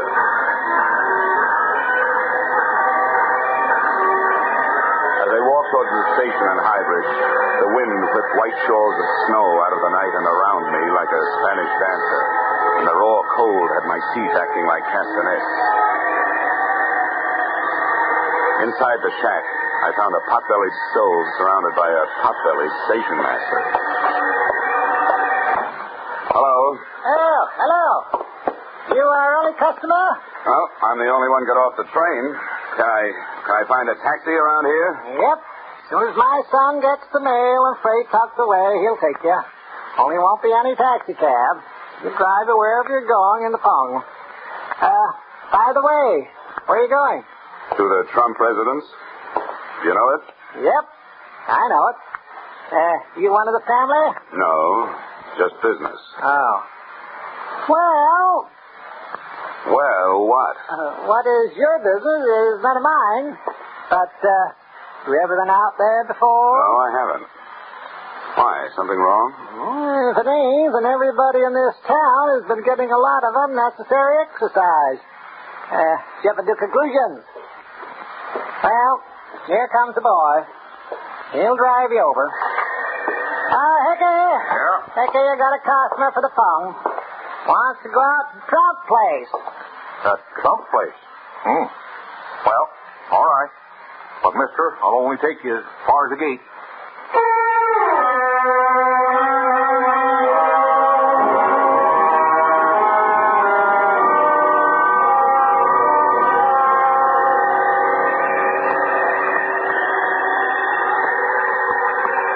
You say this your first visit, huh?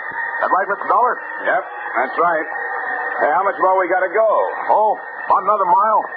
You cold? Cold? Ooh, I'm freezing. Well, slap your arms around. Keep up circulation. Hey, does it always get this cold around here? Nope. Only in the winter. Oh. Say, Hickey. Yeah? You mind answering a few more questions? No, many answers. You're welcome to those. Well, what about this Trump place? Why is everybody around here scared of it? What is it, a haunted house? Nope. As far as I know, everybody out there's alive, all right. Matter of fact, I'd feel better if some of the things out there was dead. What do you mean? Well, past year or so, I've been delivering some packages out there. Boxes coming express on a train. Some of them come all the way from Africa. Quite a few from India, too. All marked danger. All marked do not open. Deadly. Whatever comes in those boxes is alive. What about the people, the Trumps themselves? Oh, they look nice enough. Not on the old side. Old man Trump looks like a deacon. His wife looks like a deacon's wife. But they never seem to come to town, let alone church. Hey, that's funny. What's so funny? Well, look, they're on the road. Fresh auto tracks. Only one place to go out this way. Same place we're going. To the Trump house. I don't see anything wrong with that. Those folks never have no visitors. Now it looks like they're having a lot. Hey, maybe they're having guests for dinner. That's right. Maybe they are having guests in for dinner. I didn't say in for dinner. I said maybe they're having guests for dinner. Oh, that's some funny joke, that is. Yeah. Well, here we are, right around the next bend. Good. I'll tell you what, Hickey. When I get ready for you to drive me back, I'll give you a call on the telephone, huh? Well, that'll be a good trick if you can do it. What do you mean? They don't have no telephone.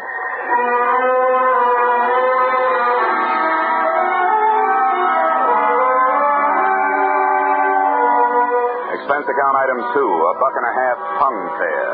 Hybrid station to the gate of the Trump estate where the driver Hickey dumped me off. I used one of the fresh tire tracks as a footpath up the long driveway through the snow. And steaming the white flakes out of my eyes with my breath, I took inventory of the house. It was big, colonial, and in good repair. All rooms lighted downstairs, one room lighted upstairs. Near the front, the automobile tracks took off around to the back of the house. I had to make my own footsteps in the drifts from there to the front door. Quickly, don't let that cold in. Let's shut the door. Now, who are you? What do you want? What are you doing here? I'm Johnny Dollar from the insurance company. As to what I want to see Mr. and Mrs. Trump. As to what I'm doing here, I'm just the victim of a bad choice of careers early in life. Well, all right. Take a seat over there. I'll go check with Mr. and Mrs. Trump. But don't bother taking your coat off yet. So this is Northern hospitality.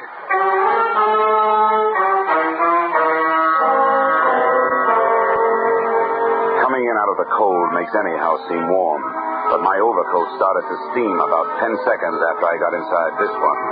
So did I. Looking around, I saw the reason. There were potted orchids growing all over the hallway, and orchids grow only in tropical warmth. Despite the invitation not to, I took off my overcoat and waited. After 10 more minutes, I felt like slipping out of my suit, a decision I didn't have time to make. They're just finishing dinner, Mr. Dollar. They suggest you join them for coffee. Follow me. Thanks.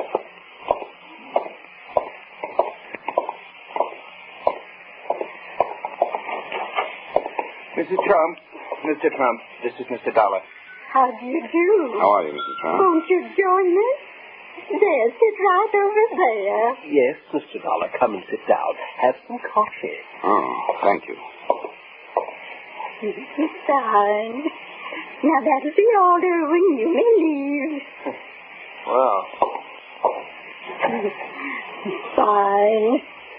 Now, sugar and cream, Mr. Dollar? No, thank you, Mrs. Trump. This will be all right, just the way it is. Well, Mr. Dollar, I assume you brought the necessary papers? Yes, I did. They're in my pocket all ready for your signature. Good. We'll sign them right away. Well, I was hoping you wouldn't sign them, at least until I'd had a chance to talk to you about it. Talk to us? What is there to talk about? I hope you understand that, well, it isn't every day that an insurance company gets a letter from a pair of policyholders calmly stating that they are both planning to commit suicide. Oh, no? No. Oh. Well, I suppose it is a bit out of the usual run of things, but there's nothing you can do about it. Now, goodness, we checked with our lawyer. And he said we were perfectly within our rights. Well, granted, you've had the policy a long, long time, and the suicide clause is no longer in effect. However, frankly, the company did send me out here in the hope that, while I was arranging the change of beneficiary you requested, I could also talk you into changing your mind. Mr. Dollar, you might just as well save your breath. Our minds are made up. Mrs. Trump is right, Mr. Dollar. As soon as we get those change of beneficiary papers signed, we intend to dispose of ourselves. Well, And furthermore, young man, within the past 48 hours, we have had ourselves thoroughly examined by a board of extremely well-thought-out alienists who signed documentary proof that we are both perfectly safe. So there is nothing you can do to stop us in that direction. But why? Why do you want to do this? Now, you don't look unhappy. Well, we're not. We've had an extremely happy life, haven't we, Mr. Trump? Indeed, we have, Mrs. Trump. And that's just it. You see, Mr. Dollar, we both feel that having enjoyed such a beautiful life, we owe the world something. And finally, we have evolved a method of paying our debt. In doing what we intend to do, we shall leave to the world the beginnings of a new humanity. What's the matter with the old one? Nothing. But it is doomed to extinction. Mr. Dollar, just think of yourself. Atom bombs, hydrogen bombs, biological warfare. And don't forget the flying saucers, Mr. Trump. Don't forget, indeed. Unknown objects hurtling through space, interplanetary traffic. Dear, dear. A prelude to invasion and destruction. Now, wait a minute. How do you know? Who told you? Mr. Dollar, Mr. Trump knows these things. He was a professor for many years, and he reads all the time. He knows all that. Would you mind pouring me some of that coffee, Mrs. Trump? Not at all. There. Thank you. Mr. Trump, granted we're all doomed for extinction, how's knocking yourself off going to help? If you just stick it out, you'll not only enjoy a bit more time alive, but you'll also be around to see the fireworks. You will notice, Mr. Dollar, that we are changing the beneficiary in our policies from our niece, Miss Hope Selden, to the young man who let you in here tonight, Mr. Irwin Harper. Yes, I noticed that. And I also noticed that this young man isn't even related to you. Now, what's that all about? My Hope is a frivolous girl. She laughed at us when we tried to tell her what's happening. Irwin is a serious-minded young man who will use the money brought to this household by our passing to make the down payment on a new human race. Mrs. Trump, do you happen to have any brandy around? Later, Mr. Dollar, later. You want to know why and how. Well, come along. We'll show you.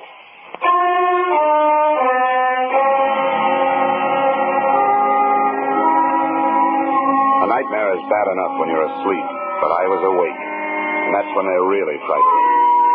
They took me down through the back of the house to a winding, half-lighted stairway into the belly of the black hole. The oppressive heat grew even more oppressive. More stairs, then tunnels, all the ceilings cement and lined with lead. All the walls covered with pens and cages, and all of them filled with snakes, Mr. Dollar, reptiles, hundreds of them, every species, every variety known to modern man. Look at them. Look at them and look at them well, for here is the new beginning. When life as we know it is blasted off the face of this earth, either by man himself or by his planetary cousins, when that happens, then these shall be the inheritors of this global sphere, as they were in the beginning, according to the Meston theory as set down in 1903. Yes, Mr. Dollar, Mr. Trump knows these things, don't you see? No, I've got to admit I don't quite see. You will. There. Look. Every pen, every cage is equipped with an automatic feeding device. Stored above the cages is enough scientifically developed food to keep these reptiles alive for 100 years if need be. Until the Holocaust, they will be cared for by young Harper. I could use some old Harper myself. When the Holocaust comes, Irwin Harper shall survive as long as possible. Then the machines will take over. The reptiles will be fed, and when the recording devices up on top say that the radioactivity and magnetic forces have been dissipated, the doors of the cages leading to the earth above shall be automatically projected outdoors, and the cycle shall be complete. Then the reptiles will be set free on the face of the earth, to once again evolve themselves into the new humanity. I see. Look, Mr. Trump, I'm out here to ask you a very simple question. What's all this got to do with your committing suicide? That is easily answered, Mr. Dollar. We need money. We need a lot of money to buy the rest of the equipment. We are willing to give up the little that is left of our lives to provide it. Erwin will remain behind to put our money to good use. Mr. and Mrs. Trump, I don't question your motives, but you can't blame me for taking a second look at your methods. This man springing from reptile theory is flimsy enough, but that's your opinion and you're entitled to it. But what you're not entitled to, and I'm quoting the Bible and the law, is the act of taking your own lives. We've talked that over among us, and we are willing to take our chances. All right. But at least you'll agree this is a whole lot to take in one sitting, isn't it? Now let me bring these papers back in the morning. We can talk it over once more, and then you're free to go ahead and sign it. Well, time is short, but I don't think a few hours will matter. Do you agree, Mrs. Trump? Yes, I agree. Good. Now, if you'll be kind enough to either let me have a car or have somebody drive me into town. Car? We have no car. We haven't had one for months, and we've borrowed them from the property. Hasn't been one past the gate for almost a year. Oh? Including tonight? Yes, of course, including tonight. You just have to stay here. Come now.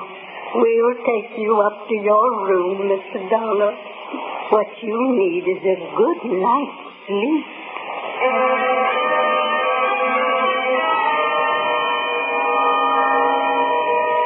I'd have had a better night's sleep on a tightrope.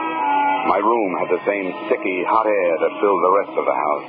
It may be great for snakes and orchids, but I'll take my steamings at a Turkish bath. I stretched out on the bed, turned off the lamp, and closed my eyes. But for 20 straight minutes, I could still see ghost automobiles and snakes and more snakes. I kept my eyes closed as much as I could because when they were open, I could see on the wall the serpentine shadows of the tree branches outside. At least, I hoped that's what they were. Then, just as I was hoping the hardest that the realest of them all wasn't what it looked like, out of the blackness from across the room I heard... I reached down under the bed for a shoe. Not much of a weapon, but all I could think of at the moment. Then I snapped on the lamp and saw it. It had plenty of coils, all right, but it was strictly non-venomous. The steam radiator standing there hissing my performance. But my nerve ends didn't even have a chance to lie down. They were still standing straight up when it happened. I was out of bed, across the room, and out into the hall in slightly more time than it takes to tell. The ray of light from my open door fell across a jumbled pile of beautiful young women. I bent over her and...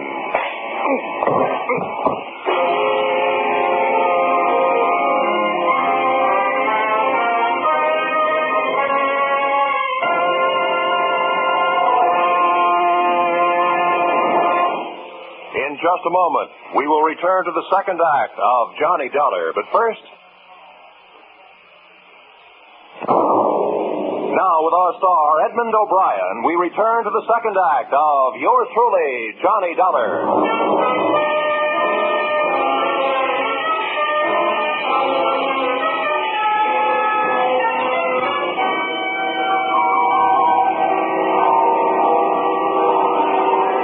Mrs. Dollar, wake up.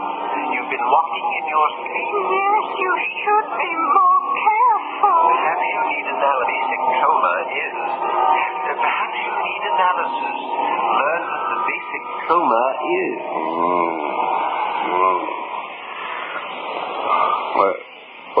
What did he say, Mrs. Trump? Sounded like he said, where is she? I'm right here, Mr. Dollar, right here taking care of you. Oh. Yeah, somebody's been taking care of me, all right. Oh. Well, where is she, huh? She's gone. What have you done with her? Come on now, where's the... Mr. Dollar, you better get hold of yourself. There is no girl here. Oh, no? Oh, look. Earlier tonight, you told me there was no automobile around here, but there was. I saw the tracks in the driveway with my own eyes. I walked in one of them. All right. Look out the window, Mrs. Trump.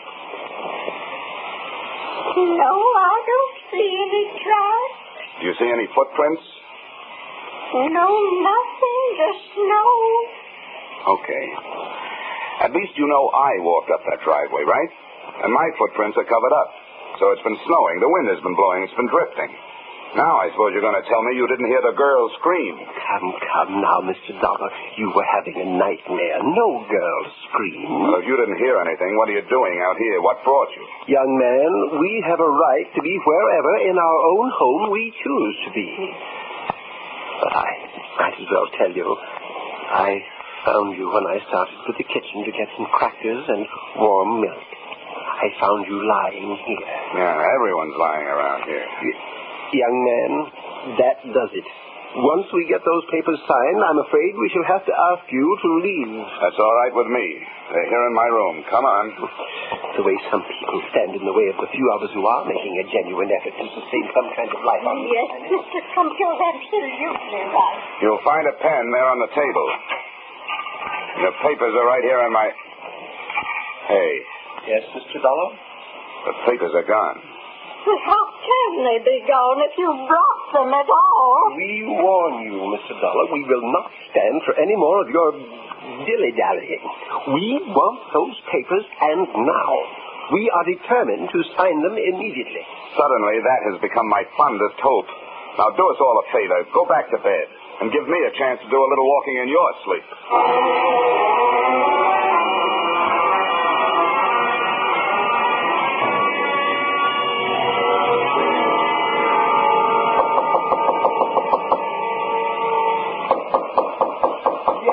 Who is it?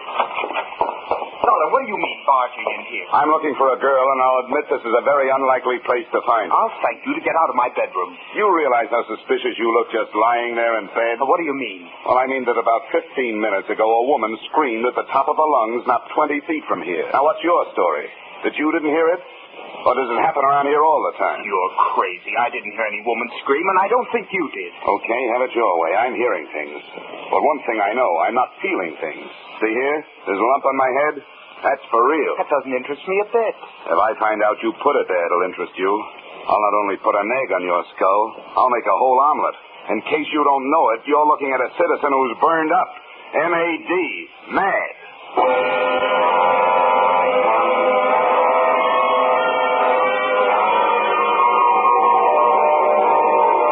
Started through the rest of the rooms in the house. I thought I knew who I was looking for. The only person I could think of who would profit by seeing those papers not signed. The present beneficiary of the Trump policy, their niece, Miss Hope Selden. All I could find in the next 6 bedrooms was a lot of old-fashioned furniture. I was just looking under the bed in the last when the wind outside took on a new note. I ran back to my own room, flung open the window, and stuck my head out into the blizzard trying to get a look in the direction of the noise. I wasn't taking any chances on that kicker finally sparking the automobile into life before I had a chance to see who was in it. I swung my feet over the sill and dropped the one story into a high drift.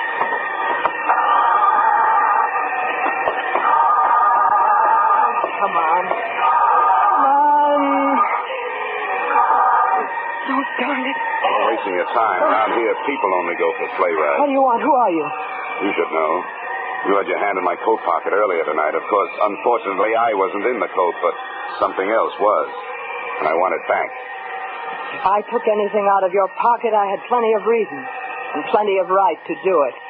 The only one I want taking things out of my pocket is the cleaner when he's filling out the tobacco crumbs. Now, come on, give me those papers. No, just let me talk to you first. I want you to hear my side of things.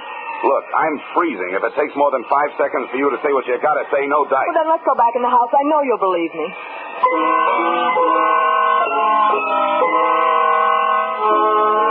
I saw plenty about her to interest me, but nothing to relax me. She looked like a big-time operator. A gal who would be as dangerous kissing you as killing you.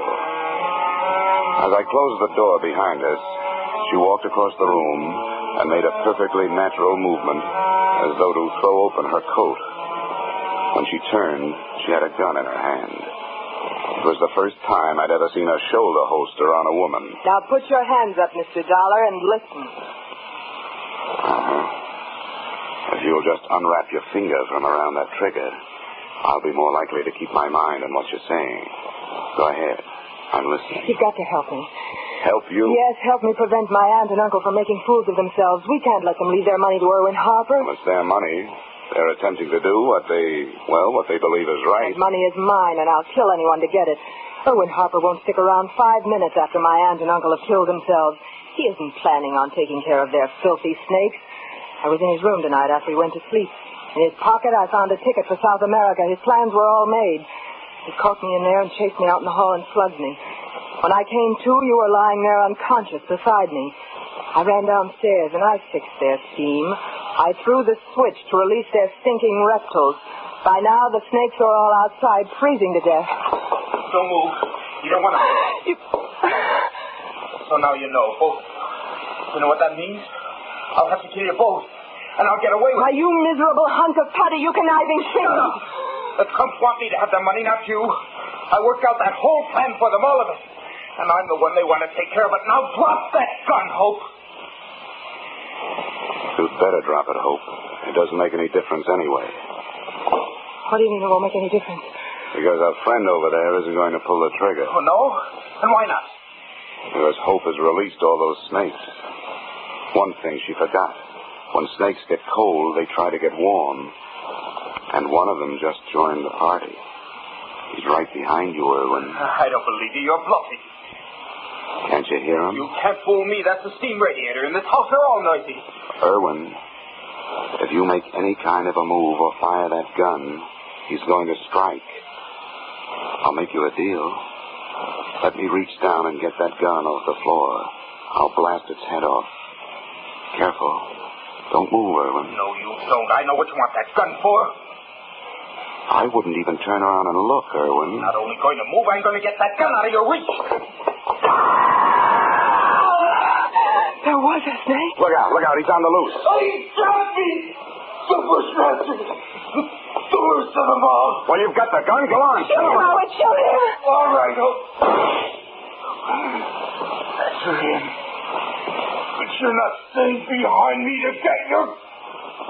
This is for you!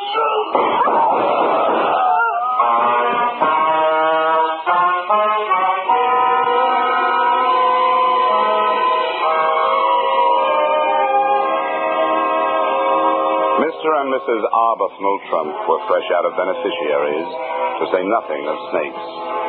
The only one that had found his way back into the warmth of the house was the one I'd mistaken for a steam radiator. And without a handy method for creating a new humanity, the Trumps found themselves without a purpose. So I gave them one. At my suggestion, and at the moment, Mr. T is hard at work in his home laboratory, attempting to develop a machine with which mankind will fight the flying saucer. Mr. Trump's invention will be known as the Flying Cup, and will be secretly dedicated to a waitress I once knew. Expense account, item 3, $113.52 railroad fare, High Bridge, North Dakota to Hartford, Connecticut. Expense account total, $763.90. You may say this doesn't add up, but neither does anything else about this case. Signed, yours, truly, Johnny Dollar.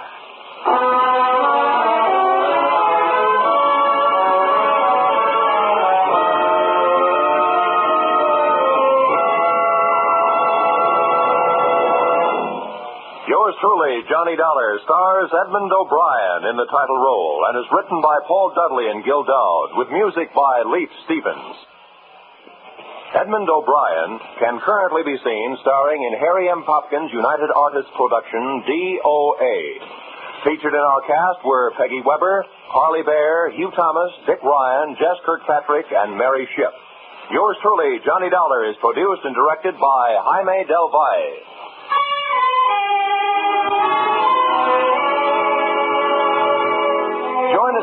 next week when Edmund O'Brien returns in another adventure of yours truly, Johnny Dollar.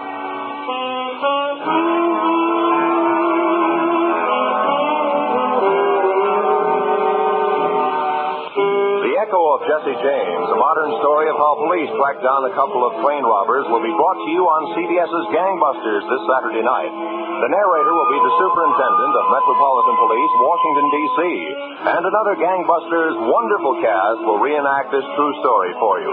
Join us this Saturday night on most of these same CBS stations for Gangbusters drama, The Echo of Jesse James. This is Roy Rowan speaking. This is CBS, where yours truly, Johnny Dollar, meets adventure every Friday night. The Columbia Broadcasting System.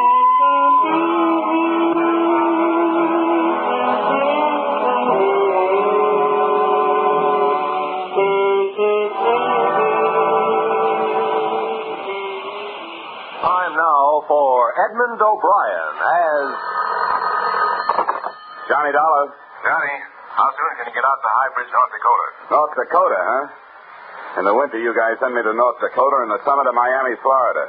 All right, what's your problem? We got two old duffers insured for a total of $80,000. What's the matter? Somebody threatening to kill them? No, they're threatening to kill themselves.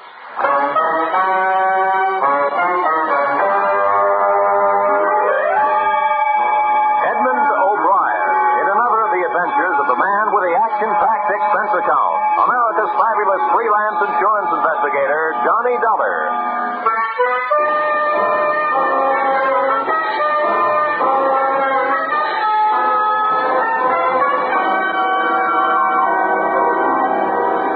Expense account submitted by Special Investigator Johnny Dollar to Home Office, National Fidelity Life Insurance Company, Hartford, Connecticut. The following is an accounting of my expenditures during investigation of your policyholders, Mr. and Mrs. Arbuthnot Trump, or how the grave digger's spades came near being trumps. Expense account item 1, $113.52 railroad fare, Hartford, Connecticut to High Bridge, North Dakota.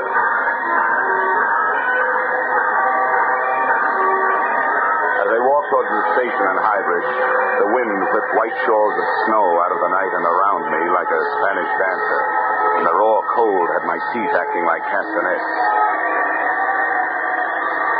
Inside the shack, I found a pot-bellied stove surrounded by a pot-bellied station master. Hello? Oh, hello. You our only customer? Well, I'm the only one got off the train. Can I find a taxi around here? Yep. As soon as my son gets the mail and freight tucked away, he'll take you. Only won't be any taxi cab. You drive you wherever you're going in the Pong. By the way, where are you going? To the Trump residence. You know it? Yep, I know it. You one of the family? No, just business. Oh. Well, what? What is your business is none of mine. But, you ever been out there before? No, I haven't. Why, something wrong? If it ain't, then everybody in this town has been getting a lot of unnecessary exercise. Jump to conclusions. Well, here comes the boy. He'll drive you over. Hickey. Yeah? Hickey, you got a customer for the phone. Wants to go out to Trump place. The Trump place? Well, all right. But, mister, I'll only take you as far as the gate.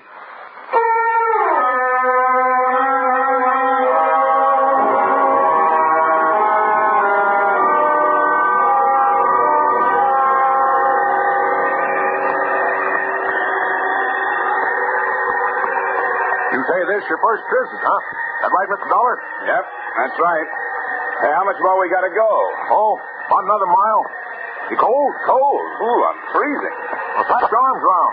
Keep up circulation. Hey, does it always get this cold around here? Nope. Only in the winter. Oh. Say, Hickey. Yeah? You mind answering a few more questions? No, many answers. You're welcome to those.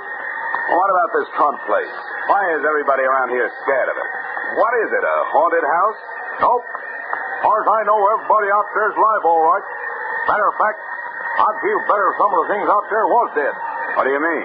Well, past year or so, I've been delivering some packages out there. Boxes coming express on a train. Some of them come all the way from Africa. Quite a few from India, too. All marked danger. All marked do not open. Deadly. Whatever comes in those boxes is alive. What about the people, the Trumps themselves? Oh, they look nice enough. Not on the old side. Old man Trump looks like a deacon. His wife looks like a deacon's wife. But they never seem to come to town, let alone church. Hey, that's funny. What's so funny? Well, look, they're on the road. Fresh auto tracks. Only one place to go out this way. Same place we're going. To the Trump house. I don't see anything wrong with that. Those folks never have no visitors. Now it looks like they're having a lot. Hey, maybe they're having guests for dinner. That's right. Maybe they are having guests in for dinner. I didn't say in for dinner. I said maybe they're having guests for dinner. Oh, that's some funny joke, that is. Yeah. Well, here we are, right around the next bend. Good. I'll tell you what, Hickey. When I get ready for you to drive me back, I'll give you a call on the telephone, huh? Well, that'll be a good trick if you can do it. What do you mean? They don't have no telephone.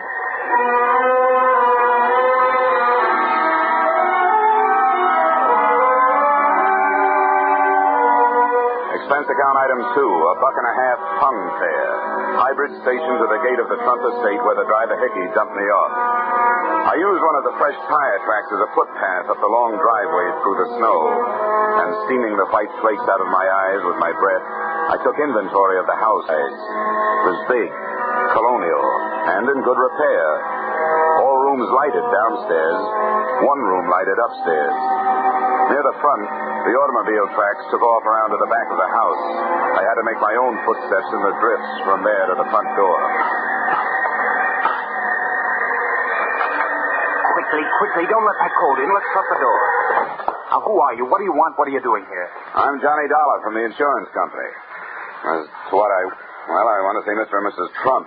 As to what I'm doing here, I'm just the victim of a bad choice of careers early in life. Well, all right. Take a seat over there. I'll go check with Mr. and Mrs. Trump. But don't bother taking your coat off yet. So this is Northern hospitality.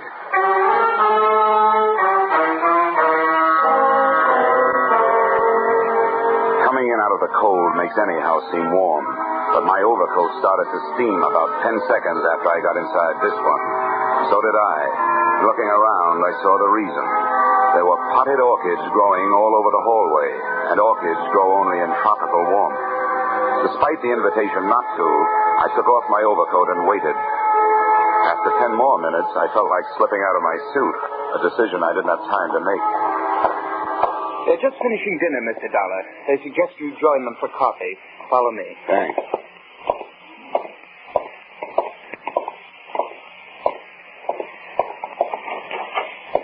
Mrs. Trump, Mr. Trump, this is Mr. Dollar. How do you do? How are you, Mrs. Trump? Won't you join us? There, sit right over there. Yes, Mr. Dollar, come and sit down. Have some coffee. Oh, thank you. Mrs. Fine. Now that'll be order when you may leave. Well. Fine. Now, sugar and cream, Mr. Dollar?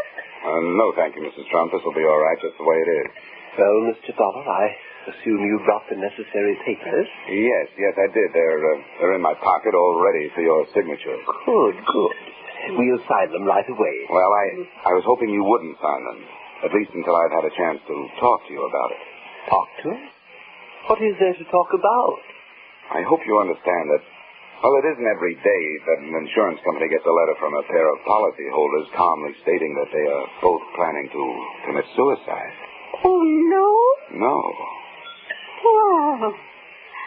Well, I suppose it is a bit out of the usual run of things, but there's nothing we can do about it. Now, goodness, we checked with our lawyer. And he said we were perfectly within our rights. Well, granted, you've had the policy a long, long time, and the suicide clause is no longer in effect. However, frankly, the company did send me out here in the hope that, while I was arranging the change of beneficiary you requested, I could also talk you into changing your mind. Mr. Dollar, you might just as well save your breath. Our minds are made up. Mrs. Trump is right, Mr. Dollar. As soon as we get those change of beneficiary papers signed, we intend to dispose of ourselves. Well, And furthermore, young man, within the past 48 hours, we have had ourselves thoroughly examined by a board of extremely well-thought-of alienists who signed documentary proof that we are both perfectly safe. So there is nothing you can do to stop us in that direction. But why? Why do you want to do this? Now, you don't look unhappy. Well, we're not. We've had an extremely happy life, haven't we, Mr. Trump? Indeed, we have, Mrs. Trump. And that's just it. You see, Mr. Dollar, we both feel that having enjoyed such a beautiful life, we owe the world something. And finally, we have evolved a method of paying our debt. In doing what we intend to do, we shall leave to the world the beginnings of a new humanity. What's the matter with the old one? Nothing. But it is doomed to extinction. Mr. Dollar, just think of yourself. Atom bombs, hydrogen bombs, biological warfare. And don't forget the flying saucers, Mr. Trump. Don't forget, indeed. Unknown objects hurtling through space, interplanetary traffic. Dear. A prelude to invasion and destruction. Now, wait a minute. How do you know? Who told you? Mr. Dollar, Mr. Trump knows these things. He was a professor for many years, and he reads all the time. He knows all that. Would you mind pouring me some of that coffee, Mrs. Trump? Not at all. There. Thank you. Mr. Trump, granted we're all doomed for extinction, how's knocking yourself off going to help? If you just stick it out, you'll not only enjoy a bit more time alive, but you'll also be around to see the fireworks. You will notice, Mr. Dollar, that we are changing the beneficiary in our policies from our niece, Miss Hope Selden, to the young man who let you in here tonight, Mr. Irwin Harper. Yes, I noticed that. And I also noticed that this young man isn't even related to you. Now, what's that all about? My Hope is a frivolous girl. She laughed at us when we tried to tell her what's happening. Irwin is a serious-minded young man who will use the money brought to this household by our passing to make the down payment on a new human race. Mrs. Trump, do you happen to have any brandy around? Later, Mr. Dollar, later. You want to know why and how. Well, come along. We'll show you.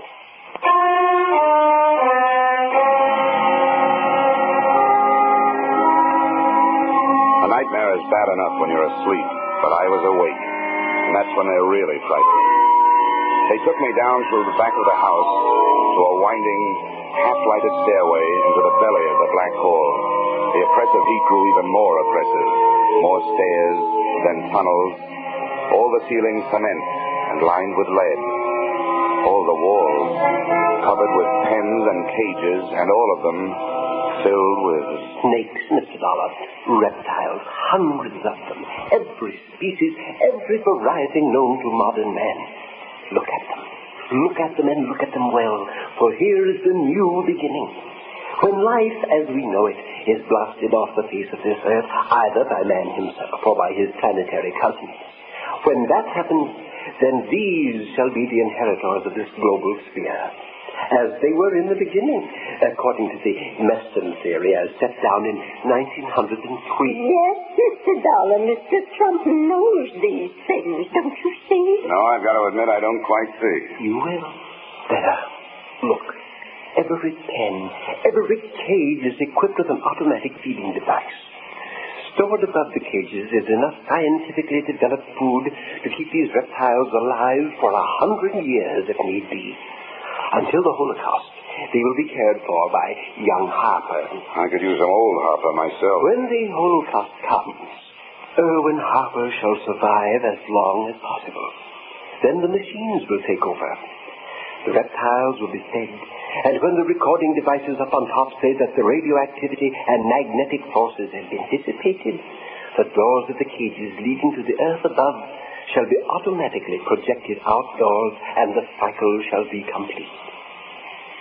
Then the reptiles will be set free on the face of the earth to once again evolve themselves into the new humanity. I see. Look, Mr. Trump, I'm out here to ask you a very simple question. What's all this got to do with your committing suicide? That is easily answered, Mr. Dollar. We need money. We need a lot of money to buy the rest of the equipment. We are willing to give up the little that is left of our lives to provide it. Erwin will remain behind to put our money to good use. Mr. and Mrs. Trump, I don't question your motives, but you can't blame me for taking a second look at your methods. This man springing from reptile theory is flimsy enough, but that's your opinion and you're entitled to it. But what you're not entitled to, and I'm quoting the Bible and the law, is the act of taking your own lives. We've talked that over among us, and we are willing to take our chances. All right. But at least you'll agree this is a whole lot to take in one sitting, isn't it? Now let me bring these papers back in the morning. We can talk it over once more, and then you're free to go ahead and sign it. Well, time is short, but I don't think a few hours will matter. Do you agree, Mrs. Trump? Yes, I agree. Good. Now, if you'll be kind enough to either let me have a car or have somebody drive me into town. Car? We have no car. We haven't had one for months, and we borrowed them from the property. Hasn't been one past the gate for almost a year. Oh? Including tonight? Yes, of course, including tonight. You just have to stay here. Come now. We'll take you up to your room, Mr. Dollar. What you need is a good night's sleep.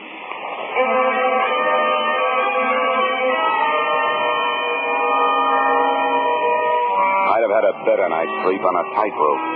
My room had the same sticky, hot air that filled the rest of the house. It may be great for snakes and orchids, but I'll take my steamings at a Turkish bath. I stretched out on the bed, turned off the lamp, and closed my eyes. But for 20 straight minutes, I could still see ghost automobiles and snakes and more snakes. I kept my eyes closed as much as I could because when they were open, I could see on the wall the serpentine shadows of the tree branches outside. At least, I hoped that's what they were. Then, just as I was hoping the hardest that the realest of them all wasn't what it looked like, out of the blackness from across the room I heard... I reached down under the bed for a shoe. Not much of a weapon, but all I could think of at the moment. Then I snapped on the lamp and saw it. It had plenty of coils, all right, but it was strictly non-venomous. The steam radiator standing there hissing my performance. But my nerve ends didn't even have a chance to lie down. They were still standing straight up when it happened. I was out of bed, across the room, and out into the hall in slightly more time than it takes to tell. The ray of light from my open door fell across a jumbled pile of beautiful young woman. I bent over her and...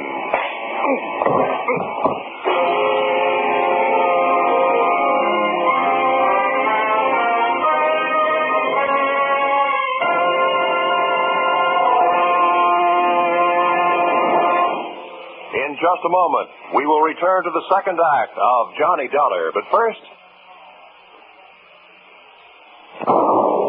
Now, with our star, Edmund O'Brien, we return to the second act of yours truly, Johnny Dollar.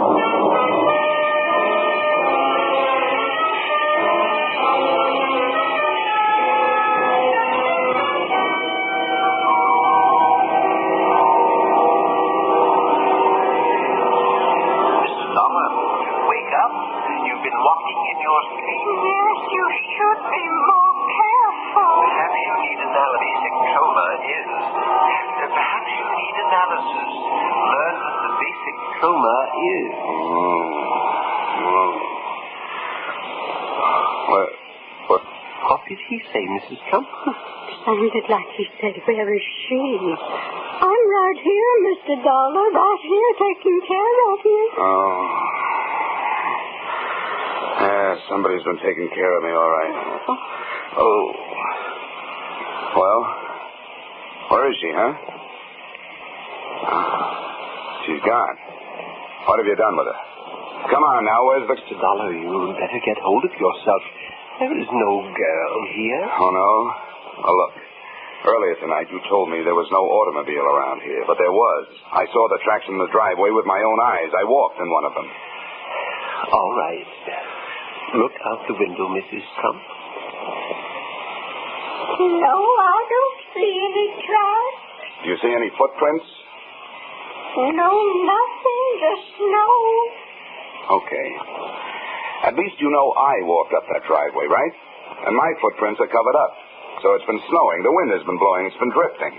Now I suppose you're going to tell me you didn't hear the girl scream. Come now, Mr. Dollar. You were having a nightmare. No girl scream. Well, if you didn't hear anything, what are you doing out here? What brought you? Young man, we have a right to be wherever in our own home we choose to be. But I might as well tell you, I found you when I started to the kitchen to get some crackers and warm milk. I found you lying here. Yeah, everyone's lying around here. Young man, that does it. Once we get those papers signed, I'm afraid we shall have to ask you to leave. That's all right with me. They're here in my room. Come on. The way some people stand in the way of the few of us who are making a genuine effort to sustain some kind of life on this Yes, planet. Mr. Trump, you're absolutely right. You'll find a pen there on the table. The papers are right here in my... Hey. Yes, Mr. Dollar? The papers are gone. Well, how can they be gone if you brought them at all? We warn you, Mr. Dollar, we will not stand for any more of your dilly-dallying.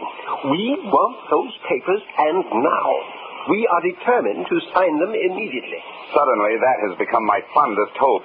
Now, do us all a favor. Go back to bed and give me a chance to do a little walking in your sleep.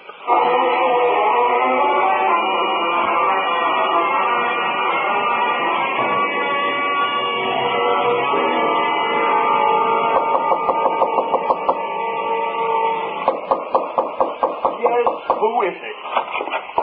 Dollar, what do you mean barging in here? I'm looking for a girl, and I'll admit this is a very unlikely place to find her. I'll thank you to get out of my bedroom. You realize how suspicious you look just lying there in bed? What do you mean? Well, I mean that about 15 minutes ago, a woman screamed at the top of her lungs not 20 feet from here. Now, what's your story? That you didn't hear it? Or does it happen around here all the time? You're crazy. I didn't hear any woman scream, and I don't think you did. Okay, have it your way. I'm hearing things. But one thing I know, I'm not feeling things. See here? There's a lump on my head? That's for real. That doesn't interest me a bit. If I find out you put it there, it'll interest you. I'll not only put an egg on your skull, I'll make a whole omelet. In case you don't know it, you're looking at a citizen who's burned up. M-A-D. Mad.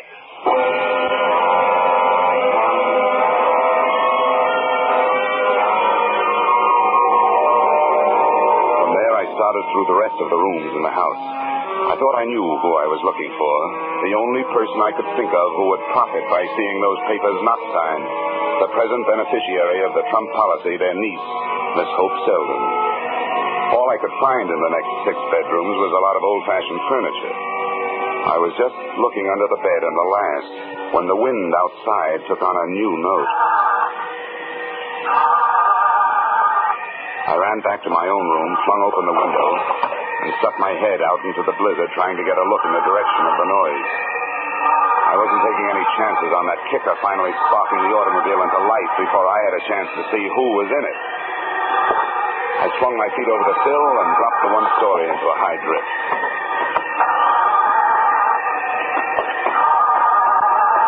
Come on. Come on. Oh, darn it. Don't wasting your time. Around here, people only go for sleigh rides. What do you want? Who are you? You should know. You had your hand in my coat pocket earlier tonight. Of course, unfortunately, I wasn't in the coat, but something else was. And I want it back. If I took anything out of your pocket, I had plenty of reason and plenty of right to do it. The only one I want taking things out of my pocket is the cleaner when he's filling out the tobacco crumbs. Now, come on, give me those papers. Now, just let me talk to you first. I want you to hear my side of things. Look, I'm freezing. If it takes more than 5 seconds for you to say what you gotta say, no dice. Well, then let's go back in the house. I know you'll believe me.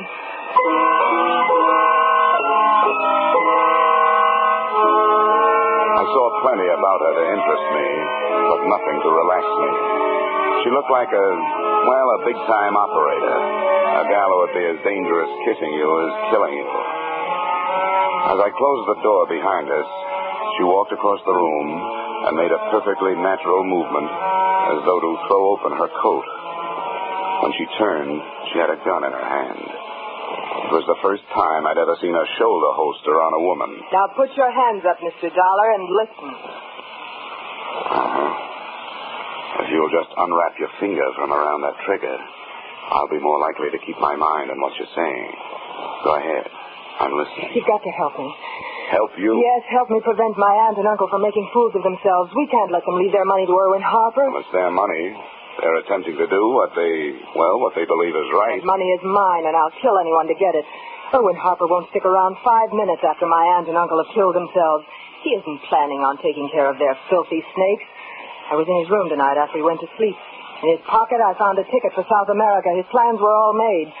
He caught me in there and chased me out in the hall and slugged me. When I came to, you were lying there unconscious beside me.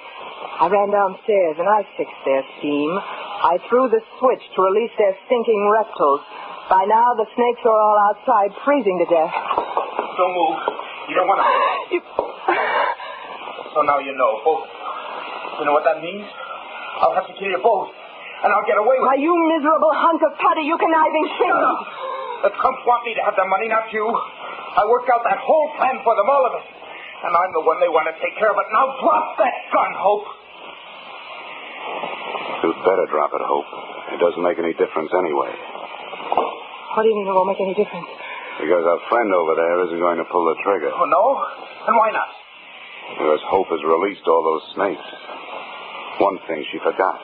When snakes get cold, they try to get warm. And one of them just joined the party. He's right behind you, Irwin. I don't believe you. You're bluffing. Can't you hear him? You can't fool me. That's the steam radiator. In this house, they're all noisy. Irwin, if you make any kind of a move or fire that gun, he's going to strike. I'll make you a deal. Let me reach down and get that gun off the floor. I'll blast its head off. Careful. Don't move, Irwin. No, you don't. I know what you want that gun for. I wouldn't even turn around and look, Irwin. Not only going to move, I'm going to get that gun out of your reach. There was a snake. Look out, he's on the loose. Oh, he shot me! The bushmaster! The worst of them all. Well, you've got the gun. Go on. Shoot him, Howard. Shoot him. All right, Hope. That's for him. But you're not staying behind me to get your... This is for you!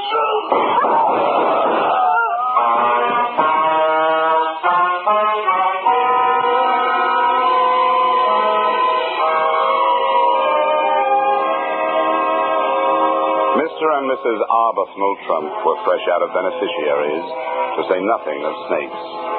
The only one that had found his way back into the warmth of the house was the one I'd mistaken for a steam radiator. And without a handy method for creating a new humanity, the Trumps found themselves without a purpose. So I gave them one. At my suggestion, and at the moment, Mr. T is hard at work in his home laboratory, attempting to develop a machine with which mankind will fight the flying saucer. Mr. Trump's invention will be known as the Flying Cup, and will be secretly dedicated to a waitress I once knew. Expense account, item 3, $113.52 railroad fare, High Bridge, North Dakota to Hartford, Connecticut.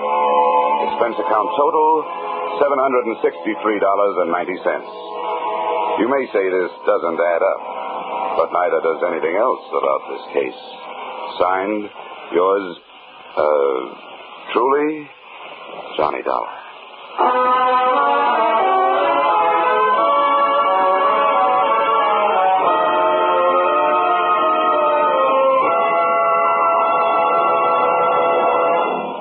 Yours truly, Johnny Dollar, stars Edmund O'Brien in the title role and is written by Paul Dudley and Gil Dowd with music by Leif Stevens.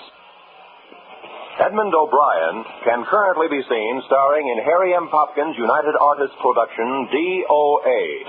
Featured in our cast were Peggy Weber, Harley Bear, Hugh Thomas, Dick Ryan, Jess Kirkpatrick, and Mary Shipp.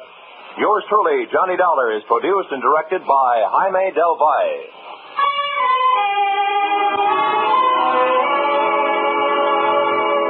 Join us again next week when Edmund O'Brien returns in another adventure of yours truly, Johnny Dollar.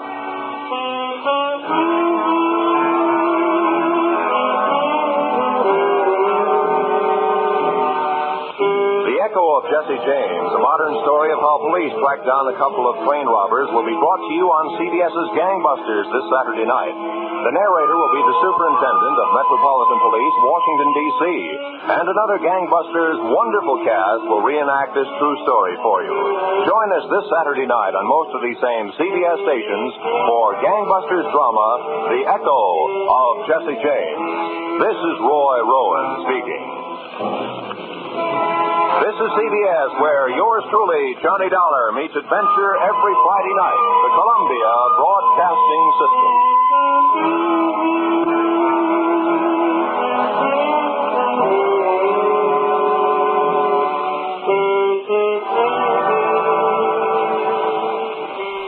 You're listening to HOJO Radio. Stay tuned. They were born at the same hour on the same day of the same parents, and they were identical in beauty and talent.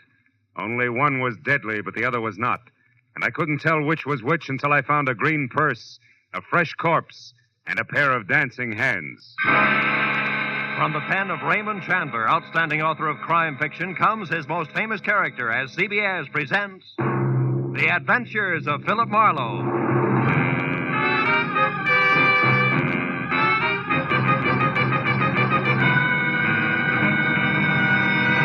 Now, with Gerald Moore, starred as Philip Marlowe, we bring you tonight's exciting story, The Dancing Hands.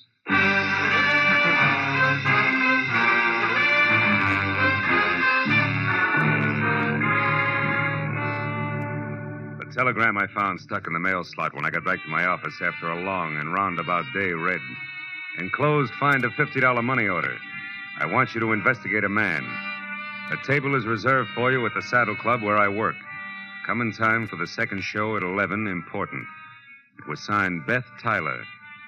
So at 11:15, with $50 worth of inspiration behind me, I drove over the Cahuenga Freeway and out Ventura to the Saddle Club, which pretended to be Old English by showing its beams through a flagstone facade.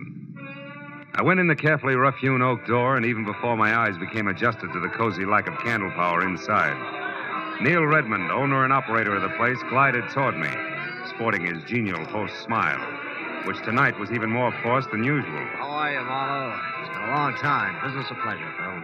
It's always a pleasure to come to the Saddle Club, Neil. I've even got a reservation. You know my food better than that, Marlowe. Uh-huh. Just don't let it get rough, will you? Come on, I'll find your table out front. I want you to see this show. A pair of twins in a twin piano act that's sensational. Yeah? Edie and Beth Tyler. Oh, here, how's this? Fine. Incidentally, Edie will be the one on the left. Well, if they're twins, what's the difference? Plenty. Edie may be Mrs. Redmond one of these days. Oh. Redmond, but you are wanted on the phone, sir. Get the number, George, and I'll call back. This gentleman said you would talk to him, sir. It is Mr. Paul Cedar. Paul Cedar? Oh, yeah. Excuse me, Marlowe. This is important. I better take you. Redmond reacted to the name Cedar like a punch in the nose. But I figured that was none of my business, which was more than I could say for a flabby, dough-faced character at the next table, who followed the nightclub owner all the way out of the room with a pair of watery red eyes, which he deliberately avoided turning in my direction. But at that point, an MC stepped out on the stage, and so I stopped worrying about Flabby in favor of a first look at my client. The Saddle Club is proud to present its second show of the evening, featuring the incomparable piano stylist Edie and Beth in Dancing Hands. Here they are, ladies and gentlemen. Bring them out. The curtains parted on the stage, set with an oversized full-length mirror, which reflected a grand piano, a black vase of yellow flowers, and a tall brunette with a wry, crisp waistline, who touched up a piled-high hairdo, put on a pair of long black gloves, checked her hemline, and sat down at the piano. Then she ran through an involved arpeggio while her reflection in the mirror looked on in admiration. It was an old but cute routine, and the illusion was perfect because the Tyler twins were practically identical. I took another look at Flabby, whose face was pushed up in a nasty leer. He stood up, dropped his cigarette into his drink, and tossed a crumpled bill down on the table, just as the lights went out for the trick part of the act. On the dark stage, 2 pairs of purple hands danced over 2 glowing silver keyboards.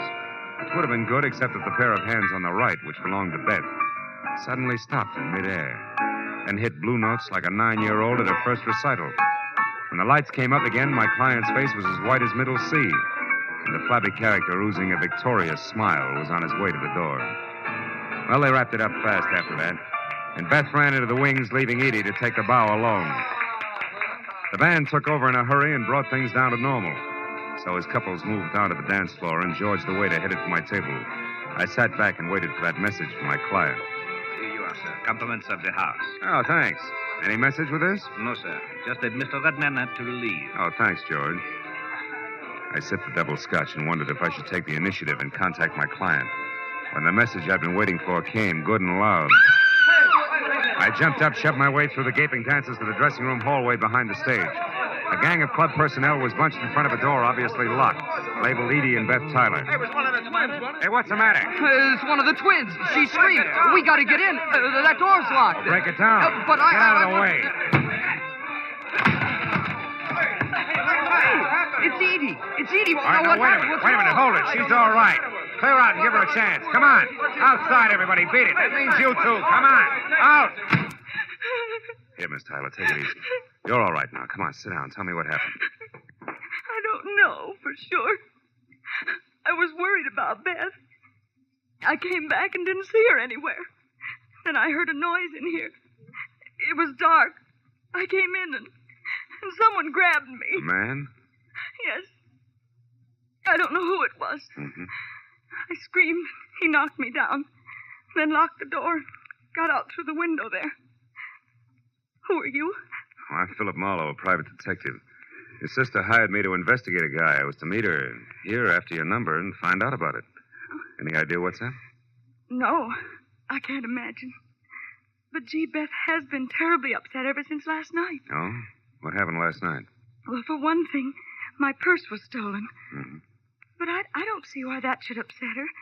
Gee, there was nothing in it but $12 and my makeup stuff. Where's Beth now, do you know? No. I haven't seen her since she ran off the stage. I'm not even sure she came in here. No, she was here, all right. She dropped one of her gloves. You're still wearing both of yours. Where do you girls live? Maybe she went home. Well, Beth has a cottage out on Hazeltine. 4179. You don't live together? How come? Well, gee, Mr. Marlowe, just working with Beth is hard enough. She's so sarcastic. Okay, I'll wear my thick skin. One more thing, Miss Tyler. Do you happen to know where Neil went? Neil's gone? Mm-hmm. Gee, that's funny. He always stays till the place closes. Oh, he must be coming right back. I'll take a look. Then I'm going out to see your sister. Sarcasm at all.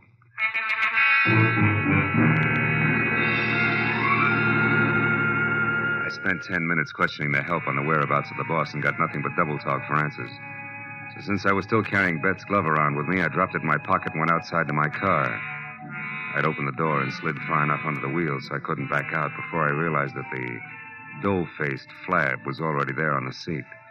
His right hand wrapped around something blunt and menacing in his sloppy jacket pocket. You better come on in. What are you doing in my car, blubber boy? Don't get sassy now, mister. And the name is Sippy. That's no improvement, and it's no answer. All right.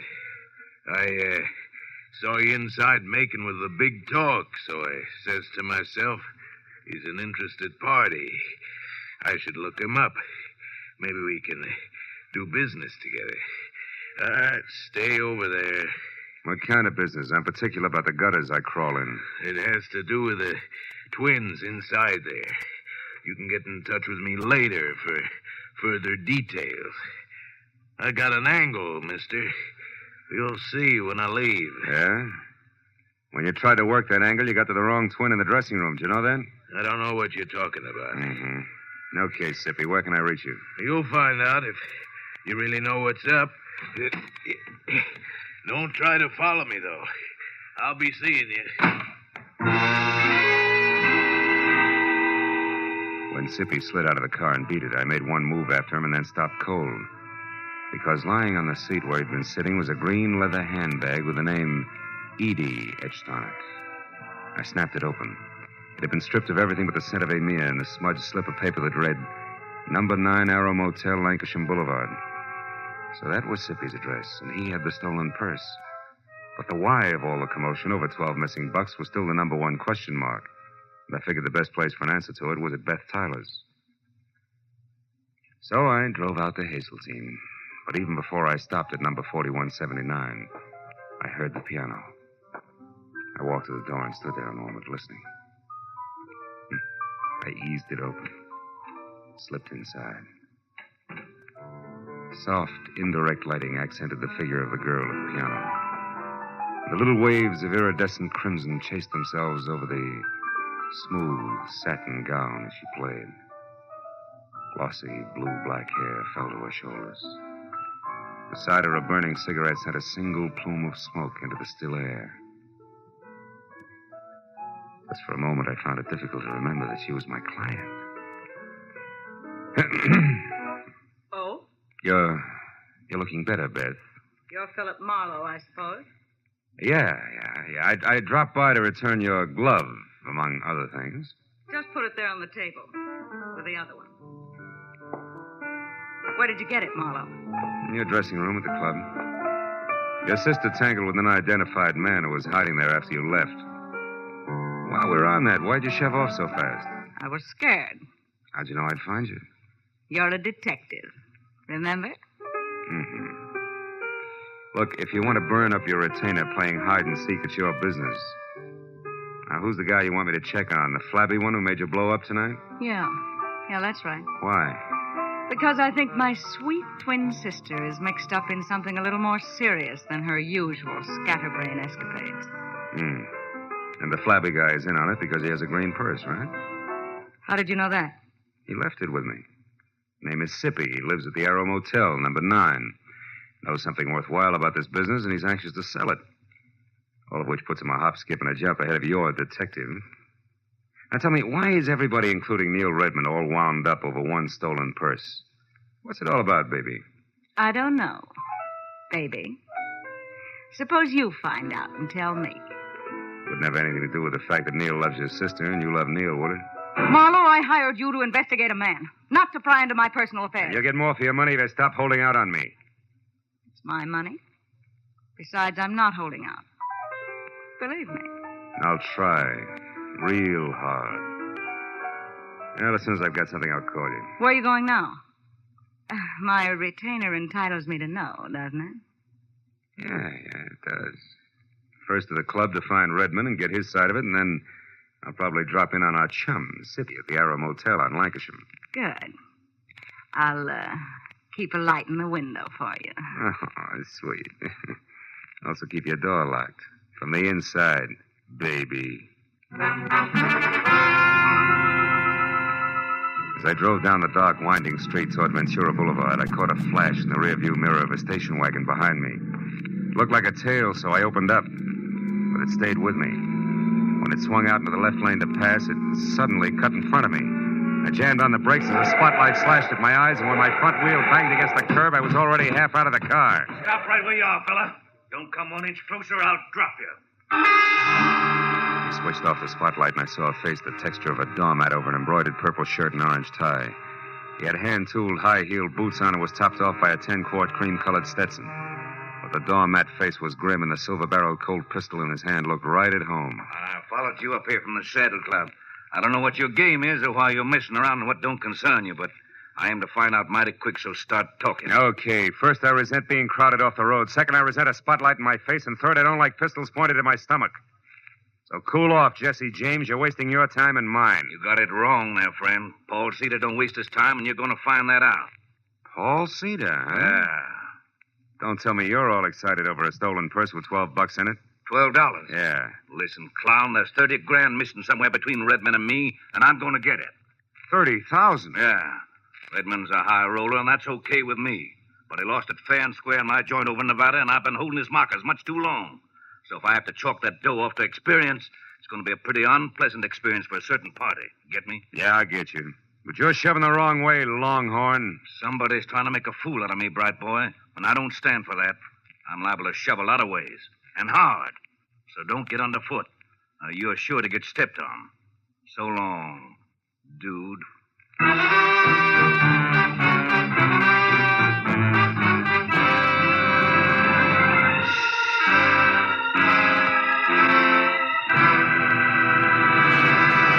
just a moment, we'll return to the second act of The Adventures of Philip Marlowe. But first, tomorrow marks the anniversary of an important event in American history, the signing of the first peace treaty between the Indians and the Plymouth colonists. In commemoration of these events, CBS's Sunday night stars, Amos and Andy, will be found with a kingfish bearing the hatchet deeper than ever in their hopes and dreams. And CBS's own Jack Benny will be back again tomorrow with his special guest, Van Johnson. Invite some friends over. Sit back and enjoy the Jack Benny program. You can hear Amos and Andy every Sunday on most of these same CBS network stations, and Jack Benny over them all. Now, with our star, Gerald Moore, we return to the second act of Philip Marlowe and tonight's story, The Dancing Hands.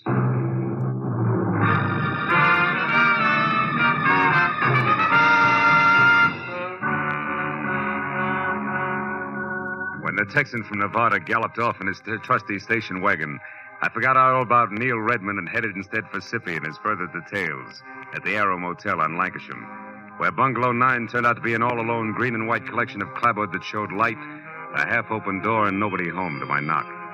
When I tried knuckles on wood again and still got only a faint echo for reply, I stepped inside.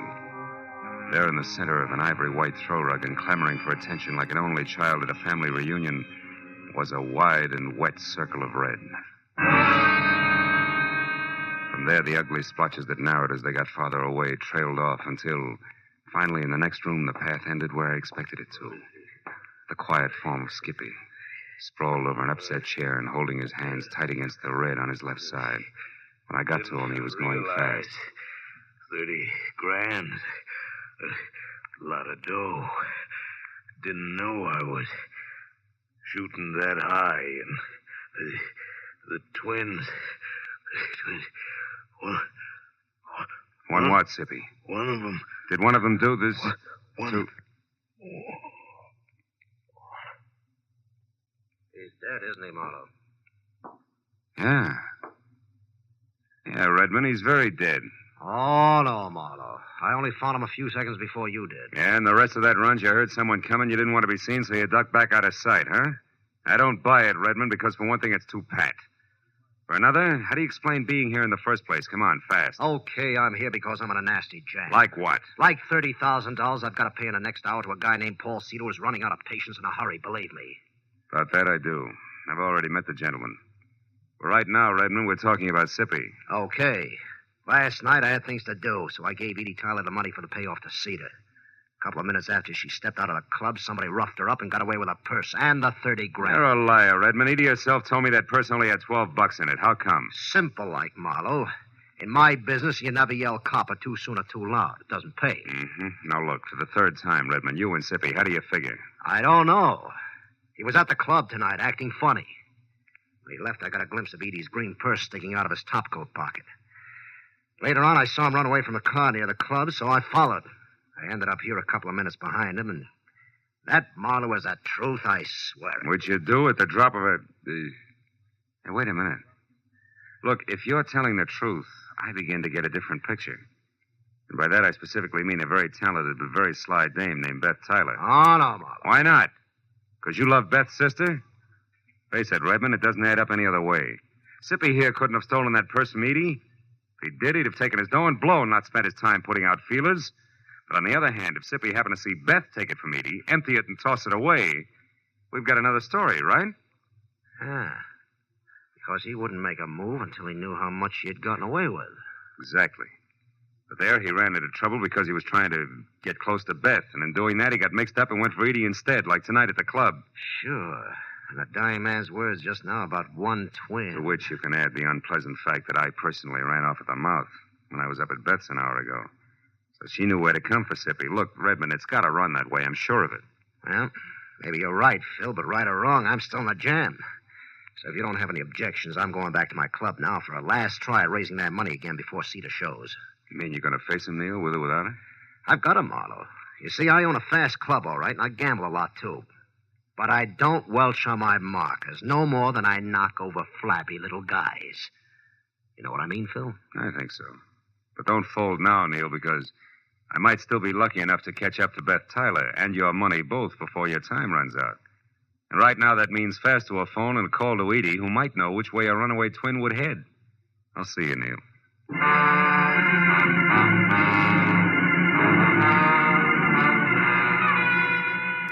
nearest phone was at an all-night mobile gas station a block away. As I dialed Edie's number, a thought hit me. Maybe Beth wouldn't head anywhere. Maybe she'd just stick around. Hello? Edie, this is Marlowe. Seen anything of Beth? No, I haven't.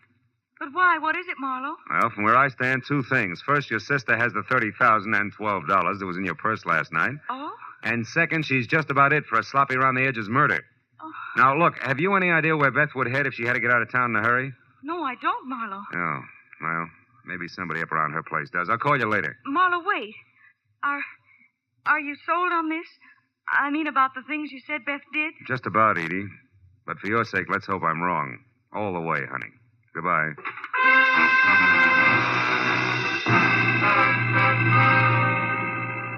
Driving fast back toward Beth's place on Hazeltine still left me enough time to think about a not-too-small detail that I'd completely overlooked.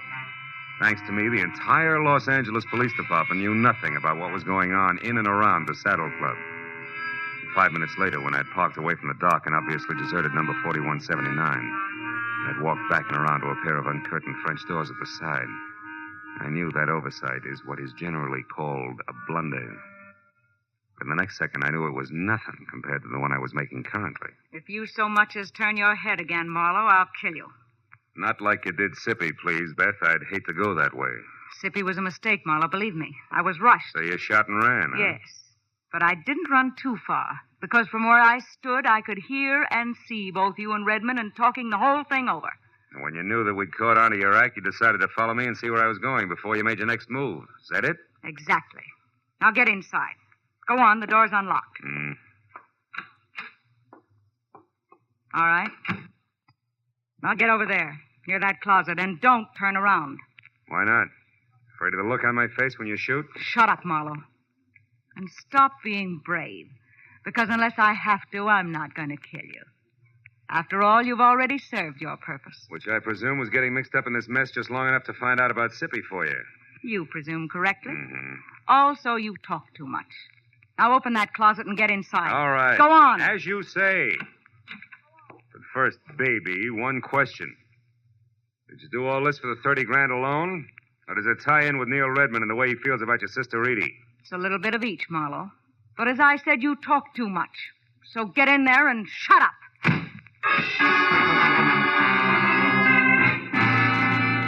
Getting out of Beth Taylor's half-inch thick oak closet was like arguing with an umpire.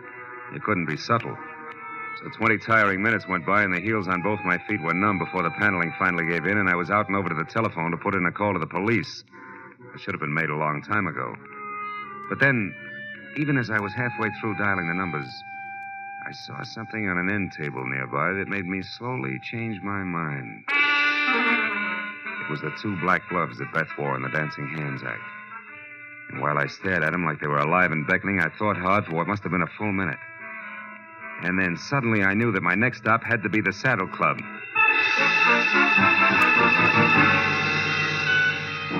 As I parked at the Saddle Club, I saw light drifting out of Neil's office, which was something I had expected. Inside, I moved along a dark hall toward what I knew would be the trio of Neil Redmond, the Nevada Texan, and Eddie Tyler.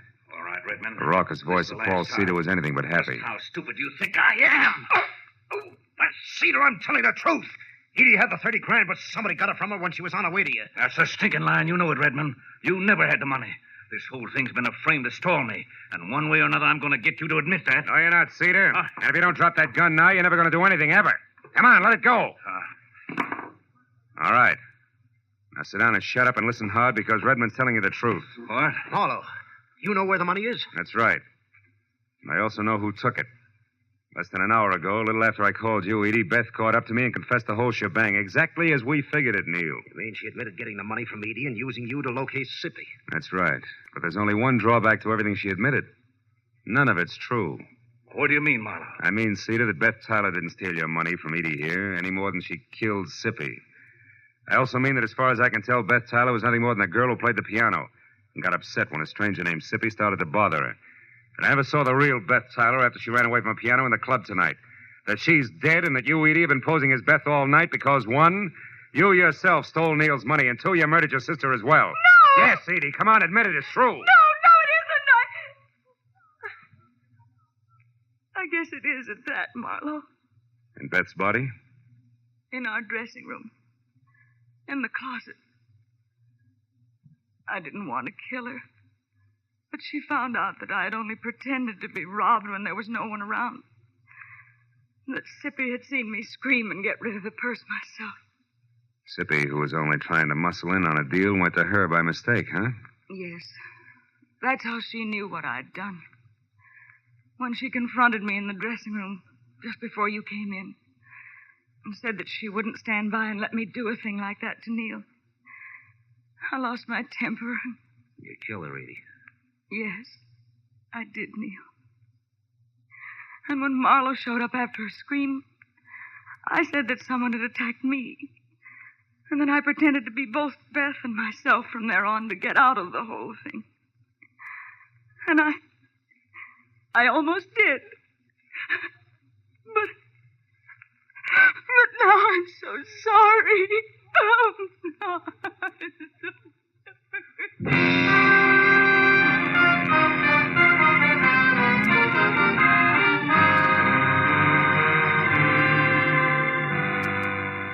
A couple of bad hours went by before the police had everybody's story, and Paul Cedar and the 30,000 was gone from Nevada, and Edie was gone for good. That left just Neil Redmond and me alone and standing near the main bar in the club. Neil was doing his best to stay all in one piece. Well, Marlowe, it's been a tough night for you, hasn't it? Yeah, but a tough one for you, Neil. What with Cedar and the money and... The girls, Marlowe? Yeah. Yeah. At least it came out right before the cowboy got too tough, thanks to you. So tell me, Phil, how'd you know that Beth was dead and that Edie was both people all along? That was a couple of gloves, Neil, the ones they wore in their Dancing Hands act. You see, when I first met Edie in the dressing room, she was wearing hers, and one of Beth's was on the floor. Hey, pour me one, will you? Yeah. Okay. I took it, and later when I met what I thought was Beth, I returned it, and she put it with what we both thought was its mate. There you are. Thanks. But a little while ago, when I got close to the gloves again, I saw that couldn't be, that they were both for the left hand, Neil. Ah. Then when Edie went to Beth's place to pass herself off as her sister, who she had already killed, she was smart enough to know that she should have only one glove around. Yeah, but not smart enough to think about which glove it should be. From there, I worked backwards. Until you got to the 3 of us at the club and tried what you knew might be the right answer. Mm-hmm. Well, you were right, Phil, all the way. Yeah, but I was still gambling. If I had been wrong, Neil, I was giving the real Beth a long head start. It's always that way when you gamble, Phil. I know. Sometimes you pick right, sometimes wrong. Cards, dice. Even with twins. Good night, fella.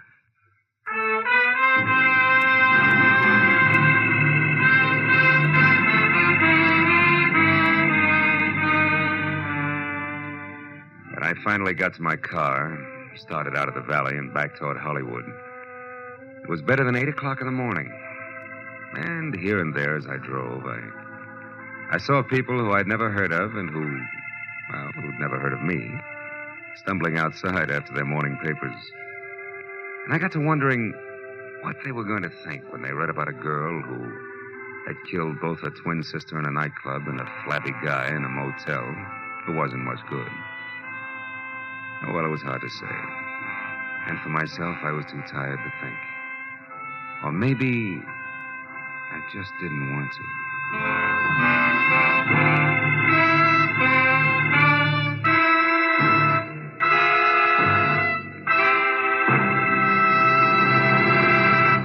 The Adventures of Philip Marlowe, created by Raymond Chandler, star Gerald Moore, and are produced and directed by Norman MacDonald.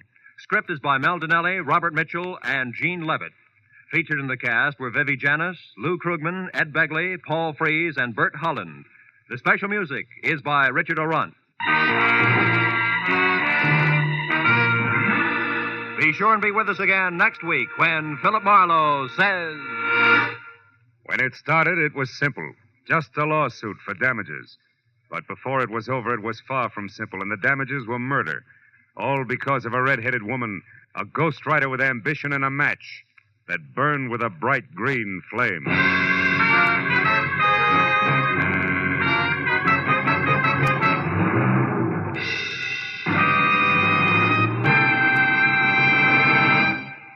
With part of its star-studded Sunday nights devoted to shows named after great personalities such as Jack Benny, Lum and Abner, and Amos and Andy, CBS also goes to famous fiction for one of the brightest, most dramatic of its Sunday galaxy, The Adventures of Sam Spade. Created by the master hand of Dashiell Hammett, Sam Spade cuts a new and deadly caper with mystery, murder, and adventure on most of these same CBS network stations every Sunday. Join him tomorrow night. This is Roy Rowan speaking. Now, stay tuned for Gangbusters, which follows immediately over most of these same CBS stations. This is CBS, the Columbia Broadcasting System.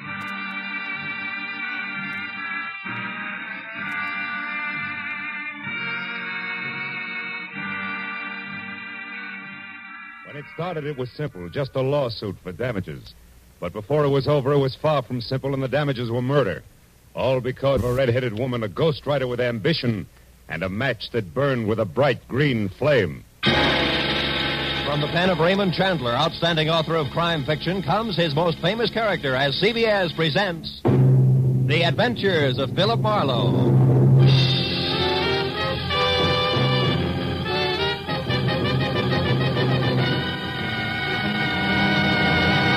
Now, with Gerald Moore starred as Philip Marlowe, we bring you tonight's exciting story, The Green Flame.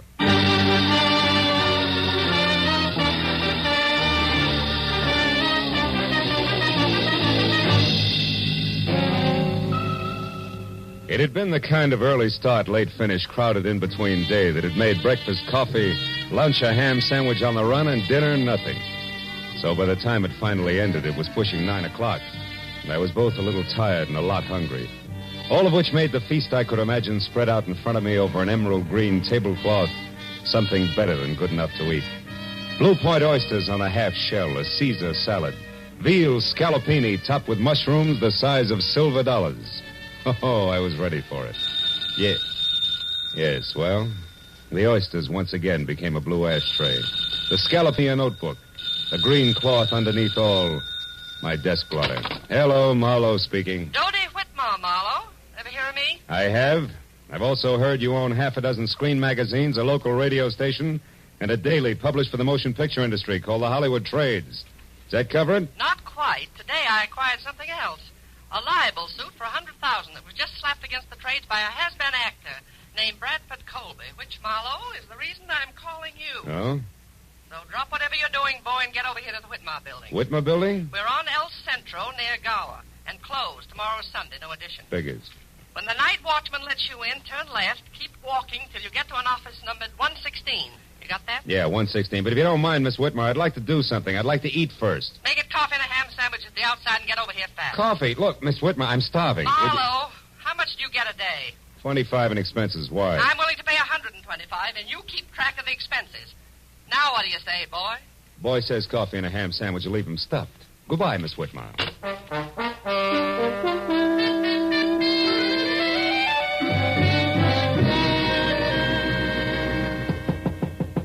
Come in, Marlowe. Sit down over here, and if you smoke cigars, don't. I can't stand them. Drink? No, thanks. Marlowe, our A1 gossip columnist, Stanley McGrath, had this to say in today's edition of The Trade. Mm-hmm. The sometimes actor Bradford Colby won't call it quits. When refused a part by an independent producer who's short on funds, Colby offered to hawk all and come up with $20,000 if the producer would change his mind. The producer wouldn't.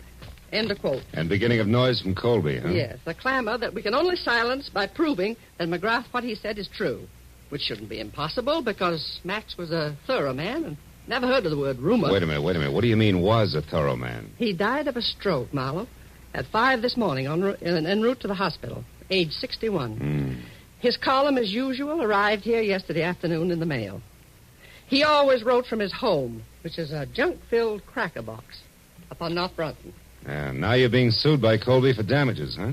The late Mr. McGrath isn't around to prove what he said is true. You catch. And being very unpopular with producers myself these past 30 years, Marlowe, I've no chance of any help from the one who actually turned Colby down for that part, whoever he is. All of which makes my job what? Precisely this. Find Mac's source of information. Come in, Larry. Larry North, Marlowe. My editor and anybody's Napoleon.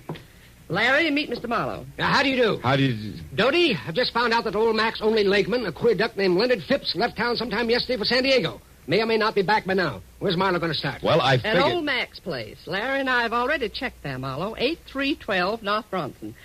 Maybe you'll grab onto something that we overlooked. Here's the key. Thanks. Mac lived alone. Don't get wrapped up in his notes. They're gibberish. And remember, my lawyers are sure that we'll lose this case if we can't prove what Mac said was the truth. Well, yeah, Call as soon as you get a lead, and if I'm out, Larry will be in his office next door. And, Marlowe, don't waste any time. There's a lot at stake, boy.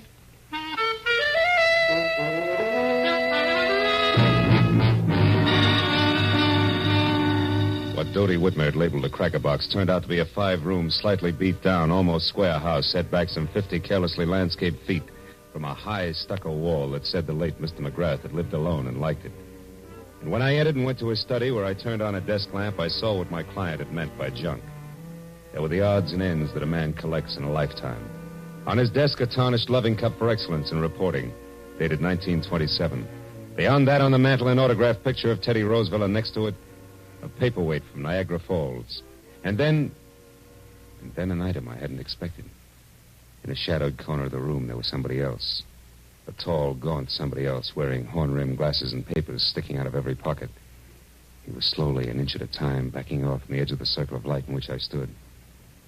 I took one casual step toward the desk and then nailed him. Get your hands off me. Why? So you can start running, Mr. Leonard Phipps? How do you know my name? I'm psychic. I also know you just got back from San Diego. What I don't know is what you're doing here. Now, come on. Talk fast. Please let go. Leave me alone. I'll talk. I've got nothing to hide from the right party. Who are you? Philip Marlowe, private detective, who's working for Dodie Whitmer, a lady impatient to know which producer McGrath was talking about. In that article on Colby this morning. Now, do I qualify? Yes. Of course, we're both after the same piece of information, Mr. Marlowe. No? I want to find that answer, too, and then whisper it into Dodie's ear. Just to save her $100,000? No. Just to get a chance to fill McGrath's shoes. And don't laugh, because I've been ghosting that column for the past month now. Didn't McGrath write this morning's column himself? No, he didn't. I did. But the piece on Colby was not mine. McGrath must have added that himself, the fool. Well, you don't sound like you're happy in your work, Phipps. I wasn't. Mac was a tyrant. I put up with him because he promised sooner or later to let Dodie Whitmer know that I was doing his work. Don't be too bitter, Phipps. Mac couldn't have known exactly when he was going to die. Well, what if he But could? to get back to the subject. Have you any idea where we can get a hold of something real to go on? Yes. Yes, I do. Out there in the living room. Yeah. Follow me, Marlowe. If you can, in the dark. Come back here. Ow! Ooh.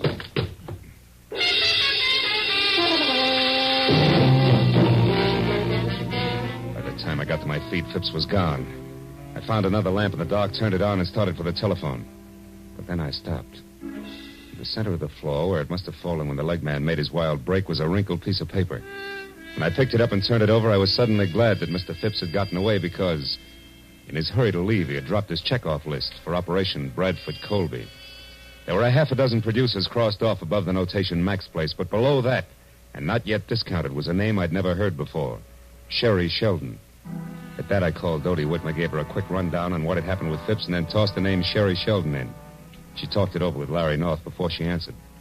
But when she did, I knew that finally we were all getting someplace. Marlowe, this is good. Larry tells me that Sherry Sheldon is the ex-Mrs. Bradford Colby. Oh? And better than that, a redhead with temperament to match. That kind'll talk. Mm-hmm. Any idea where this item lives? Yes, a bungalow on Cherimoya, 5800. 5800, huh? Larry says it's a quiet, dead-end street, but not to let that throw you. Because from what he's heard about the lady herself, she's very much alive. So play it smart, boy. You're probably in the big time now. Good luck. It's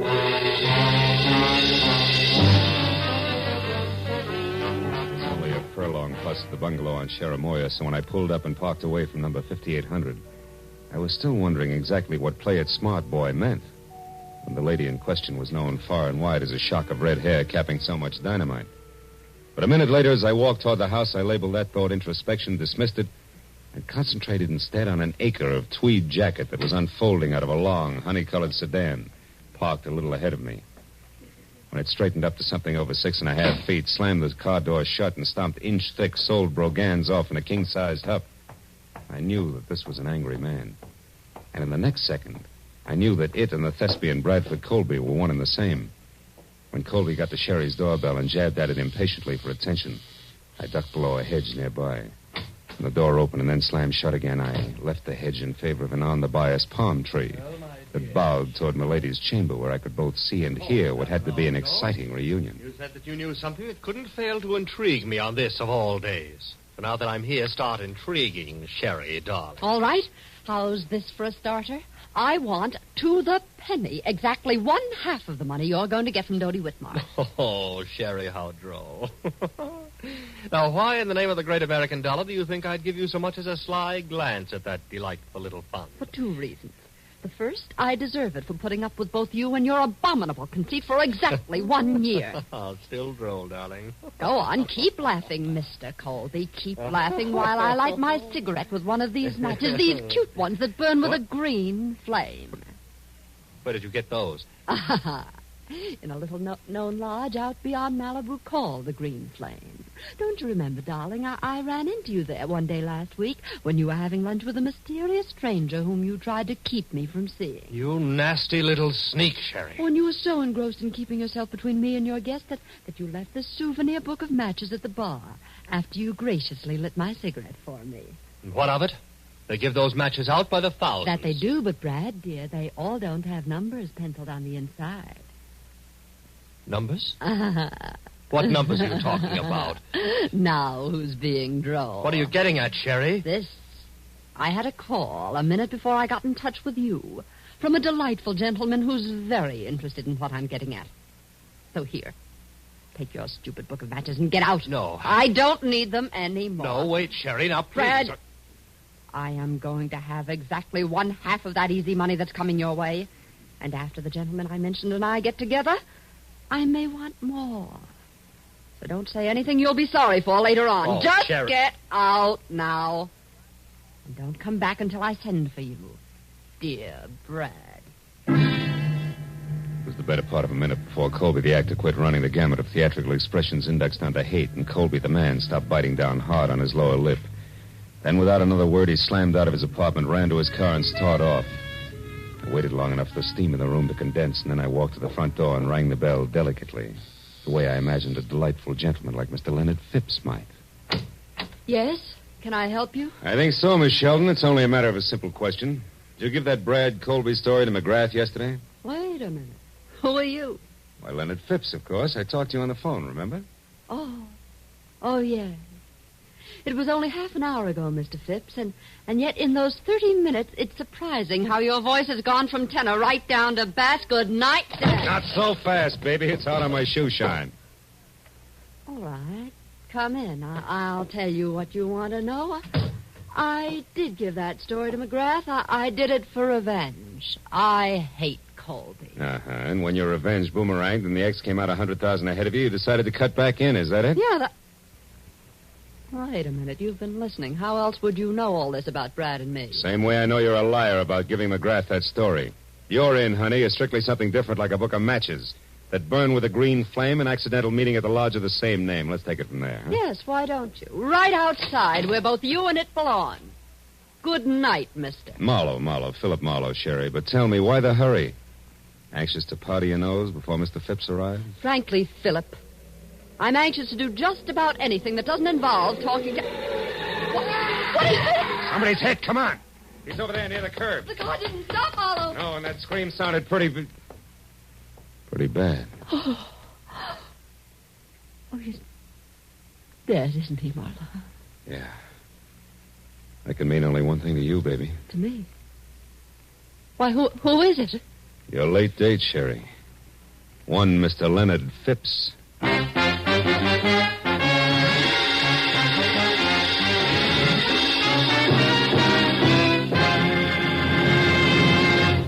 In just a moment, the second act of The Adventures of Philip Marlowe. But first, on the special program, One Great Hour, later tonight on CBS, President Harry S. Truman will be joined by Gregory Peck, Ila Lupino, and Quentin Reynolds to tell the story of what American religious groups are doing to bring relief to the world's war-stricken people.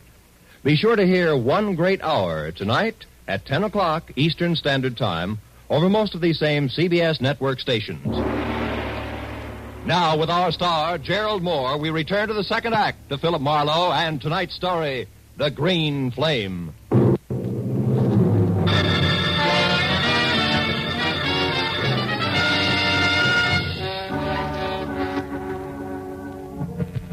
red-haired, sophisticated eyes stared down at what seconds ago had been Leonard Phipps. The sound of the powerful car that had slammed the life out of him whirred into silence far down the street. All that was left of Stanley McGrath's overambitious leg man was a twisted, broken scarecrow, sprawled over the curb and half up on the sidewalk. It wasn't pretty. And the sight of it cracked Sherry's self-assurance like a rock through a window pane. When she stopped pressing the knuckles of one hand against her mouth and looked at me, she was scared. Clear through. Marla, this horrible thing, it was an accident, wasn't it? Oh, sure. About as accidental as if they'd use a sledgehammer on him. Oh, yes. You only wish it was an accident because you're next in line and you know it. Remember, he was on his way to see you when this happened to him. I don't know what you mean. I mean, it's a high-priced game, baby, and they're playing for keeps. So you better level with me and fast. What's so important about those green matches? I don't know. You're a liar. You're going to wind up looking like Phipps here before the sun comes up. No, And tell me the truth, you little fool. Come on. I am, I swear.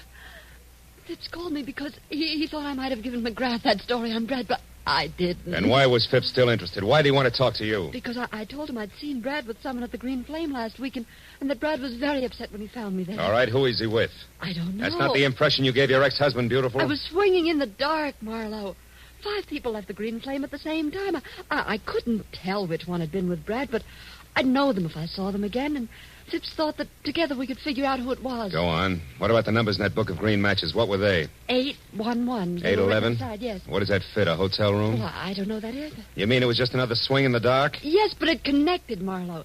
It scared him when I mentioned it, so it must be important. Yeah? Take another look at Phipps, baby. See how important it is. Now try again, real hard. Remember what 811 means. Marlowe, I just don't know. Please believe me. Maybe you're just thick. Maybe you got too much nerve, but I'll tell you one thing, Sherry. I wouldn't be in your spot for 10 times $100,000 because I don't think you're going to live until morning. Oh, I didn't think that Brad would go this far. What I've told you is the truth. Wait a minute. Shut up. Somebody's coming. It might be Bradford. Now you get out of here. Well, how? I don't have my car. Take mine, that coupe. Here are the keys. Go down to the office of the Hollywood Trades. He won't show his face around there. Find Larry North or Doty. Well, all right, but what about you? you? Go on, will you? Beat it. I stepped into the shadows of the trees that bordered the walk and waited. I heard Sherry slam the door on my car and burn $5 worth of rubber off my new Fist tires getting away. A second later, the visitor I was expecting showed up, but it wasn't Brad Colby. It was Larry North. He ran 3 bustling steps out into the street and watched my coupe scoot out of sight. Then he spotted the corpse. His mouth fell open and he tiptoed slowly toward it like he was afraid he might wake it up. When I moved out into the light, he saw me and turned. Marlowe! Do you know about this? Who is it? It's Leonard Phipps. Phipps? McGrath's leg man? Yeah. Driver didn't so much as look back. What a stinking break. Phipps in a hit-and-run accident at a time like this. Look, you jump to your conclusions, North, and I'll jump to mine. Eh? What do you mean? Phipps knew something fishy about that item in McGrath's column. And Sherry Sheldon knew something fishy about Colby. So from where I stand, Colby couldn't afford to let them get together. No accident?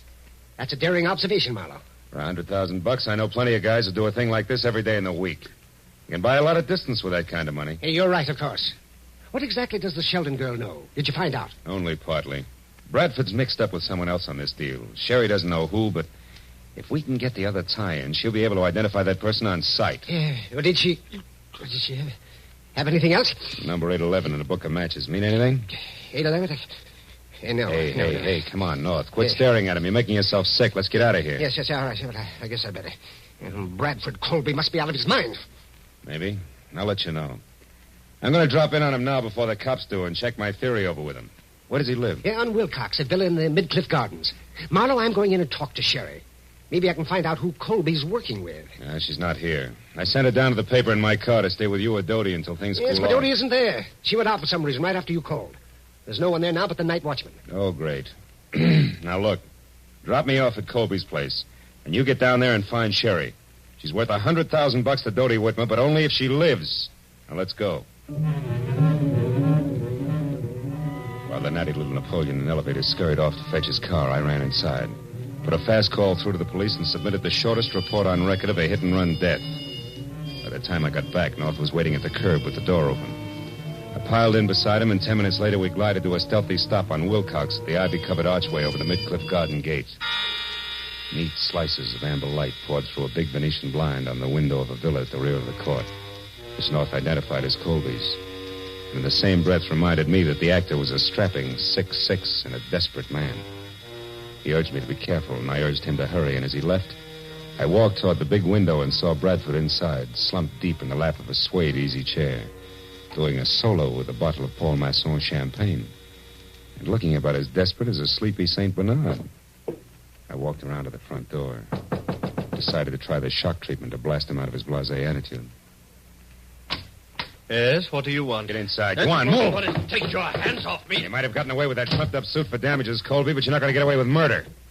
You killed Leonard Phipps, didn't you? What are you raving about? Who's Leonard Phipps and who are you? Name's Marlowe, and I'll tell you something, Colby. The only reason I'm not busy knocking your head off at this minute is because I want to hear the whole story right from the top. Now, first, who wrote that item in McGrath's column for you? Are you mad? McGrath wrote it himself, the venomous little creature. He and Dodie Whitmer used that to damage my reputation, and now they're going to pay for it. Oh, stop it. You knocked your reputation into a cock's hat every time you step in front of a camera. Well, your damage suits are phony, and you know it. Now, where's that book of matches with the famous 811 inside? 811? Mm-hmm. Oh, yes.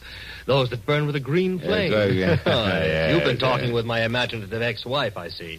She's burning with quite a green flame herself, isn't she? How that woman hates to see me get ahead. Never mind. Where is it? If you'll allow me, Marlowe, I'll just answer this. Bradford Colby speaking. I see.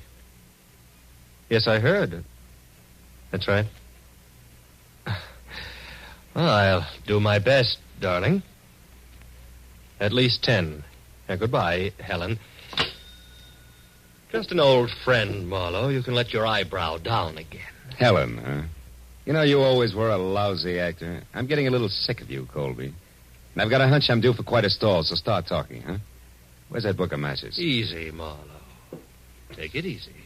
Here it is. Come on, let's see it. Of course. Here, take a good look. Oh! What a character. Up to your chin in trouble and you make waves. Lousy snoop. Oh! Yeah, that does it. Tough guy. You're not leaving, Marlowe. You're staying right here. And just to make sure... Oh, you don't, Colby. Oh! You sucker. Should have loosened your corset.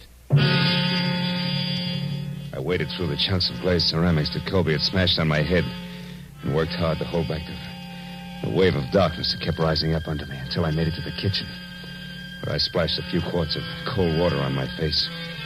Then I went back. Colby was still holding down the hooked rug he landed on, and the book of matches that had started the argument was on the floor beside him. I picked it up and opened it. The number was there, inside, written in blue wax pencil. But I thought I'd made a mistake. Until I realized that maybe Sherry Sheldon had made the mistake. When that idea hit me, it brought another one along, and I remembered that Colby had received orders by phone to delay me. Oh, my... Then I knew I'd better hang onto my head and move, but fast. I rolled him over and found the keys to his car. I was halfway out the door when he came to. Stop. Come back. You can't leave here. It's my exit, not yours, ham-bone. Good night.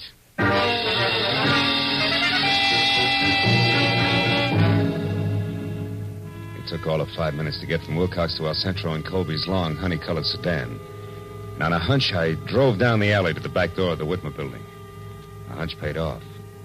Because I had stopped and turned on the parking lights when the door opened and I saw exactly what I'd expected. The watchman was on the floor out cold, and the little Napoleon in elevated shoes was staging a big exodus with his arms full of a very limp redhead named Sherry Sheldon. As soon as he saw the honey-colored car, he started talking. Brad, you idiot. I told you to stay home. To do it? No, she's only unconscious. There wasn't time. We'll have to finish it someplace else. Put her in the back seat. All right. Here. Now, let's get out. Marlowe. Don't move, little man. I'm too tired for any more trouble. I'll shoot first. So you're the boy on the inside with all the brains, huh? You cooked this whole thing up with Colby. He gets libeled and sues Dodie Whitmer for damages, and then you two split the settlement between you.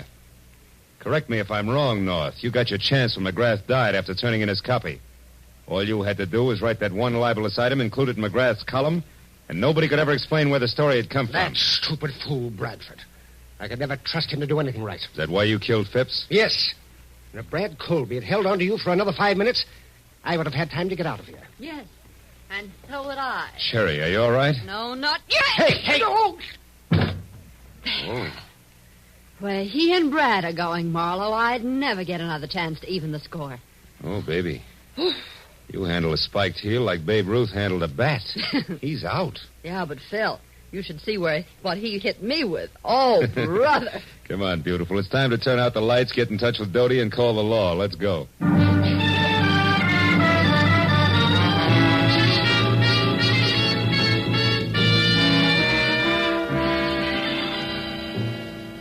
Well, let's go, Sergeant. Yes, Inspector. Thank you, Miss McMahon. Good night. Good night. Well, I'm glad those cops and the cigars are gone. Here, kids, help yourselves. You both look like you need it. This you can say again. And how I need it. Marlowe, you could have slid me through the hole in the lifesaver when you said my own editor, Larry North, was it. Yeah, it gave me a jolt, too, Doty. Yeah, and me. The hard way. But, Phil, I am sorry about that mistake I made. I could have saved us some trouble. What mistake is this? Well, you see, honey, we knew that whoever was working with Colby had written down a number for him in a book of matches. Sherry here thought it was 811. But when I saw it, it was upside down from that, so it came out 118. 118? Mm-hmm. Why, that's Larry's office number and phone extension. Check. Yours is 116, and his was right next door. I remembered. So 118 was it. That, coupled with the fact that it was written in blue pencil, which is standard equipment for all editors, gave me the tip. Honest now, Phil. Did you figure that out, or was it luck? Well, it's a trade secret. Hey, you know something? I missed dinner tonight. You know I'm starving? Well, I know a wonderful place. They have matches like this, see? It burns with a green flame. Will you join us, Doty? Yes, we would love to have you. You'd rather have whooping cough. Go on, you. Get out of here and good night. Good night, Doty. Oh, and it will be from here on in. I guarantee it.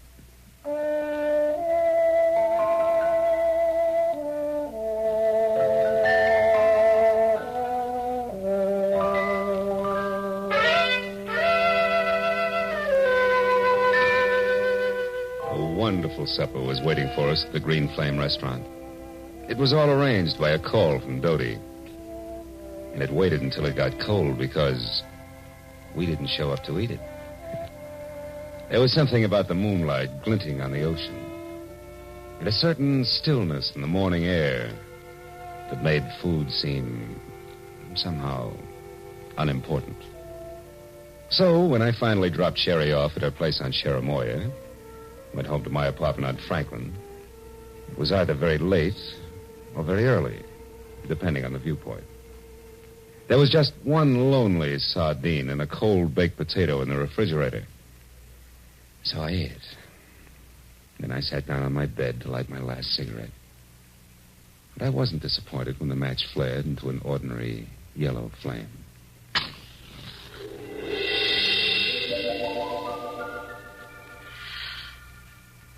Good night, Phil.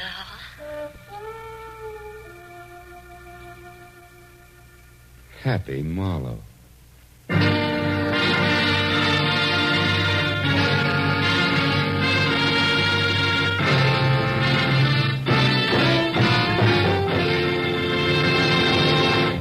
The Adventures of Philip Marlowe, created by Raymond Chandler, star Gerald Moore, and are produced and directed by Norman McDonald.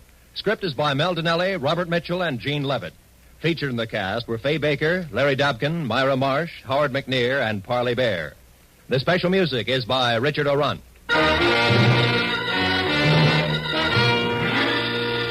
Be sure and be with us again next week when Philip Marlowe says...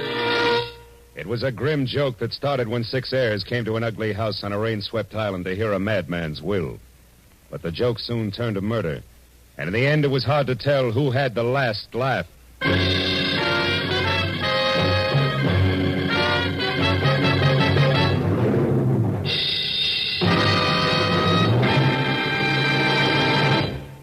Tomorrow night, Helen Hayes stars in the famous comedy The Farmer Takes a Wife on CBS's Electric Theater. And Eve Arden stars as America's favorite schoolmistress, our Miss Brooks. You'll delight in the expert comedy of these two great feminine stars when the Electric Theater and our Miss Brooks come your way tomorrow night over most of these same CBS network stations. This is Roy Rowan speaking. Now, stay tuned for Gangbusters, which follows immediately over most of these same stations.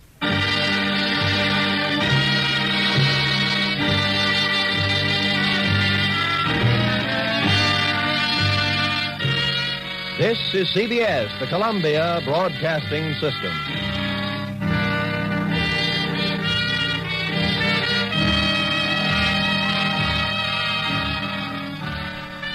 You're listening to HOJO Radio.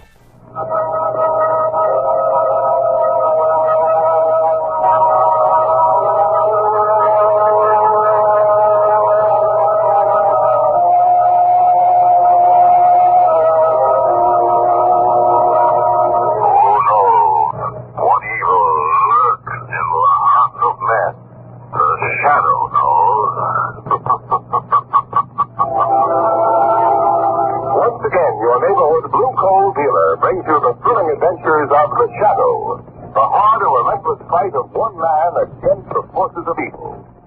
These dramatizations are designed to demonstrate forcibly to old and young alike that crime does not pay. The shells from the sinking Jap gunboat were blasting the water nearer and nearer the American submarine that had just rammed her. A few seconds more, the rain. Commander Howard Gilmore, rushing to follow his men down the hatch, was cut down by Jap machine gun bullets. Badly wounded, he knew the time needed to rescue him might mean the loss of his ship. Without a moment's hesitation, he ordered, "Take her down." And down she went. The submarine to safety, a gallant commander to his death. Keep that picture in your mind, friends. And when you're asked to buy an extra $100 war bond now in the fourth war loan drive, buy it. Put every dollar not needed for absolute necessities into bonds now. Not just because they're sound, profitable investments, but because they'll bring victory sooner. Bring more men home.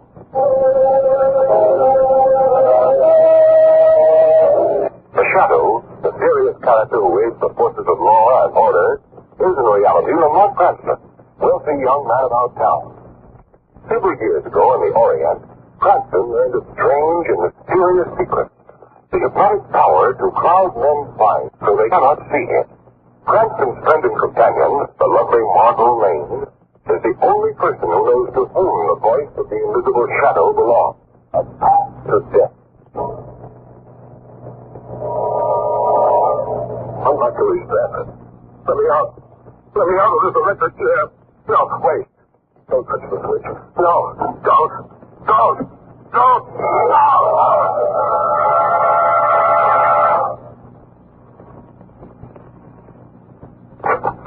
Yeah, good morning. Hello. I'm right on time. Oh, Mr. Michael, no end. Come in. Thanks, Margot. There's green freeze and others along to kept waiting, but the cook, never. Besides, I'm hungry. Well, we'll eat in a minute. First, I want you to meet someone. Come on into the living room. All right. Peter, here's the gentleman you've been so anxious to meet. Was this Mr. Cranston? Yes. Come on, you remember Alice Blackburn? Yes, she is. Well, this is his son, Peter. Really? Well, hello, Peter. I knew your mother quite well before she moved south. She still talks a lot about you and Miss Lane. Oh, is that so? That's why I've been so anxious to meet you. What mother tells me, Gabby, you're quite something in the field of crime detection. Well, outside of being a headache to the police commissioner once in a while, Peter, I don't think you could call me more than an interested amateur. That isn't what the commissioner calls you. Sit down, won't you? Oh, thanks, Margot. Yeah, let's go on for a little vacation, Peter? Well, no, Mr. Cranston. I'm up here on business. You have to be a part of that business. I am? You know, Peter's taking up journalism in college, Lamont, and school set him up to do an article on prison management. Oh, that's interesting. We want you to help him. Of course, I'll be only too happy to help you, Peter. Prison management's a bit out of my line. Well, all he wants is a pass to visit the state prison. I sure didn't to, but arrange that for him, Lamont. Well, I don't want just the usual visitor's pass. I want to write about the whole work, especially the death chamber. Reckon that's about the most interesting place in the prison. For a budding journalist, I suppose it is. Well, I think you can count on the pass. I'll arrange it as soon as you want to go. Oh, that's swell, Mr. Cranston. Thanks a lot. This is going to be a real thrill. I've never been in a death chamber before. All right, Peter, this is on your head. I don't think you'll find it a pretty place.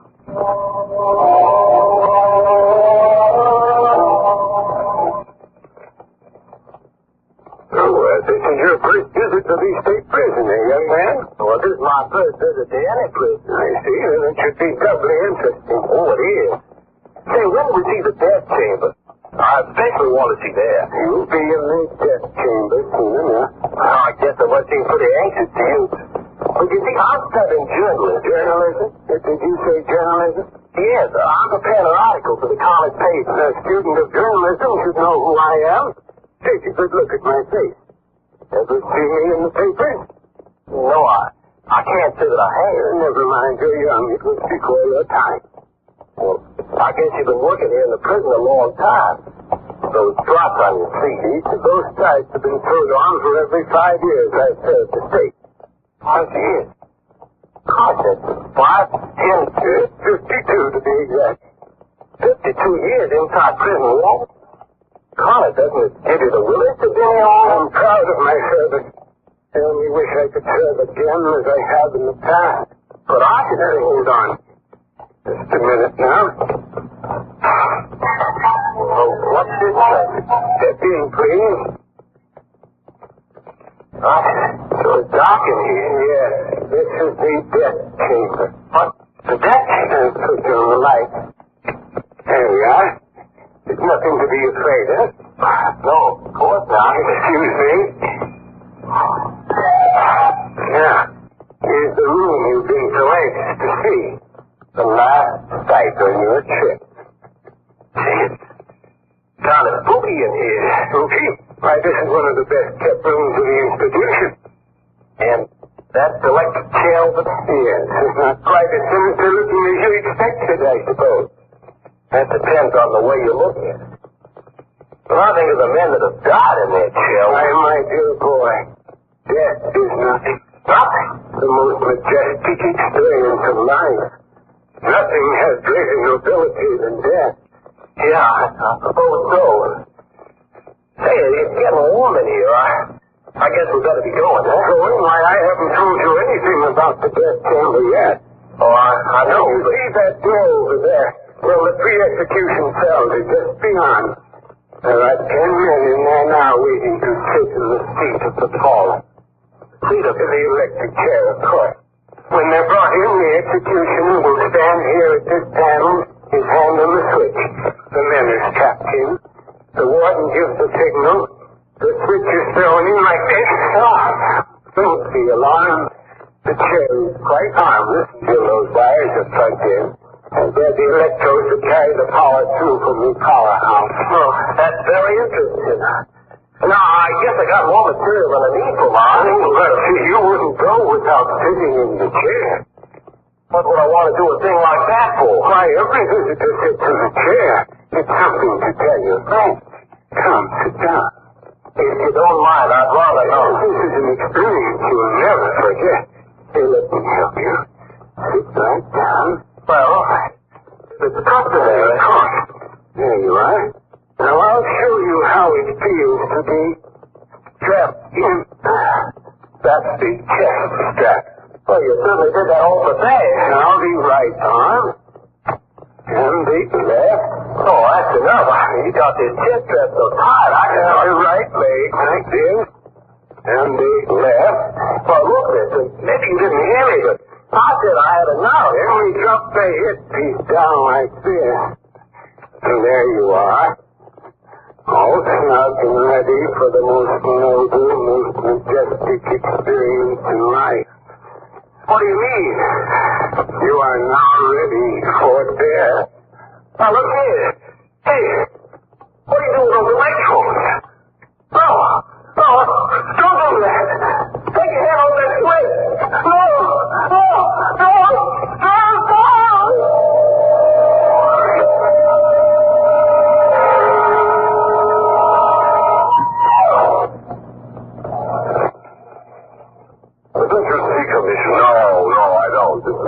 Hold it. Hello? Yes, Commissioner Weston. Who? Oh, yes, Fancy. How'd you make out? That's so. Well, that's just what I thought. I just banked the medical examiner report back here. There you are, Cranston. You're barking in your beer. That was Clancy. Down at the medical examiner's office now. Medical examiner got Peter Wentworth's body? Yeah, I had it picked up this morning. There's not a mark or a burn on it. No evidence whatever of violent death. Does he know the cause? He suspects heart failure, ready to release the body for burial. Without performing an autopsy? You going to let him do that? Oh, look, Cranston, I got to have a little more than your suspicions before I can put the state to the expense of an autopsy. See? They're all come in, Cardona. Thanks.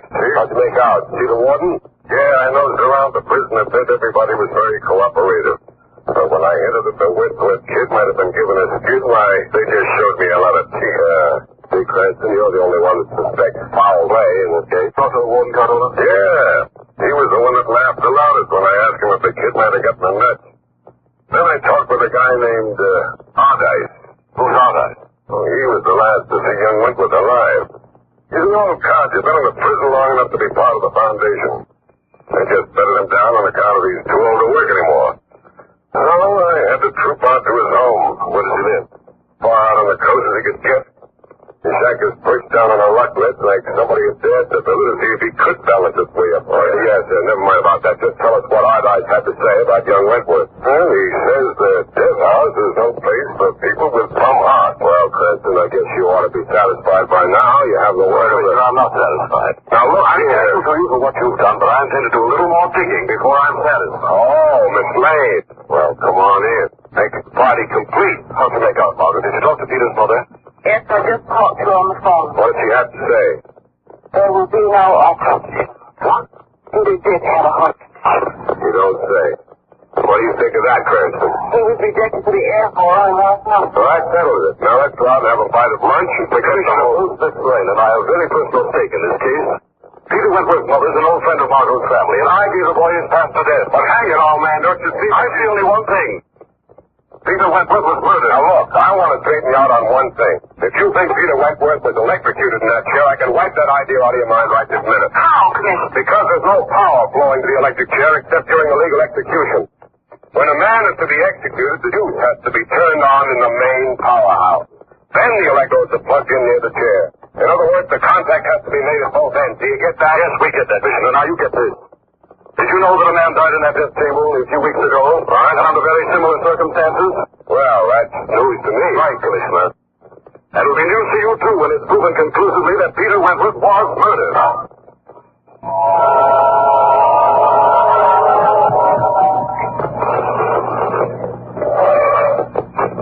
There's a prison entrance down the bottom of the hill, Margot. You can park right here. Oh, Lamont, you have to go through with it. Yes, Margot, I do. The only way I can possibly find out what happened to Peter is by going through the prison just as he did, as a visitor. I only hope you won't come out just as he did. You're afraid, aren't you? Well, why wouldn't I be? I've already lost the son of one of my best friends. At least I know what I'm getting into. Do you, Lamont? Well, what do you mean? A frightful feeling about all this. It's like there was something supernatural about it. Maybe you're right, but I've got to find out. Oh, you've got to. Do you have your pass? It's right here. Laid out in the name of Prentice. I hope Mr. Prentice will be very careful. He will, Margot. You wait here for me. No matter what you see or hear, don't lose your courage. Don't lose what? Lamont, what do you mean by that? Lamont!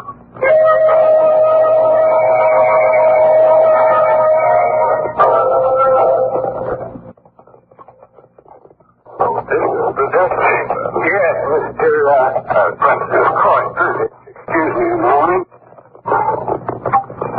There we are. Your Hughes is needing this morning.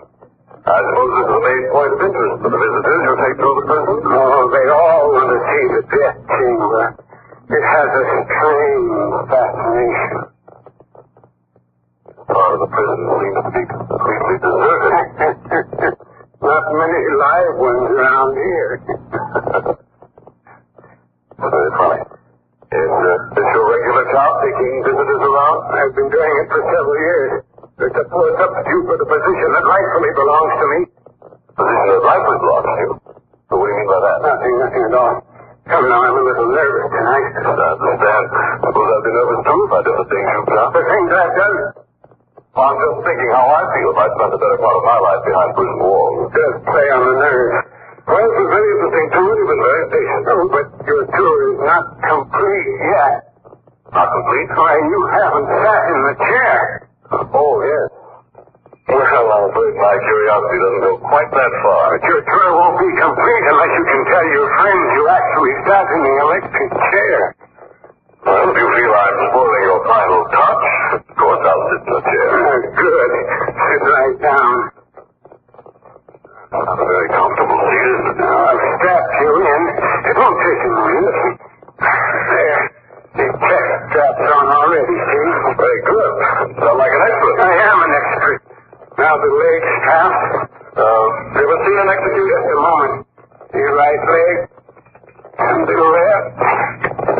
It's a tightly strapped. I don't think I can move the muscle if I try. Yes, quite so. There we are. Now, you asked me a question before. I asked if you'd ever seen an execution. Seen one? Did you ever hear of Martha Gomperson? Why, yes. She was the only woman ever executed, isn't she? That's right. Well, I executed her. My last official act, the state executioner. They took my job away from me right after that. Said I was getting too old. Old? The fools. Nobody ever did as neat a job either before or since I was executioner. You don't regret the fact you were redeemed for such a grisly job as that? It's a fine reward for faithful service. Just let it serve you so. They humiliated me by making me guide. But tomorrow... What about tomorrow? They're retiring me from the service entirely. Without help, the last laugh on the whole pack. What are you talking about? I came to this institution as state executioner. I leave it as an executioner. Oh, very interesting. You just unstrapped now. Have you? My dear man, you're going to have the honor of dying at the hands of the best executioner the state has ever had. The moment I'm going to attach those electrodes, pull the switch, and fling you into eternity. You'll die yourself in this chair. No, I won't. There won't be a mark on you. You die as only Fred Ardock can execute a man, and nobody will ever suspect you haven't died from a heart attack. Well, I sure a fool if you think I'd followed your story. What do you mean? Well, I happen to know you can't kill a man unless the electrodes are plugged in on the main power line. My dear man, they are connected. Not to the main power line, but to the old dynamo that was once used for execution. It hasn't been used in years, except for the use I've made. Everybody's forgotten it but me. I have Please, I'll be quiet. Certainly you won't deprive me of my last chance to talk. You know, you're not only a fiend, all right, you're a fool as well. Be quiet. You'll never get away with it. I've heard enough. To cover your face with the death knell. Now, shout all you wait. Take the tail off my face. Now the electrodes. And the switch. Don't put the switch on my son now, eternity.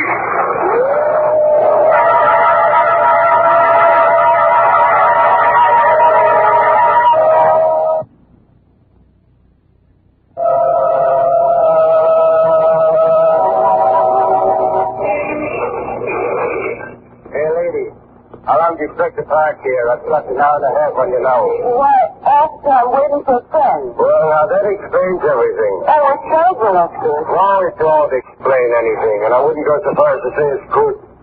Don't you know this is a restricted area? No, I didn't know that. Well, I'm telling you now, you'll have to move along. But, my friend should be back any minute. So will my friend the sergeant, giving me the old Harry for being so lenient with the traffic laws. I will just let me wait 5 minutes longer. Well, where is this friend of yours? Well, he went to visit prison about an hour and a half ago. Oh, tomorrow. The visitor, did you say? Yes. And he went into the prison about an hour and a half ago? Yes, that's right. Was he a good friend of yours? Was he? What do you mean by that? Well, if it's the same man I'm thinking about, you're going to have a long wait, I'm afraid. Why do you say that? Because, lady, that poor fellow just died in the death chamber.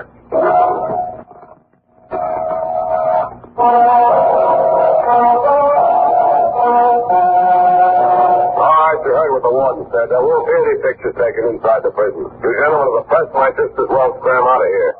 Now, please, Miss Lane. I told you I won't leave you until I see the magistrate. So you've got to let me see him. I can't let you see him. The warden says nobody's to see him until the medical examiner gets him. But I've got to. Don't you understand? I do, Miss Lane. But don't you see, I haven't any jurisdiction within these prison walls. It's up to the warden. Oh, where is it? Where'd they go? Right behind that door. His office. Who's in there with him? No one, just the body. Well, I'm going to stay no matter what. Oh, Miss Lane, wait. Don't go in there. Miss Lane, please. What is it, Miss Lane? What? Well, I'll be doggone. The body's disappeared.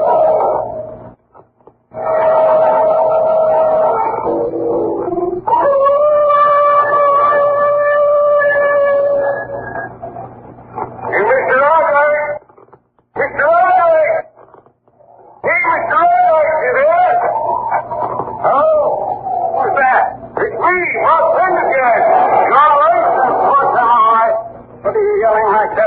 the night for? We're worried about you. It's all right. That hound dog of yours been yelling most all night. What's unusual about that? Don't see any reason for you wearing yourself out climbing up this cliff. Well, it ain't right when a hound dog yells like that.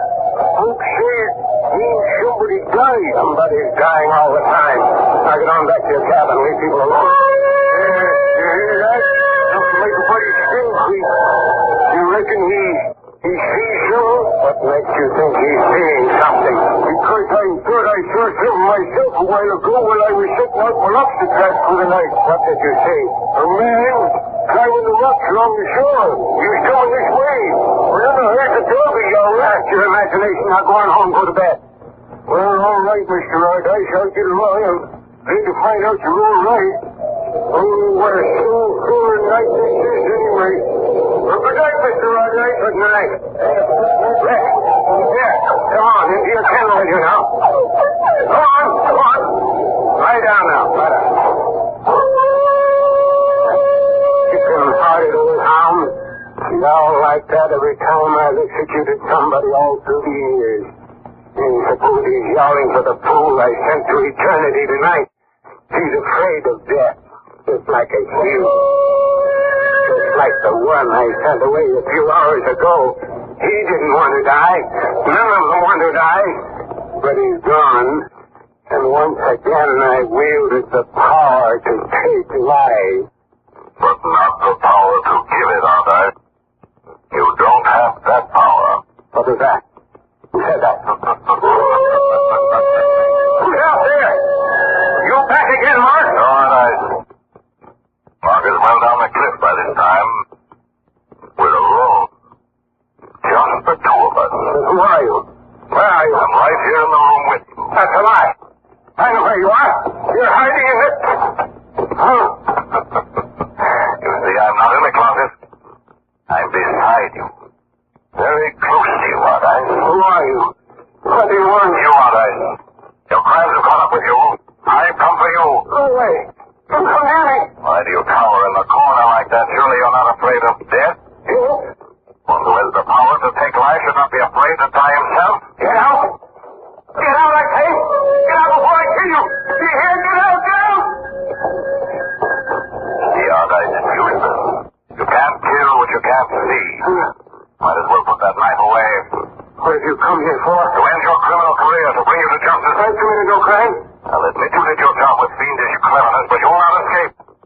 The police are on the way here now. I can't prove anything. Nobody knows what happened in that chamber. You're wrong, Allardyce. I know what happened. Your victim sat in the chair just as you're sitting in that armchair now. You buckled the straps around them until they were held even more tightly than I hold you now. You touched me. You had just a voice. Who are you? Who are you? You're at the end of your rope, Allardyce. Your only hope is to confess and clear your soul. I admit nothing. Yes, you will. I'm going to make you confess. Make me confess? How can you do that? Look, Allardyce. This corner of the room, right over here. That's it. Keep your eyes right where they are. Now I'm going to show you somebody you met only a few hours ago. Someone over whom you exercised your power of death. A man who killed in cold blood. Look, Allardyce, what do you see? You recognize me now? No, it can't be. You're dead. You're dead. Confess, Allardyce. You're dead. Go away, go away. Who killed me? Who killed me 2 hours ago? Who killed Peter Wentworth? I don't know. Leave me alone. Confess, Allardyce. No, go away. Confess. No. Confess. All right. I did it. I killed him. But I'll never be taken alive. They'll never execute me. All right.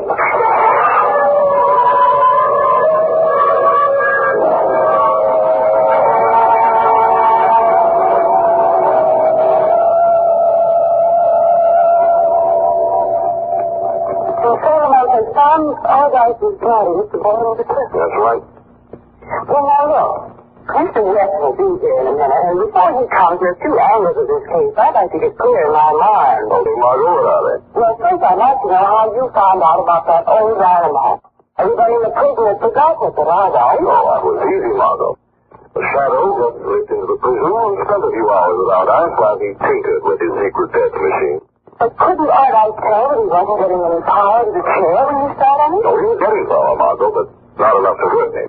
There's an electrician and the warden helped me fix that. Oh, and I suppose the warden helped you carry out your hope of not being dead. Correct, Margot. I suppose we had everybody fooled. Oh, a little too well fooled. Since the Western still doesn't know you're alive. Tell me, how did he take my death, Margot? The monk, believe it or not, he cried like a baby. Don't believe that. But that's the one, I'm free. This is Mr. Weston now. I'll enter the door, Margot. Oh, easy now. I remember you're supposed to be dead. Yes, so I understand. Let's see how Commissioner Weston reacts to that slight exaggeration. Good evening, Commissioner. Good evening. What? Oh, hey. Cranston, you're supposed to be dead. You were electrocuted. Oh, wait. Let me get this straight. I'm supposed to be dead, and I'm very happy to know you cried over my demise. Now, that's a lie, Cranston. I never cried in my life. Besides, I knew in my heart that you were... Say, how did you come back to life? I mean, we know what you mean. Now, come on in and shake hands with a real live talk.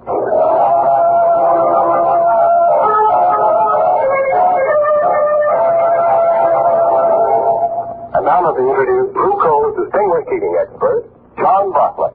Thank you, Ken Roberts, and good evening, friends. Some folks, especially you ladies who put a little coal in the furnace during the day, are apt to look on the fire as a sort of pancake batter. You said about mixing it thoroughly with the poker.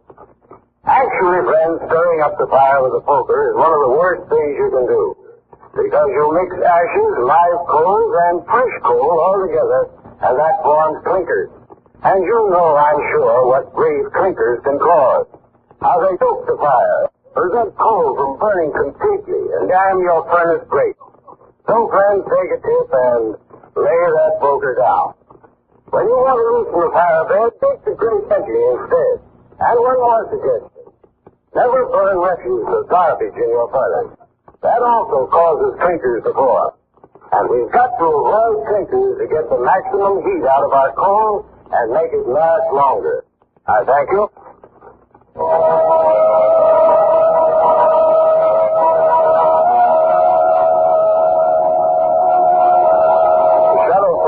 Based on a story copyrighted by Street and Smith Publications. The characters, names, places, and plots are fictitious. Any similarity to persons living or dead is purely coincidental. Again next week, the Shadow will demonstrate that the weed of crime bears bitter fruit. Crime does not pay. The Shadow knows.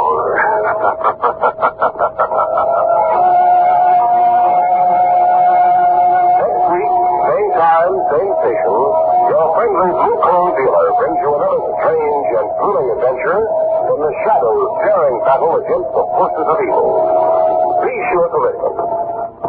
This is Ken Roberts saying, keep the home fires burning with FUNKO. This story produced by the B&W Coal Company, distributors of FUNKO. This is Mutual.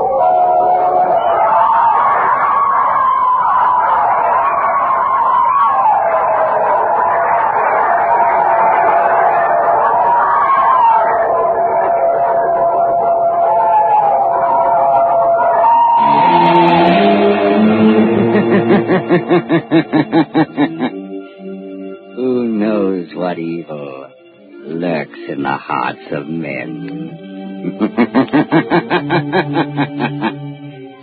The Shadow knows.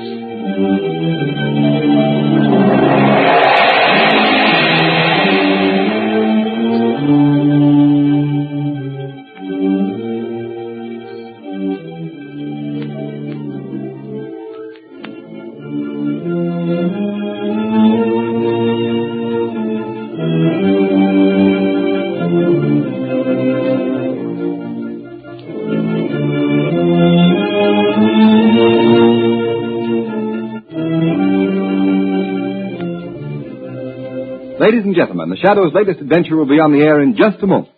Don't miss any of it because it's a thriller from the word go. And if you drive a car, don't miss this. It's the biggest news of the year for motorists. It's the inside story of the safest thing on wheels, the new Goodrich Safety Silvertown tire. This remarkable tire brings you something entirely new in tire safety. The Life Saver Tread. Developed after 2 years of exhaustive research, after grueling tests of tread designs by the hundred, this amazing Life Saver Tread stops you quicker and safer on wet, slippery roads than you've ever stopped before. Its never-ending spiral bars, like a battery of windshield wipers, sweep water from under the tire, force it out through special deep drainage grooves, make a dry track for the rubber to grip. Thus it protects you against skids in all directions, overcomes the hazard zone of motoring. Take my word for it, you'll never know what the word stop really means until you've felt the grip of the Silvertown Life Saver Tread on a wet, treacherous road. And that's not all. Silvertowns are the only tires in the world that give you golden ply blowout protection. And think of it, you get both of these priceless safety features, skid protection and blowout protection, at no extra cost. Tomorrow isn't a bit too soon to start riding on Goodrich, spelled Goodrich. Goodrich, Safety Silvertown.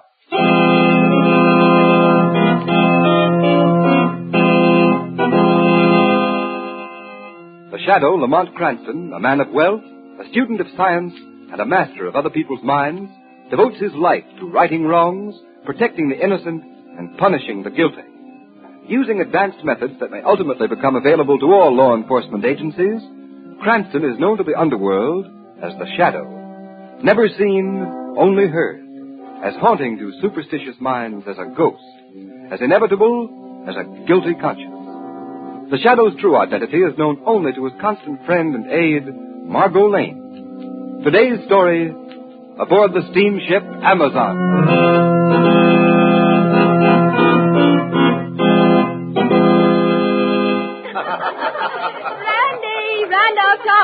Come on over, Randy. Join the party. Hi, children. What's the celebration for? Jane's been lucky. She's in the money. She guessed right on the ship's run for the day. Yeah, come on and join us. Can't let Jane take all that cash she wanted to Ricowana when we dock tomorrow. Don't mind me. I just supply the money. What'll it be, Randy? Oh, nothing now, thanks. I'm looking for my stepmother. Anybody seen her? Oh, sure. She's over there with Dr. DeVista. Oh, yes. See you later. Oh, say, we're going for a swim in the deck pool. Want to come along? Oh, not this afternoon, thanks. Oh, I don't think you like us. Hey, it'd be a lot of fun, though, wouldn't it? Hello, Mother. Afternoon, DeVista. Sit down, Rando. Oh, thank you, Mother. Well, tomorrow we'll be in Ricoguama. And from there on, it's going to be one great big party. Lower your voice, my son. Oh, no one can hear us in this corner. Time for the hush-hush is almost over. Well, it will be shortly. Well, I hope your little revolution is half as much fun as smuggling those munitions out of the United States has been. It will be more exciting, I assure you. And when the revolution is successful, you will be a hero, Tom. My countrymen will never forget what you have done for them. Oh, just as long as it's fun, I don't mind putting up the money. But you will make a fortune also. The people of my blood will show their gratitude in practical ways. You know, the more I think of it, the funnier it gets.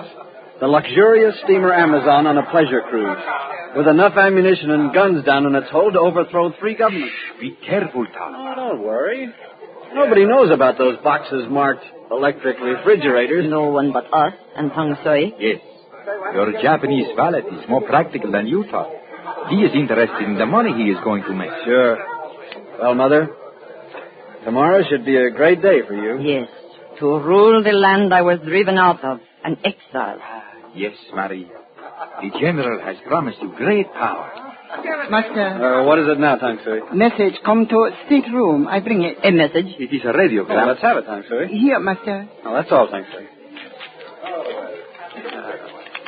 Oh, blazes, it's in code. Code? Then it's from... Headquarters, yes. From the general. Oh, it may be important. We'd better decode it right away, my son. Sure. No, not here, Tom. Oh, hardly. I'm not a complete fool, Doctor. Anyway, the code book's in my cabin. I'll meet you at dinner time. Your stepson. He thinks this is all a lark. He does not count the danger. Randolph, he is a fool. But he will not be quite so gay if an accident happens. If he is stood against a wall and shot. That would be unfortunate, Dr. DeVita. Yes, for him. But if he were... you would come into all his money. Have you forgotten that? No, my friend. I have not forgotten that.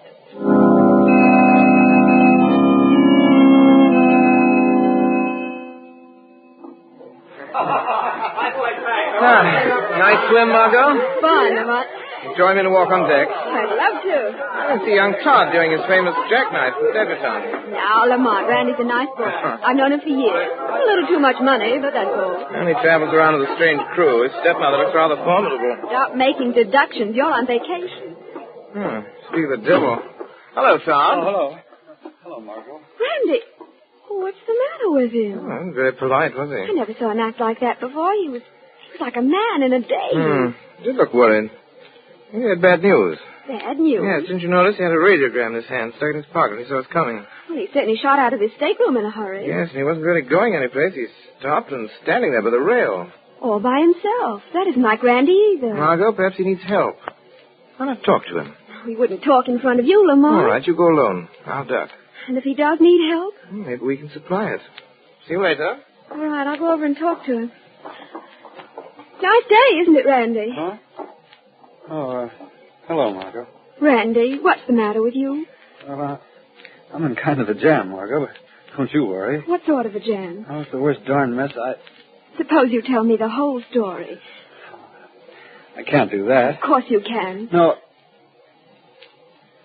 I'm an awful coward, Margot. Coward? Nonsense. What is there to be afraid of?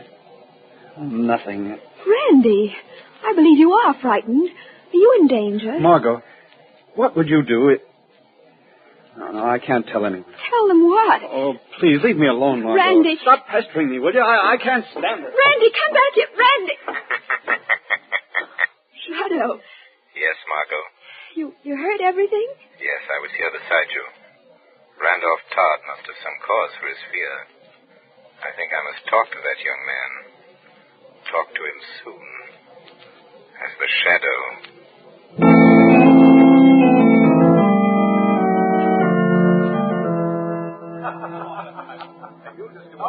Dr. DeVista, have you seen Randolph? No, Maria. I thought surely he'd be here dancing. No, he did not even come to dinner.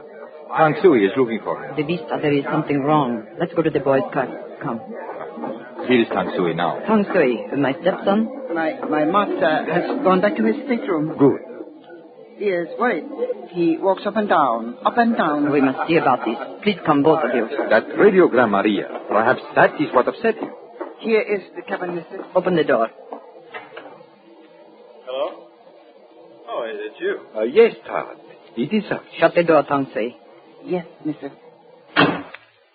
Well? We thought you were coming to the dance. No, I changed my mind. Something bother, master, maybe. No, I'm all right. Randolph, stop handling that old dagger and look at me. I'm interested in this knife. It's an ancient Indian knife, we know all that. Randolph, we want to know why you are acting like this. What did the general say in his radiogram? The radiogram? Yes. What was the message? Well, nothing important. Just good wishes. Really? May I see the message? Well, no, I tore it up and threw it overboard. You destroyed it? Yes, it wasn't important. That message was from the general. We had a right to see it. I'm sorry. I just didn't think. Randolph. What difference does it make? Hey, what are you all staring at me for? Me think master lie. Tang Sui is right, Randolph. You're lying. I said I threw the message overboard. You're a poor liar, Randolph. Give me that paper. I tell you, Grab him. Oh, no, look out, he's grabbed the knife. Hold him, Tang Sui. Tang Sui, hold, master, drop a knife. Let me go. Twist his arm, Tang Sui. I twist the... Drop a knife. Stop. Drop the knife, you fool. Tang Sui's jiu-jitsu will tear your arm off. Good.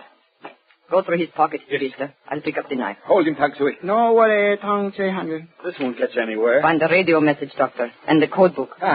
Here it is. In the book. And a decoded copy. Read it. Entire plan discovered by government. Blow up ammunition to prevent capture. Master, lie. Well, what if I did?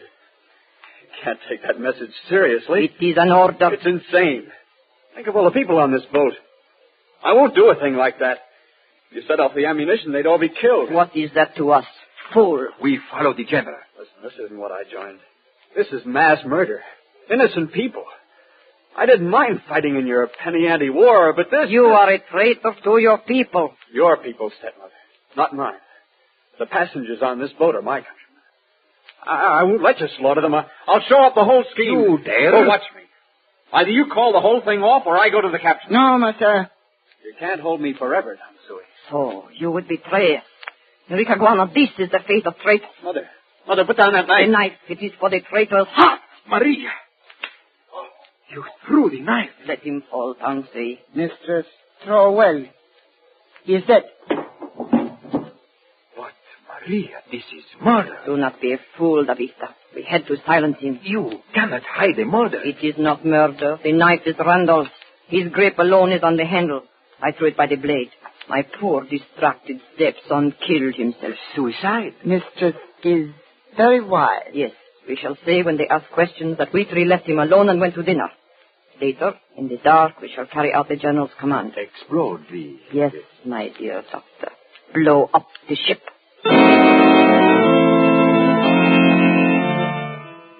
Oh, hello, Margot. Hello, Mr. Cranston. This is Randy's cabin. He promised to throw a party at his last night on board, and he's walked out on us. Doesn't answer? No, and I'll bet he's sound asleep in there. Randy, you lover, let us in. I don't hear anyone inside. Oh, steward, come here a moment. Yes, sir? Bottle, sir. Do you know if Mr. Todd's in his cabin? He was for the last I knew. His valet said Todd didn't wish to be disturbed. There, what did I tell you? I'm going to keep on knocking till he pays some attention. Oh, just a minute, Jane. Mr. Cranston has an idea. Steward, have a pass key? Suppose you open the door for us. Well, no, sir, I don't know that. Of course you will. Mr. Todd's playing a joke on the young lady. We mustn't let him. No one will know. You let us in. Come on. Oh, thank you, sir. Of course, if it's all in fun, sir. Oh, it's dark. Randy, where are you? The light switch is by the door, sir. Oh, yes. Here we are. Lamont, he isn't here. Oh, yes, he is, sir. Look, he's lying on the floor. Yes, come on, Randy, wake up. Lamont, that knife in his breast. Yes. Is he... Randy Todd is dead.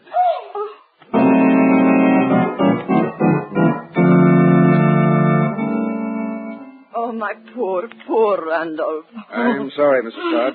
Oh. Stepson appears to have committed suicide. You're sure, Captain McTeague? Yes, I'm sure, Mr. Cranston. There should be some reason for suicide, Captain. I am afraid our young friend was bored with life.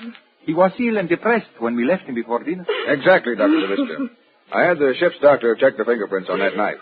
They all belong to the dead man. No one else has touched it. If only he had come to me. You must not reproach yourself, Marie. Captain. Yes, Mr. Cranston? I met young Todd this afternoon. He seemed worried about something. Yes, I, too, noticed that he was troubled. The question is, Dr. DeVista, what was he worried about? Who knows? He was a moody youth. Yes, poor boy will never know his reason. Captain, Todd had a radiogram this afternoon. It's missing now. Randolph received many messages, Captain McKee, concerning the estate. Did he show you this one, Mrs. Todd? I never interfered with his affairs. We're wasting time, Cranston. I think not, Captain. This message may have been important. Tangsui, did you see it? Tangsui, no, nothing. I'll ask the questions, Cranston. Very well. You might ask Mr. Cranston how he knows the radiogram is missing. Yes, how about that, Cranston? Todd was wearing the same suit when I found him, so I looked for it. You mean you searched the body? Yes, the steward was here as a witness. Well, I must say you've got your nerve, Cranston. Perhaps the suicide with a knife isn't very common, Captain. Now, look here, Cranston. It's bad enough to have a suicide on board without you trying to twist it into something worse. No one saw young Todd after his 3 traveling companions left him. I resent that. Captain McKee, this is outrageous. Must we be badgered by this young man? I can't stand his manners.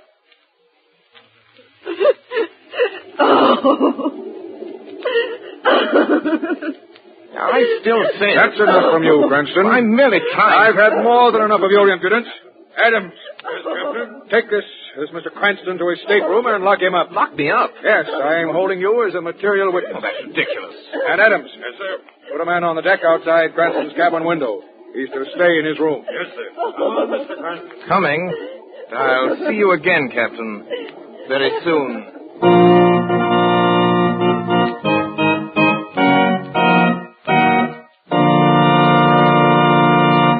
Ladies and gentlemen, while we're waiting for the Shadow's hair-raising story to reach a thrilling climax, let me say something about a new kind of rainy day driving safety that may save your life. Because who knows... The Shadow knows. When there's wet, slippery film on the highways, there's always the grim uncertainty that your car may start sliding, swerving, spinning off the road. Why gamble with fate? Yes, motorists, and why gamble on tires when the new Goodrich Silvertown, with its lifesaver tread, offers you such marvelous skid protection? And marvelous is the word for it, because exhaustive road tests of the regular and premium price tires of America's 6 largest tire manufacturers prove that the new Goodrich Silvertown gave greater skid protection than any of the other tires tested. And don't forget, motorists, those grueling road tests weren't made by Goodrich. They were conducted by absolutely impartial engineers from America's largest independent testing laboratory, the Pittsburgh Testing Laboratory.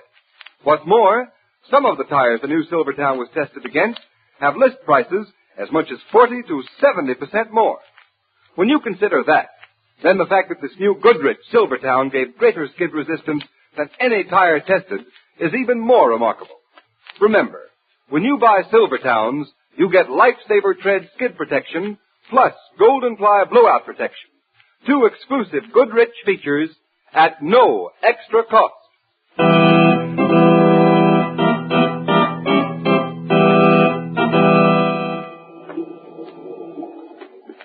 Here, this go in that bag, Stuart. Right you are. Think that is all. Smart idea, Mr. Tangsui, packing ahead of time. Most people leave it to the last minute. Both docks tomorrow. Right you are, early in the morning. That was terrible, your boss, Mr. Todd, killing himself. Most tragic. Tangsui, very fond of, young master. Yes, very tough break. I'll answer it. That's funny. Funny? What is? There's nobody at the door. No one? The passage is empty. Never mind, steward. You can go. Right you are. Shut door, please.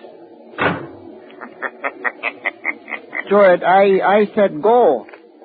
Who laughed? I did, Tangsui. You? Where are you? I cannot see you. I am here beside you, Tangsui. Only voice? Yes, Tangsui. The shadow is a voice asking for the truth.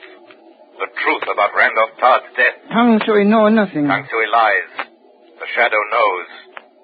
Where is the radiogram your young master got this afternoon? I not know. You are a wicked servant, Tangsui. Where is the radiogram? I did nothing. Where is it? Here in pocket. Put it on the table. Yes, Shadow. Why was it taken? What does it say? I give it to you. Now, go away, please. No, Tangsui, not until I know the truth. Was Randolph Todd murdered? Go away, please, go away. Tangsui did nothing. Tangsui, get away from that door. No, leave me alone. I run.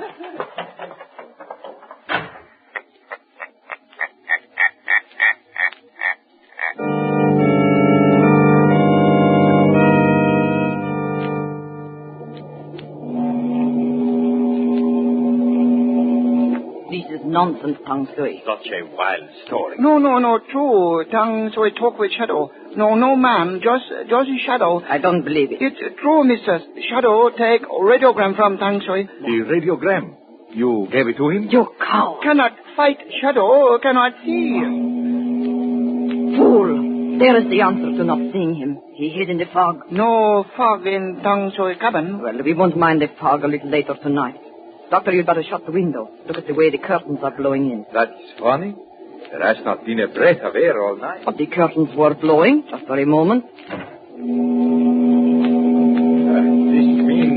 This man, the shadow, he may prove an obstacle. How? He cannot know our plans or what is in the hold of the ship. Now listen, we are only about 10 miles off the Ricaguana coast. In a section friendly to the revolution. Yes. In the fog, we can easily lower a boat and slip away. But this is a shadow. You and your ghost stories, Tangsui. He cannot do anything. He has radio message. Only the copy in code. I destroyed the decoded copy. How can you read the message without the code book? And you have the code book saved, De Vista? Of course, I have it on me. Look in your pockets, De Vista. Huh? What's that? Who spoke? Shadow. He's here. Yes, my friends. The shadow is here. Maria, the code book. It is not in my pocket. It is gone. You, De Vista. I took it. Now I can read the message that caused one of you to murder Randolph Todd. Maria, if he reads that message... First, he must decode it. By that time, he will be too late. Come, we act at once.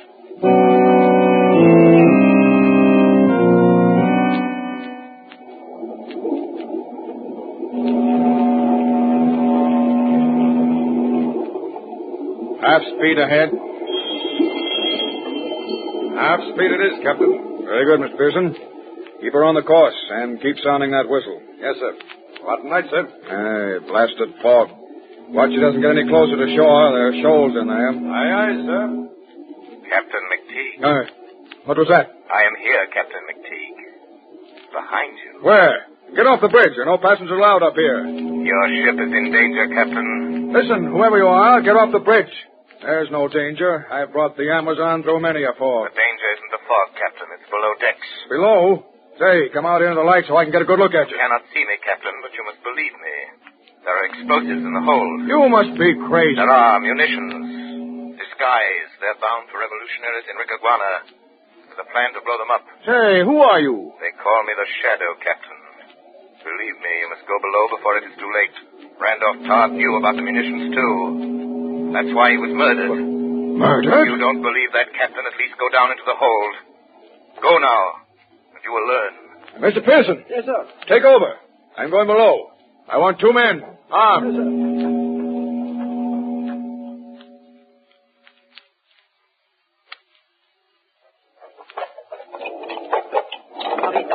Get the top off that box. Yes, Maria. Thank you. Hand me that hatchet. Yes, sir. Here. This one has the fuses. Quickly, start tying one up to the powder. If one box goes up, they'll all go. Yes, and the ship with them. What is it? Someone come. What? Thank you. Quick, switch out the lights. Yes, sir. Good. Now, Tangsoy, stay by the switch box. Don't turn them on till I give the word. Yes, mister. Quiet, quiet. That's black as pitch in here. Got your flash, Peters? Yes, Captain. Find the light switch. If you ask me, this is the craziest... Now, Tangsoy. Hey, who turned on those lights? Do not move, Captain. Got a gun, sir. So I see. So is the woman. And I am a good shot, sailors. Keep your hands up. Mr. Todd and Mrs. Todd and Dr. DeVista. Say, what are you doing down here? Good evening, Captain. And young Todd's valet, too. Put down those guns. What the devil do you mean by... You do not command now, Captain. That's mutiny. Throw your guns on the floor, gentlemen. I'll be... You'll be dead if you don't. Throw guns. What do you say, Captain? Go ahead, boys. There's not much we can do now. There's my gun. The others, please, quickly. Line up facing the wall, gentlemen. Keep those hands up, Captain. You don't expect to get away with this. But we do. We will. There will be a certain loud noise, and you... Well, never mind. Come to it. Yes, Mrs. You will shoot the first man who turns around. Yes. Come, Dr. DeVista. You must hurry. Bring the hatchet with you. Yes, I am coming. You. What's your name? Dang Sui. What does she mean by a loud noise? Are there explosives in this hold? Captain, no talk. If anything happens to this One more word and Captain die. I think not, Tang Sui. Shadow! Let go! My arm! Drop the gun, Tang Sui. The man who calls himself the Shadow's got him. Softly, Captain. Let's get the others. I've got his gun, sir. Oh, let me go, Shadow. Let me go. Right, Captain. Rush the others. They're laying a fuse. Fuse? Grab your guns, men. Come on. Let go, Shadow. Tang Sui do nothing. No, you don't like your jiu-jitsu and it's practiced on you. Hold the others. Drop your hands. Grab them, men. Hold it there. Now, easy, lady. We got you. Oh, Shadow, this is your doing. No, Mrs. Todd, yours. The Shadow merely helps the cause of justice. Hey, these are munitions, all right. Look at that. Powder. High explosive shells. Enough to blow the ship right out of the water. That was their idea, Captain. Well, I hope you three are satisfied. Smuggling, piracy, assault with a deadly weapon, sabotage. You'll spend the rest of your lives behind bars. No, Captain, not all three. Tang Sui will die for the murder of his master, Randolph Todd. No, I did not. You will hang Tang Sui. I tell you truth, Shadow. Don't you, fool. Be quiet. The truth, Tang Sui. Mrs. Todd, one time, Sucker's lady, she throw knife by blade. You little traitor. Look out! She grabbed my hatchet for her and threw it. We had to shoot, sir. The hatchet just missed Tang Sui. Oh, she bad. She murder master. The woman is dead. Marie. So, Captain, Mrs. Todd paid for her crime. She killed her stepson. She planned to destroy all the people on the ship. Instead, it was she who perished. Peters and Johnson. Yes, sir. Take Dr. Vista and Dang Sui to the brig. Yes, sir. Yeah, come on, now, come on. Shadow, I'd like to thank you. Who are you, anyway? Just the Shadow, Captain McTeague. I work in the shadows. Against crime. You saved my ship. I feel the line should thank you publicly. My power would be lost if I were known, Captain. Well, it's a young man upstairs I owe an apology to. Lad named Cranston. Really?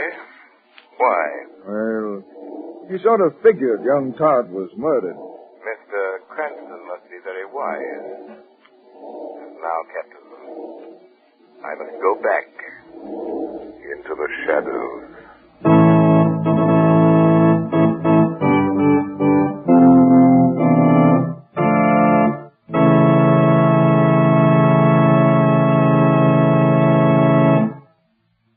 You have been listening to a dramatized version of one of the many copyrighted stories which appear in the Shadow magazine.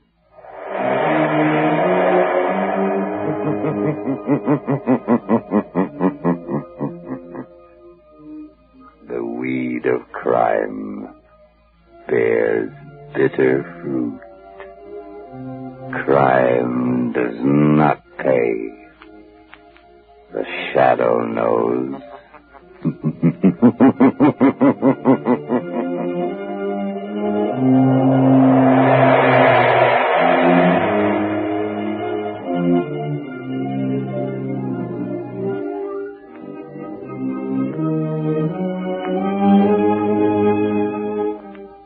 All the characters and all the places named are fictitious. Any similarity to persons living or dead is purely coincidental.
Listening to HOJO Radio. Stay tuned. The Adventures of Sam Spade, Detective. Brought to you by Wild Root Cream Oil Hair Tonic, the non-alcoholic hair tonic that contains lanolin. Wild Root Cream Oil. Again and again, the choice of men who put good grooming first. Sam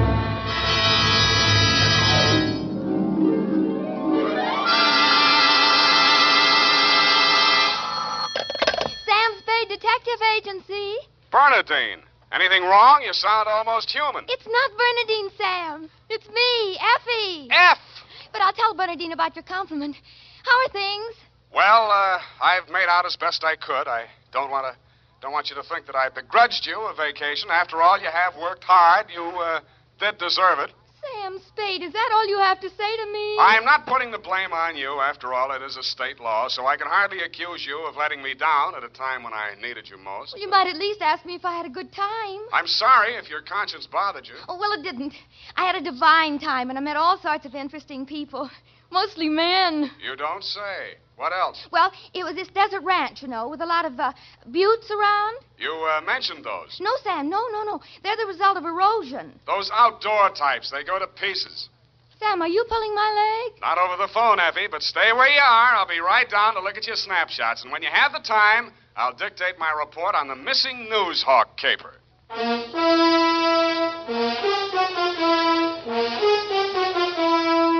Dashiell Hammett, America's leading detective fiction writer and creator of Sam Spade, the hard-boiled private eye, and William Spear, radio's outstanding producer-director of mystery and crime drama, join their talents to make your hair stand on end with the adventures of Sam Spade.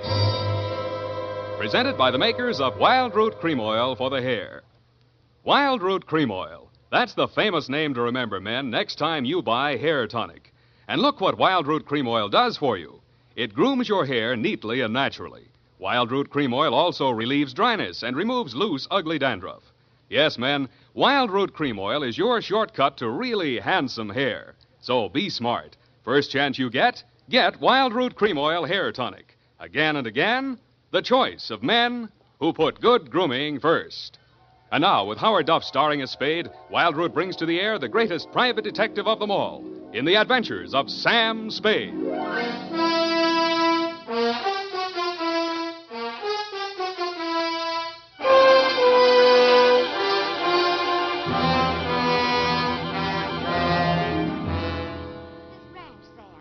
Outside of Kanab on Virgin River. Kanab, the Pearl of the West. Uh-huh. And did I mention the buttes? Oh, well, they're very interesting. The result of erosion. Yes. And it's authentic, too. Fay Hamlin's ranch. You, mean a working ranch? Yes, you see, that way you get into the spirit. Mm-hmm. My job was to feed the chickens. And that's how I met him. One of the buttes? Oh, Sam, he's a very cultured gentleman. Culture smulcher. What's he do for a living? He cures stammering. You don't say. What's his name? Charlie Shank. Charlie Shank? He's the founder of the Shank Institute of Articulative Correction, which I should learn. Articulative correction. Where is this institute? Oh, I have the address here. General Delivery, Butte, Montana. Mm-hmm. You're sure you didn't help him break parole, Effie? Oh, no. We just went on long walks together. Where to? Oh, different points of interest. Like Wolf Canyon. Figures. Uh-huh. He invited me on this camping trip. Honorable, of course. Mm. But I couldn't go on account of my sunburn. I had an awful. I've still got it, you see. Mm. And then he went back to Butte.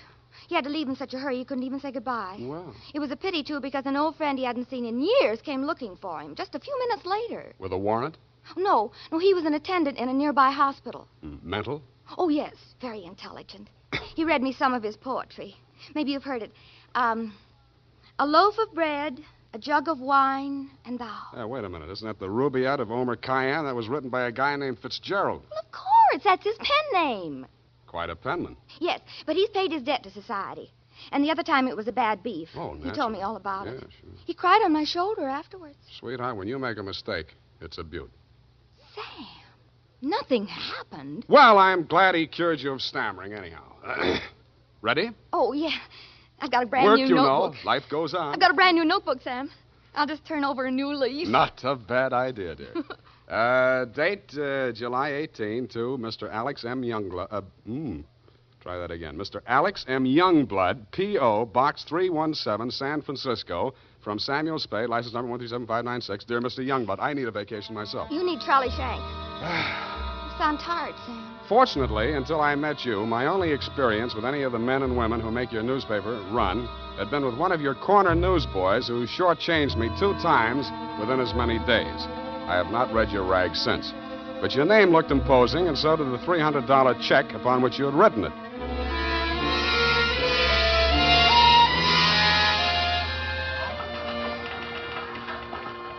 Per your instructions, promptly at 4 p.m. on the 15th inst., I munched through the litter of your city room toward a door marked A.M. Youngblood, publisher, managing editor, and city editor. I wondered if you were ambitious, frugal, or 3 men. I did not know that you had good taste until I saw the trim, 20-ish, and toothsome secretary in your outer office. Hello.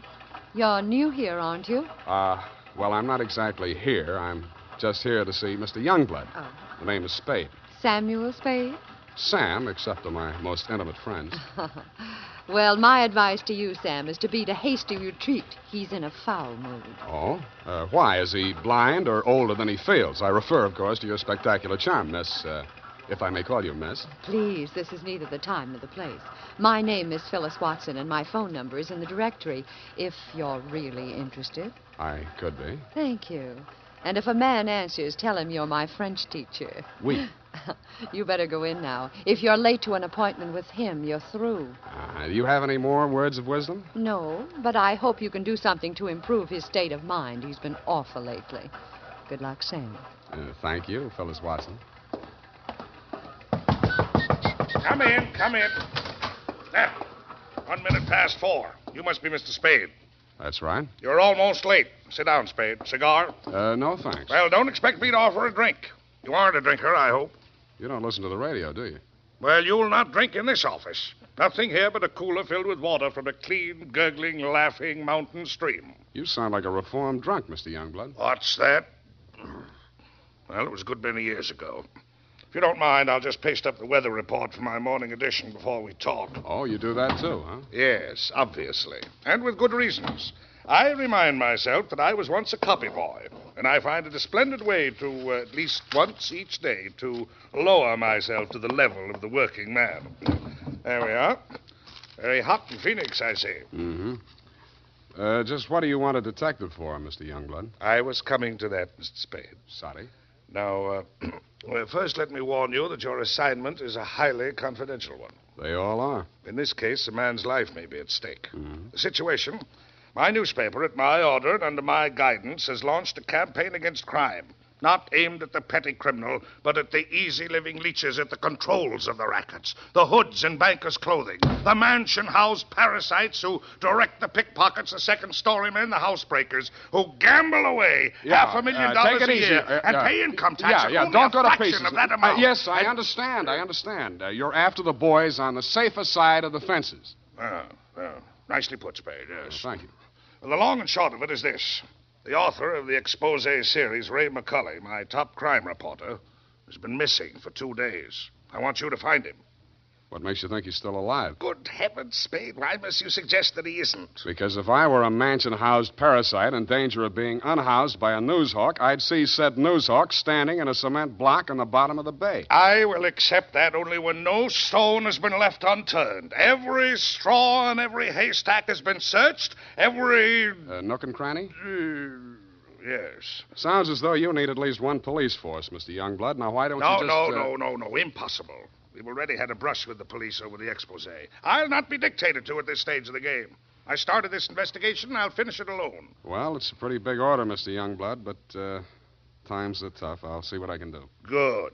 I hereby turn over to you all the resources and power of this, my newspaper. When one of my reporters is in trouble or danger, sir, I will spend every penny of my fortune, if necessary, to deliver aid and succor to his side.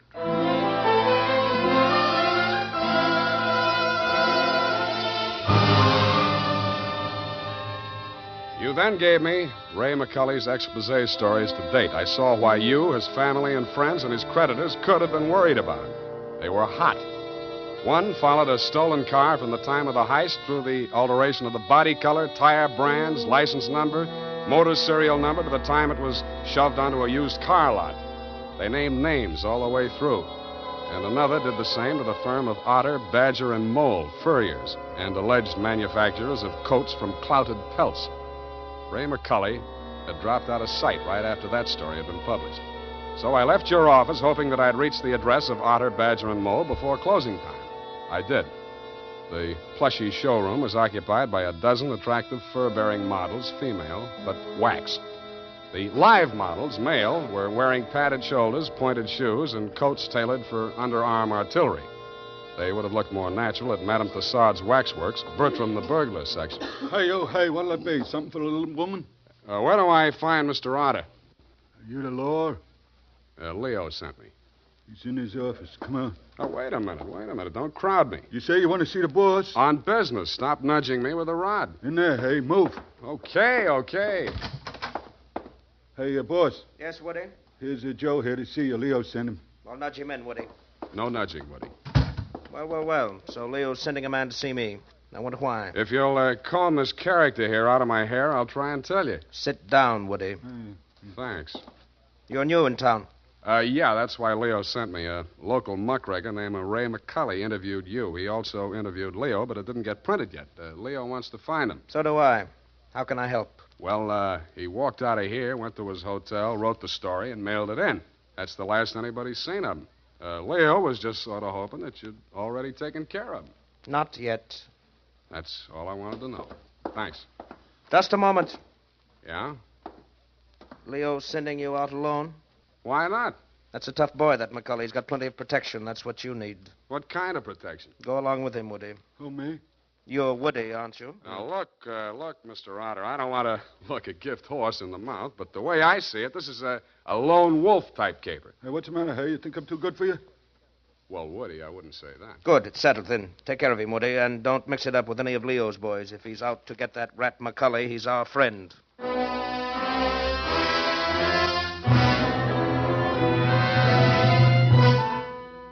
I was beginning to wonder who Leo was. I'd grabbed the name off a calendar on the wall, Leo's Van and Storage. I didn't know whether he was the Leo Mr. Otter didn't like, and I hoped I wouldn't find out. The best way I could think to keep from finding out was to shake Woody. On the way uptown, I walked him past 4 police stations. Crossing Market Street, I pushed him straight into the arms of a traffic cop who begged his pardon and let me off with a warning. At the Blue Bottle Bar and Grill, I gave Joe, the bartender, the Mickey Finn sign, but Woody liked it. He ordered another. Then he said he knew a place on Columbus where the drinks were even better. It was called Leo's Place. I wondered if that meant anything. Hey, oh, hey. Who, me, huh? I want your drink. Don't you like this joint? Yeah, sure, it's fine. We're not getting anywhere, though. You really take your work serious. Me, when I go gun for somebody, I go where I'm least likely to succeed. You live longer. Yeah. Woody, what do you know about this guy, McCully? You hear the boss. He say he's a rat. Yeah, but he said he's got plenty of protection. Who's furnishing it? Well, you see, there's a... Boy, oh, boy. Look at what just walked in. I looked. What I saw was not disappointing. She was wearing a skin-tight black satin with a plunging neckline and a new look only in places where it didn't matter. But she still looked enough like your secretary, Phyllis Watson, to be out of place in Leo's place. She didn't stay there long. She made a beeline through the kitchen to the rear exit. I made a beeline right after her. Woody was breathing down my neck as I started up the rickety outside stairway at the back of the building. I stopped the landing and turned around to face him. See you later, Woody. I didn't wait to see if he made it all the way to the bottom of the stairs. I was more interested in what was going on at the top. A door had opened, and Phyllis stepped inside. The man who let her in looked like Ray McCully. Who are you? The name is Spade. I don't know that name. Your boss hired me to find you. Private Dick? Yeah. Can I talk to you for a minute? Sure. Put your hands behind your neck and walk up slow. Okay. All right.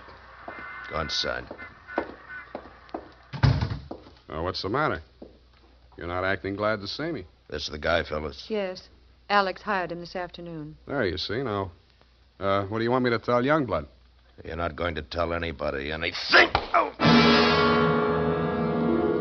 It caught me right behind the ear. The last thing I saw was that plunging neckline as Phyllis rushed forward. I didn't know whether she was rushing to my rescue or to get in a few licks of her own. 5 seconds later, I didn't care. As the design of the linoleum slammed up at me, I had just time to wonder why, of all the people who were looking for Ray McCully, I had to find him. Then I was out. Boinged. Maced for my pains.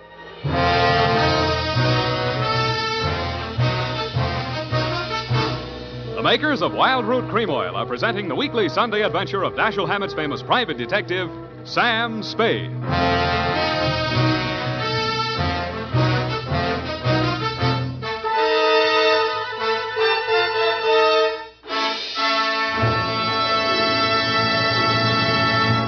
If you want the well-groomed look that helps you get ahead, socially and on the job, listen.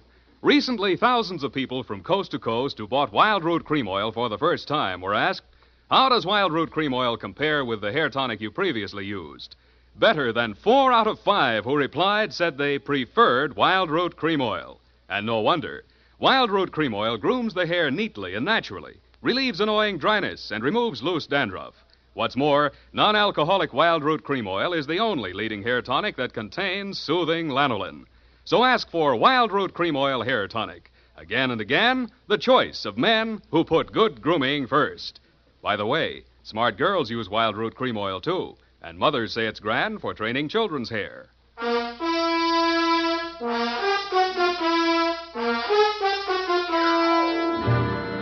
And now, back to the missing news hawk caper. Tonight's adventure with Sam Spade.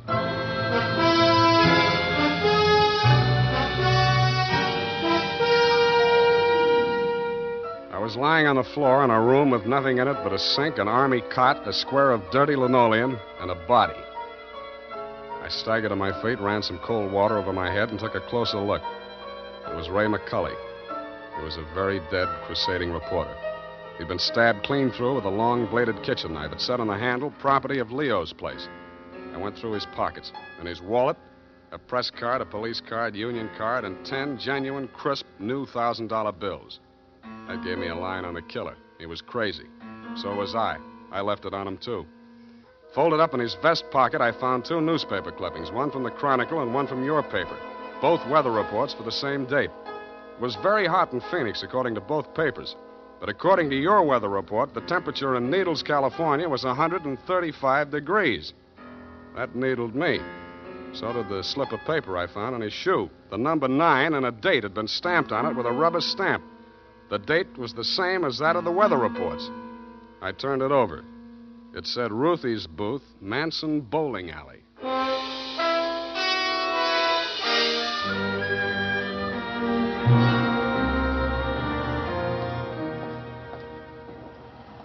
Don't tell me, let me guess. You're the cigar type. Coronas or Panatellas? Thanks, I'm just shopping. I got a nice line of notions. So have I. No, I mean the dolls, the Hollywood dolls. You know, for the bed. Only $1 plus tax. Very reasonable. Say, what's on your mind? Leo sent me.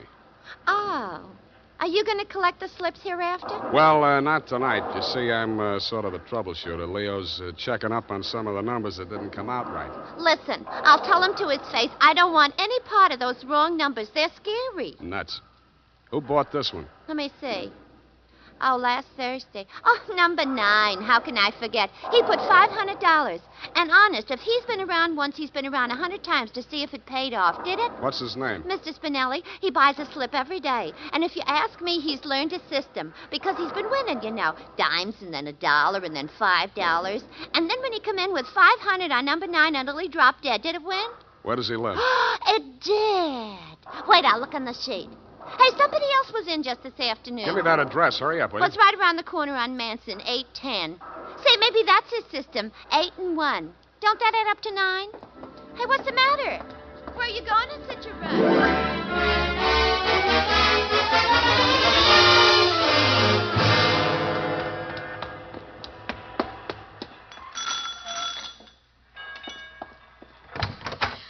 Please, come back later.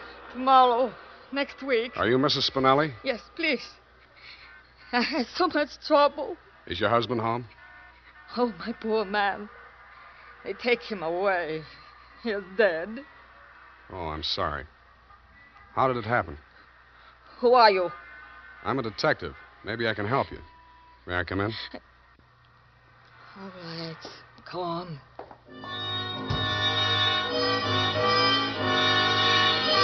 It took quite a while to gain her confidence, and after that, it took still quite a while to piece together the grief-stricken grumble of words that poured out of her. When I got it down in the form of a statement, I asked her to read it over.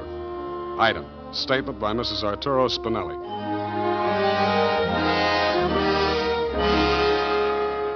All the time he played those numbers. I told him they're just a bunch of gangsters. They don't let you win. Then he met this man McCulley, a writer for the newspaper. My husband says this man shows him how to win. He wins and wins. Then he goes to bank and takes out all our savings. I begged him not to do it. But no, he was greedy. And this McCulley poisoned his mind. Sure, he won. He brought the money home in his hand. $10,000. I don't want it. I'm scared.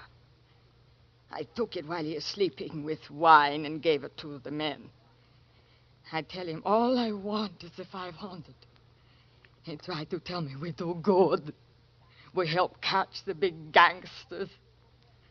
I say we don't want to do so good we get murdered in our beds. So he says, okay. But if I change mine, here is address. I don't change my mind. Because already my husband, he is dead. Has home. Stabbed. No, I don't change my mind.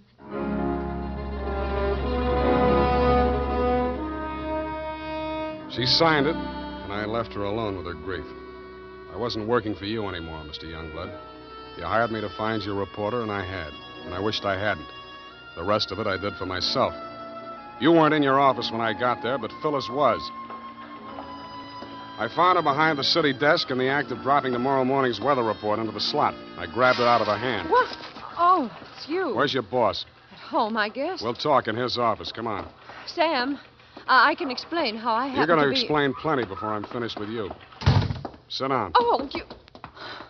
I don't have to be so rough. What's the matter with you? Plenty. I'm stupid. I was stupid to take this job, and I was stupid to play it cagey with you. I should have beaten the story out of you before the trouble started. It's a little late in the day now, but not too late to send you up for McCully's murder. Oh, you're insane. Ray McCully was... I'm the only one who ever tried to help him. And I'm the only one who can place you in that room, not 10 minutes before the murder. I told you I can explain Stop why... trying to save your own skin. Spinelli was only one of 500,000 poor dumb yucks that lose their nickels and dimes and dollars every day in the policy racket. Only he had the bad luck to win. There won't be any more lucky dead people like him if I have to make a patsy out of you to stop it. It won't stop it. Nothing will. Ray talked big and brave like you. Now he's dead. Yeah, with $10,000 dirty money in his wallet. I won't let you say things like that. Ray was an honest reporter, too honest. He thought Youngblood meant what he said about that cleanup campaign. Yeah, he did. He wanted to run this town by himself, clean up his competition. When Ray started collecting material on the numbers racket, he still thought Youngblood was on the level. But that was before he stumbled onto the thing about the weather reports. Yeah, that was a new one. The old Dutch Schultz mob used to add up the stock market quotations. If they cheated, they knew their customers weren't good enough at arithmetic to prove it. But who knows how hot it is in Phoenix unless they live there? I don't know what you're talking about. Listen, that's how the number game works, sweetheart. The suckers pick a number from 1 to 10, see? The operators tally up the slips, and the least popular for that day has to win. The weather report doesn't have to pass through the copy desk, and with Youngblood pasting it up with a few strategic corrections, it was easy to make their winners look as if they were on the level. Oh. But of course, you had no way of knowing that. You only watched them do it day after day. You know, I couldn't understand why he did those things. It seemed silly falsifying a weather report, but it didn't seem as if it could do any harm. What did you meet McCully for? To get your cut of the 10 grand Spinelli was killed for? How dare you? I went there to warn him about Who you. killed him? I don't know. You're lying. All right, I'm lying. But I can prove that Ray was on the level. I've got the proof right here. The whole story he wrote on the numbers racket, even naming Youngblood as the head of it, his own publisher. I went there to get it. I was going to take it to another newspaper. Why didn't you? I can't tell you that. You don't have to. Mrs. Spinelli was confused, grief-crazed. She had to put the blame on somebody, and when she did, she got her revenge the only way she thought she could. She may have been right about that, but she killed the wrong man. Why didn't you tell me you knew who killed Ray? I wanted to give you a chance to tell me yourself. I'm glad you didn't.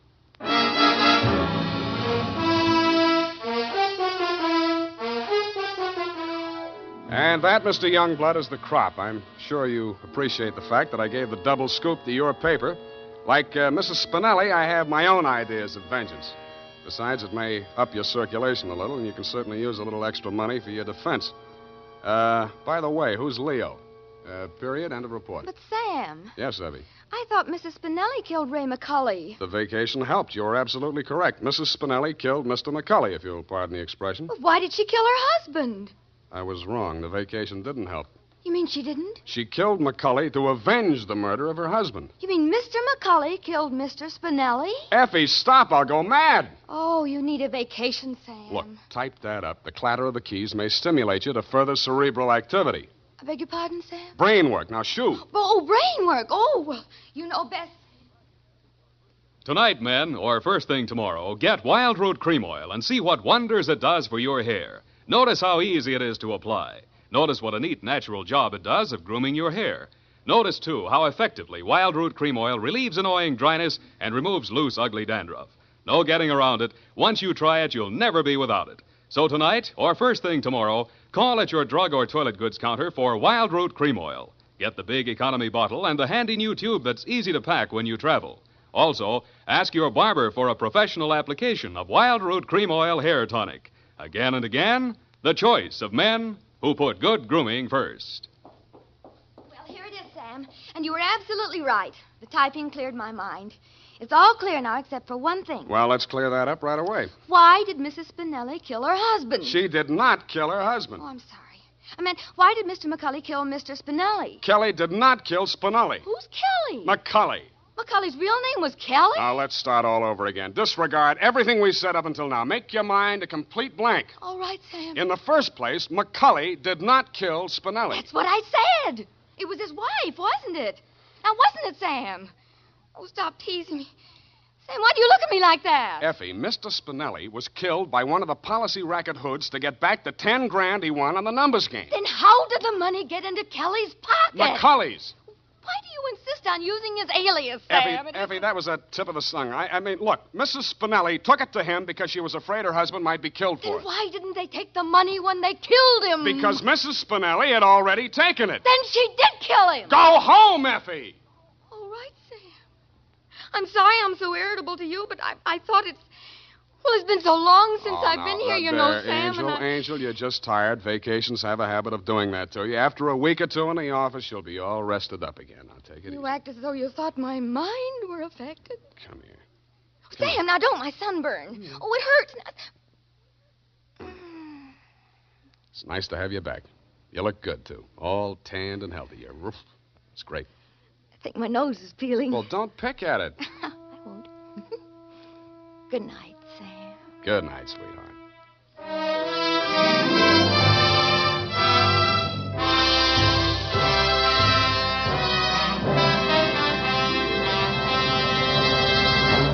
The Adventures of Sam Spade, Dashiell Hammett's famous private detective, are produced and directed by William Spear. Sam Spade is played by Howard Duff. Lorene Tuttle is Effie. The Adventures of Sam Spade are written for radio by Bob Tallman and Gil Dowd, with musical direction by Lud Gluskin. Gil Dowd directed tonight's broadcast in William Spear's absence. Join us again next Sunday for another adventure with Sam Spade, brought to you by Wild Root Cream Oil. Again and again, the choice of men who put good grooming first. This is Dick Joy reminding you to... Get Wild Root Cream Oil, Charlie. It keeps your hair in trim.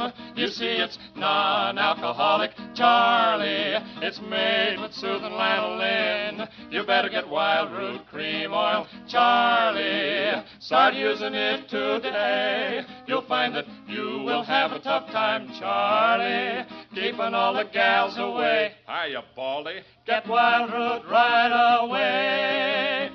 This is CBS, the Columbia Broadcasting System. Adventures of Sam Spade, Detective. Brought to you by Wild Root Cream Oil Hair Tonic, the non-alcoholic hair tonic that contains lanolin. Wild Root Cream Oil. Again and again, the choice of men who put good grooming first.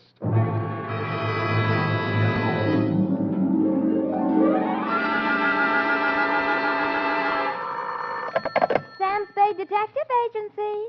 This is Mad Scientific Detective number 137596. Sam, no matter what anyone says, I'll stand by you. You're nothing of the sort. Not scientific? Of course not. You're two-fisted. Well, thanks, Effie. And that ain't all, Effie. I was actually mistaken for a convolutional melancholiac. Oh, Sam, are you all right now? Wrong diagnosis, Angel. It turned out to be melancholia catatonica. Oh, you poor darling. What is that? Well, it's a thing where you lie motionless and silent with fixed eyes and indifference to surroundings. Unquote. Sam, what happened to you? What hospital are you in? Can I bring you anything? No, Effie, I am now at large. Pull down the blinds, check the corridors for men in little white coats, and set a bottle in the window if the coast is clear. Oh. I'll be right down to dictate my report on the mad scientist caper.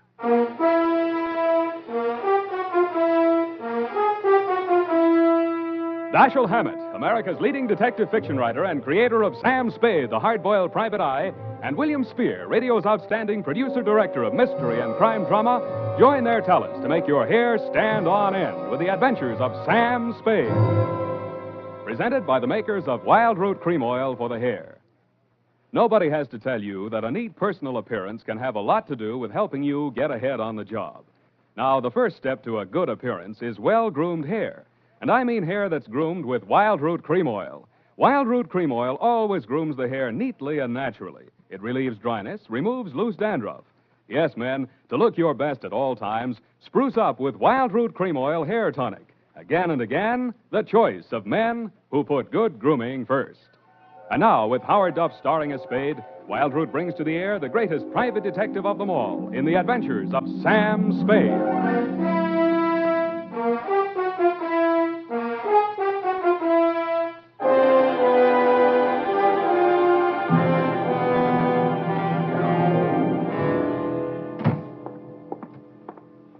Effie!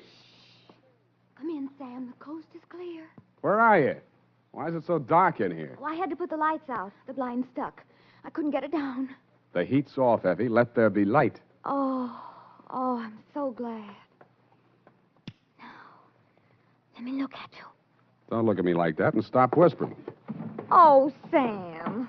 Did you get me all upset like that just for a joke? It's no joke, sweetheart. You really sick? Yeah, just sick of some of the types I made in this business. Oh, that.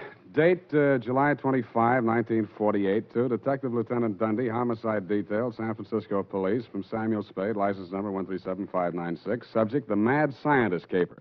I worry so. Dear Dundee, he looked like a mad scientist, and that's exactly what he was.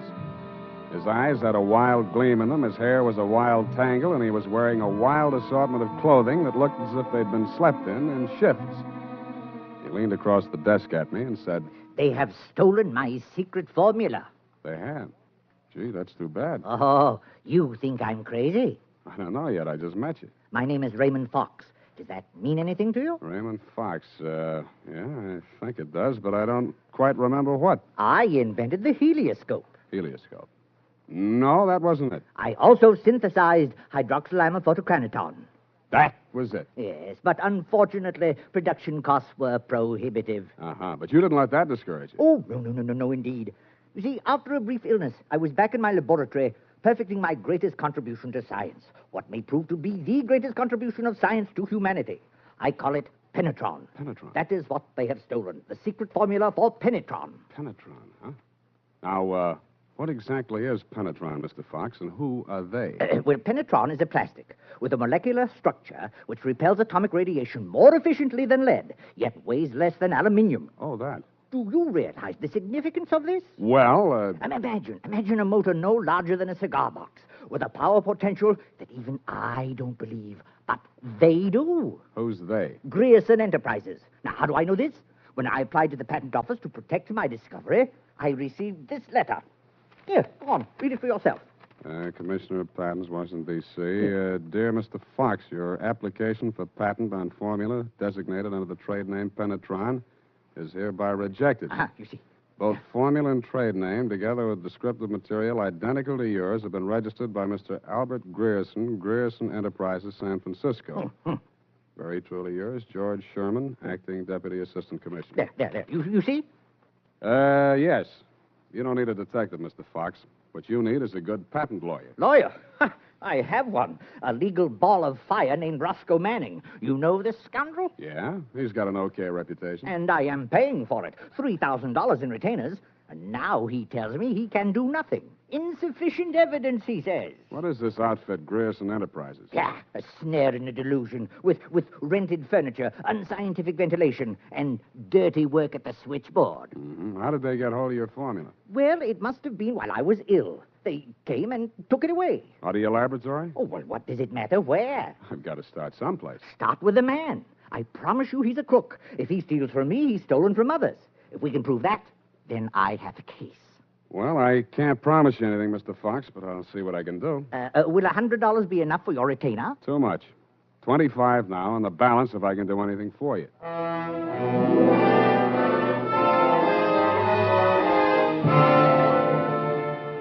I doubted if I could even earn the 25, but if he wanted to gamble, it was okay with me. The offices of Grierson Enterprises were pretty much as he described them, a beautiful front, especially at the switchboard. Grierson Enterprises, good afternoon. No, Mr. Grierson's out of town. No, I don't know when to expect him. I'll be right with you. That's good news. Grierson Enterprises? No, he is not. No, I do not, and he doesn't want to talk to you in any case, Mr. Manning. Oh, if it would just stop. Can't you shut it off? I might as well. Nobody seems to believe me anyway. You aren't looking for him, too, I hope. Oh, please, just tell me you're selling magazines or collecting salvage or just anything. My card. Oh, detective. Mr. Gerson hasn't done anything, has he? That's what I want to find out. My client says he swiped his secret formula. Oh, not that maniac. You don't look the type. You know he's mad, don't you? Maybe yes, maybe no. Personally, I'm crazy about money. Mad money, pin money, or dirty money. Your employer didn't happen to leave any lying around, did he? No, but he has a charge account at a bar downstairs in the building, and it's nearly 5 o'clock. Could you cross-examine me there? I thanked her as gallantly as I could under the circumstances. She said, "Wait here, I won't be a minute." And while she was gone, I made a quick frisk of the office. The file cabinet was empty. Grierson's desk contained nothing but 2 unsharpened pencils, tobacco crumbs, a rubber band, some rusty paper clips, an old gas bill, a glass ampule, broken, labeled sodium denadrine for intravenous injection, and a business card from one Roscoe Manning, attorney at law. I stuck the card in my pocket, went back to the switchboard, and in less time than it takes to tell, I was calling her Lois, and she was calling me Sam over cocktails for 2. And that's all I know about it. I didn't think anything about his taking his correspondence out of the files. He often took work home with him. Mm-hmm. When was the last time you saw him? Oh, it's been nearly 6 weeks. You haven't heard from him in all that time? He was with Mr. Fox just before he left. They had a terrible quarrel, but then Mr. Gerson managed to get him calmed down, and they left the office together. And that's the last time you saw Grierson, huh? Yes, and it's all very strange. What did that maniac tell you? That Grierson swiped his invention. Do you believe that? I didn't even believe in the invention. Now I'm beginning to think it was worth stealing. Oh, Mr. Gerson wouldn't. He's a brilliant man, you know. What else has he invented? Well, I don't know. He always had a lot of projects, but of course he never took me into his confidence. Just exactly what is your job? Oh, it's quite simple, really. I just tell people he isn't in. Yeah. Look, sweetheart, you really mean to tell me it never occurred to you that there might be something slightly fishy about Grierson Enterprises? I know. Why should it? Because there's a smell of red herring up there. It's in the air. You mean Mr. Gerson's a crook? Well, what does that make me? Worry that out on his time. Drink up.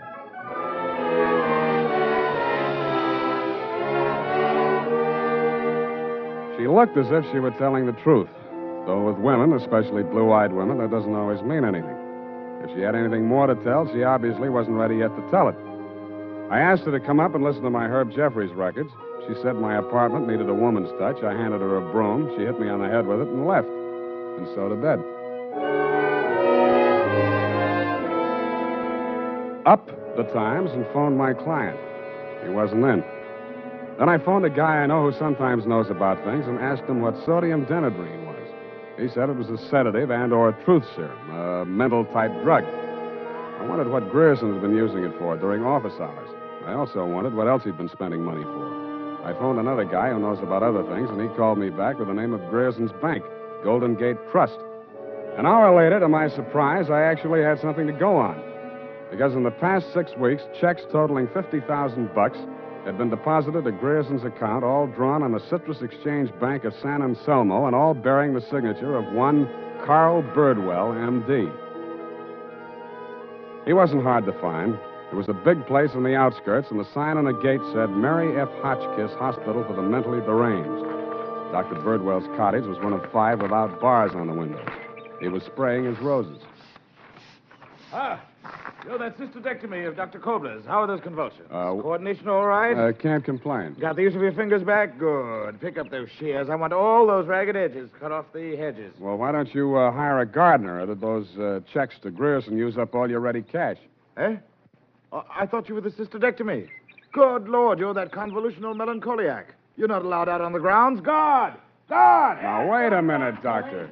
Matter. This one acting up? Take him back. I sent for the cystodectomy. This is the wrong man. You're Huh? crazy. Come on. Let go of me. I'm not a patient here. I'm a detective. Yeah, and I'm Sherlock Holmes. Come on, now, back to the violent war. Come on, lay off. I got an office in San Francisco. I can prove it. 137596. Okay, Dr. Watson, but come on, come on.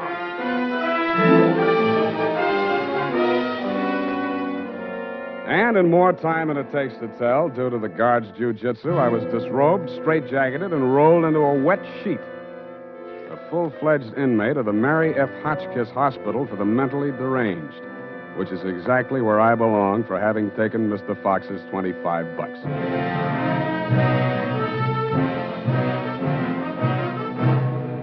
The makers of Wild Root Cream Oil are presenting the weekly Sunday adventure of Dashiell Hammett's famous private detective, Sam Spade.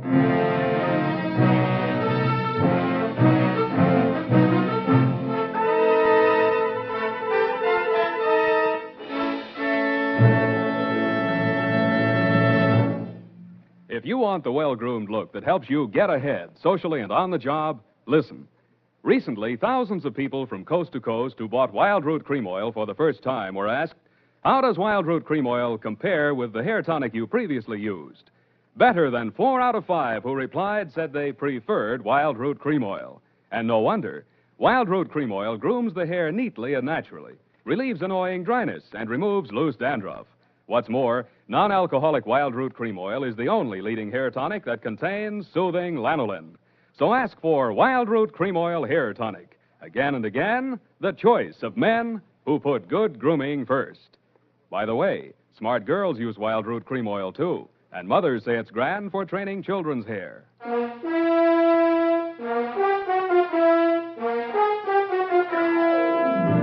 And now, back to the Mad Scientist Caper. Tonight's adventure with Sam Spade.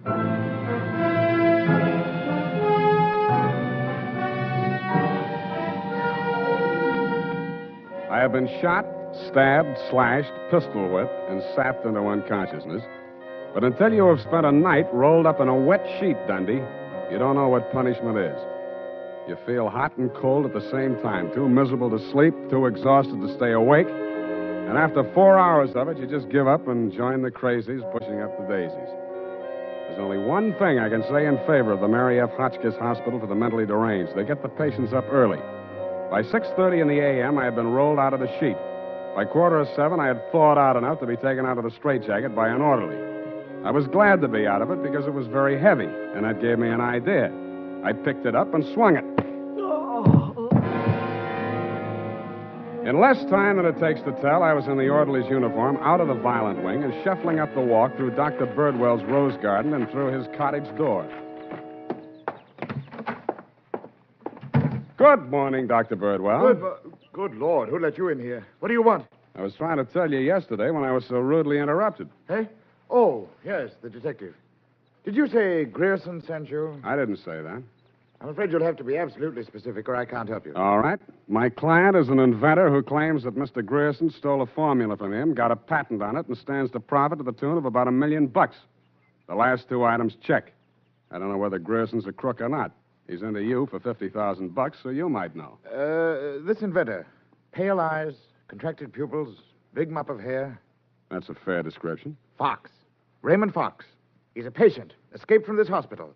That man, Mr. Spade, is a homicidal maniac. If you'll jog your memory, you may recall the case. Sacramento, 1935. Wait a minute.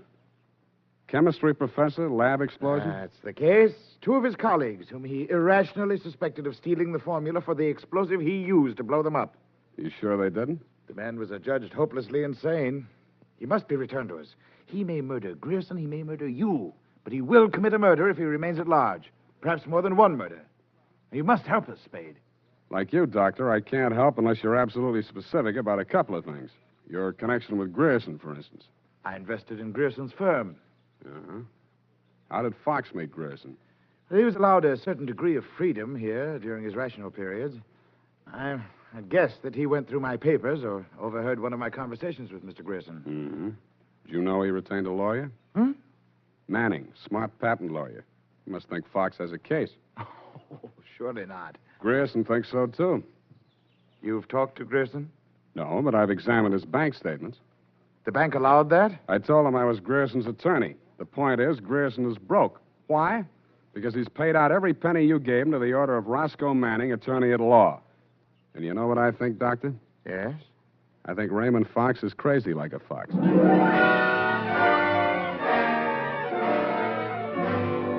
I had the same idea about Dr. Birdwell, but I didn't say so. I didn't feel up to spending another night in a wet sheet. I also didn't feel up to the interview that was awaiting me outside the gates. A limousine, only a little longer than a hearse, was standing at the curb. A round pink head with a gray Homburg on it bobbed out at me from the driver's seat and said, Mr. Spade? Yeah? Roscoe Manning. How'd you do? About $49,975 less than you've done in the caper so far. The law is a lucrative profession, my boy. Get in. I'll drive you back to town. No charge? I'll even give you some free advice, sans retainer. Well, sir, you are an elusive chap. I've had the devil's own time catching up with you. How did you? I won't ask why. And I am not without resources. Now, as to our mutual client, Mr. Fox, obviously you've learned a good deal about him. Dr. Birdwell says he's cuckoo, and it's only a toss-up which one of us he's going to blow up first. Just about what you'd expect from a medical man. If you'd listened to as much conflicting medical testimony in court as I have, you'd take them all with a grain of salt. Or should I say soda mint? Or sodium denadrine? That's a mysterious remark. I was just trying it on for size. It didn't fit. Mm-hmm. Well, sir, here is my proposition. As to Fox's sanity, it's of no importance. He has money, and I think he has a case. We can always get a doctor to say he's back in his right mind. Where do I fit into your scheme? You just keep looking for Grierson. And watch that secretary of his. I don't trust her. Anything else? Oh, I almost forgot. Here's $500, and here's your ticket to Chicago.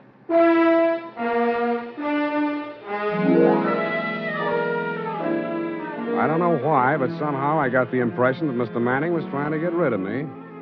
He should have used that ticket to Chicago himself. We stopped at Sausalito for breakfast, and the condemned man ate a hearty meal. We drove the last mile through the Marina District and pulled up in front of his house. Well, sir, have a nice trip. Or take the car, Mr. Spade. I'll pick it up at the depot. Goodbye. It's been charming. Goodbye. He backed across the sidewalk, waving, and I waved back.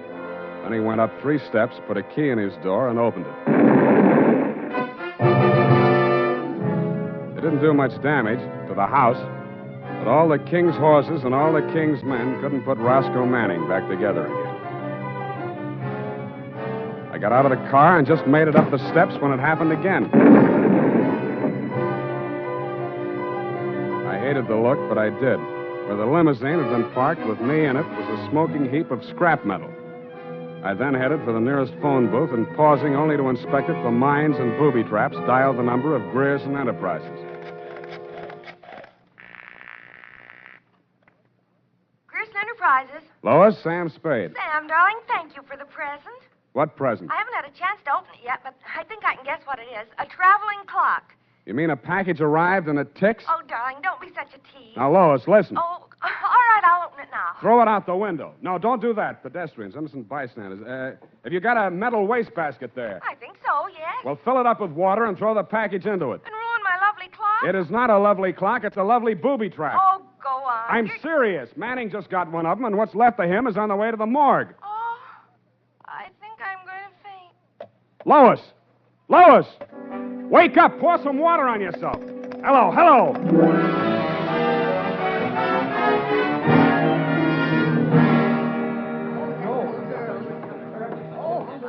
Let me through here. Come on, let me through. Lois. Lois. Oh, you're okay. Glad of that. All right, she's all right now, you people. Come on, get out of here. She's all right. Come on, get up. You're not hurt. What happened? It exploded in the water. At least you had sense enough to do what I told you to. Oh, this was a new dress. Now look at it. It looks fine. Here. Put this coat around you. I don't think that was a very funny joke, Sam. Neither do I. Now, try and forget your clothes for a minute. And try and answer a few questions for me. There isn't much time. Sam, what is it? I want you to be very sure of this, Lois. Try and remember accurately. How many people has Grierson seen since he opened this office? Well, not very many. He was hardly ever in. It's strange. Now that I think of it, I can only remember 2. Mr. Manning and that mad scientist man, Mr. Fox. Yeah, did you hear any of the conversation between Grierson and Fox? He just screamed at Mr. Grierson about how his invention had been stolen from him.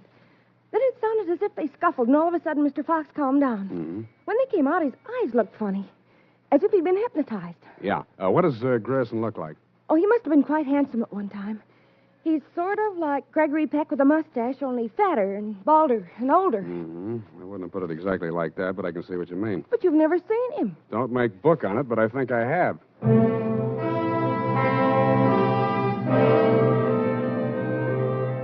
I made 3 phone calls. One to a crime reporter I don't like very well, giving him a false story on the death of Lois, Grierson's secretary. Another to my client, the mad scientist, alias Raymond Fox, and one to Dr. Birdwell. Then I went to my apartment and waited. My client arrived 5 minutes before the doctor. When Birdwell came in, my client said, Aha! That's he. He stole my secret formula. Now, Raymond, you're getting confused again. No. I'm the doctor, don't you remember? That's not true. Your name is Grierson. Oh, he's much worse. These identifications. You must try to remember, Raymond. Nobody's going to hurt you. But you'll be much sicker if you don't remember. But I do remember. I remember everything. Do you remember setting the bombs at Manning's house and the one you sent to Mr. Grierson's office? No. Grierson isn't dead. You're Grierson. No, Grierson isn't dead. Only that poor girl. No. She didn't steal my formula. It was you. Oh, you're trying to mix me up. I'm trying to help you. Now, roll up your sleeve. I'll give you something to quiet your nerves, and we'll go back to the hospital. Put it away, Doctor. You've helped them enough. Huh? Now, look here. This man is my patient. He needs medical attention. I won't argue with you, but I think you'd better get it from some other doctor. Right now, he's making more sense than you are. Just keep on the way you're going, Spade, and I'll have you back in that wet sheet. I did it once, and I can do it again. Sit down. You got delusions of grandeur. Stop shaking, Raymond. I said you're making more sense than he is, and I can prove it. You think you're very astute, don't you? No, I'm stupid, but I'm lucky. I should have tumbled to the whole caper when I found that you'd invested 50,000 smackers in Grierson Enterprises.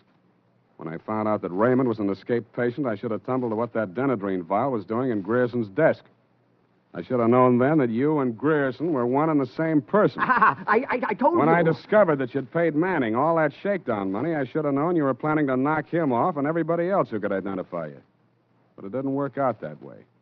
I got out of the car before it blew up. Dumb luck. And you can identify me as Grierson? I don't have to. Come. Surely you're not counting on Raymond's sanity to that extent. He can't even remember that I was his doctor. Can you, Raymond? You're trying to mix me up. You stole my formula. I didn't kill them, did I, Mr. Spade? Now, lie down on the couch and relax, Raymond. Don't worry about a thing. Well, Doctor, what now? You relax, too. Okay, Lois, come on in. What? Lois! Why, Mr. Grierson, have you been sick? How dare you? How dare you ruin all my plans like this? You stupid girl! Okay, that's enough. Come on, get back there. Get back. Sorry, sweetheart. I didn't mean to let him get that close to you. What were you trying to do? It was an experiment, just to see what would happen. It did. So that's the way you scientific dictators work. For a hard-boiled chap, you have the vaguest way of doing things I ever heard of. Well, plans are all right sometimes, Doctor, and sometimes just stirring things up is all right if you're tough enough to survive and keep your eyes open so you see what you want when it comes to the top or something. Spade, Dundee. I'm at home. I've got two homicidal characters here, one sane and one insane. Now, if you can tell the difference, I'll let you give the story to the papers.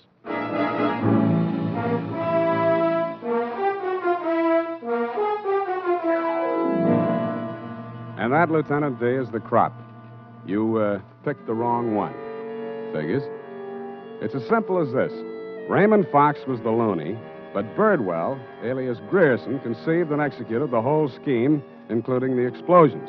Don't worry about Fox. He's now back at the hospital working on a new secret formula. I don't know what it is, but it might be an anti-truth serum, because that's how Birdwell got the Penetron formula, by using truth serum on the mad scientist to make him talk.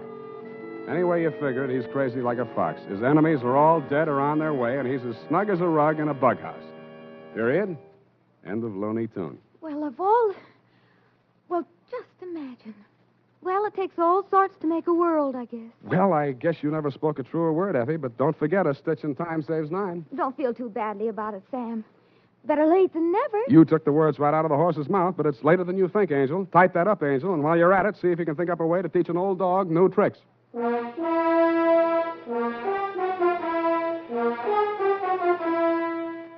Say, mister, if you haven't tried Wild Root Cream Oil Hair Tonic, why not get it tonight or first thing tomorrow? You'll be glad you did, for Wild Root Cream Oil grooms your hair neatly and naturally without giving it that plastered-down look. Wild Root Cream Oil also relieves annoying dryness and removes loose, ugly dandruff. Simply step up to your drug or toilet goods counter and ask for Wild Root Cream Oil. in the big economy bottle and the handy new tube that's easy to pack when you travel.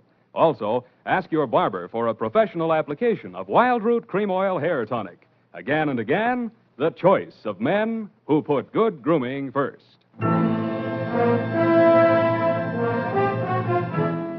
Well, here it is, Sam. And I've been thinking over what you said Which? about teaching an old dog new tricks. Hmm? You're only as old as you feel, Sam. Then send in the application for my old age pension. Oh, Sam, I won't let you talk that way now. You're just tired and nervous and run down. Yeah, backaches, stay up nights, sour racket. You're just feeling sorry for that Mr. Fox. I wouldn't worry about him.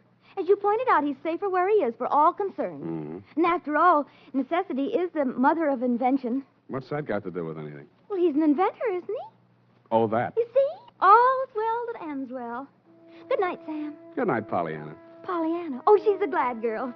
Oh, no, Sam, that's Shakespeare, that all... You know best. All ashore that's going ashore. Good night, sweetheart.